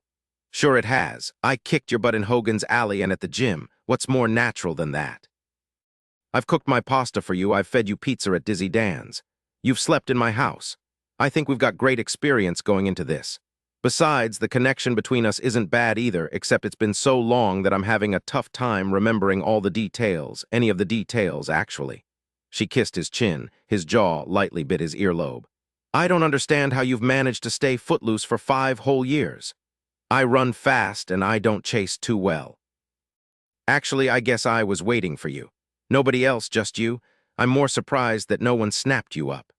I was just so locked in the past, locked into only one path, all of it focused on Belinda. What will we do?" he said as he slowly traced the buttons of her blouse. "I have this inescapable feeling that everything revolves around Belinda, not Marlon, not Douglas, not anybody else, just Belinda. I don't think anyone ever really knew who she was. I'd like to see pictures of her around the time she was killed. Do you have any albums?"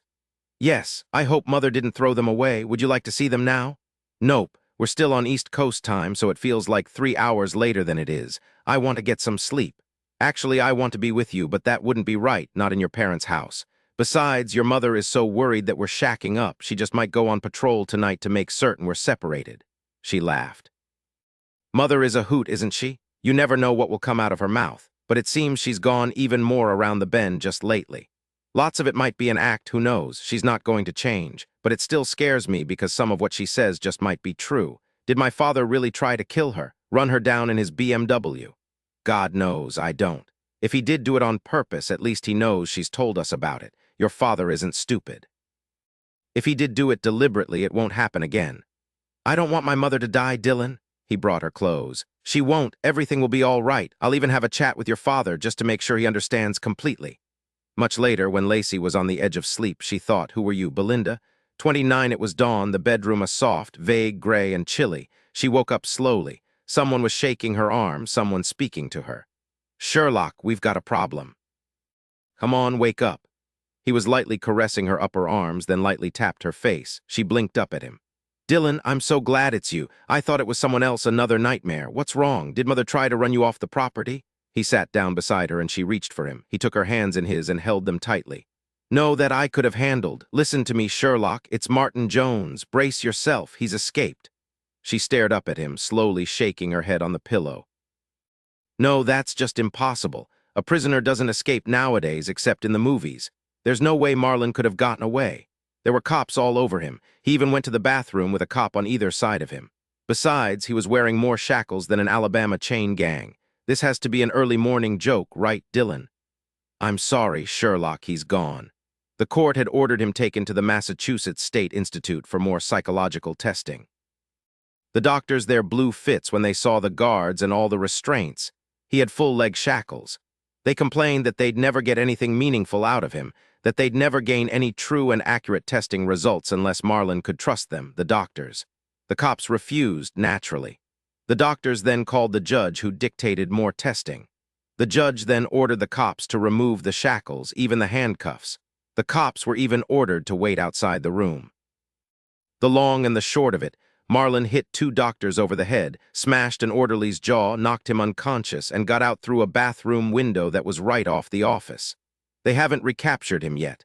They didn't know he'd escaped until the orderly regained consciousness and staggered out to tell them. She was fully awake now, sitting up, rubbing her arms with her hands. How did you find out? Jimmy Maitland called me about 30 minutes ago.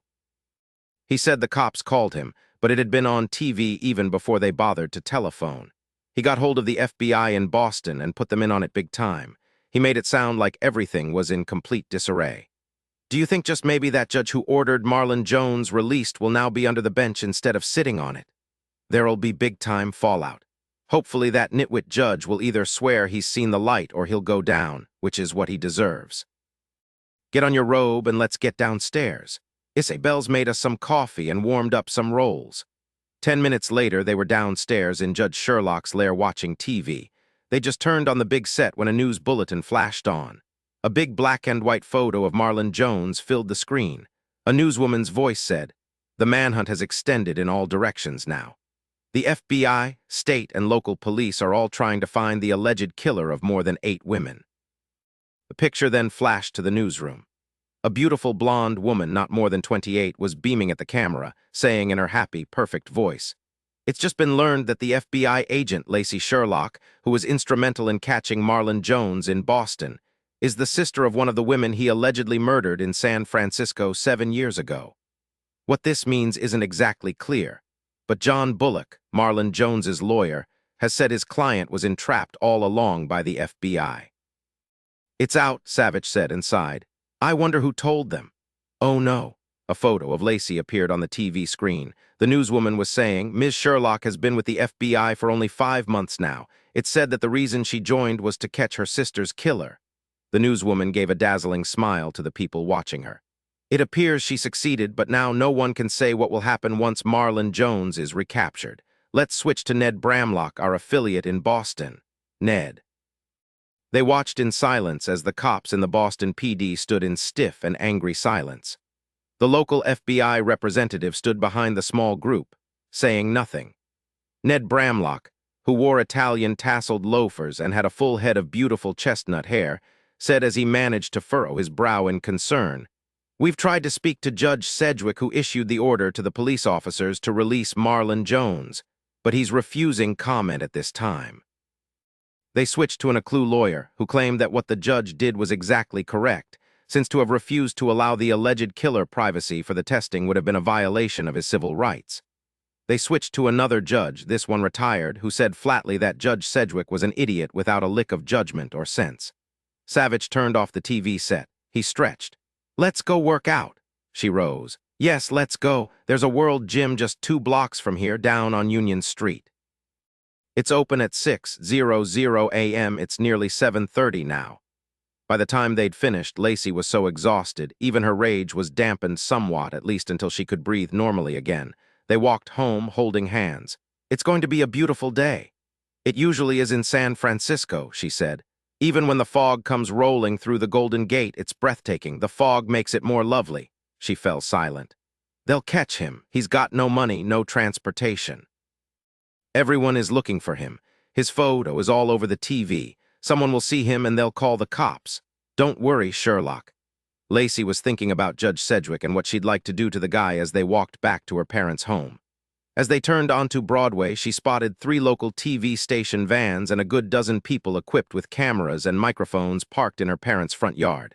They heard Isabel yelling, "Get out of here, you vultures, go!" Scat. "Come on, ma'am, tell Agent Sherlock that we're here. We just need to talk to her for a little while." "Yeah, the public's got a right to know." "Hey, did you know her sister, Belinda Madigan? Is it true that Lacey joined the FBI just to bring down Marlon Jones? Is it true that she entrapped Jones?" Isabel looked ready to kill. She raised her hands, palms out. To Lacey's surprise, the rowdy group quieted down instantly. She said in a voice that carried to the end of the block, "Go talk to that moronic judge who made the police remove Marlon Jones's restraints. Maybe he can take that killer's place until he's caught again." "Good for her," Savich said. Lacey called her parents' house from a public phone a block and a half away. "Sherlock residence." "Isabel, it's Lacey. We saw them all in time. You did great, told the reporters the truth. Is Dad there?" "Yes, just a moment, Lacey. I'm glad you're out of here." "The reporters are planning to camp out here, I think. How did they know you were here?" Hannah, Lacey thought with sudden insight. Hannah hated her guts. She'd do anything to hurt her. "We'll find out, Isabel. Get Dad for me." 20 minutes later, they were picked up by Danny Elbright, one of Judge Sherlock's clerks. He had their luggage in the trunk. Isabel carried everything out the back, and I swung around to pick up the luggage. "Judge Sherlock called the airline and got you on a flight leaving at 10 o'clock a.m. Is this all right?" "That's great," Savich said. He stretched out, leaned back his head, and closed his eyes. "What a day, and it's only 9 o'clock in the morning. I hope the media aren't smart enough to call the airlines just yet." "Don't worry about me, Lacey," Danny Elbright said, looking at her in the rearview mirror. "I know that if I ever opened my mouth, your daddy would send me up the big river. I won't say a word. I just want you to catch this creep. Wasn't Isabel a kick? I'll bet she'll be all over the news." Lacey said, "Thanks, Danny. Hey, maybe Marlon's been caught as we speak." "Let's see." Danny turned on the radio and began station surfing. By the time their plane left San Francisco International, Marlon Jones was still on the loose. He'd been free for 5 hours and 20 minutes. There were 2 seats left in first class, and Judge Sherlock had snagged them. Both Dillon and Lacey were relieved when no one recognized them at the airport. "You'll be staying with me," Savich said as he took a glass of orange juice from a flight attendant. "We're not going to take any chances." "All right," she said, and stared down at where Yosemite would be if only they had been sitting on the right side of the airplane instead of the left. "I know you're scared, don't be." "Actually, I'm furious, not scared. There's no reason why Marlon would come after me. You know, he's not crazy, and he'd have to be totally off the deep end to fixate on getting back at me.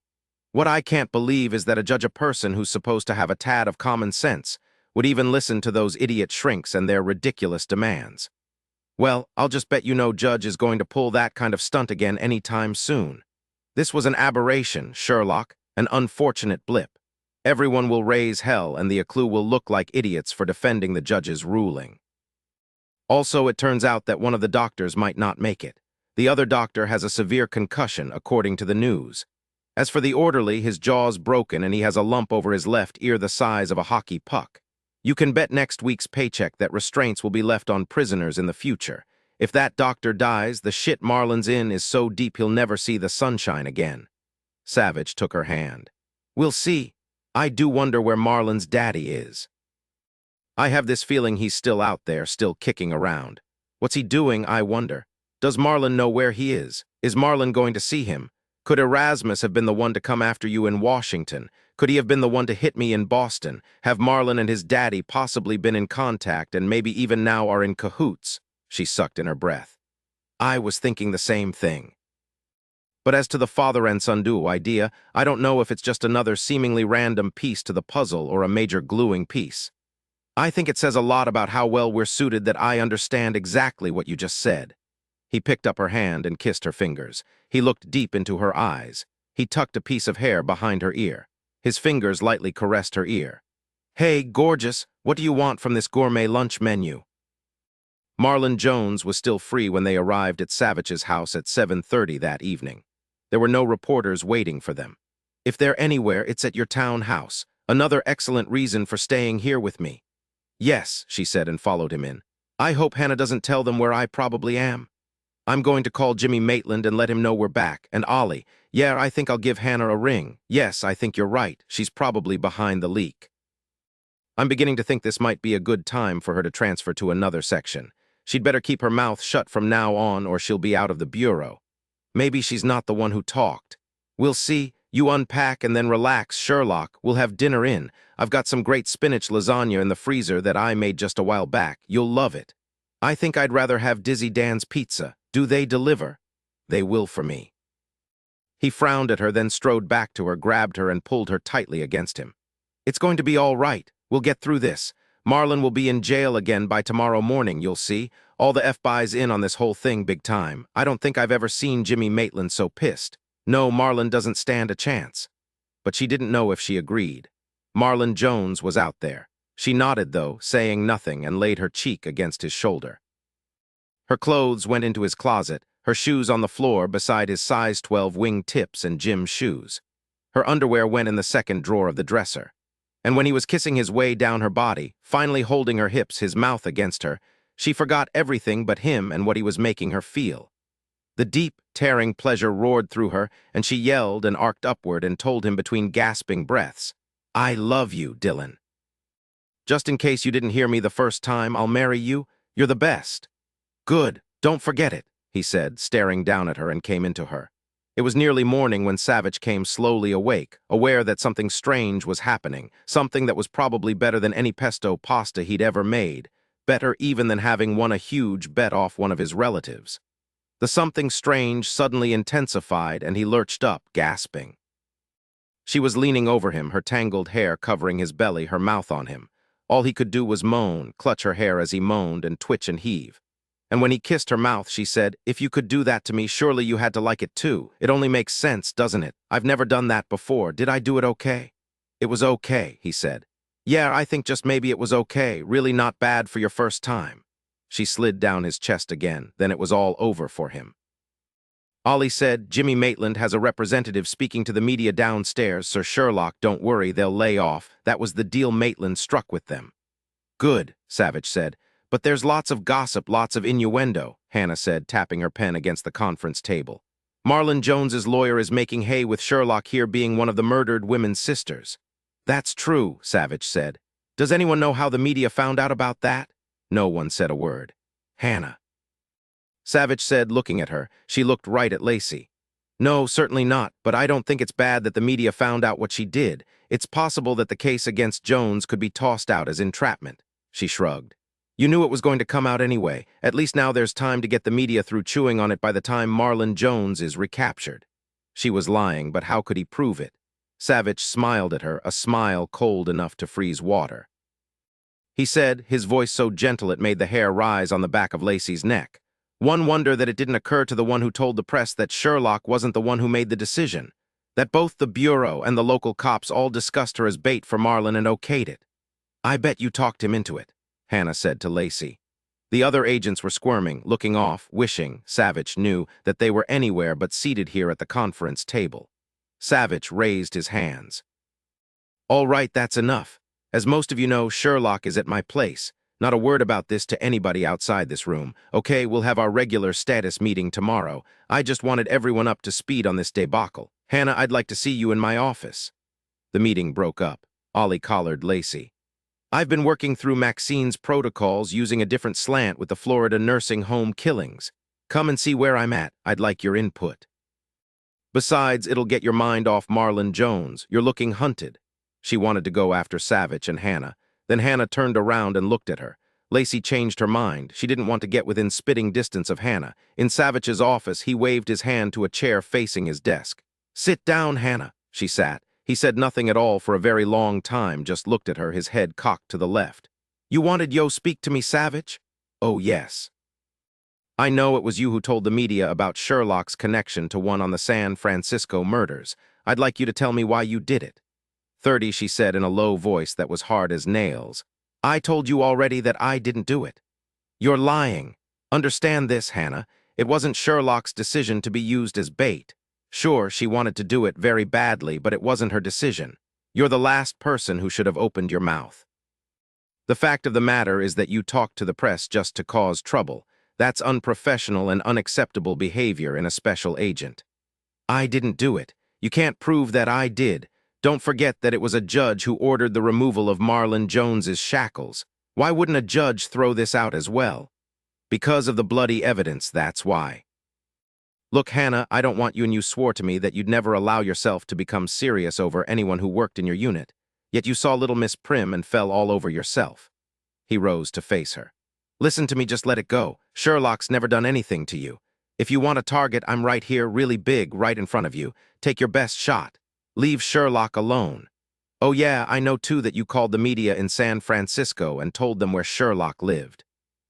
You have compromised this case, Hannah. You've muddied the waters because of your stupid jealousy. Now if you want to stay in the Bureau, you'd best be very careful from here on out. I'll call Colin Petty in personnel. You can discuss transfer options with him right now."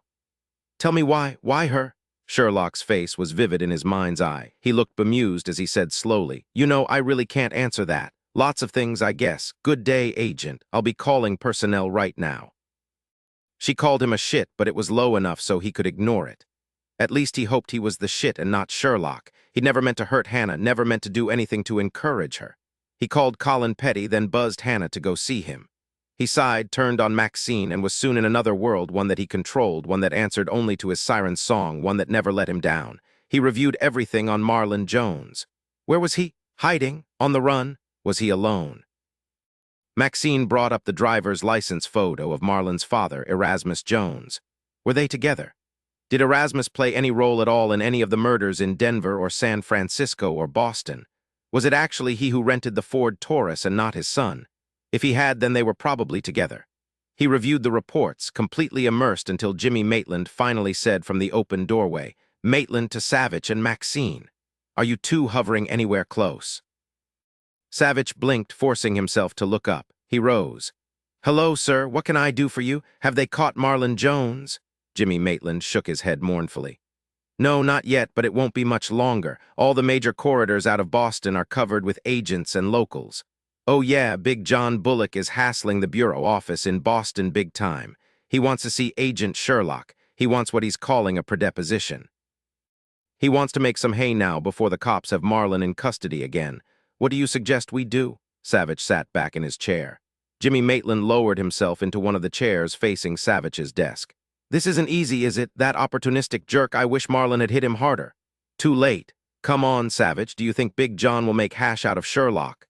"No. Besides, we'll have a person from Justice with us. I think Sherlock is incidental. What he wants is to have the media crawling all over her, making her look guilty, and thus exonerating Marlon Jones, which is impossible. The guy's spitting in the wind. And if that doctor dies, it's more than just impossible. They just might launch him into space. Last I heard, it's still too close to call. If the doctor dies, I can see Big John going for manslaughter or murder too.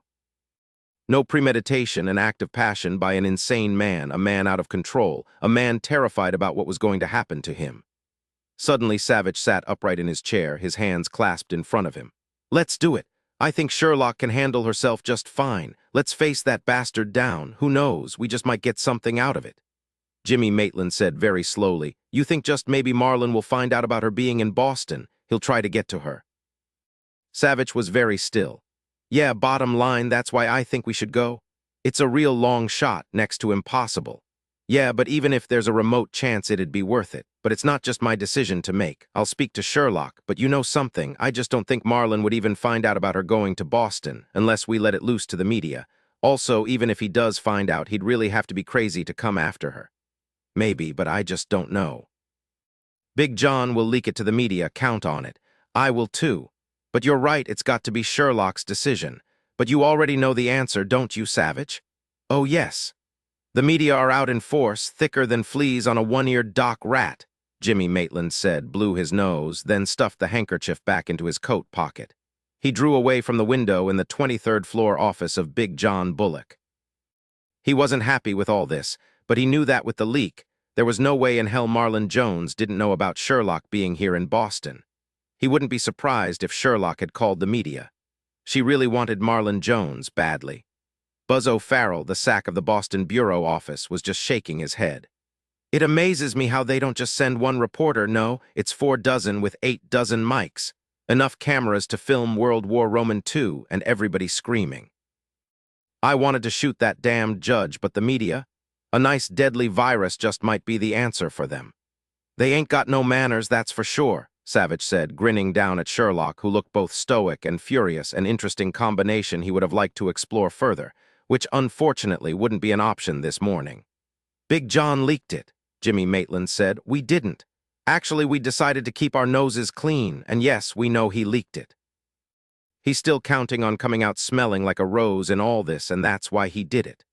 If he hadn't, then I probably would have, Lacey said. Sorry, sir, but there it is. Anything to give us another shot at Marlon Jones. Well, good morning to all you good law enforcement representatives, Big John Bullock said, walking into the immense walnut-paneled conference room in his law offices. He homed in immediately on Sherlock. Good to see you again, he said. She smiled at him. I must say you're looking a bit more fit than the last time I saw you. Marlon sure did a number on your head, didn't he? Poor boy, he was frantic to get out of that torture chamber. Shall we get down to business now?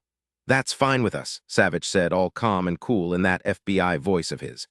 Do tell us exactly what you want, Georgina Sims, the attorney for the Justice Department, said, sitting forward. This is on the unusual side, but we certainly want to cooperate all we can. Well, I really wanted to know what Agent Sherlock has to say about all her unethical behavior in the case to date. Savich rose. He walked slowly up to Big John and said, not 2 inches from his face, Agent Sherlock doesn't have anything to say. Now, if you can't come up with something worth our while, then we're out of here. You heard Ms. Sims. We've got a murderer to catch. Maybe you think it's funny that at least 8 women were brutally murdered and a doctor is hanging on for his life as we speak, but we don't. Big John sobered immediately, nodding to the stenographer to begin as he sat down and opened a thick file. All right then, Agent Sherlock, here's the problem you've created for the state. Your sister is one of the women allegedly killed by my client. Is this true? Yes. So the reason you became an FBI agent was to get in on the inside so you'd have a better chance of catching him? Yes, initially. Was it your idea, your plan, that resulted in the capture of Marlon Jones? It was a plan developed by the local BPD and the FBI. It was also a plan approved by the local BPD and the FBI. I was merely the bait. Why? Because I knew his profile very well. I knew better than any other female officer or agent exactly how to play him, how to work him.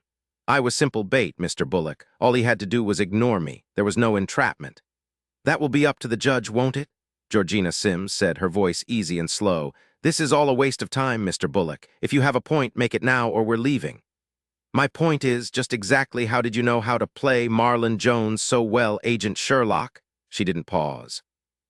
She saw Dillon tense up, then consciously relax. He was worried. Well, she wasn't. She'd thought about this a whole lot. I've studied everything about the killer for the past 7 years, Mr. Bullock. I felt that I knew him. He cut out the women's tongues, thus it was assumed that the women he'd picked to walk the walk through his maze needed to be punished in his mind. His first marker was cursing. If he heard a woman using language unbecoming to a woman, and of course he was the judge of how bad the language was, that was half of his decision. The other half was whether or not she badmouthed her husband. This one was more iffy, but again, I felt I knew Marlon Jones. I'd studied him so closely for 7 years, and through my course work in undergraduate and in graduate school. As you know, he's now claimed that he slept with most of the women he murdered, though we don't have any confirmation on that. It's really very straightforward. That's all there is to it, Mr. Bullock. So your sister cursed and badmouthed her husband. Did your sister also sleep with her killer, Agent Sherlock? Since she's been dead for 7 years, stabbed many times, her tongue cut out, I don't think we have much hope of getting the answer. Savich could have kissed her. It had been a question meant to inflame, meant to incite rage, and thus to gain an untempered response. She'd held firm. He could tell that Jimmy Maitland was impressed as well. That sounded all rehearsed, Agent Sherlock. She merely shrugged. Big John said, "It sounds to me like you're one obsessed little lady, excuse me, one obsessed little special agent. I would have thought that the FBI interviewers and psychologists would have spotted all this and not given you the time of day. That's scary." "No, sir, what's scary is a judge who presents Marlon Jones, a vicious murderer with a perfect chance to escape." She sat forward in her chair. "And you're scary, Mr. Bullock. You're doing this all to enhance your career, in other words, for fame and profit. If I am obsessed or have ever been obsessed, sir, then you are unethical, another word for basic slime." Big John roared to his feet. "You can't talk to me like that, Agent Sherlock." "Why not, sir?" Georgina Sims just smiled. "It's a good question, an excellent point, actually, but we'll let it go. Anything else you wanted to know, Mr. Bullock?" "Oh, judge is going to accept that she was just another well-trained agent doing a job. She taints the case. She's a self-interested participant, not an objective law officer." "We're gone," Savich said, rose, and nodded to Lacey. "See you in court, Mr. Bullock, if the cops can't manage to bring down Marlon when he resists arrest, which you know he will." Lacey smiled over her shoulder at him. "Perhaps you shouldn't be spending so much time on Marlon Jones now, Mr. Bullock. You know Agent Savich is right. Marlon will resist arrest. The chance of your getting to eviscerate the law with your tactics isn't likely to happen. Seems to me you're wasting your time, which is worth lots of money, right?" She felt Savich's palm beneath her elbow. He said close to her ear, "We're out of here. You did well." "We'll go out the back way," Jimmy Maitland said in the elevator. "I've already scoped it out." "That was interesting, Agent Sherlock," Georgina Sims said. "I don't understand either how you got into the FBI in the first place." "Actually, Ms. Sims, I was surprised too.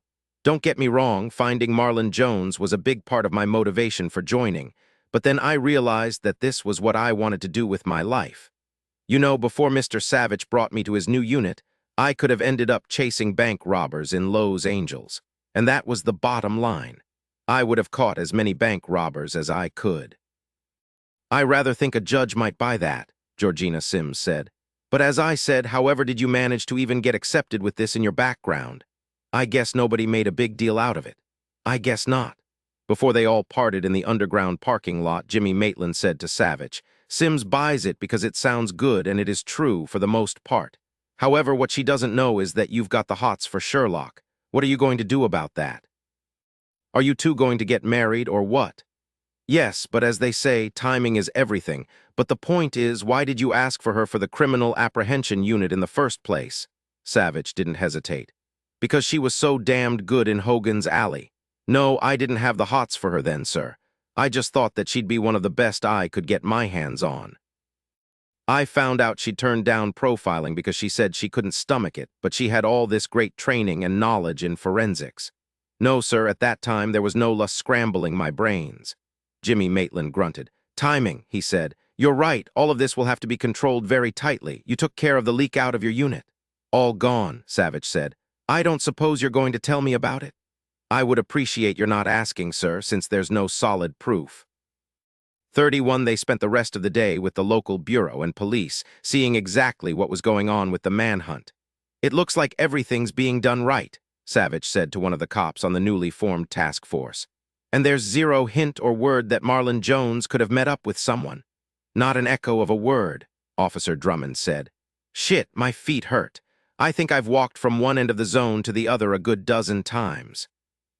I've spoken to every informant who's ever migrated to Boston or was born here." By 8 o'clock that evening, Marlon Jones was still at large. They decided to eat again at the Chinese restaurant on Newbury and walked there.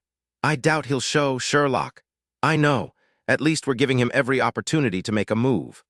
"Okay, we'll keep walking everywhere, and when the media catches up to us, we'll wave to our mothers and smile really big." "Speaking of mothers, do you think your mother really saw Marlon kissing Belinda in the driveway?" "No. Actually, I have no idea what she saw or if she even saw anything. I think you're right about the attention bids. My father was there and she wanted him to focus on her. It was an excellent way to go about it." "So you don't believe your father would ever try to run her down?" "I don't know, but I think she loves him. I could be wrong. It's nuts, isn't it?" "Maybe she did see someone perhaps speak to Belinda in the driveway, but Marlon—" Do you think your father prosecuted Erasmus Jones 10 years ago? Oh, yes. My father's firmly planted in the here and now, no matter how unpleasant it can get. He doesn't make stuff up. If he said Erasmus Jones was in his courtroom, then he was. The question is it possible that Erasmus Jones has anything to do with this? Savich said slowly. There's a tremendous resemblance between father and son. Is it possible that just maybe your mother saw Erasmus with Belinda, not Marlon? I have no idea, but she didn't have any reaction at all to Erasmus Jones's photograph. No, she didn't. Over egg rolls and fried wonton, half with meat and half vegetarian, Savich said, releasing her hand. Your fingers are cold. All of me is cold. Next summer we'll go to Louise Lynn Lake with Quinlan and Sally. I want to buy you a blue dress. I want to see you wear it. Next summer, she thought. A lifetime away from a Chinese restaurant in Boston where she prayed Marlon Jones was lurking somewhere waiting for her to come out.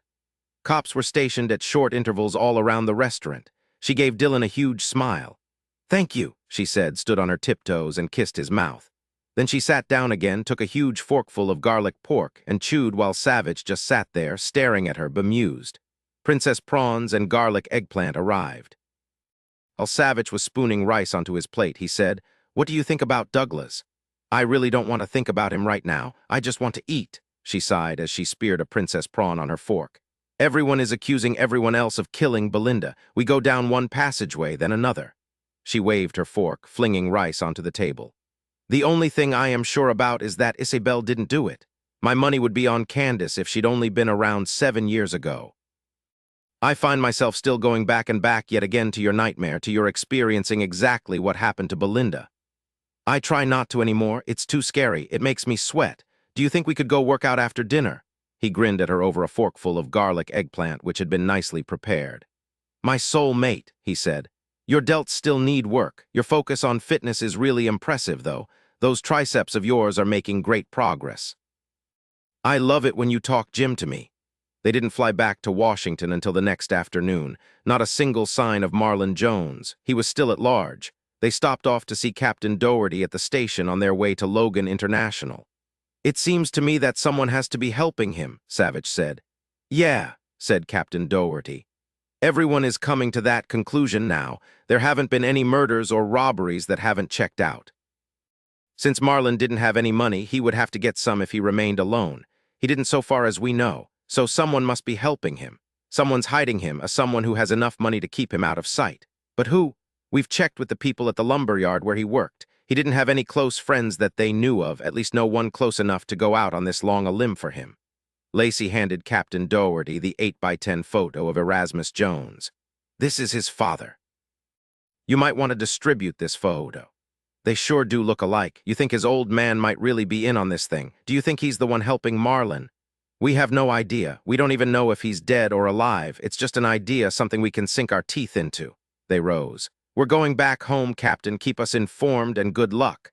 Douglas told me he's being followed. Damn you, this has got to stop. Candace Madigan spoke angrily from behind them as Savich was unlocking his front door. Lacey's hand was already on her Lady Coulte. Savich was already in a crouch. He took a deep breath. I suggest you never do anything like that again, ma'am. Sherlock could have shot you and I could have broken your neck. May I inquire what the hell you're doing here? Waiting for you. How did you know I'd be here? Lacey asked, stepping directly under the porch light. Savich unlocked the door and shoved it open. Everyone might as well come inside. You first, Mrs. Madigan. I'd just as soon keep you in front of me, he said over his shoulder. I hope you have frequent flyer miles. What is this, your second or third trip to Washington? Of course I have frequent flyer miles, she said. Do you think I'm a fool? If Candace was blown away by the inside of Savich's house, she didn't show it. Her eyes never left Lacey. Did you hear me, Lacey? I know it's not the San Francisco cops. Judge Sherlock called in and found that out for me. So it has to be the FBI following him. It's your doing, isn't it? No, you don't have that kind of authority. She turned on Savich.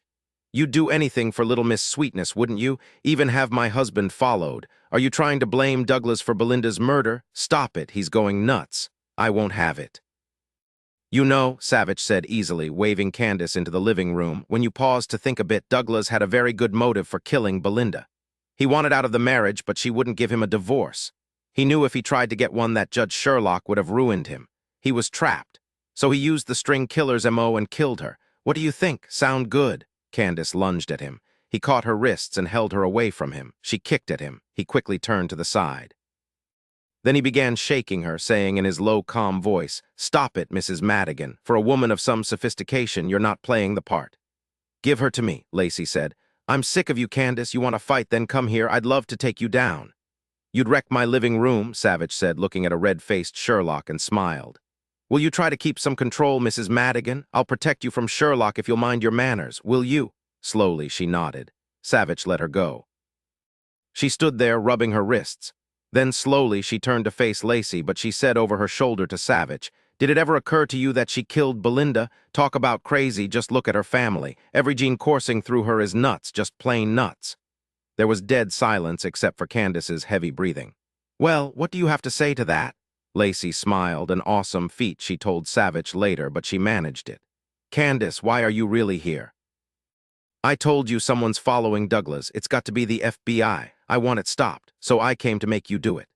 Lacey said, "Why didn't you just call? It sure would have been cheaper. No answer to that. Just maybe you wanted to hire that guy again to terrorize me. Maybe you wanted to try to run me down again."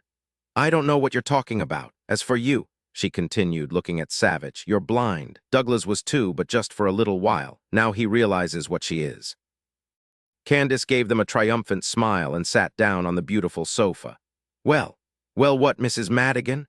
Will you have the FBI stop following my husband?" Savich sighed. "Sure, Mrs. Madigan. The thing is, though, we have an agent following him in order to keep him safe. Marlon Jones is still on the loose. It's possible he plans to go back to California. It's possible that he would want to see Douglas, maybe even kill him. That's why we have an agent on him, ma'am, to protect him." "That's crazy," Candace said slowly. "There's no reason in the world why Douglas would be in any danger from Marlon Jones." "Oh, are you really so sure about that? Didn't Douglas tell you about Mrs. Sherlock seeing Marlon kissing Belinda in front of the house? Who the hell knows what's going on in Marlon Jones's mind these days? But who cares when all's said and done? Sure, I'll call off the FBI. Douglas can be on his own, no problem." Savich calmly picked up the phone and dialed a number. "Do you really think he could be in danger?" Savich ignored her, waiting. Then he said, "This is Dillon Savich. Please connect me with James Maitland. Thank you." "What if this creep is after him? What if he does manage to get to San Francisco? Douglas needs help. You can't just leave him alone like this. It's inhuman." "Sir, Savich here. Yes, we need to call off the protection on Douglas Madigan in San Francisco. Yes, I'm sure. There's no more need." "No, don't call it off." "What if this Marlon Jones goes after Douglas?" "No, don't." "Yes, that's right. No need any longer. Thank you." Savich hung up the phone in time to block Candace Madigan from shoving him into the fireplace. "That's it," Lacey said. She roared toward Candace, grabbing her arm and pulling her around. She sent her fist into Candace's jaw. "Ow, that hurts, you mean little bitch." Sherlock hit her again, then groaned herself at the pain in her knuckles. Candace looked at her, astonishment written clearly on her face, and slumped to the floor. "Are you all right, Dillon?" She was standing there rubbing her knuckles, asking him if he was all right. He could only shake his head. "Thank you for protecting me," he said, laughing. She'd rushed in to protect him. Life with Sherlock would never be boring. He hoped she hadn't hurt her hand. "Could you come and kiss me, Sherlock? I'm feeling a little shaky." "Sure," she said, smiling sweetly at him. She kissed his chin, ran her fingertips over his eyebrows, kissed his nose. "You're better now." "Getting there," he said, and kept kissing her.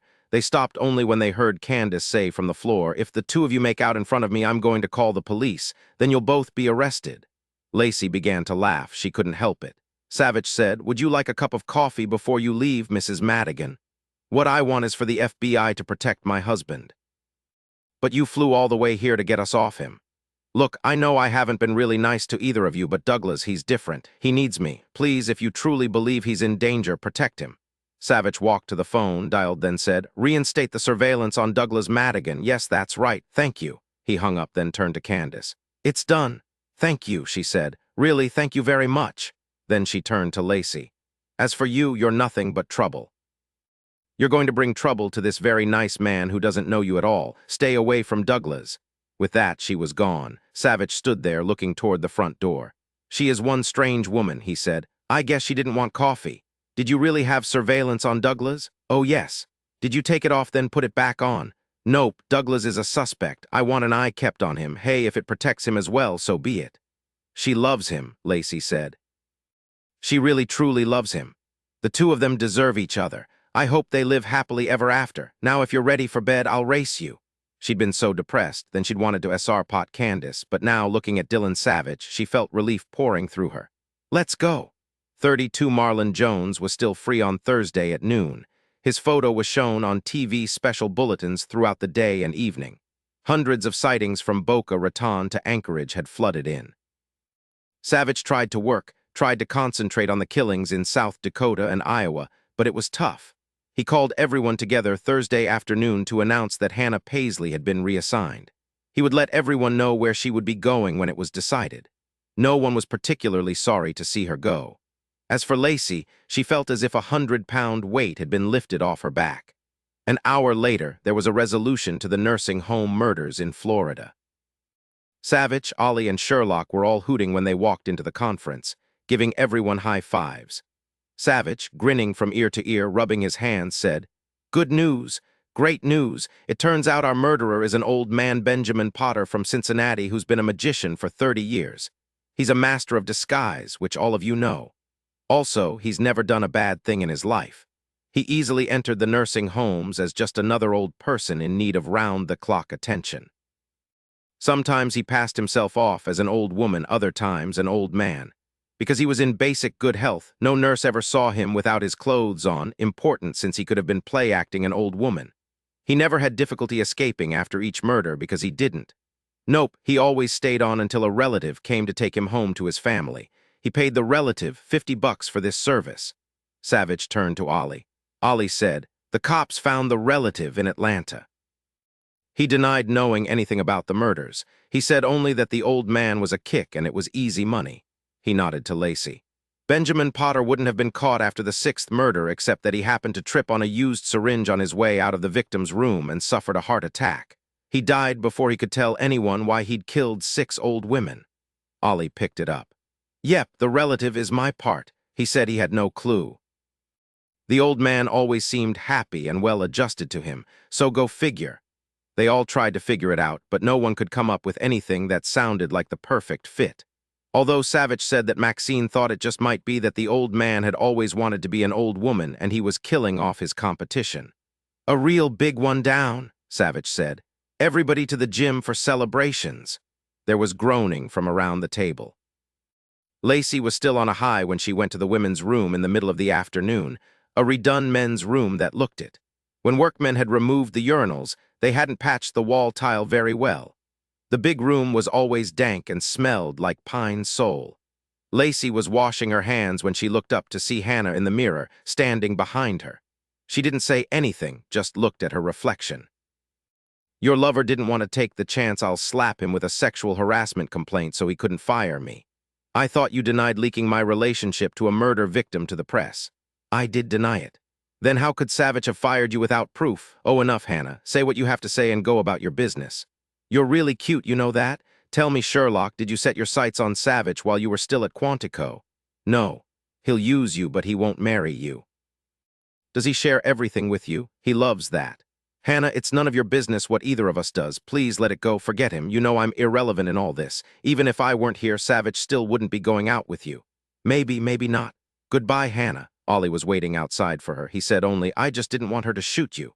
"So you were waiting out here to see if a gun went off?" "Something like that." "I'm fine, Ollie. Any word yet on Martin Jones?" "Nope, nothing. Oh yeah, your father called, asked that you phone him back. He said it was really important." She didn't want to pick up that phone. She didn't want to, but she did. She felt an urgency that she'd never felt before. Even as she was dialing her parents' home number, she was terrified. "Isabel, it's Lacey." "Oh God, Lacey, it's your mama. Let me get your daddy on the phone. You just caught him in time. He's just leaving now for the hospital." "The hospital? What happened to Mother?" But Isabel had already hit the hold button. "Father, Lacey, come home, my dear, it's your mother. There was an accident. She's in the hospital. It doesn't look good, Lacey. Can you get some time off?" "What kind of accident? What is her exact condition?" I was backing out of the driveway. She darted out from the bushes that line the street. I hit her. It was an accident. I swear it was an accident. There was even a passerby who saw the whole thing. "She's not dead, Lacey, but her spleen is ruptured and they're taking it out as we speak. I feel terrible. I don't know what's going to happen. I think you should come home now." Before she could say anything, he hung up. She stared down at the receiver, hearing the loud dial tone. What more could happen? At 9 o'clock the next morning, she was on a non-stop flight to San Francisco. Dillon took the Dulles shuttle with her to the terminal to catch her United flight, using his FBI identification to get through the gate. "You'll call me," he said, kissing her hair, just holding her against him, his hands resting on her back. "It will be all right. We'll get through it. Remember in the Bible how God kept testing Job? Well, these are our tests. Call me, okay?" And he kissed her again. He watched at the huge windows until her plane took off. He didn't like her to go alone, but he couldn't just pick up and leave, not now. Everything was coming to a head, he knew it. More important, she knew it. It was just a matter of time. Actually, he was rather relieved that she'd be 3,000 miles away, although he'd never tell her that. She'd blow a fuse because he wanted to protect her, and she was a professional and could take care of herself. He stepped back onto the shuttle, realizing, as he stared blankly at a businessman with a very packed briefcase, that she would be justified smacking him, but good if he'd said that to her. He had to remember that she was well trained. She was a professional. Even if his guts twisted whenever he thought of her going into the field, he'd just have to get used to it. He shook his head as he walked to his Porsche. Could her father have deliberately hit her mother? For the first time that Lacey could remember, her mother looked all 61 of her years. Her flesh seemed loose, her cheeks sunken in, and so white and waxy, tubes everywhere. Mrs. Arch, her mother's 10-year companion, was there, as was Lacey's father, both standing beside her bed. "Don't worry," her father said. "The operation went well. They took out her spleen and stopped the internal bleeding. There's lots of bruising and she'll have some sore ribs, but she'll be all right, Lacey." She looked over at her father. "I know. I spoke to the nurse outside. Where were you, Mrs. Arch, when this happened?" "Your mother got by me, Lacey. One minute she was there watching a game show on TV, the next minute she was gone. I'd just gone down to the kitchen for a cup of tea." She looked at her father. He seemed remote, watching the woman who had been his wife for nearly 30 years. What was he thinking? Did he expect her to say something against him when she regained consciousness? "Father, tell me what happened." "I was backing out of the driveway to go to the courthouse. I heard this loud bump. I'd hit your mother. I never saw her. The first thing was to get her to the hospital, then I called the police. It was a Sergeant Dolan who found a witness to the whole thing. His name's Murdoch." "What did he tell them?" "That she ran out into the driveway. He said he couldn't figure out why she'd do such a stupid thing. She had to go talk to this Mr. Murdoch herself. You don't believe your mother's crazy tale that I tried to run her down, do you? No, you're not stupid." He'd been tense before, but now he relaxed. He even smiled. "No, I'm not stupid. Why did she do that? Probably to get your attention." "Now that's nuts, Lacey. Maybe more of your attention would be a good thing." She looked down at her mother. She was so still. Here she was lying in a hospital bed with a squirrely brain and no spleen. "I'll think about what you said. Where are you going?" "To talk to Mr. Murdoch." "No, Dad, I don't doubt you. I just want to hear him tell it. Maybe it will help us both understand her a bit better." Lacey left her mother's hospital room and stopped again at the nurse's station. "Mrs. Sherlock will be fine," Nurse Blackburn said. "Really? She'll be asleep for another 3 or 4 hours. Come back to see her later about dinner time." Lacey called the precinct station. 10 minutes later, she was driving to a Mr. Murdoch's house, 3 doors down from her parents' home on Broadway. It was a fog-laden afternoon and very chilly. She felt cold to the marrow of her bones. It wasn't nearly dark yet, but a light was shining in the front windows of his house. A desiccated old man, stooped nearly double, answered the door just when she was ready to give up. Standing next to him was a huge bulldog. Mr. Murdoch nodded to the dog. "I walk him at least 6 times a day," he said first thing. "Bad bladder," Mr. Murdoch added, patting the dog's head. "He needs more potty time than I do."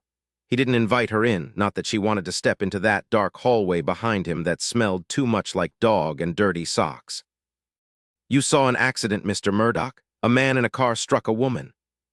Oh, that. Yes, I did see the whole thing. It happened yesterday afternoon. This real pretty woman I've known by sight for years is standing kind of bent over in the thick oleanders. I start to call out to her, I thought she must have some kind of problem when she suddenly just steps out into the driveway. I hear a car hit her. It was weird. The whole thing was weird. That's what my nephew said too when I called him about it. What do you want, Butchie? You got bladder needs again? All right, go get your rope. Sorry, little lady, but that's all I know. Either the woman ran out into the car's path on purpose or she didn't, and that makes it an accident, plain and simple. Lacey walked slowly back to her rental car. Why had her mother done such a ridiculous thing? Was it really that she wanted more attention from her husband? That was far too simple, but maybe it was a place to start. She hadn't understood her mother for nearly all her life. Why should she begin understanding her now? Her father came back to the hospital at 7 o'clock that evening. "She's just the same," Lacey said. He said nothing, just walked to the bed and looked down at his wife. He said, "Did that old man tell you that I didn't try to kill your mother?" "Yeah, he did. Look, Dad, I had to go talk to him, hear everything in his own words." "You're my kid. I can understand that. I called a new psychiatrist to come talk to your mother tomorrow. I told her what had happened, what you thought. We'll see. I'm glad you didn't think I was stupid enough to try something like that." "Oh, no. I've found myself wondering if I could have done it, maybe if it had been dark and we'd been in the Andes with no possible witnesses who spoke English." "You're joking." "Yes, I'm joking." He looked at his watch. "I've got to be in court early tomorrow." "I'll see you at lunchtime, Lacey." He paused in the doorway. It's easy to fall into certain ways of thinking, of behaving. You know that your mother could irritate the hell out of a saint. We'll see." She spent the night in her mother's hospital room on a cot an orderly brought in for her. She lay there, listening to her mother breathing, thinking about Dillon, and wondering, always wondering where Marlon was. She got a call from Dillon at nearly 11 o'clock, which made it 2 o'clock a.m. his time. She'd called him earlier and gotten his answering machine. "I was going to leave you be at least for tonight, but I couldn't. How's your mom?" "She'll make it. I personally interviewed a witness who told me that my mother appeared to be hiding in some bushes, then dashed out when my father was backing out of the driveway. I had a good talk with my dad. He's bringing in a new psychiatrist to see her tomorrow. I mentioned that maybe she was trying to get his attention. Should I have opened my mouth? What do you think?" "I still think it sounds like your mother really wants something she's not getting from your father. You're the daughter. Of course you should say what you think. She might really be just mentally unstable. As my dad said, we'll see. You hanging in there?" "Yes, don't worry about me. Any word on Marlon Jones?" "No, it's driving everybody crazy. It's as though he's just disappeared off the face of the earth." "Oh yeah, Hannah called me about an hour ago. She wanted to come over and talk. When I said no, she told me how you'd attacked her in the women's room this afternoon. She told me you'd accused her of blackmailing me so I wouldn't fire her. She said you were furious that we'd been together."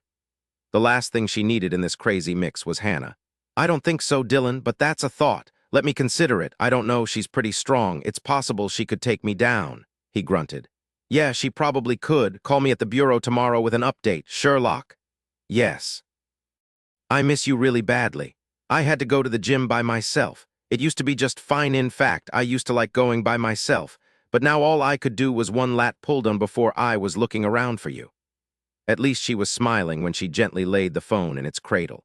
When a shaft of light from the hospital corridor flashed across her face, Lacey was awake in an instant, not moving, frozen, readying herself. It had to be a nurse, but she knew it wasn't.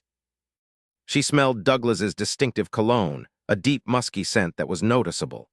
She remembered that scent from the age of 15 when he'd first come into their lives. She lay very still. She watched him walk slowly to her mother's bed.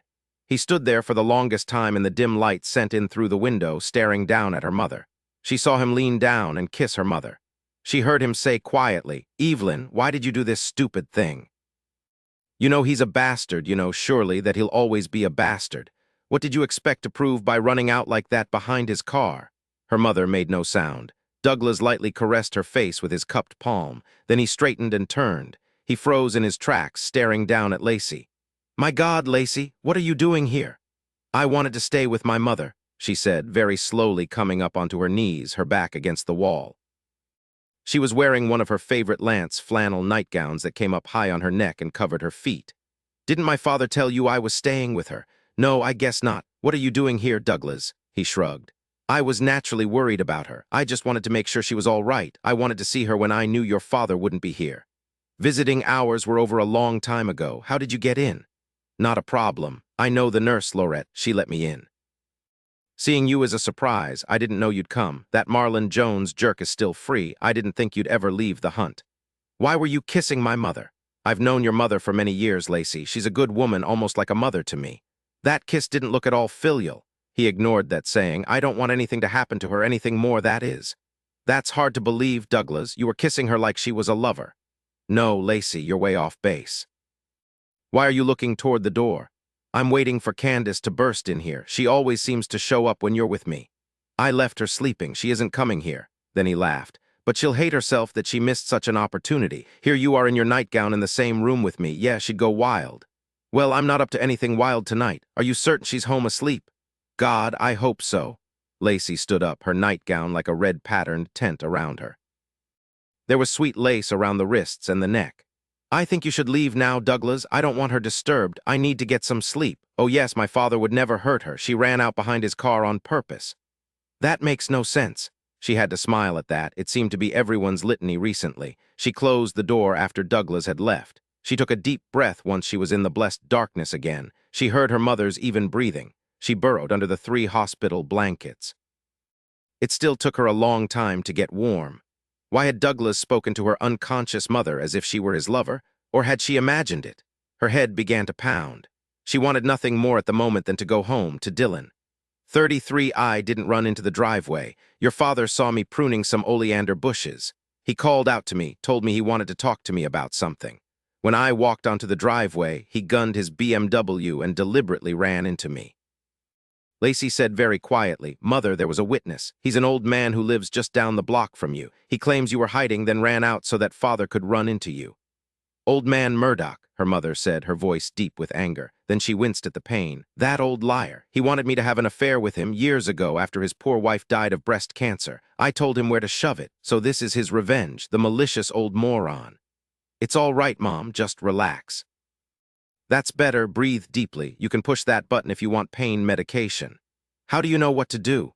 When I was hurt, that's what they told me. It helped. Please, Mom, help me understand what this is all about. Why would Dad want to kill you? To get my money, of course, so he can marry that bimbo lawyer clerk of his. What money? What clerk? Danny Elbright is his law clerk. I don't know her name. She's new, works with Danny. I don't really care. Judge Sherlock came into the room. Ah, he said from across the room. You're awake, Evelyn. How are you feeling? In a querulous old woman's voice, Evelyn Sherlock said, What are you doing here? You're always at the courthouse this time of the morning. What do you want, Corman? This isn't exactly a day to have business as usual. I'm here to see how you're doing naturally. I'll live, no thanks to you. I'll be pressing charges. You can count on that. Oh my head feels all soft. What's on TV, Lacey? I always watch opera. Is she on yet? Opera is on in the afternoon, Judge Sherlock said. Get a grip, Evelyn. Oh, then it's The Price is Right. That's a great show. I can guess the amounts of money better than those stupid contestants. Do turn it on, Lacey. It was down the rabbit hole, Lacey thought as she switched on the TV, then handed her mother the remote. You can leave now, Lacey. I'm not going to die. Your father didn't hit me hard enough. I guess he couldn't build up enough speed to get it done once and for all. All right, Lacey said. She leaned down and kissed her mother's white cheek. You take it easy, okay? What? Oh yes, certainly. I'll bet that powerboat with all that stuff on it costs exactly $33,500. As Lacey walked from the room, she heard Bob Barker call out, It's $34,000. She wasn't aware her father was there until he stepped into the elevator with her. I'll see that she's well taken care of. I've decided Mrs. Arch just isn't keeping good enough control. She never should have let her get away like that. Also, after the new shrink sees her this afternoon, I'll call and let you know what she says. I'll tell you one thing, though. Right now, she certainly doesn't sound as if she wants any attention from me. She sounds as if she wants me hung up by my balls. As you said, we'll see. She looked up at her handsome father, at the uncertainty and confusion in his eyes, at that stern set of his jaw. She lightly laid her hand on his forearm. Take care, Dad. You don't really think she'll try to press charges? Probably not. She'll forget all about it by this afternoon. If she doesn't, the cops will treat her gently and ask me to see that she has better care. Dad, does Mother have money of her own? Yes, something in the neighborhood of $400,000. It's safely invested, has been for years. She's never had to touch it. Why do you ask? Oh, I know. Your mother's been claiming I married her for her money again. Not likely, Lacey. On a hunch, she called San Quentin from the airport. Belinda's father, her mother's first husband, Canal Francis, had been out of jail since the previous Monday. She pressed her forehead against the public phone booth. Where was Belinda's father? Was he as crazy as her father had said he was? She called Dillon from the plane and got his answering machine. He was probably at the gym. She'd surprise him. She could see him walking through the front door all sweaty and so beautiful she'd have to smile. Suddenly, in her mind's eye, she saw him and Hannah together. The jealous rage surprised her. She was breathing hard, wanting to yell, but the person seated next to her on the plane probably wouldn't understand. It was in the past. Every woman he'd ever been with was in the past, just as Bobby Wellman and his yellow Jaguar were in her past. That made her smile. It was raining hard in Washington, cold, creeping down into the 40s, and utterly miserable. She couldn't wait to get home. Home, she thought. It wasn't her own townhouse, it was Dillon's wonderful house with the skylights that gave onto heaven. She got into the taxi at the head of the line and gave the black middle-aged driver directions. "Bad night," the driver said, giving her a huge white-toothed smile in the rearview mirror. "I'm hoping the night is going to be a lot better than the day was," she said. "Pretty little gal like you, I hope it's a hot date." "Yes, it is," she said, grinning back. "In fact, I'm going to marry him." "That's wonderful." "Oh, yes." She leaned back and closed her eyes. When the taxi pulled up in front of Dillon's red brick house, she was asleep. The driver got out of the cab and walked to the front door. When Savich answered, the driver gave him a big grin. "I've got a nice little present for you, but she's all asleep in the back of my cab. I guess you're her hot date, huh? And the guy who's going to marry her?" "She told you that, did she? That's a really good sign." "Women always tell me everything," the driver said, walking back to the taxi. Savich couldn't wait to get her inside the house. "Dillon." "Yes, it's me. Go back to sleep, Sherlock. You're home now, but I'm going to make you tell me everything. That all right with you?" He leaned down and kissed her nose. "Okay," she said, and bit his earlobe. She giggled. He thought it was the sweetest sound he'd ever heard in his life. The phone was ringing as he laid her on the bed. "Well, damn," he said, and answered it. She lay on her back, just looking over at him, listening to his deep voice, his very short answers. When he hung up the phone, she said, "Have they caught him?" Savich just shook his head. "No, but it might be really soon. That was Jimmy Maitland. A call came through from this woman in southern Ohio claiming to have seen both Marlon and Erasmus in a restaurant off the turnpike. It sounds like it's for real. They're going to check. They'll get back to us when they know one way or the other. Nothing to do now but wait." "Is this the first time both Erasmus and Marlon have been reported being seen together?" He nodded as he pulled his navy blue sweater over his head. He smiled at her as he unfastened his jeans. Sometime later, she whispered in his mouth, "Please sing to me." His rich baritone filled the air. "You're my gateway to heaven, all tied up in a bow. Let me at your hinges and I'll oil them really slow." The phone rang again. He held her close as he rolled to his side. "Savich here." "We think it's Erasmus and Marlon," said Jimmy Maitland, more excitement in his voice than Savich had heard in 3 months. "So it looks like they're in Ohio. I'll get back to you when I hear any more." "That's a relief," Savich said, and slowly hung up the phone. He turned back to her, saw that the sated, vague look was long gone now, and there was fear there, haunting fear. No, Sherlock, Maitland thinks it was Erasmus and Marlon. They're way off in Ohio someplace, far away from us. It's okay. They'll catch them." Still, the fear didn't leave her eyes. He said nothing more, just came over her again. He shuddered with the feel of her stiffening beneath him. He didn't ease his hold on her until he was certain she was asleep. He kissed her temple. He wondered what had happened in San Francisco. Then he wondered if they'd caught Marlon yet, and if they'd dispatched him to hell. Lacey was feeling mellow as she sipped Dillon's famous, darkly rich coffee. Morning sunlight poured through the kitchen windows. She was leaning against the refrigerator. Dillon took her cup and kissed her until she was ready to jump on him. Then he gave it back to her. It took another 3 long drinks of coffee and a distance of 3 feet from him before she could function again. He just grinned at her. When she had her wits together, finally, she told him about her parents, about Douglas. "Douglas was treating my mother like she was his lover. He kissed her, caressed her face, called her by her first name." I'm not wrong about this, even though he denied it quite believably. He nearly dropped his spoon. "You're kidding me." "No. Well, I guess I shouldn't be surprised. When it comes to your family, I'm willing to believe just about anything. Do you think it's possible that Douglas was sleeping not only with his wife, but also with his wife's mother?" She took a bite of toast, then added another dollop of strawberry spread. "I have no idea. Maybe he wanted all the Sherlock women. After all, he wanted to sleep with me too." She sighed, rubbed her stomach, knew she was going to have to relax or she'd get an ulcer. "It's as if I know them, but they're strangers to me in the most basic ways. I found out that Belinda's father, my mother's first husband, his name is Canal Francis, was released from San Quentin just a short time ago." "Interesting. He's the one your father told you tried to kill him, that he was nuts." "Yes, my father told me that was why Belinda shouldn't have kids. She had too many crazy genes in her. My father also told me that Belinda was already well on her way to being as nuts as her father. I think I'll call the shrinks at San Quentin and see what they have to say about it." He rose. "Go ahead and call San Quentin, that's a good idea. You want to ride downtown with me?" Ollie greeted her with a hug and began talking immediately about a string of kidnappings and murders in Missouri. "It's the same perps, that's pretty well established. They kidnap a rich couple's child, get a huge ransom, then kill the kid. Actually, it's likely that they kill the kid immediately, then string the parents along. There have been 3 of them, the most recent one in Hannibal, you know, the birthplace of Mark Twain. These folk are real monsters, Sherlock. They drown the kids in bathtubs, then after they have the ransom, they call the parents and tell them where to get their child. She felt rage deep inside her. She took a deep breath. After all, monsters were their business. She understood that she accepted it and wanted to get them put away, that or get them on death row. But children, that was more than monstrous. Once they had Marlon and Erasmus, she wanted to concentrate on the kidnappers. No, they were murderers. The kidnapping really didn't count. She went back to her desk and booted up her computer. Dillon had put a lion on her screen, and he roared at her out of the small speakers on either side of the console.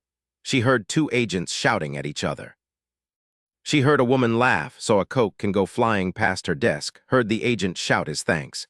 She heard the hum of the Xerox, someone cursing the fax machine, heard an agent speak in that deep, rich FBI voice on the phone. Everything was back to normal chaos. Only it wasn't, not for her, at least not yet. Marlon Jones was still free. Belinda's killer, whoever that was still out there. She just prayed that both Marlon and Erasmus were in Ohio, with the state police getting really close. She hoped the police would just take both of them out. She looked up to see Ollie stretching. "Anything new on Missouri?" Ollie shook his head. "Nothing, not a zippo, but you know, I got this funny feeling in my gut. I just know that we're going to get the perps. Despite Maxine being really stumped on this one, I just know it's going to come to an end soon now," she sighed. "I hope so." But what she was thinking about was smoke and mirrors. Her life seemed filled with smoke and mirrors. Everyone looked back at her, but their faces weren't real, and she wondered if they were looking at her or at someone they thought was she.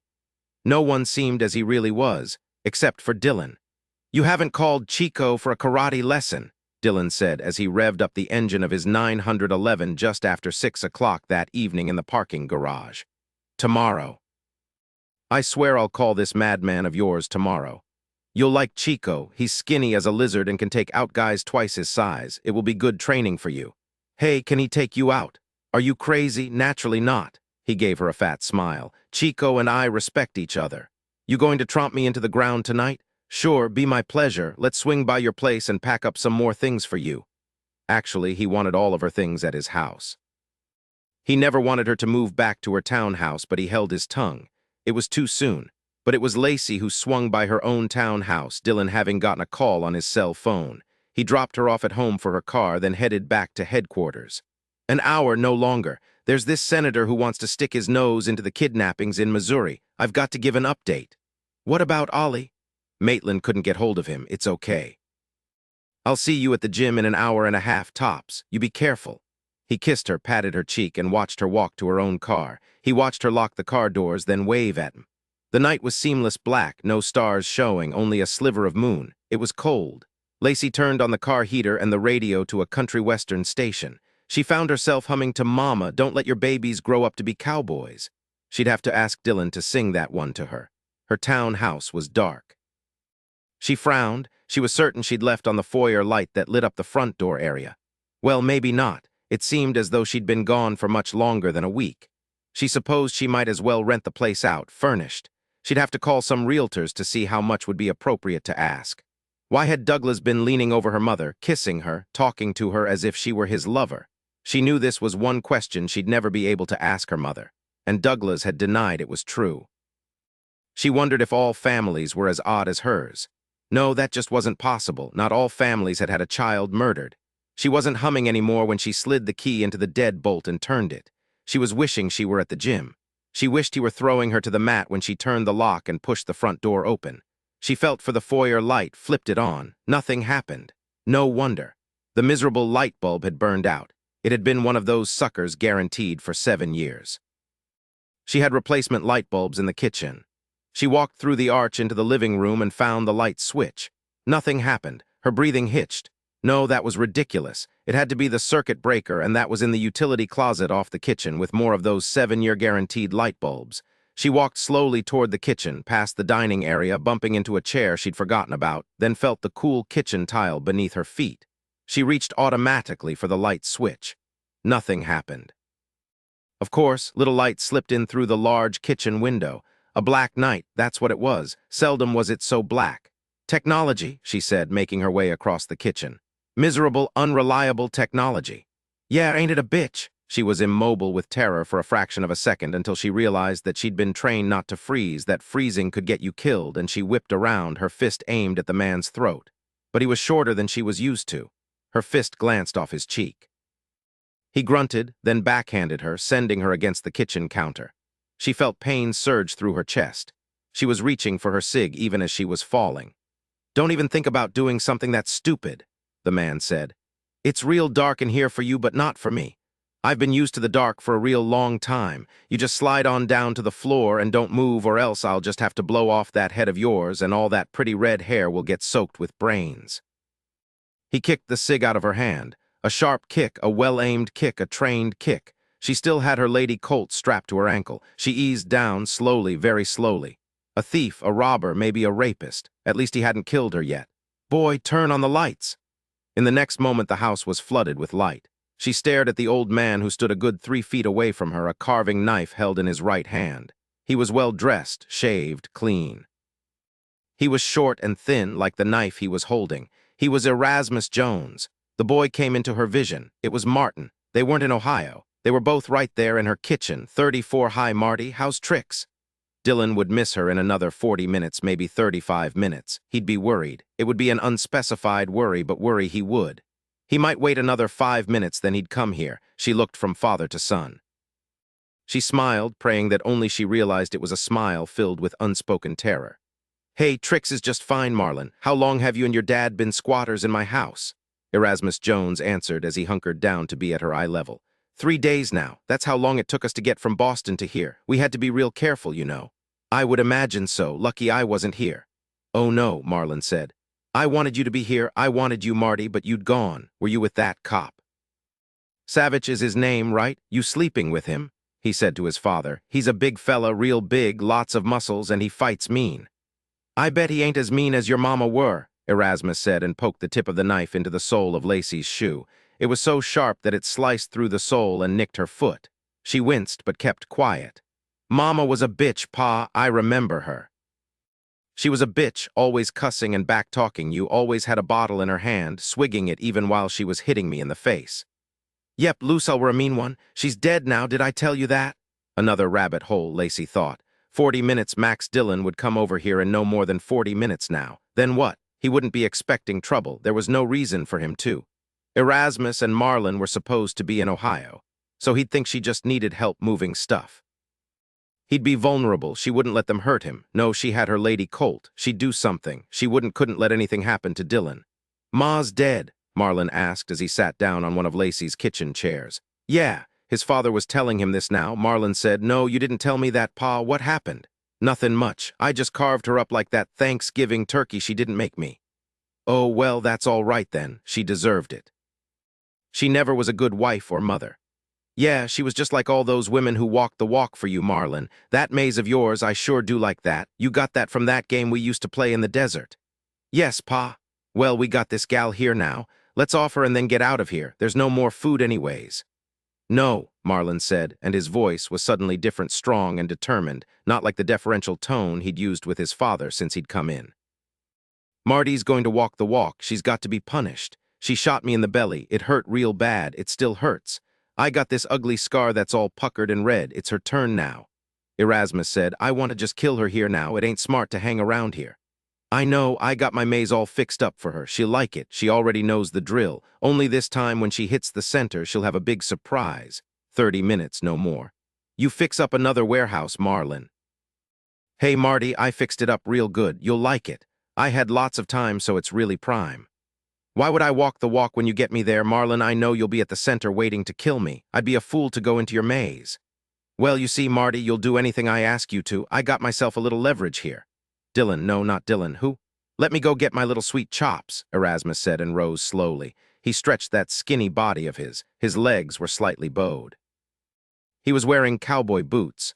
Without boots, he'd be no more than 5'6". "You keep a good eye on her, boy. She's tricky. Look at her eyes, lots of tricks buried in there. I bet you the FBI taught her all sorts of things to do to a man." Marlon calmly pulled a .44 Magnum out of his belt.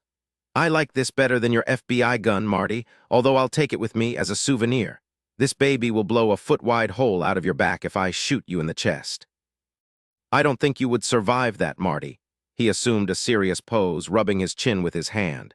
You're real tough, but you couldn't live through this, could you?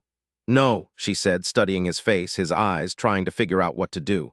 No one could. Should she try to disarm him now, it was academic. There was Erasmus in the door. He was grinning.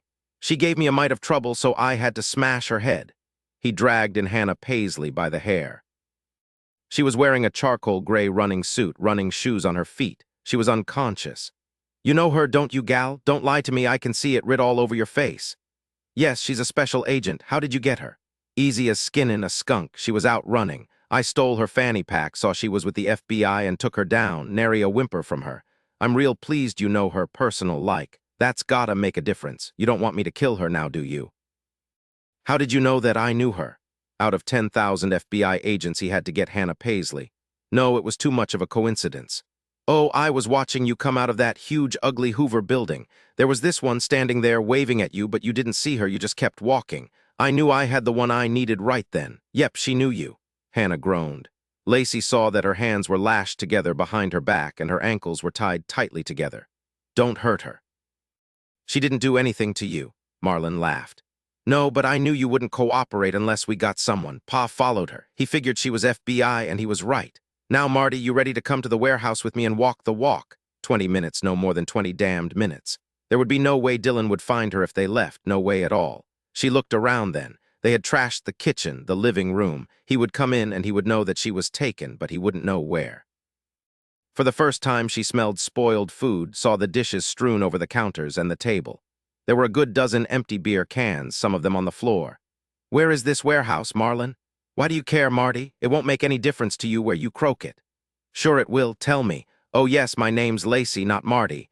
Belinda Madigan was my sister. You having trouble with your memory, Marlon? His breathing hitched, his hand jerked up. She didn't drop her eyes from his face. Don't piss me off, Marty. You want to know where we're going? Off to that real badass part of Washington between Calvert and William Streets. When I was going in and out down there, no one even looked at me. They were all dope dealers, addicts, and drunks. Nope, no one cared what I was doing. And you know something else? When they find you, no one will care about that either. Every night I got there, I had to kick out the druggies. I'll have to do it just one more time. I wonder if they'll report finding you or just wait until a cop comes along. Yeah, I'll flush out all the druggies. They're piled high around there, filthy slugs. My boy never did drugs, Erasmus said, looking over at Lacey. She nearly vomited when she saw that he was stroking his gnarled hand over Hannah's breasts, the other hand still tangled in her hair. Marlon ain't stupid. He only likes gals, too, knows how to use 'em real good. I taught him. Whenever he found his way to the center of the maze I built, why, I took him off to Yuma and bought him a whore. 15 minutes. I've got to go to the bathroom, Marlon. You really gotta pee, gal? You're not shitting, Marlon. I really do. Can I get up really slowly? Marlon nodded. He'd straightened, the gun pointed right at her chest. I'll go with you, Marty. No, I won't watch you pee, but I'll be right outside the door. You do anything stupid, and I'll let my pa cut up that pretty face of yours. No, Marlon, I'll cut up this gal's pretty face. First, I'll cut off all her hair, scrape my knife over her scalp so she looks like a billiard ball. Then I'll do a picture on her face. You got that, gal? I got it. 10 minutes, Calvert and William Streets. She wasn't familiar with them, but Dillon would be. Her downstairs bathroom was disgusting. It stank of urine, of dirty towels, of dirty underwear, and there were spots on the mirror. Did anyone ever tell you were a pig, Marlon? She wished she'd kept her mouth closed. He punched her hard in the kidney. The pain sent her to her knees.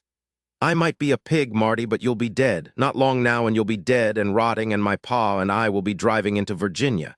There's some real pretty mountains there and lots of places to hide out. Do your business now, Marty. We've got to get out of here. Hey, you gotta pee because you're so scared, right? That's right, Marlon.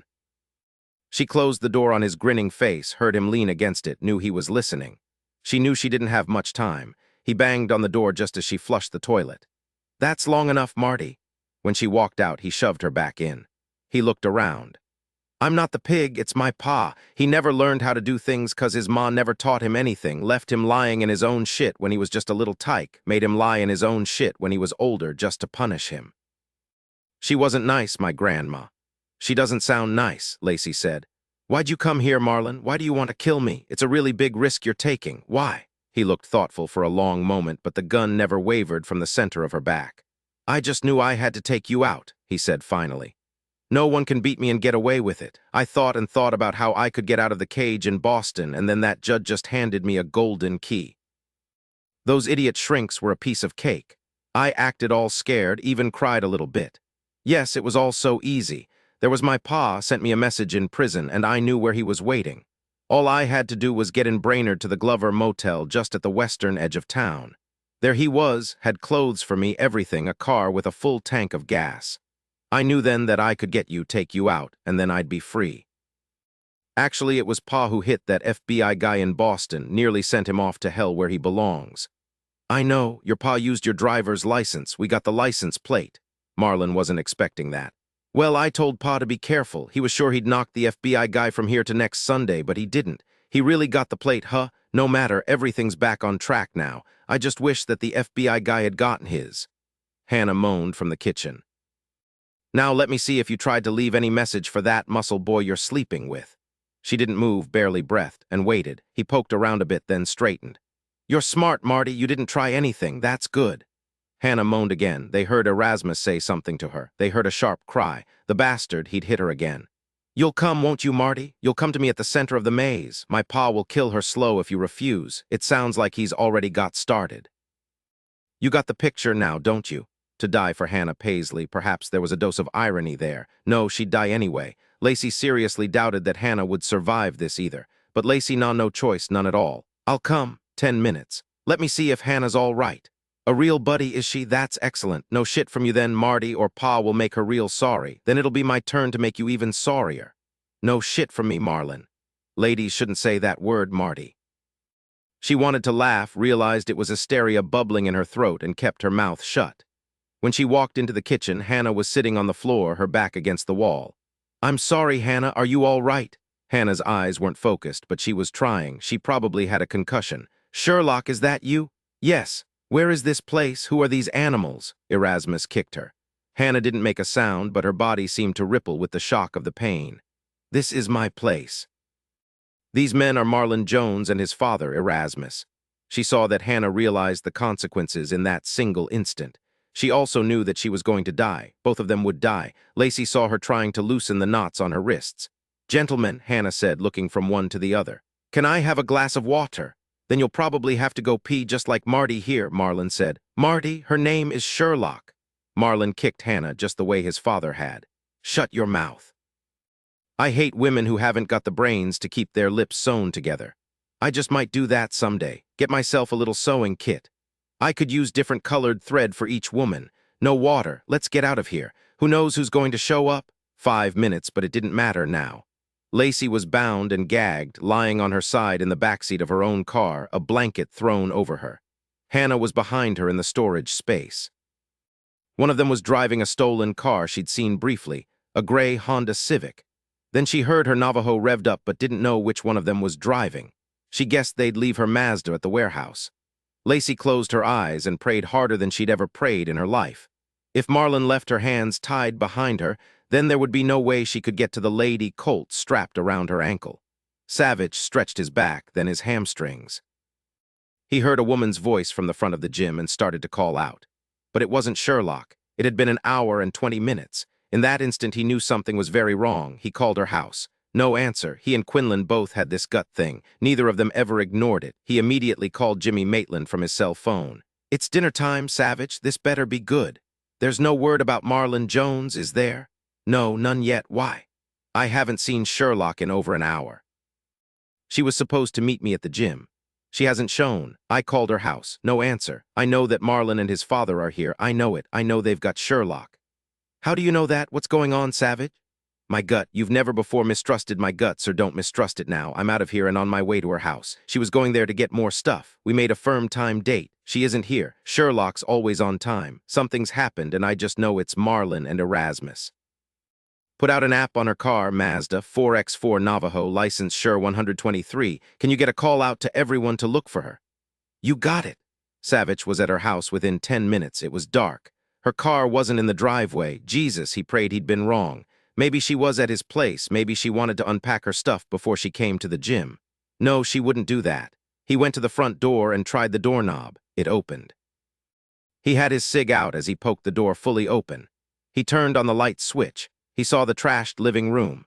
Furniture overturned, lamps hurled against the wall, her lovely prints slashed, beer cans and empty Chinese cartons and pizza boxes on the floor. One piece of molding cheese pizza lay halfway out of the box onto a lovely Tabriz carpet. The kitchen was a disaster area. It was weird, but he could smell Sherlock's scent over the stench of rotted food. She'd been here. Recently. Then he saw her fanny pack on the floor under the table. He opened it but saw it wasn't Sherlock's. It was Hannah Paisley's. They had both women. How the hell did they get Hannah? How did they know to get Hannah? And why had they taken her? Of course he knew the answer to that. Marlon knew he'd have to have some leverage, something to make Sherlock do what he told her to do. And that would be to walk the maze, to get to the center where he'd kill her, to pay her back for scamming him, for shooting him, for beating him. So he and his father would have taken the women to some warehouse nearby. But where? There were lots of likely places in Washington, D.C. He knew Sherlock would know that he'd realize what had happened. She had to have left him something if she'd had the chance. He looked around the kitchen but didn't see anything. He was on the cell phone to the cops when he walked into the small bathroom off the downstairs hallway. He nearly gagged at the stench. He pulled open the linen drawers below the sink. Nothing. He pulled aside the shower curtain. There was Sherlock's purse on the floor of the shower stall, open. "Give me Lieutenant Jacobs, please. I imagine he's gone home. What's his phone number?" "Listen, this is Dillon Savich, FBI. We've got a real problem here and I need help fast." Savich was on the phone to Jacobs even as he was bending down to pick up Sherlock's purse. It was a big black leather shoulder bag. He'd kidded her about carrying a full week's change of clothes and running shoes in there. "Is Lieutenant Jacobs there, please?" He carefully pulled out each item. It was when he got to her small cosmetic bag that he went really slowly. He unzipped it just a little bit at a time, holding it upright. "Is this you, Lewis? Savich here. I've got a huge problem. You know all about Marlon and Erasmus Jones. Well, they're here in Washington and they've got two of my agents, Agent Sherlock and Agent Paisley. Hold just a second." Slowly, Savich turned the cosmetic bag inside out. There written in eyebrow pencil was, "Calvert and Williams, where damn she was good." "Lewis, she managed to leave me a message. There's a warehouse at Calvert and Williams. Marlon and his dad have both Agent Sherlock and Agent Paisley. He's going to make her go through a maze. Lewis and Marlon will be at the center. He'll kill her. Do a silent approach. All right, I'll see you there in 10 minutes. He couldn't believe it. His Porsche wouldn't start. He tried again, then raised the hood. Nothing obvious, not that he was a genius with cars. He cursed, then kicked the right front tire. Then he ran into the street. A motorist nearly ran him down, slammed down on his brakes, and weaved around him. Savich cursed, then stood there, right in the middle, waving his arms. A taxi pulled up. A grinning black face peered out at him. "Well, if it isn't the lucky man who's going to marry that pretty little gal." 35, there was no time at all. She didn't want to die, didn't want to lose her life to this crazy bastard who was grinning at her like the madman he was. No, he wasn't mad. He knew exactly what he was doing, and he knew it was wrong. He enjoyed it. Remorse was alien to him. Being really human in all its complexity and simplicity was alien to him. She looked at Hannah, who was standing with her back against one of Marlon's props, her head down. At first, Lacey thought she was numb with fear, but then she realized she wasn't terrified senseless, which Marlon and Erasmus probably thought. No, it was an act. Hannah was getting her bearings, thinking, figuring odds. Good, let them think she was broken. Lacey called out, her voice filled with false concern she was sure Hannah would see right through. "Hannah, are you all right?" "Yes, but for how long?" Hannah didn't look at her, just kept breathing deeply, staring at the filthy wooden floor. "I don't suppose there's a chance that Savich will get here." "I don't know. Shut up, both of you cunts. Really nice language from your daddy, Marlon. He can say whatever he wants, Marty. You know that. He's a man." "Him, a man?" It was Hannah, her voice hoarse because Erasmus had choked her when she'd tried to get away from him. "He's a worm, a cowardly worm who raised you to be a rabid murderer." Hannah didn't even have time to ready herself before Erasmus hit her hard on the head with the butt of Lacey's cig. Lacey knew she'd lost it. Otherwise, she would have forced herself to be silent. "I'll enjoy cutting her throat," Erasmus said, standing over an unconscious Hannah. She was drawn up in the fetal position. There was a trickle of blood from her nose. "So you will kill her," Lacey said and smiled at Marlon. "I'm not going into your maze. There's no reason to. She isn't leverage." "You're going to kill her too. You heard your sweet daddy." Erasmus raised his hand to strike her, but Marlon grabbed his wrist. Marty's mine. I'll handle her. Looky here, Pa, a little druggy. You want to take care of her. A young black girl, dressed in ragged, filthy jeans and an old Washington Redskins jersey with holes in the elbows, was crouched by the door of the warehouse, her eyes huge, knowing she was in the wrong place and knowing, too, there was nothing she could do about it. Erasmus walked to the girl, took her by the neck, and shook her like a chicken. Lacey heard the girl's neck snap. It was unbearable. She closed her eyes, but not before she saw Erasmus toss the girl aside like so much garbage. "I'll see if there are any more scum inside," Erasmus said and slid through the narrow opening into the huge, derelict building. The area was godforsaken, bleak, an air of complete hopelessness about it. All the buildings had been abandoned by people who had just given up. All were in various stages of dilapidation. There were old tires lying about, cardboard boxes stacked carefully together to cover a homeless person. It was the nation's capital, and it looked like the remains of Bosnian cities Lacey had seen on TV a while back. Marlon took her chin in his palm and forced her face up. "Guess what, Marty? My name's Lacey." "No, you're Marty to me. That was how you came onto me in Boston. That's how you'll go out. Guess what I found?" She just stared at him mutely. He pulled her Lady Coulte out of his pocket. "I remembered this little number. This is the gun you shot me with in Boston. You were hoping I'd forget, weren't you? You wanted to blast me again, didn't you? Well, you aren't going to do anything now. I win, Marty. I win everything. You won't win a thing, you slug. I'm not going to walk into your maze. What if I promise you that I'll let her go?" She laughed. "Your daddy's the one who's going to kill her, Marlon, not you." "All right, then." "I have another idea." Marlon twisted her chin, then slapped her. "Come on, Marty, show time." Erasmus came out of the warehouse, dragging a ragged old man by his filthy jacket collar. "Just one, Marlon, this poor old bastard. He's gone to his reward. I bet he'd thank me for releasing him if he had any breath left." Erasmus lowered the old man to the rotted wooden planks outside the warehouse, then kicked him next to a stack of tires. "Take your girlie, Marlon, and have her walk the walk. I want to get out of this damned city. It's unfriendly, you know, and just look around you. People ain't got no pride here, ain't nothing but devastation. Don't our government have any pride in their capital?" Marlon smiled down at Lacey, raised the .44 Magnum, and brought it down on the side of her head. She was hurled into blackness before she hit the ground. "Now I've got to do this just so," Marlon said to his father as he leaned down over Hannah. "Yes, just so. I can't wait to see her face when she finally comes to the center of the maze, when she finally comes to me."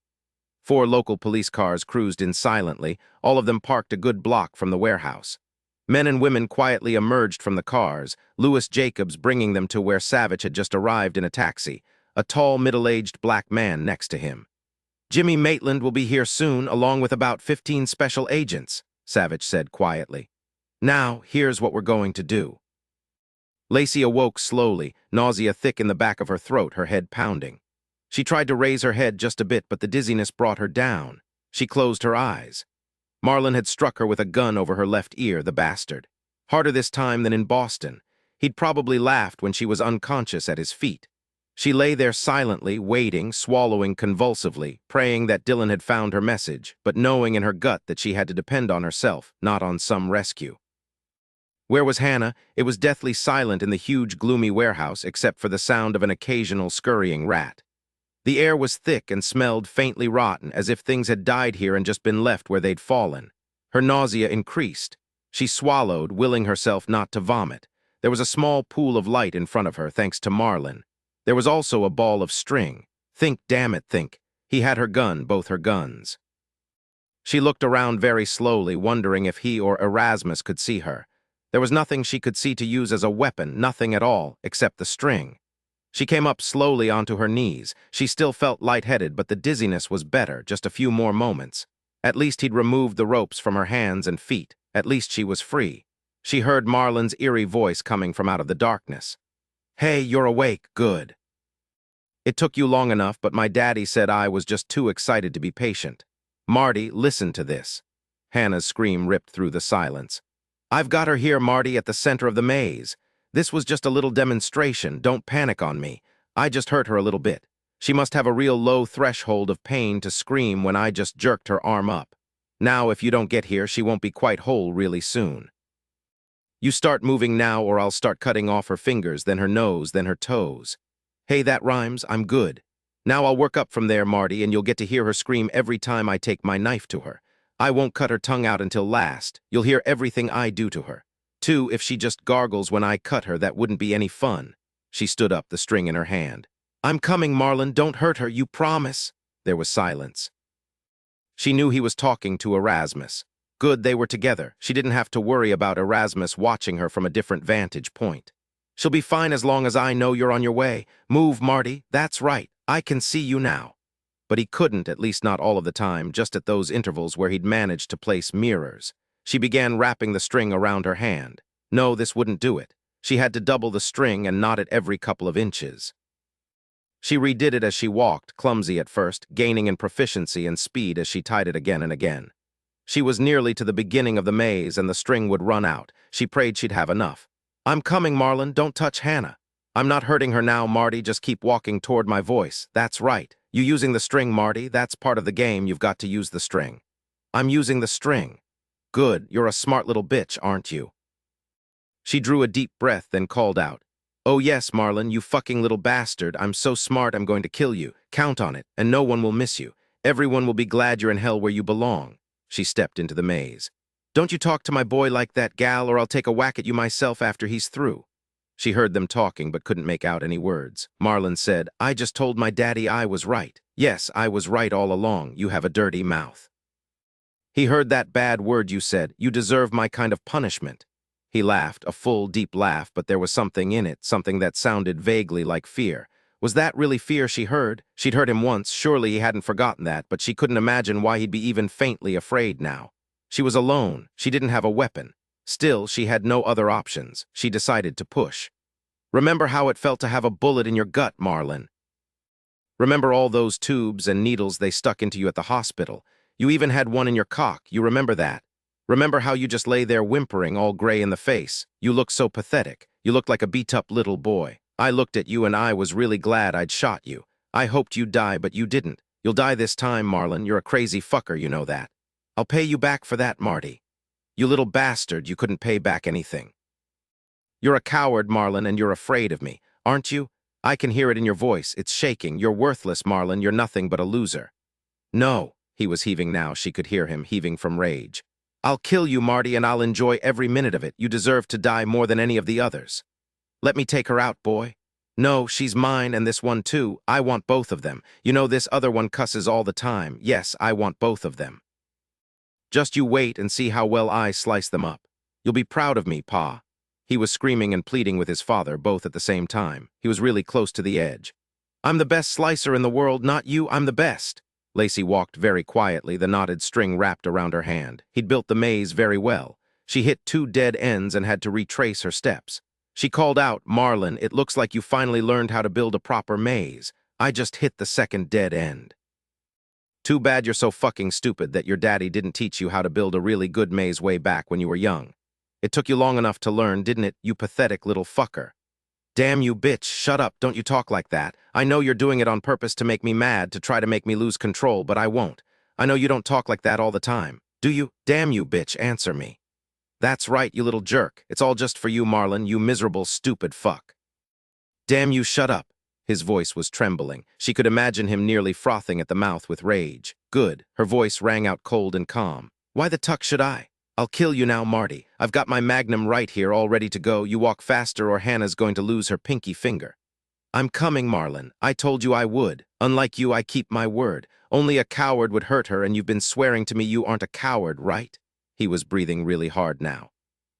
She was close enough to hear his rage, nearly taste it. It smelled sweet, coppery, like human blood. No, I won't hurt her, not yet anyway. You're first, Marty, just you. I want you, then I just might be satisfied.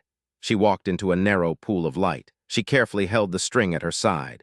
Where's your daddy, Marlon? Is he lurking around one of the corners of the maze? He's a coward, too. You got it all from that precious father of yours, didn't you? I ain't lurking no place, girlie, Erasmus shouted out. I'm just letting my boy do what will make him happy. You just do what he wants, and I won't skin you. Did you skin your wife, Erasmus, after you slit her throat or before? Ain't none of your business, girlie. You just come along now, you hear me? I want to get out of this place. It ain't comfortable. It makes my skin crawl. Yes, I hear you. He was on her left, some 30 feet away. Marlon was only about 10 to 12 feet away at about 10 o'clock. Imagine anything making Erasmus's skin crawl. She'd wrapped about 6 lengths of string around her hand. String, she thought. All she had was a handful of string to take out 2 killers with 3 guns. She loosened the string, making it into a large enough circle so she could loop it over Marlon's head. No, it had to be even bigger. It took time. She felt the bile of terror in her throat and swallowed. She wouldn't give up until he killed her. She thought of Dillon. He'd go nuts if Marlon killed her. He'd already had one woman he loved leave him. She wasn't about to let Marlon kill her. 36, the light was seedy now, becoming brighter with each step she took. It was from a narrow beam of light that he'd strung some 8 feet overhead. She was nearly to the center of the maze now. She heard Hannah moan. She heard Martin's breathing. Hannah moaned louder. The moans weren't from pain. Hannah was giving her directions. Yes, both she and Marlon were at about 10 o'clock. She could picture him standing there over Hannah, the magnum in his hand, a big smile on his face, waiting for her. He couldn't wait. Where was Erasmus? Had he moved at all? "Hannah, can you hear me? Are you all right?" "I'm all right, Sherlock." Then she moaned again, a nice lusty moan. "The bastard just kicked me." "Hang in there, please, just hang in there." And she knew that Hannah was thinking frantically. She knew whatever she tried, Hannah would help her if she could. There was no sound now except for Marlon's jerky, deep breathing. Had Dillon found her message? Had he even gone to her house yet? Of course he had. She swallowed. Nearly there, nearly to Marlon. She walked into bright light, 2 spotlights shining directly into her face. She shaded her eyes with her right hand. In her left hand was the string, ready now, if only he didn't see it, if only she had time and opportunity. "Hello, Marty," he said, nearly gasping with pleasure. "You're here." He was standing beside Hannah, his chest puffed out, looking very proud of himself. He looked happy. His eyes were dead and glittered. He was grinning at her. She grinned back at him. "Hi, you little fucker, how's tricks? Have you killed any more women since you escaped from that madhouse in Boston?" He lurched, as if she'd gut-punched him. "It wasn't a madhouse." "Sure it was the state madhouse." "I was just there to talk to some shrinks, nothing else. I was just visiting for a little while." "If that judge hadn't been such an idiot, they'd have you right now in a padded cell. You know what else? They'd shackle your legs together and walk you right out of your padded cell to the electric chair. Then they'd fry you. It will still happen, Marlon. Can you imagine the pain, Marlon?" "Damn you, shut up, be quiet, show some respect for me. I won, damn you, I won, not you. You're just standing there, nothing going for you this time. I'm the big winner. You're nothing, Marty, nothing at all." "That's right, Marlon, you've won. Even though you haven't had any women walk to the center of your maze since your escape, you've still managed to kill very dangerous and very heavily armed homeless people and teenagers. That's real big of you, Marlon, real manly. You make me puke." "No, that was my pa." "Same difference. You're his very image." He was panting now, trying to hold himself back, and she pushed harder. "You know what, Marlon? I once thought you were pretty good looking. You know what you look like now? You look like you're ready to drip saliva from your mouth. Is that true? Are you ready to froth at the mouth, Marlon? I've never seen a sorrier excuse for a man in my life." He snapped. He ran at her, the knife raised. Hannah jerked from her left to her right side, whipped up her bound legs, and tripped him. He went sprawling, sliding on his stomach almost to Lacey's feet. She was on him in an instant, looping the thick knotted string around his throat. She had her knee in the small of his back, pulling back on the string, bringing his face off the wooden floor. She knew it was cutting deep into his neck. "Hannah, where's his gun?" "Hannah can't get it, Marty." She turned slowly to see Erasmus holding Hannah's head back at an impossible angle. He had her hair wrapped around his left hand.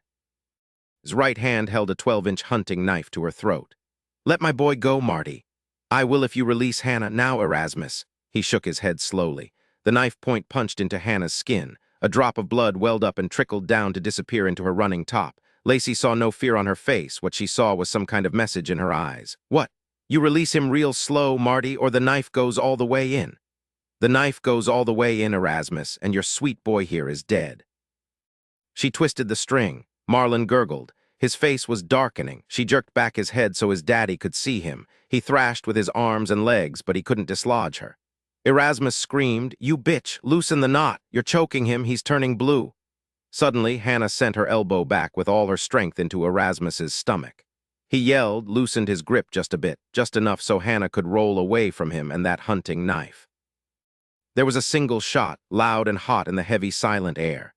Erasmus took the bullet in the middle of his forehead. He stared toward Lacey, surprise widening his eyes even in his own death.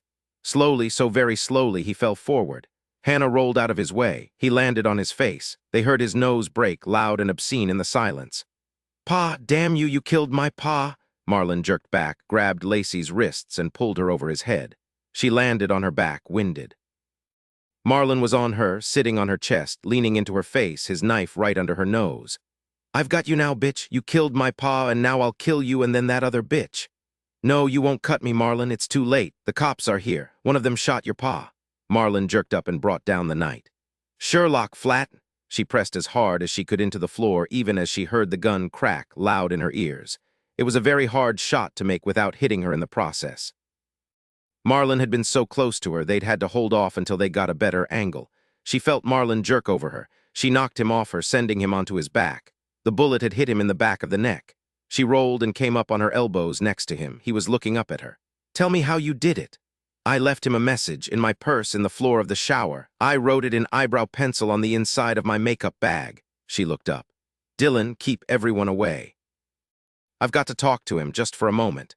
She leaned right into Marlon's face. Did you kill Belinda? He grinned up at her. Blood flowed from his nose and mouth, but he didn't look to be in any pain. Did you, Marlon? Did you kill Belinda? Why should I tell you anything?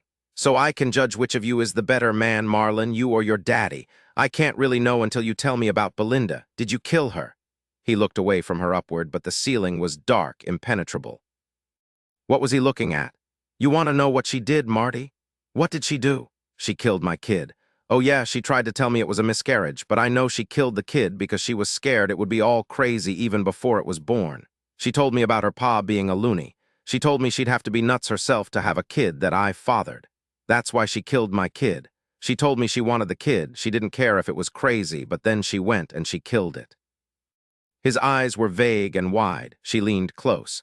Listen to me, Marlon. Belinda didn't abort your baby. Her husband hit her and she miscarried. It wasn't her fault. It was Douglas's fault. He probably found out the baby wasn't his and he hit her.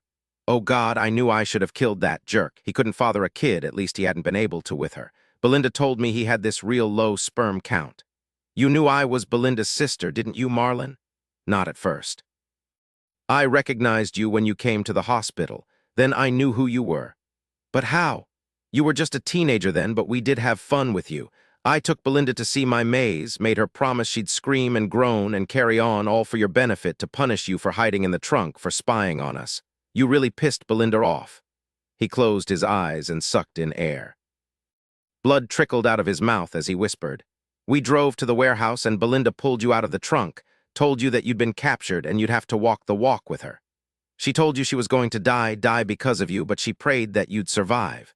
You were sobbing and pleading with me, but Belinda pulled you into the warehouse and kept you with her.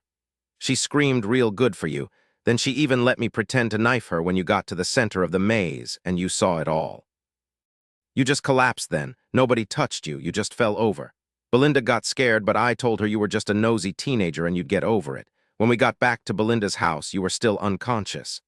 Belinda told me later that you never remembered a thing. She felt guilty about doing that to you. Even though you were a sneak, she loved you. She realized you admired Douglas and were afraid she'd leave him for me. But then she killed my kid. Then I had to kill her. I had no choice at all. She had to die. She betrayed me. It was a miscarriage. You killed her and she didn't deserve it. You made a big mistake, Marlon. I believed she'd betrayed me. I had to kill her, but I didn't really want to. She didn't betray you. He opened his mouth again and a fountain of blood spurted out. Blood flowed from his nose. Lacey positioned his head back, then leaned really close to his face. It's over now, Marlon. You've destroyed quite enough. Yes, Marlon, die now. He tried to raise his hand, but couldn't. He whispered, his voice liquid with his blood. You sure are pretty, Marty. Not as pretty as Belinda, but still pretty. His head fell to the side, his eyes still open, a small smile on his mouth. She looked up to see Dillon standing there, not 2 feet away from them. There were at least 20 other police officers and special agents in a circle around the center of the maze. No one was moving. No one said a word. She smiled up at him. No more questions, no more mysteries. He killed Belinda. He told me so, and he told me why. All this time, 7 long years she'd driven herself, felt consumed with guilt. All this time she hadn't remembered that Belinda had forced her into Marlon's maze. She couldn't dredge up a single memory of that night, even after being told what had happened. She wondered if she'd ever remember, even under hypnosis. Well, it didn't matter. Belinda had been dead for 7 years. Her murderer was dead. Lacey's life was her own again, and she had Dillon. At a future. Yes, Dillon said. We all heard him confess. It's over, Sherlock. Who shot Marlon? A grizzled old cop raised his hand. I'm sorry I had to wait so long, but I couldn't get a clean shot. You did perfectly, she looked at Hannah. Are you all right? I'm just fine now. She was standing beside Dillon, leaning against him. Lacey looked at her. Thanks for tripping Marlon, that was really well done. I wasn't quite sure how to get him low enough to loop him. I knew you'd be ready. You'd best stand up straight now, Hannah. I don't want you leaning against Dillon ever again. You got me? Hannah laughed, a raw, ugly sound that was quite beautiful. I hear you, Sherlock. I hear you really well. I thought you might be mean once it occurred to you. Good going. Lacey slowly stood up. Marlon's blood was all over her. She looked around at the circle of faces. She was alive. She gave them all a huge smile. Thank you all for saving our lives. Mr. Maitland, sir, we finally got him. No shit, Sherlock, Jimmy Maitland said, then punched Louis Jacobs and laughed. Soon everyone was laughing, even as they held their weapons in their hands. Their relief, their triumph made them shout with laughter. Jimmy Maitland said, T wanted to say that since I first saw your name among the new trainees, I love it. Does anyone know where that line's from? 37 Dr. Lauren Bowers said very quietly, Lacey, do you remember getting into the trunk of Marlon's car? Lacey moaned, her head turning from side to side. It's all right, I'm here, Dillon is here, you're safe. This was a long time ago, Marlon's dead, he can't hurt you. You're remembering this for you, Lacey. Now open your mind, relax, did you get into the trunk? Yes, I wanted to be sure that Belinda was betraying Douglas. I'd overheard her talking to him just an hour before. I heard them make a date. I followed her and this guy. I didn't know she knew I was there. I heard her talking to Marlon, but I couldn't make out what they were saying. When we got to the warehouse and they dragged me out of the trunk, I'd never been so terrified in my life. Then Marlon made me walk to the center of the maze with Belinda. I believed she was as terrified as I was, but she wasn't, at least she wasn't that night. But I believed she was. I walked every step beside her. Once she even handed me the string. Every few feet Marlon would call out to us, tell Belinda how he'd have to punish her if she didn't get to the center of the maze. Oh God, I remember being so afraid, feeling so helpless. Yes, that's all right, Lacey. You were just 19. What happened next? When we finally got to the center of the maze, Marlon was there and he was smiling. He smiled even when I thought he knifed Belinda. I thought he'd kill me next. I can remember screaming, running to where Belinda was lying. The horror of it just shut me down. That's all I remember. And you just refused to remember it later, Dr. Lauren Bowers said to Savich. Anything else? Did Marlon tell Belinda he had to punish her because she cursed too much, because she badmouthed her husband? I think so. Wait, yes, he did. I think we know everything she needs to let go of the past. Dillon was silent a moment, then he said quietly, Before you bring her back, ask her what she wanted to do with her life before Belinda's murder. Oh yes, tell her not to recall it. When Lacey awoke, she looked at Dillon and said, The answer was there all the time, locked in my brain. I guess that's why I had the horrible nightmares for months and months after Belinda's murder, why I was terrified that someone would get to me and murder me. That's why I had the nightmare at your house, Dillon. It was coming too close. The dream helped me keep it under wraps. That's right, Lacey, but it's gone now. Savich asked her later as they walked to the car, Will you tell Douglas that Belinda did indeed have an affair with Marlon, that it was his child she carried? I think he already knew. I don't think he knew it was Marlon, but he sure had to know that it wasn't his kid. Belinda wouldn't have ever had an abortion. She wanted that baby. Yes, Douglas must have known he had a low sperm count. Even then he must have known. And that's why he hit her. He was furious. Yet he married Candace when she told him she was pregnant. Guess he wanted to believe that despite a low sperm count, he'd scored. Who knows? Now maybe he and Candace have a good shot at making it. If he can't sire a kid and she doesn't want one, well then, all problems are solved. Now that I can remember, I can see that Belinda's life was out of control. I don't think she was difficult, like our mother, which is what my father told me, but she was over the edge. And I was a bratty teenager bugging her, spying on her. Yes, you're probably right, and that's the answer to the differences Wild Ralph York found in all the physical comparisons he did of the murders. Marlon killed Belinda for different reasons, and the differences show up in how he built the props. You know something else, Sherlock? She cocked her head to the side in that unique way she had. He patted her cheek. It's all over now, every shred of it, every scintilla. There'll be the media, but you can handle that. Jimmy Maitland will try to protect you from the vultures as much as he can. Oh yeah, there's just one other detail. He paused a moment, frowning down at his shoes. Hannah hired a hood, one of her informants, to go after you in that car, and the same guy broke into your house. She claims that he didn't follow orders. She never told him to rape you, just scare the shit out of you. She says she's really sorry. Sherlock claims she never meant to hurt you. She's been asked to leave the bureau. It's up to you if you want her prosecuted. Did she tell you why she did it? She claims she lost it. She was crazy jealous. She thought she could scare you off, make you pack up and go back to California. If we get the guy she hired, then she'd have to take a fall too, wouldn't she? He nodded, then said, yes, if they catch the guy, she'd be prosecuted. Let me think about it. He helped her into his Porsche, then walked around to the driver's side. He gave the left front tire a good kick. Damned car. I can't believe it wouldn't start that night. If Luke hadn't come along, we might have been in deep trouble. Luke's coming to the wedding? Oh, yes. He leaned over and kissed her. Fasten your seat belt. I'm feeling like a wild and crazy guy. I'm feeling kind of wild and crazy too. Tell you what, why don't we go home and watch old movies and eat popcorn? Why don't we go home and make our own movies? Popcorn is optional. But you don't have a movie camera, do you? Let's call this a dress rehearsal. She gave him a slow, sweet smile. You promised to make me a star? Epilogue, I don't believe this, Lacey said as she took a glass of Chardonnay from Fuzz, the bartender. He never told you, never let on, Sally Quinlan asked, saluting her with her own glass of Chardonnay. Never a word. Sure, he would sing me country and western songs, but this. I had no idea. Doesn't he look beautiful up there, wearing those boots and that belt with the silver buckle? The two women sat back as Ms. Lily, draped in a white silk dress that made her look as epic as Cleopatra, said from the small, square stage. Now listen up, brothers and sisters, even you yahoos we've got here tonight. I've got a special treat for you. We finally got our Savich back. He and Quinlan have agreed to play for us. Take it away, boys. This ought to be great, said Marvin, the bouncer, at Lacey's shoulder. You just sit back and enjoy Chicky. Dillon's beautiful baritone filled the smoky bar, his guitar a mellow background, Quinlan's sax running a harmony with the melody. His voice was deep and rich and sexy, carrying clearly to every darkened corner of the club. What's a man without love? What's his night without passion? What's his morning without her smile? What's his day without her in his mind? Bring her love to my nights. Bring her smile to my mornings. Bring her mind to fill my days. Just bring her back to me.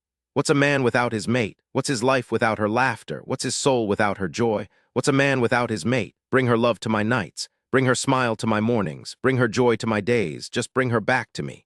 Sherlock was crying. She hadn't meant to, didn't even realize she was doing it. Not making a sound, just letting the tears gather and trickle down her cheeks. When the sax and guitar faded out, there was absolute silence in the Bonhomie Club. A woman sighed. A man said, "Ah, shit."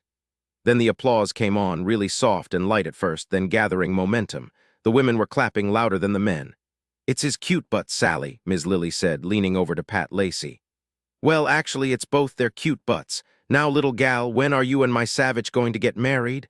I don't allow any gals shacking up with him. He's innocent. I don't want him taken advantage of, you got me?